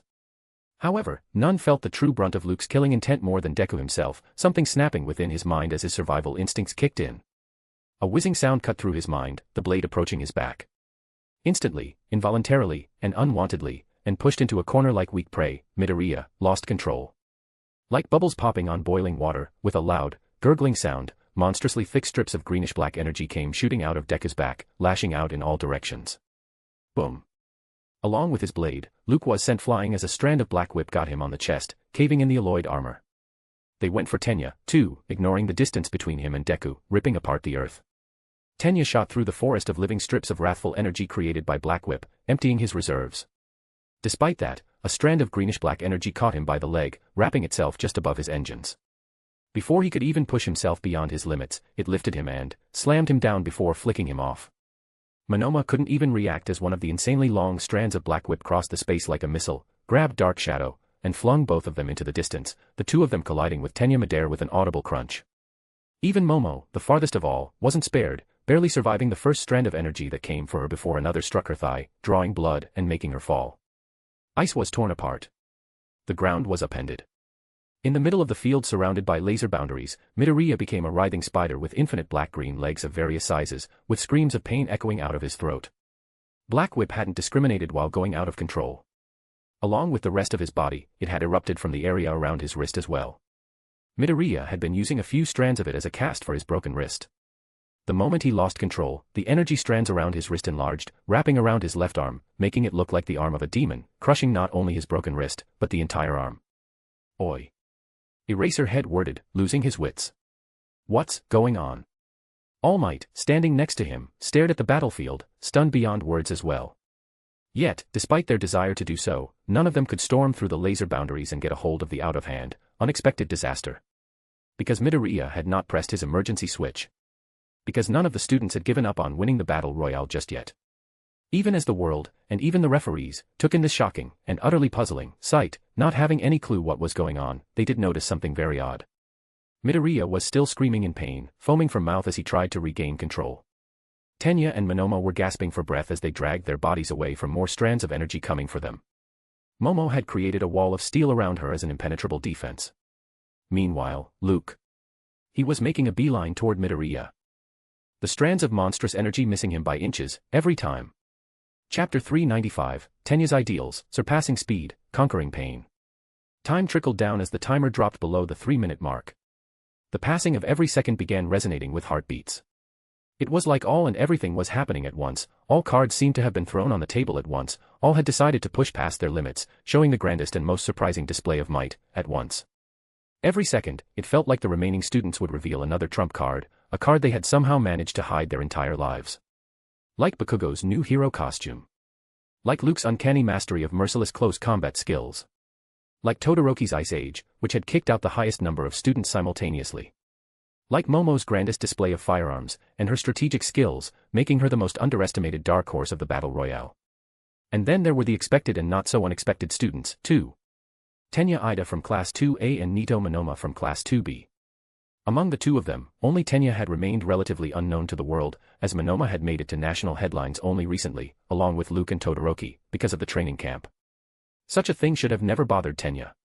As a UA student, he was expected to carry himself with absolute integrity, setting a standard for others to follow, regardless if he was as famous as others or not. It was expected of him. His family, his bedridden older brother, his classmates. They all expected him to be cool-headed and rational all the time. What about what he wanted, though? Buried an inch into the earth, with chunks of ice over him, Tenya watched as Luke acrobatically jumped between the green strands of energy, advancing a step before backing off 2 steps. Booms and bangs echoed across the entire field as those energy strands raised the ground. Every time one of them landed on the earth, it left behind a chasm, appending ice, dirt, and everything in between. On the other side, Momo was having a hard time defending against those flexible, insanely powerful strands of energy, too. The steel wall she had created seemed too heavy for her to hold over herself for too long. As those greenish energy strips struck her, all that force of impact was getting sent to her, her body dragging across the field, little by little. But none seemed more in pain than Midoriya himself. Grunts. Screams. Shouts. Midoriya was in the middle of all this, half his body taking the form of a green-skinned demon now. The green skin had even covered his face, making him look anything but a student of the hero course at UA. It felt. Midoriya was asking for help. And, in that instant, Tenya knew why he had made it to this stage. He knew why he had survived till now in the battle royale. It was all for this moment. Letting out a breath as his gaze zoned out, Tenya got up. His left ankle seemed broken, with a nasty black and blue bruise over it. But he had already lost that leg when Mina's acid had melted into his boots, scorching his soles. He still had his right leg, though, to put all his weight on it. I have already used Recipro Burst too many times, Tenya recalled, a strand of green energy throwing ice and dust on his face as it struck the earth nearby. And Recipro Extend wouldn't be enough. Not nearly enough. Then. Like others, Tenya had been working on an ultimate move, too. However, it had nothing to do with his hero costume or something he could simply practice to achieve. It was related to the quirk that ran in his family. When the ultimate move training had started, Tenya had approached his older brother, Tensei Ida, more popularly known as the Turbo Hero, Ingenium, who had temporarily retired because of hero killer stain. It was Tensei who had told him about a secret of the Ida family. It was to take the mufflers off his engines and let a new set of mufflers grow naturally over time. Tenya looked down at his calves. The new set of mufflers had already begun sprouting. But, if he used them to go beyond Recipro Extend now, then. No. There was no if. Midoriya. Tenya hissed, putting his hands on the ground, closing his eyes. Luke. Todoroki. Bakugo, you all. I want to become strong, too. Ultimate move. Fire roared out of Tenya's engines as he planted his feet into a running stance. In the next moment, the new mufflers on them became red-hot, the fire taking the color of the surrounding ice. Then, as the pain from his left leg darkened his mind, Tenya's eyes shot open, determined. Recipro Turbo. Space seemed to fold around Tenya. It rippled, up and down, left and right. Time came to a crawling halt in his surroundings. Tenya's entire figure lengthened as if he had become a steely strand of spaghetti. Sonic booms rocked the space as Tenya blurred past everyone and everything, landing behind Midoriya in one step. The delicate mufflers on Tenya's engines exploded to smithereens. His eyes had already rolled back into his head because of the monstrous pain. Yet, no one, absolutely nothing, had dared to block his path, nor could they do so now. With the power of a supersonic human missile, Tenya slammed right into the bulbous region on Midoriya's back from where all the green-black strands of energy were coming out. In a fraction of a second, because of the high speed and instantaneous impact, the entire green mass covering Midoriya's body dissipated, breaking off like green ash. Then, with a loud crash, both Tenya and Midoriya rolled across the battle region, leaving behind a deep trail of ice and dust. When the sprinkles of ice and clouds of dust settled, Tenya was nowhere to be seen, as if the ground had swallowed him alive. Midoriya was lying face down just a step ahead of the laser boundary. The remaining students on the battlefield, the referees, and the audience just wanted a few seconds to take in the scene, making their peace with, perhaps, the bravest act of the battle royale. But what happened next made their eyes widen, their hearts pounding in their chests. Bruised, bloodied, and broken all over. Shoto Todoroki had crawled out from an icy grave, carrying madness in his eyes. Chapter 396, I Am Next, Hell Rush. A chill ran down the students' spines. It was so for Momo, whose eyes had widened as she lay under the thick door-like block of steel. It was so for Monoma, who had come to an agreement with his dark shadow, letting it cloak over him like Tokoyami. It was so for Luke, who was standing still because of shock, not expecting Tenya's decision to sacrifice himself, at this point in the event. And, it was so for Midoriya, barely conscious, the entire scenery blurring before his eyes. Todoroki let out another breath, blood dripping down his chin. Suddenly, with a hiss, and not even leaving a sign of its appearance, an ice wall propped up to his right. With a loud thunk, the flat side of a massive blade hit the block of ice, breaking off many chunks, Luke pulling it away instantly. From Todoroki's left side, a monstrous amount of flames shot up, making Monoma, who had inched toward him for a surprise attack, back off, his dark shadow screaming as it pulled the boy away.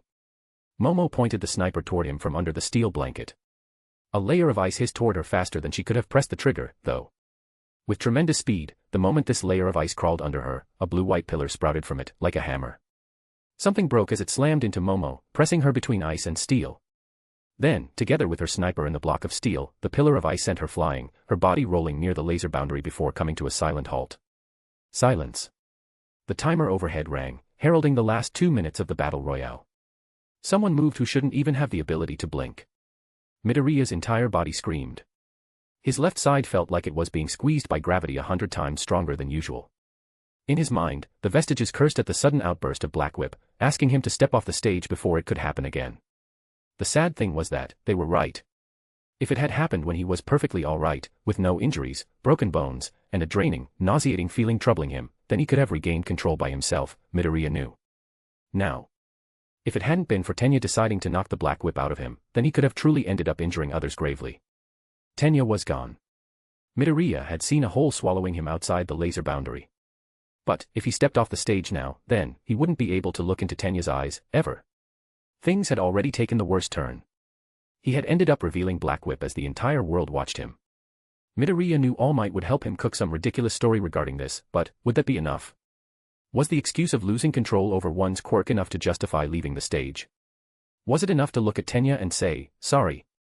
You are next. A painful, hollow chuckle escaped Midoriya's dry throat, making him taste blood. How would he ever be the next All Might, if he gave up now after what happened, after what could have happened? Full cowling, 20%. Still lying face down, Midoriya dug the edge of his shoes into the earth, barely looking at Todoroki. Shoot style.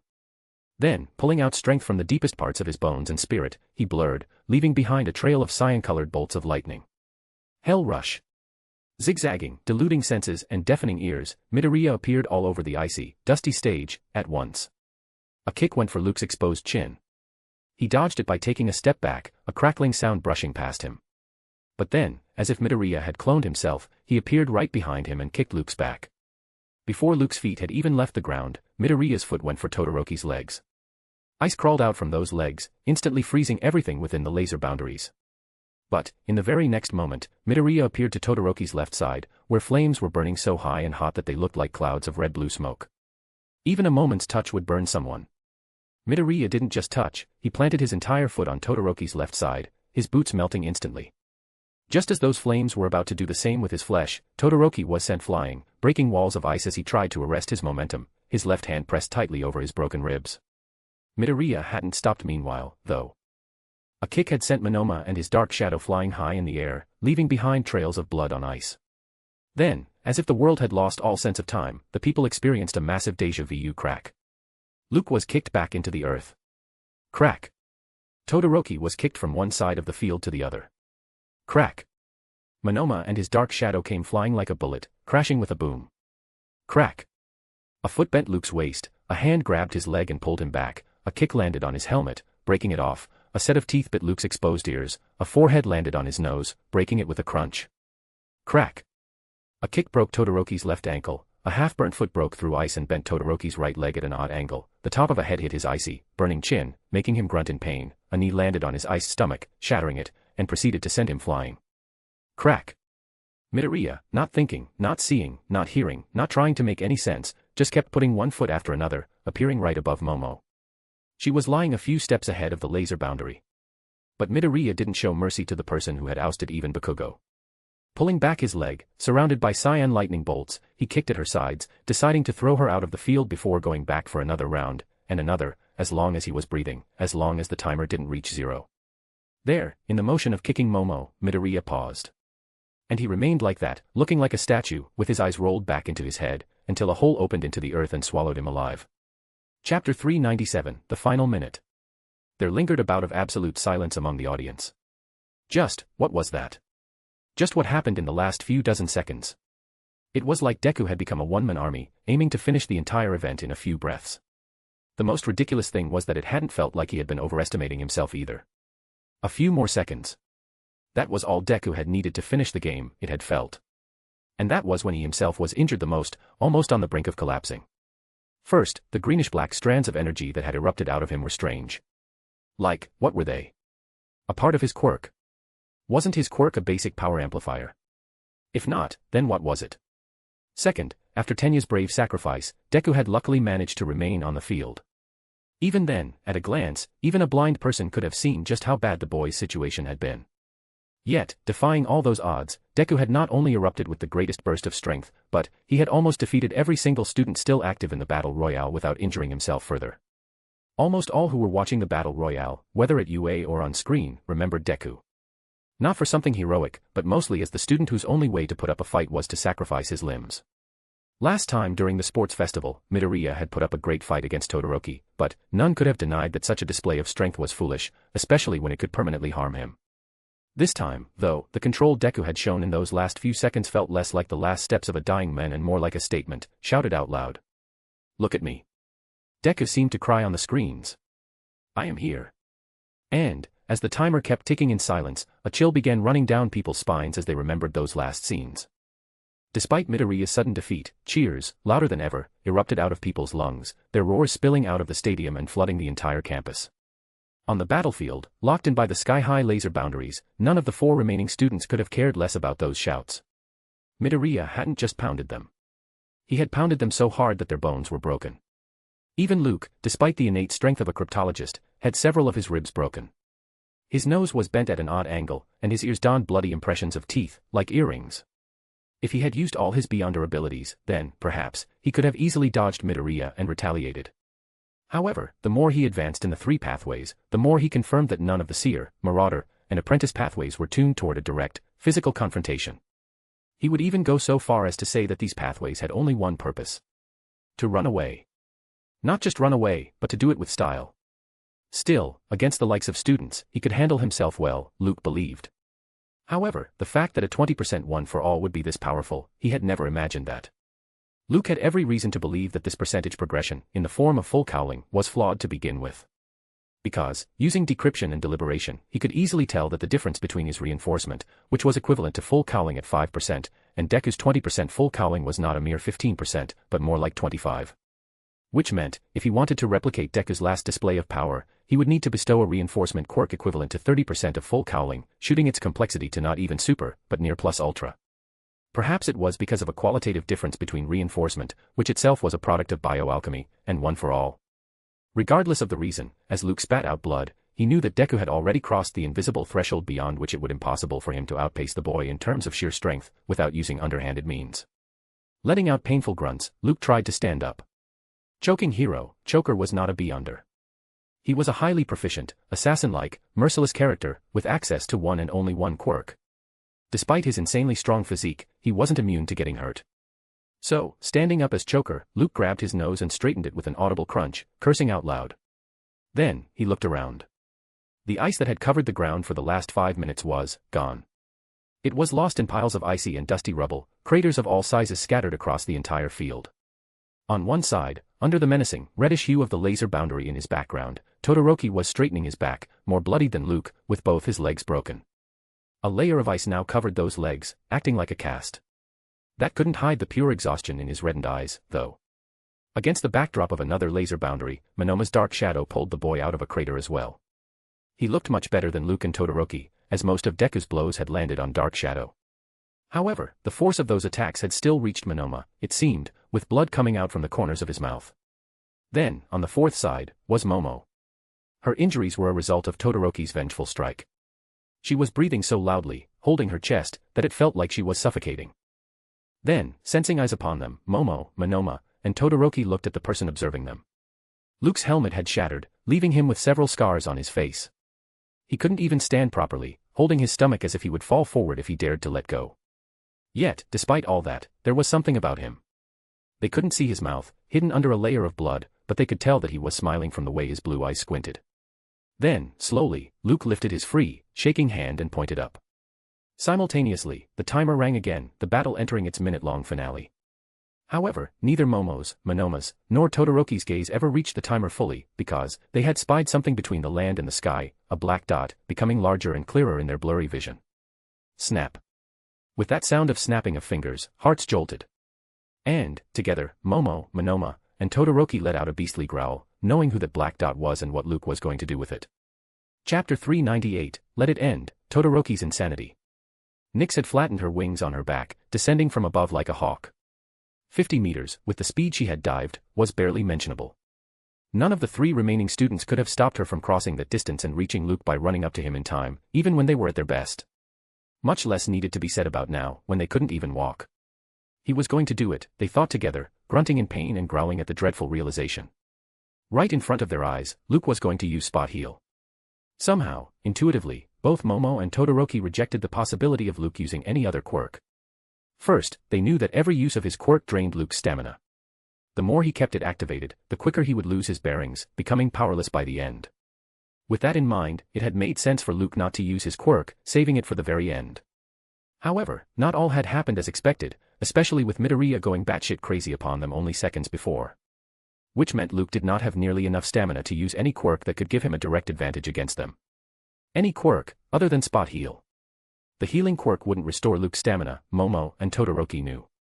But it would heal his injuries, making him capable enough to move. Move his legs to kick. Move his hands to use knives. Move his body to wield that thorny vine and massive blade, again. This, in itself, wouldn't have been enough. But their own state at this moment was even worse than Luke's. One use of Spot Heal would not only heal Luke, but it would all but guarantee his victory. And, letting go of that victory, after suffering so much, after bearing so much pain, felt horrible. It felt like betraying themselves, their ideals, and all the people who had been cheering for them. Dragging her body toward Luke, Momo barely managed to put one foot after another. She couldn't breathe. And when she did breathe, it felt like a massive stone was resting on her chest, becoming heavier. Her vision kept taking a darker tinge, as if she would lose her sight entirely in the next moment. Gasping, Momo tried to look toward the spot where her electric machine gun had been standing before Bakugo had destroyed it. Nothing could be seen there anymore. Not even the handful of useful things she had created to counter Todoroki and Luke, hiding them under a black sheet. The sudden outburst of those green-black strands of energy had upended everything, it seemed, destroying her creations or sending them flying beyond the laser boundaries. Now, she was so exhausted that she wouldn't even be able to create a matchstick. If only she had carried her Yaoyorozu with her, then she could perhaps use it to smash that idiot's head. Imagining that scenario suddenly brought a wry chuckle to Momo's lips. No matter how funny it felt, such a thing was impossible, though, as only items that were part of one's hero costume were allowed in the Battle Center X. The exhausted chuckle suddenly vanished from Momo's face. Through her half-closed eyes, she kept looking at Luke as Nyx appeared over his head. Despite her dark vision, her pupils carried a rare glint. She didn't want to lose. Not like this. Not without putting up a fight. Not against him. And so, taking another step somehow, Momo walked, her body visibly thinning out as she pushed her quirk, going beyond. Todoroki let a pillar of ice propel him. Among Momo, Monoma, and him, only he could reach Luke fast enough to prevent him from using spot heal. 2 broken legs should have already made him pass out. However, he had countered the pain by freezing them instantly, numbing the feeling. That was the only reason he had managed to keep a clear vision so far, clear enough for him to know that if he didn't act now, then he would have no chance of victory. Time seemed to pause as Todoroki advanced across space, propelled by his ice. In that moment, he felt like it was already too late. He would never reach Luke. Never. He could see Momo, who was just standing in place, her feet shuffling as if she were walking. Perhaps, in her mind, she was walking, hoping to prevent Luke from using spot heal. Regardless, she would never reach him in time. And even if she did, it didn't seem she could do anything about it. Then there was Monoma. He was perhaps the only one who had made the smartest move of the 3, switching Dark Shadow with Shoji's Dupli Arms quirk.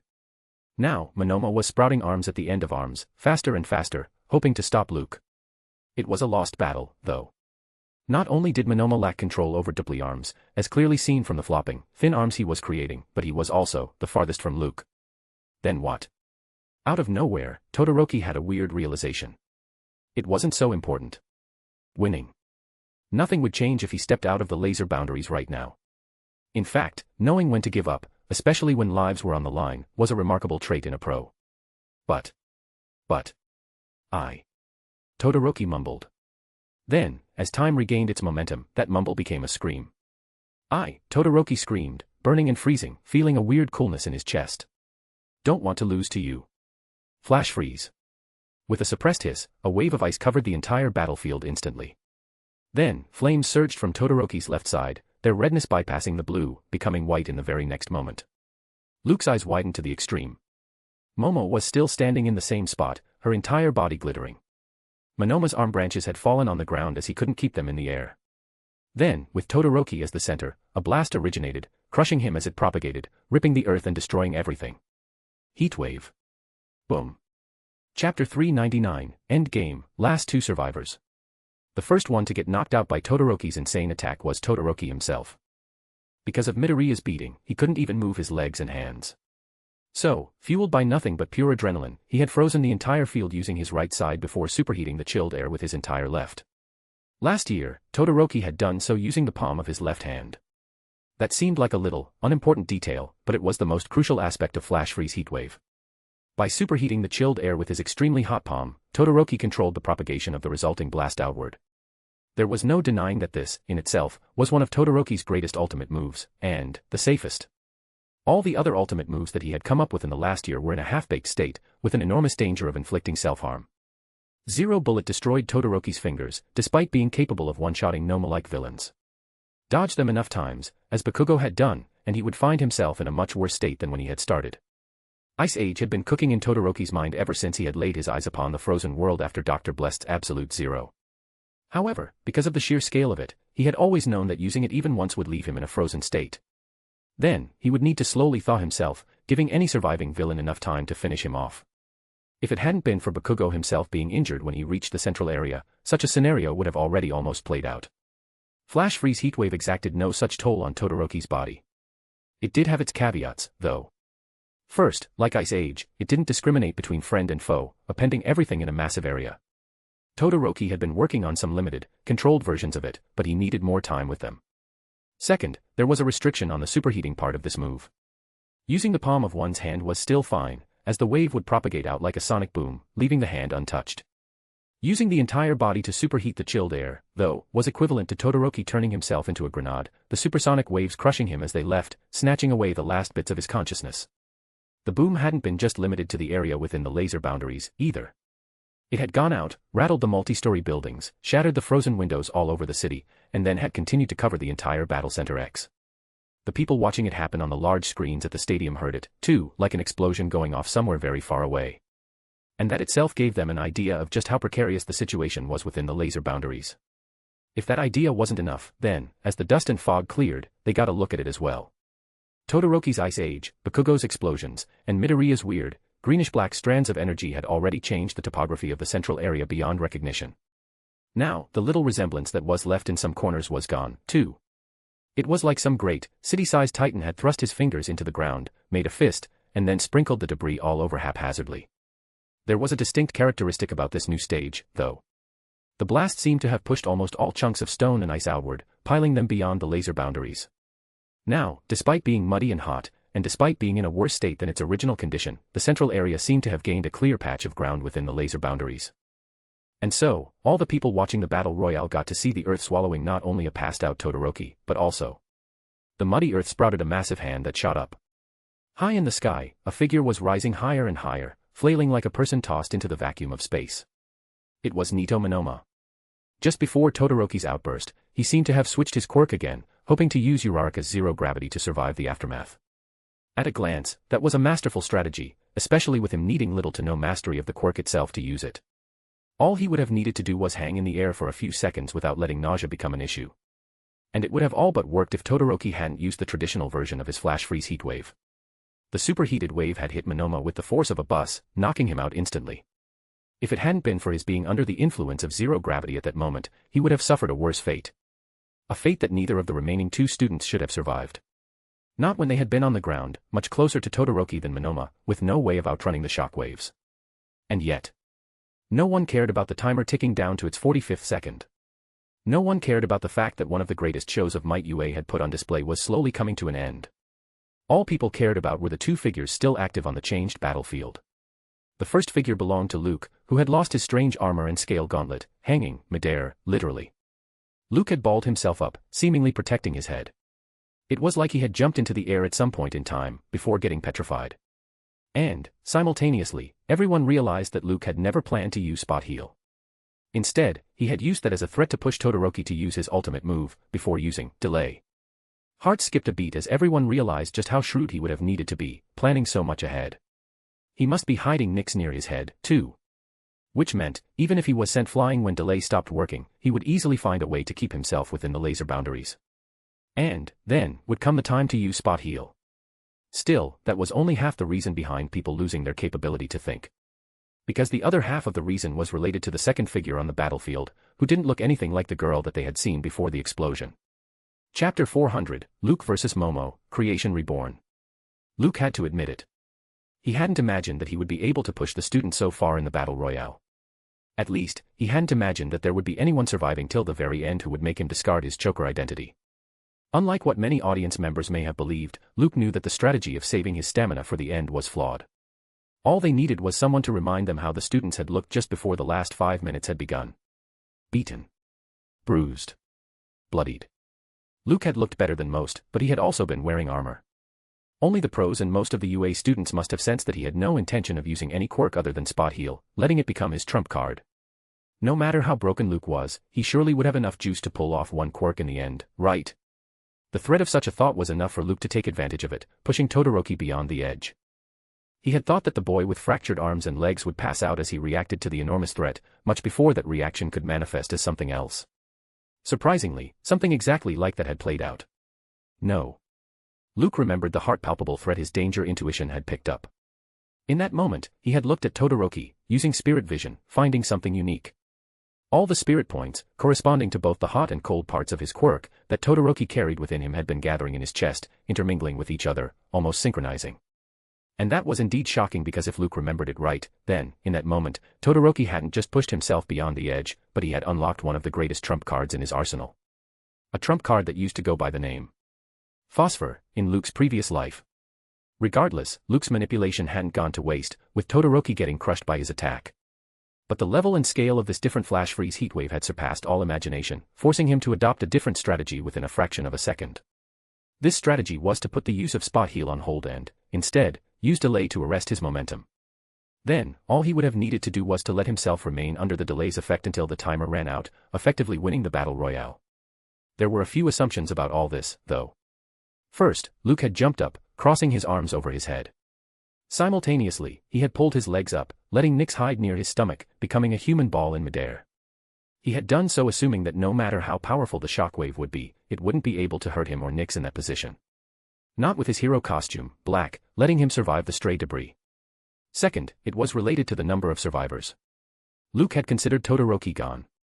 Monoma would be using Uraraka's quirk at the last moment, but the shockwave would catch up to him anyway, knocking him out before he could switch to Dark Shadow. Only Momo remained, and no matter what she created, an act that was already impossible to imagine given her state, she would succumb to the shockwave as well. Thus, all he would need to do was wait it out, letting the timer tick to 0. The third assumption was related to the time itself. By the time the aftermath of Todoroki's unimaginable outburst settled, only 30 or so seconds would be remaining till the end. Even if any of Todoroki, Monoma, or Momo survived, no matter how unlikely, none of them would have nearly enough ability to push even delayed Luke outside the laser boundaries. Not with the threat of him using spot heal still burdening their thoughts, making them lose all morale. 3 assumptions. Slowly, they became 3 mistakes. Blessed Gone Insane had already tanked Luke's stamina. Part of the reason he had experimented with something like Choking Hero, Choker was related to that. Then, during the last 2 hours, he had already been forced to use spot heal 3 times. Even if those stamina points had recovered, it didn't mean he had also recovered from the tiredness that had stemmed from it, a tiredness that had kept piling on because of the students forcing him to heavily depend on the Marauder pathway's quick reactions and strength. So, when the shockwaves had struck him head-on, crushing his arms, legs, and back, with him being nearest to Todoroki, Luke had already almost passed out, his mind going into a blank, black shock. The same was true for Nyx, too, who had barely survived getting crushed to death by Luke's knees. Also, even though Todoroki and Monoma had fallen, Momo survived unexpectedly, defying all logic. Moreover, despite the timer ticking down to the 30th second, it felt like these 30 seconds were more than enough. More than enough to change the fate of the battle. More than enough to turn the tables. Slowly, frame by frame, as Luke's mind began coming out of the shock, and his head began lifting out of his crossed arms, he, too, realized all that, admitting his mistakes. Because a chill was running down his spine. Not as cold as the one Todoroki had made him feel, but close. Very close. From the corner of his eye, Luke saw something. Not human. Not at all. It was like he was looking at an armored robot. Luke blinked, taking his sweet time, finally gaining some clarity in his vision. Then, second by second, his brows began rising as his eyes widened, his heart skipping a beat. It was Momo, but she had sprouted weapons from all over her body. The most surprising thing was that these weapons were still attached to her, with only their front ends coming out of her. They were on her arms, palms, stomach, legs, her open mouth, her forehead, and some even came from her back, tilting forward using some mechanism. And all those weapons were aimed at him. Luke instantly cancelled the delay quirk, letting the momentum help him dodge what was coming. Sadly, that was not enough. A deafening sound echoed out of the battle area as Momo fired those guns, raining hell over Luke and Nyx. Chapter 401, Battle Royale ends, Glory. 20 seconds. Just how long could 20 seconds be? Momo, sprouting at least 24 guns, couldn't care less. Luke, literally hanging motionless in time a moment ago, couldn't have cared less, either. The rattling sound of bullets filled the entire battle zone, bright flashes at the end of the guns' muzzles darkening Momo. Luke, losing the effect of delay, was swept away by the force of the vanished shockwave. If he hadn't used it upon himself, then Todoroki's attack should have sent him flying off the battlefield like a twig. So, unsurprisingly, the same happened, Luke becoming a black blur, approaching the laser boundaries frame by frame. Ironically, this delayed disaster allowed him to survive Momo's surprise attack. The storm of bullets raised waves of mud as they landed where he had been, before continuing, creating a chasm beyond the laser boundaries. However, if he didn't arrest his momentum soon, it would defeat the purpose of using delay in the first place. Also, Momo was turning toward him, as if daring him to stop himself, still firing continuously. With their hearts beating loudly against their chests, all the people watched the sequence of these events playing out in pin-drop silence. None of them cared about the timer, either. None of them dared to look away from the 2 figures on the screens in fear of missing out. They were waiting. In the next moment, Luke would use another quirk to not only prevent himself from leaving the laser boundaries, but also retaliate. The change Momo seemed to have gone through was surprising. However, a student with many quirks at his disposal would certainly find a way to survive mere firearms, right? Sadly, Luke couldn't use another quirk even if he wanted to. Nyx was passed out cold, held loosely by his crushed arms and legs. Forget about using his limbs to grab something. If he let Nyx go now, then she would end up in a much worse state than he. Then there was the rattling storm of bullets, widening in his eyes as Momo turned it toward him, bullets seemingly exploding as they struck the earth with loud bangs. What to do then? How to survive this doomed situation? And, suddenly, as if Nyx had delayed his thoughts, Luke came to a clear conclusion, the corners of his lips arching involuntarily. He could perhaps use Beyonder's abilities to survive, but Luke, the UA student, didn't have such abilities. All he had was Raven. And, without Nyx, he was quirkless. Raven was as much Luke's strength as it was his weakness. He was as much a monster when it came to the sheer versatility of his quirk as he was a dead weight when he couldn't use it. Without Raven, Luke could choose to become Choker. However, Choker had capitalized on the UA students' hesitance to hurt him gravely and their lack of bloody field experience. Against villains, such a blatant display of mercilessness would be nothing but a clownish display, given that choking hero, Choker, was still a hero, not a killer. A faceless is limited by the identity he chooses to assume, Luke concluded, something breaking within him, slowly. The rules that help bring that identity to reality also restrict it.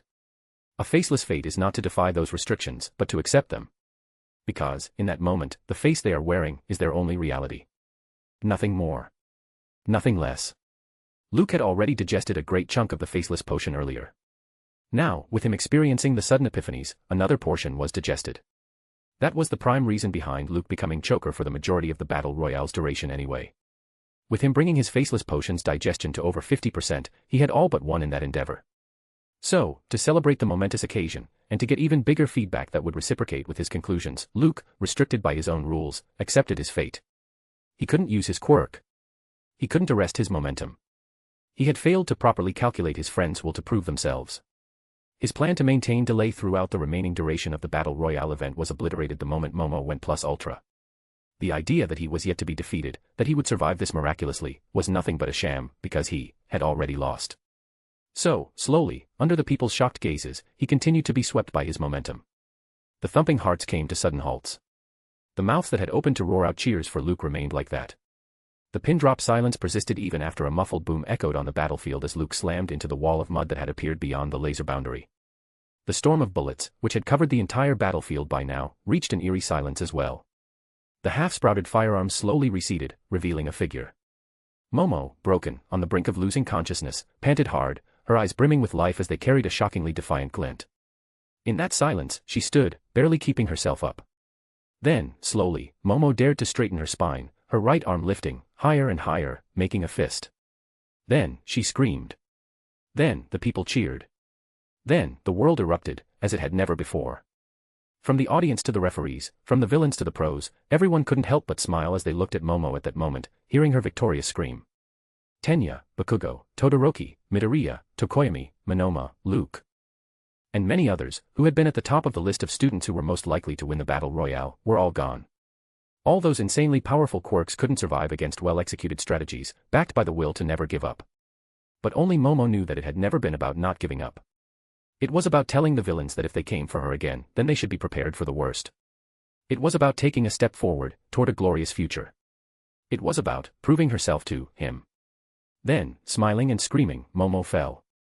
As the winner of the Battle Royale of the second year's sports festival. Chapter 402, Reason for Not Using Raven. In views alone, the live-streamed sports festival event for UA's second-year students surpassed all videos on YouTube. When the Battle Royale had begun, it had attracted an audience largely from Japan. However, the 2-hour-long duration of the event worked in its favor, word spreading over the internet at the speed of light about something amazing happening at UA. Within the first 30 minutes alone, the live stream's view count had surpassed the 500 million mark. And, by the time the last 30 minutes remained, it had reached well over 2 billion. With UA monetizing the live stream, this movie-length video alone ended up generating a great chunk of its yearly spending. The most surprising thing was that the Battle Royale had just ended. The 2 billion views that the live stream had attracted were not the ceiling, but the baseline. Inside the hospital ward, Luke groaned as Recovery Girl worked her charm over him. However, even more than him, it was the old lady who looked beaten up, sweat drenching her brows, making her take long breaths. Getting angry at her breathlessness at her age, she lifted her stick and smashed it right on Luke's head. Ouch. Luke grabbed his head. Make up your mind, will you? Do you want to heal me or not? Recovery Girl grumbled. Couldn't you have taken it easy, she snapped. First, you brutally beat all the students. No. Victims. Your victims alone exhausted me as much as all the other students combined. Then, you had the gall to injure yourself, instead of, let me take a breath, instead of saving your stamina and helping me out with all this healing. Getting red, she slammed the stick on Luke's head again.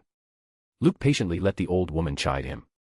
Recovery Girl had truly been counting on his spot heal to lighten her burden. However, Nyx was out cold, and Luke was beaten up badly as well, with both his arms and legs bandaged. As he healed, he used his own stamina, which had literally brought down his stamina points to single digits. Forget about using spot heal, it was already a miracle that he wasn't passed out like Nyx at this moment. How's Deku? Luke asked. Recovery Girl's grumbling came to a sudden pause. She knew that Luke knew about One for All. Alive, she said. It's hard to hide the matter of one for all for long now. All Might can make only so many valid excuses. For now, we have told everyone that Midoriya's quirk is evolving or something. So, expect changes. But pros aren't idiots. Villains, even more so. Luke nodded in understanding. Midoriya had already fully unlocked Float and Black Whip. With time, as he had already reached 20% of full cowling, he was bound to unlock even more, getting stronger not by months, but by weeks. It felt all well and good at a glance, but if Luke had realized something with his games with fate, then it was the fact that Midoriya's growth spurt wasn't a good sign, but an ominous one. Now, All for One, Stain, Shigaraki, and all the villains know that Deku, All Might's successor, is getting crazy powerful, Luke decrypted. So, they will be coming after him with everything they've got, pushing past their limits as well. However, first, Deku will have to face a deadly tribulation. The timing couldn't be any worse for the events revolving around Eri to play out. Because Dr. Bless needs Eri, too. Knock knock. The door parted, and Aizawa, Nizu, and Midnight walked in. All yours. Recovery Girl said, carrying tiredness on her face. If anyone wakes me up, he will be very sorry. Very sorry, indeed. When she was gone, Luke looked at the 3 UA staff members. Midnight wasn't even hiding the sadistic smile she carried on her face as she looked at him. Nizu was all smiles, too, only one moment away from hopping on his feet, it seemed. Aizawa, he looked as if All for One had broken out of Cerberus. Don't tell me I missed the awards ceremony again, Luke said, smiling wryly. It would sting a lot this time, you know, what with yours truly in second place. Midnight grinned wider. See, what did I say, she said, looking at Aizawa. It was Luke under that mask all this time. Were you trying to be the villain for your schoolmates, Luke? Nizu guessed. Luke's smiling face didn't break. He had known that the principal would at least guess one of the reasons for him to adopt Choking Hero, Choker's face at the Battle Royale. Or. Midnight licked her lips. He's just some and. Enough. Erasure Head stepped closer to Luke's bed. Explain. Luke licked his lips. He knew what was troubling Aizawa. Even with the strange, merciless fighting style he had used, there were many inexplicable things about his actions. And if those actions remained inexplicable, then it would be equivalent to admitting that he had cheated. Giving a real-life villainous experience to everyone was indeed one of my reasons, Luke began. However, more than that, I did it for the villains. That raised all brows. Villains? Aizawa asked. Luke nodded. When I was at the hospital before school had started, he explained, Senior Mirio had visited me. He had said that with Raven making headlines, it wouldn't be surprising if villains all over the world came for me, hurting me, my friends, and family. Today, all I wanted to say was that, if you are coming for me, then be prepared for the worst. A pleasant thrill ran down Midnight's spine, making her body squirm. Nizu nodded proudly, finally relaxing his shoulders. Aizawa still maintained half the intensity his eyes had carried. Continue. Oh. How I took down Shirhai, who had yet to leave the shadow, right? Luke said, taking out a few things from under his pillow. I thought Principal Nizu would have already guessed. All 3 staff members looked at the 3 things. Earpieces for Nyx and me, Luke said. And lenses that can see many spectrum, including infrared. Nyx caught Shirhai taking his head out of the shadows and let me know. Haha. Midnight's smiling face went blank. Nizu lifted his paw and slammed it on his face. Aizawa looked at Luke as if he had never met a dumber idiot in his life. You, moron. He shouted, smacking Luke's head. You needed to get permission before using them. Chapter 403, All Might Smirk, a shocking end of sports festival. Tens of thousands of people gathered in the stadium once more in the evening after having a blast during the afternoon. There were various shops, food carts, and other attractions to keep them occupied. If not that, then there were clips of Battle Royale, several hundred in number, to be replayed and discussed. With the scale and duration of the event, no matter how many drones UA had scattered to capture everything, not everything was captured. So, to capitalize on these left-out things, and to keep people entertained while the students returned to a state to attend the awards ceremony by evening, the school had released these clips to the public. As the time of the awards ceremony approached, the craze of today's sports festival in people's minds had not diminished, but only increased. Yo. Audience. Present Mike roared, standing in the middle of the large stage. Are you ready? Lights banged on. Music roared up. Cheers drowned the stadium, people getting up from their seats. Even Present Mike, who had done this so many times by now, was momentarily left stunned by the sheer enthusiasm. This was unprecedented. UA Sports Festival had always remained a highlight of the year all over Japan, but this time around the school seemed to have outdone and outsold itself. No wonder hero agencies from all over the world had already called to ask for many of the Battle Royale's participants to join them. Yes. It wasn't UA that had outdone and outsold itself, Present Mike realized. It was the students who had gone above and beyond, going plus ultra. Strap yourselves to the seats, then. Present Mike roared even more enthusiastically. Why? On cue, hidden, massive fans generated stormy gusts of wind. The music changed, picking up a tune that was just too familiar to all of them. A figure fell from the sky, its cape flapping mightily, a grin planted on its face so wide that it made all the audience smile. Why? All Might's voice roared against the gusty winds. Because I am here. The symbol of peace fell from hundreds of feet high and landed on the stage with a massive boom, the entire concrete platform undulating like a sheet of paper before gaining several cracks. Silence. People lost their minds. This was like a myth coming true. The chants of All Might overwhelmed the stadium, making even the sheets of steel and iron railings rattle. Meanwhile, hidden under the stage, Cementos let out a breath of relief, shaking his head. On the cracked stage, All Might, still donning his young age hero costume, waved at the people. I am sure many of you are eager to hear All Might's opinion on today's event, Present Mike said, his voice echoing across the stadium. Later, yours truly will conduct an exclusive interview with him. Indeed.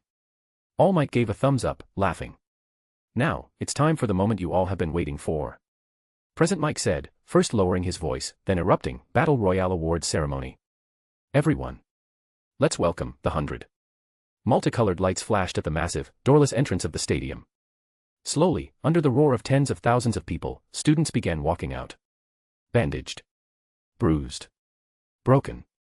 Still donning smudges of blood and the blackness of broken bones. It didn't matter if a student had been kicked out of the Battle Royale at the 100th position or at the 10th, at this moment, they all received the welcome of champions. Most of the general education department students had already begun crying, tears welling up in their eyes, now finding the most torturous time of their lives worth it. Almost all of the remaining students managed to hold themselves together, their heads bobbing left and right, taking in the grand sight. Stepping onto the rhythm of the music, the second-year students climbed the stage and grouped in front of All Might and Present Mike according to their courses, with 2A and 2B on the left, followed by support course students in the middle, and general education students on the right. Then, slowly, as the large screens on the stadium displayed the students' exhausted, but lively faces, all the noises came to a halt. All Might cleared his throat, adjusting the microphone attached to his costume. Then, he looked at the students' faces, every single one of their faces, no matter to which class one belonged. Well done, All Might praised, smiling. Well done. Slowly, most of the faces that had kept a stoic expression also stirred, their visions blurring.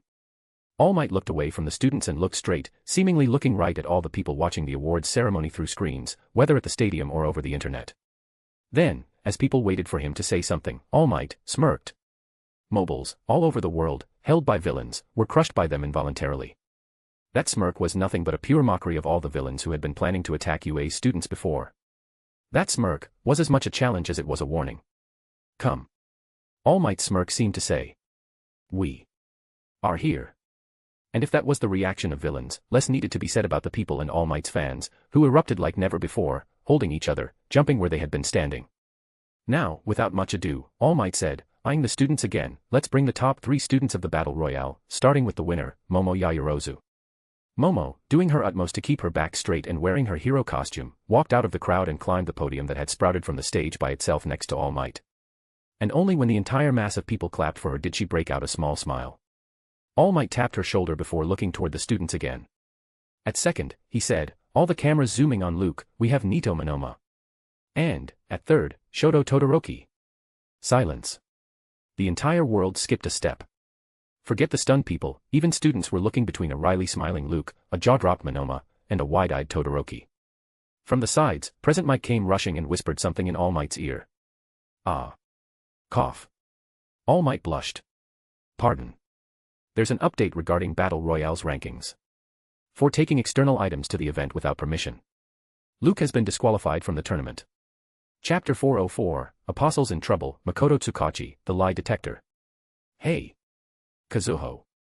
The group of Iwao Aguro, Tamao Aguro, Kazuho Hanayama, and Melissa Shield paused, turning around to look at the person who had shouted over the roar of the massive crowd. It was a very beautiful, richly dressed woman, seemingly in her mid-30s. Ms. Tsukachi. Kazuho remembered, shocked. With that, even Iwao and his daughter, Tamao, recalled the woman. Makoto Tsukachi was the younger sister of the famous detective, Naomasa Tsukachi. During their Narahata vigilante days, she had helped the trio of Knuckle Duster, Crawler, and Pop ** Step a lot, especially with her quirk, Polygraph. Using Polygraph, Makoto could monitor the physiological signals of any person she touched, allowing her to determine whether or not someone was lying. And the moment they acutely recalled her quirk, Iwao and Kazuho's gazes shifted, landing on Melissa. Miss Tsukachi couldn't have picked a worse time to catch up, it seemed. The four of them had just left UA's premises after attending the most dazzling and weirdest awards ceremony of the century. The ceremony had begun with the wildest and loudest roars.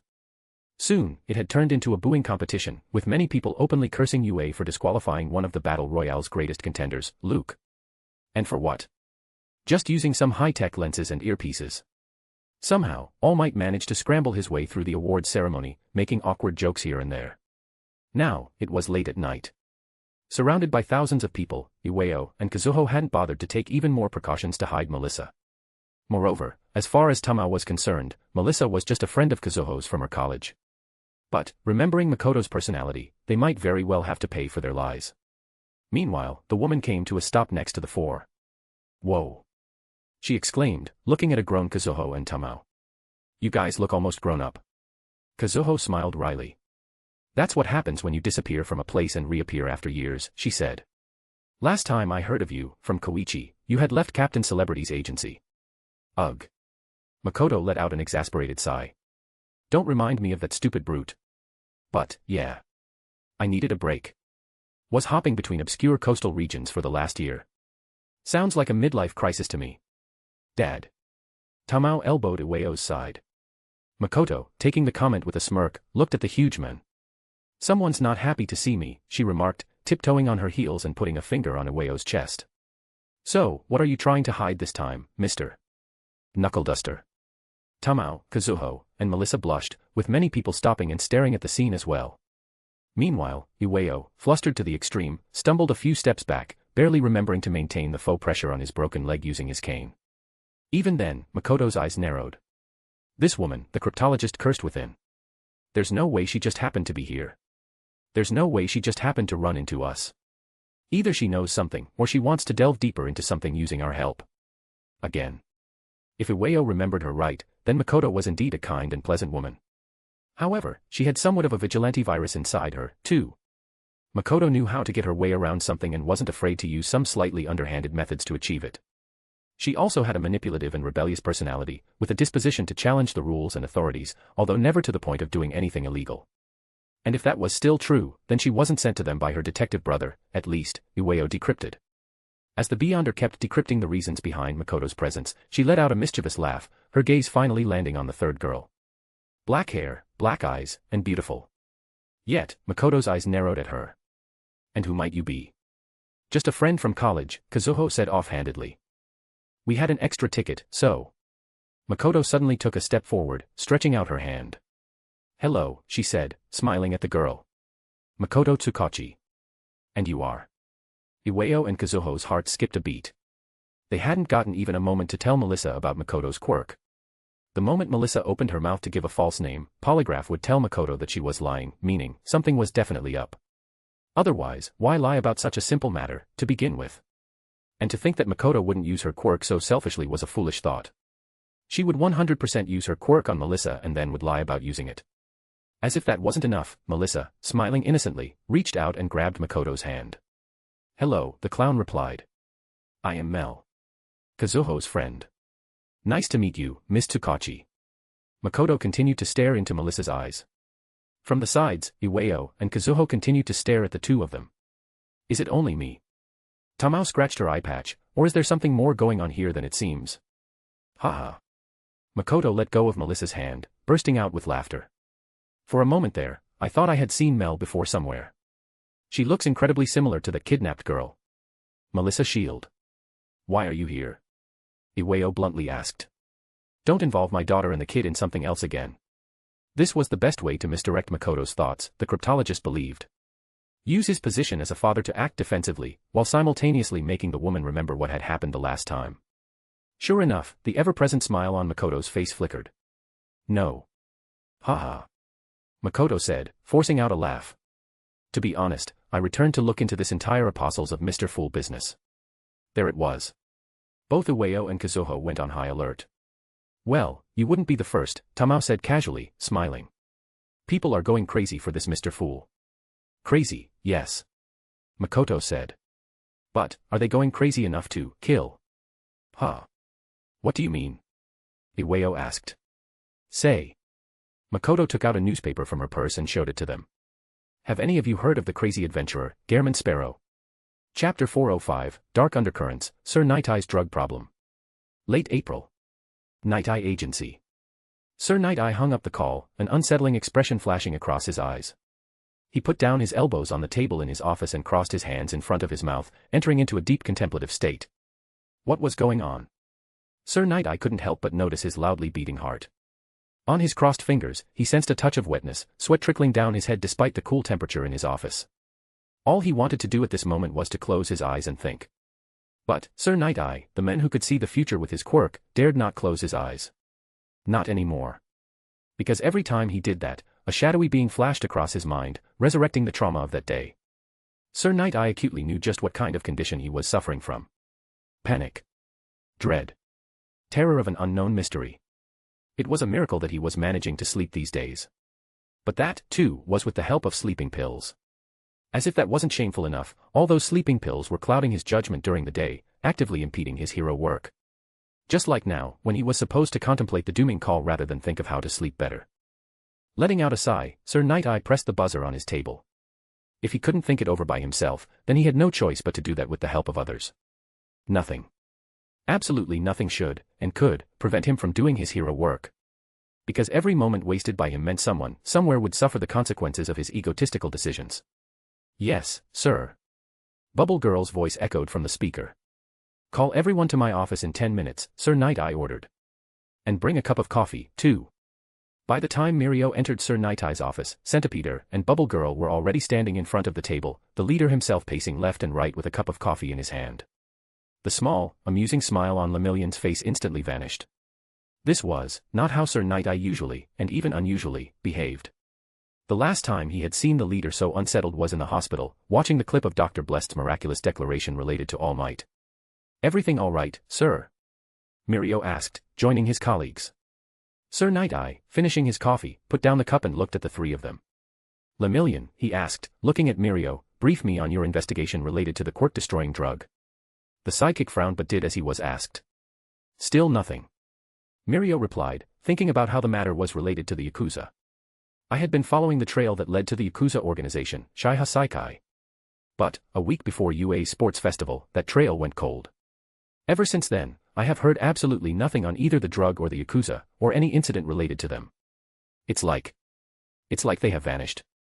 Sir Night-Eye finished, unable to hide the tremor in his voice. Things became even more disastrous given the fact that it had been weeks since the UA Sports Festival ended, and they still had not heard anything. Villains like them didn't experience a change of heart all of a sudden. Especially when such villains had a drug on their hands that could cause mass panic. And, no matter how much Sir Night-Eye admired All Might, he refused to believe that the retired symbol of Peace's smirk had scared those goons, either. Sir. Centipeder, the oldest of the sidekicks, asked, what is troubling you? Sir Night-Eye sat down in his chair, realizing how bad he must look for even his subordinates to worry about him. I got a call, he told them. From the USA. That made all of the sidekicks raise their brows. Even Mirio, who had become dead sure Sir Night-Eye was troubled because of the Yakuza's sudden, ominous practice of inaction, was shocked to hear America's name. It was Skycrawler from the CC agency, Sir Night-Eye said. He contacted me after finding out from the Hero Public Safety Commission that it was us who were investigating a drug that supposedly destroys quirks. So, it was related, Mirio confirmed, a nervous feeling bubbling in his heart as well. As the agency had failed to get its hands on solid proof related to the quirk-destroying drug, its presence in the Yakuza's hands was only a theory for now. It was their duty to prove that theory and raid the organization, apprehending all criminals once and for all. Who would have thought that the underground organization would go even deeper into the blackness, erasing all trails? Skycrawler was the one who came with Captain Celebrity around the Kamino incident, right, sir? Bubble Girl asked. Sir Night-Eye nodded. He could see the question written on his sidekicks' faces. That was good, because reading their faces let him think without the fear of falling asleep and seeing the shadow of a demon, seated majestically above the grey fog. Skycrawler's agency is also investigating a drug, Sir Night-Eye told them. Compound Monocle, they are calling it. The mysterious organization behind the drug treats humanity as a disease. It preaches that to attain true freedom from this false humanity's shackles, they must lose their quirks first and then discard their humanity by consuming compound monocle. Bubble Girl and Centipeder exchanged glances. Who would believe such lunacy, sir? Centipeder asked. Mirio thought otherwise.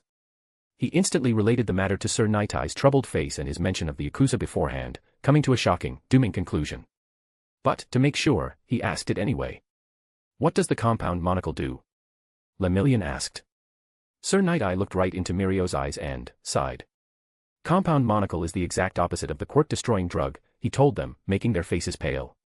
It bestows some strange powers, forcing people to pray to some god. Demon. Who knows? And Mirio asked, knowing there must be more, something more serious than what was already shared with them. Sir Nighty closed his eyes. A shipment of compound monocle has just left the USA 2 weeks ago, he confirmed, for Japan. Note, up to 60 more chapters are available in advance across 3 tiers. Use the link in my web novel profile to access all options. You can even subscribe trial tier for just $1.99 to have an experience of exclusive chapters for an entire month, along with all the exclusive images. I hope a few of you will consider supporting the work. 100 Power Stones/day, plus 1 bonus chapter next day. Chapter 406, An Ambitious Expedition to the Moon. Why do I feel like you don't want to be here, young man? Koichi, walking next to Star and Stripe, USA's #1 hero and, perhaps, the strongest pro in the entire world after All Might's retirement, lost the rhythm of his pace upon hearing that question. Then, he almost fell. It was hard to get a hold of himself, especially while wearing the chunky astronaut suit. Star reached down, towering like a skyscraper over Koichi's small figure, and grabbed the back of his suit, lifting him and gently placing him on his feet.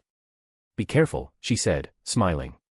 Falling before such a momentous event will be bad luck. Koichi smiled wryly.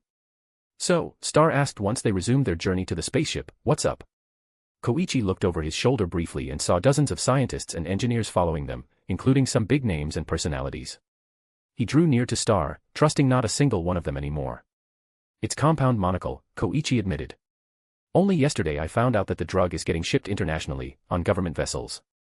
I reached out to reliable hero agencies in those nations, but... Star frowned instantly. When she had heard of it, she had not thought much of it, if she was being honest with herself. Just another psycho organization, trying to force its insane ideology over innocent people. The quirk-bestowing drug? Maybe just a result of another quirk itself, no. Like all organizations in the drug business, the organization behind the compound monocle must be looking to get people addicted to it, Star had believed. But, no. There was something different about compound monocle. It was just. Star hadn't had the time or resources to put her finger on what. If it weren't for the mission related to the boundary, and given its overarching significance, she would have already dropped everything to direct her agency toward the drug, too. But. Star asked, behaving as if the compound monocle hadn't troubled her. Sometimes, to give youngsters like Skycrawler hope and courage, it was necessary. You wanted to chase the lead by yourself? Koichi looked up suddenly, surprised at the pro reading his thoughts. Then, taking a deep breath, he nodded. I have full trust in various pros of the CC agency, he said, clarifying. There are some overseas people whom I trust equally. But. Compound monocle, there's something evil about it. Evil. Star raised her brows. This was the first time she had heard a pro-hero describing this particular drug to her as such. Koichi, though, put his head down, his face gaining a grave, pale color. Evil, he repeated, nodding. From its nature, you would think that it bestows similar powers to everyone. But that's not the case. I have chased down the past of all those we managed to capture. There's no link between any of those consumers. Most of them had gained wildly different abilities, too. Nothing. No link. No similarity. Except. Koichi looked up and found Star looking back at him with a dead serious expression. Except. Koichi told her. They all were praying to some god for bestowing them with those abilities. This guy. Star realized, taking long strides. Is good. Dr. Blessed, she asked, knowing well what Koichi was pointing at.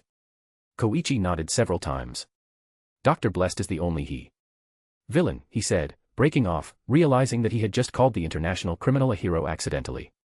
He glanced at Star, but couldn't tell if she'd caught onto it or not. He is the only villain who has openly admitted to doing the bidding of a god. Mr. Fool, Star remembered.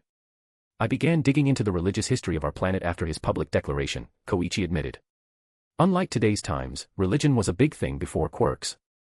However, even then, a god's presence had remained publicly debatable, with absolutely no proof of any true, godly existence.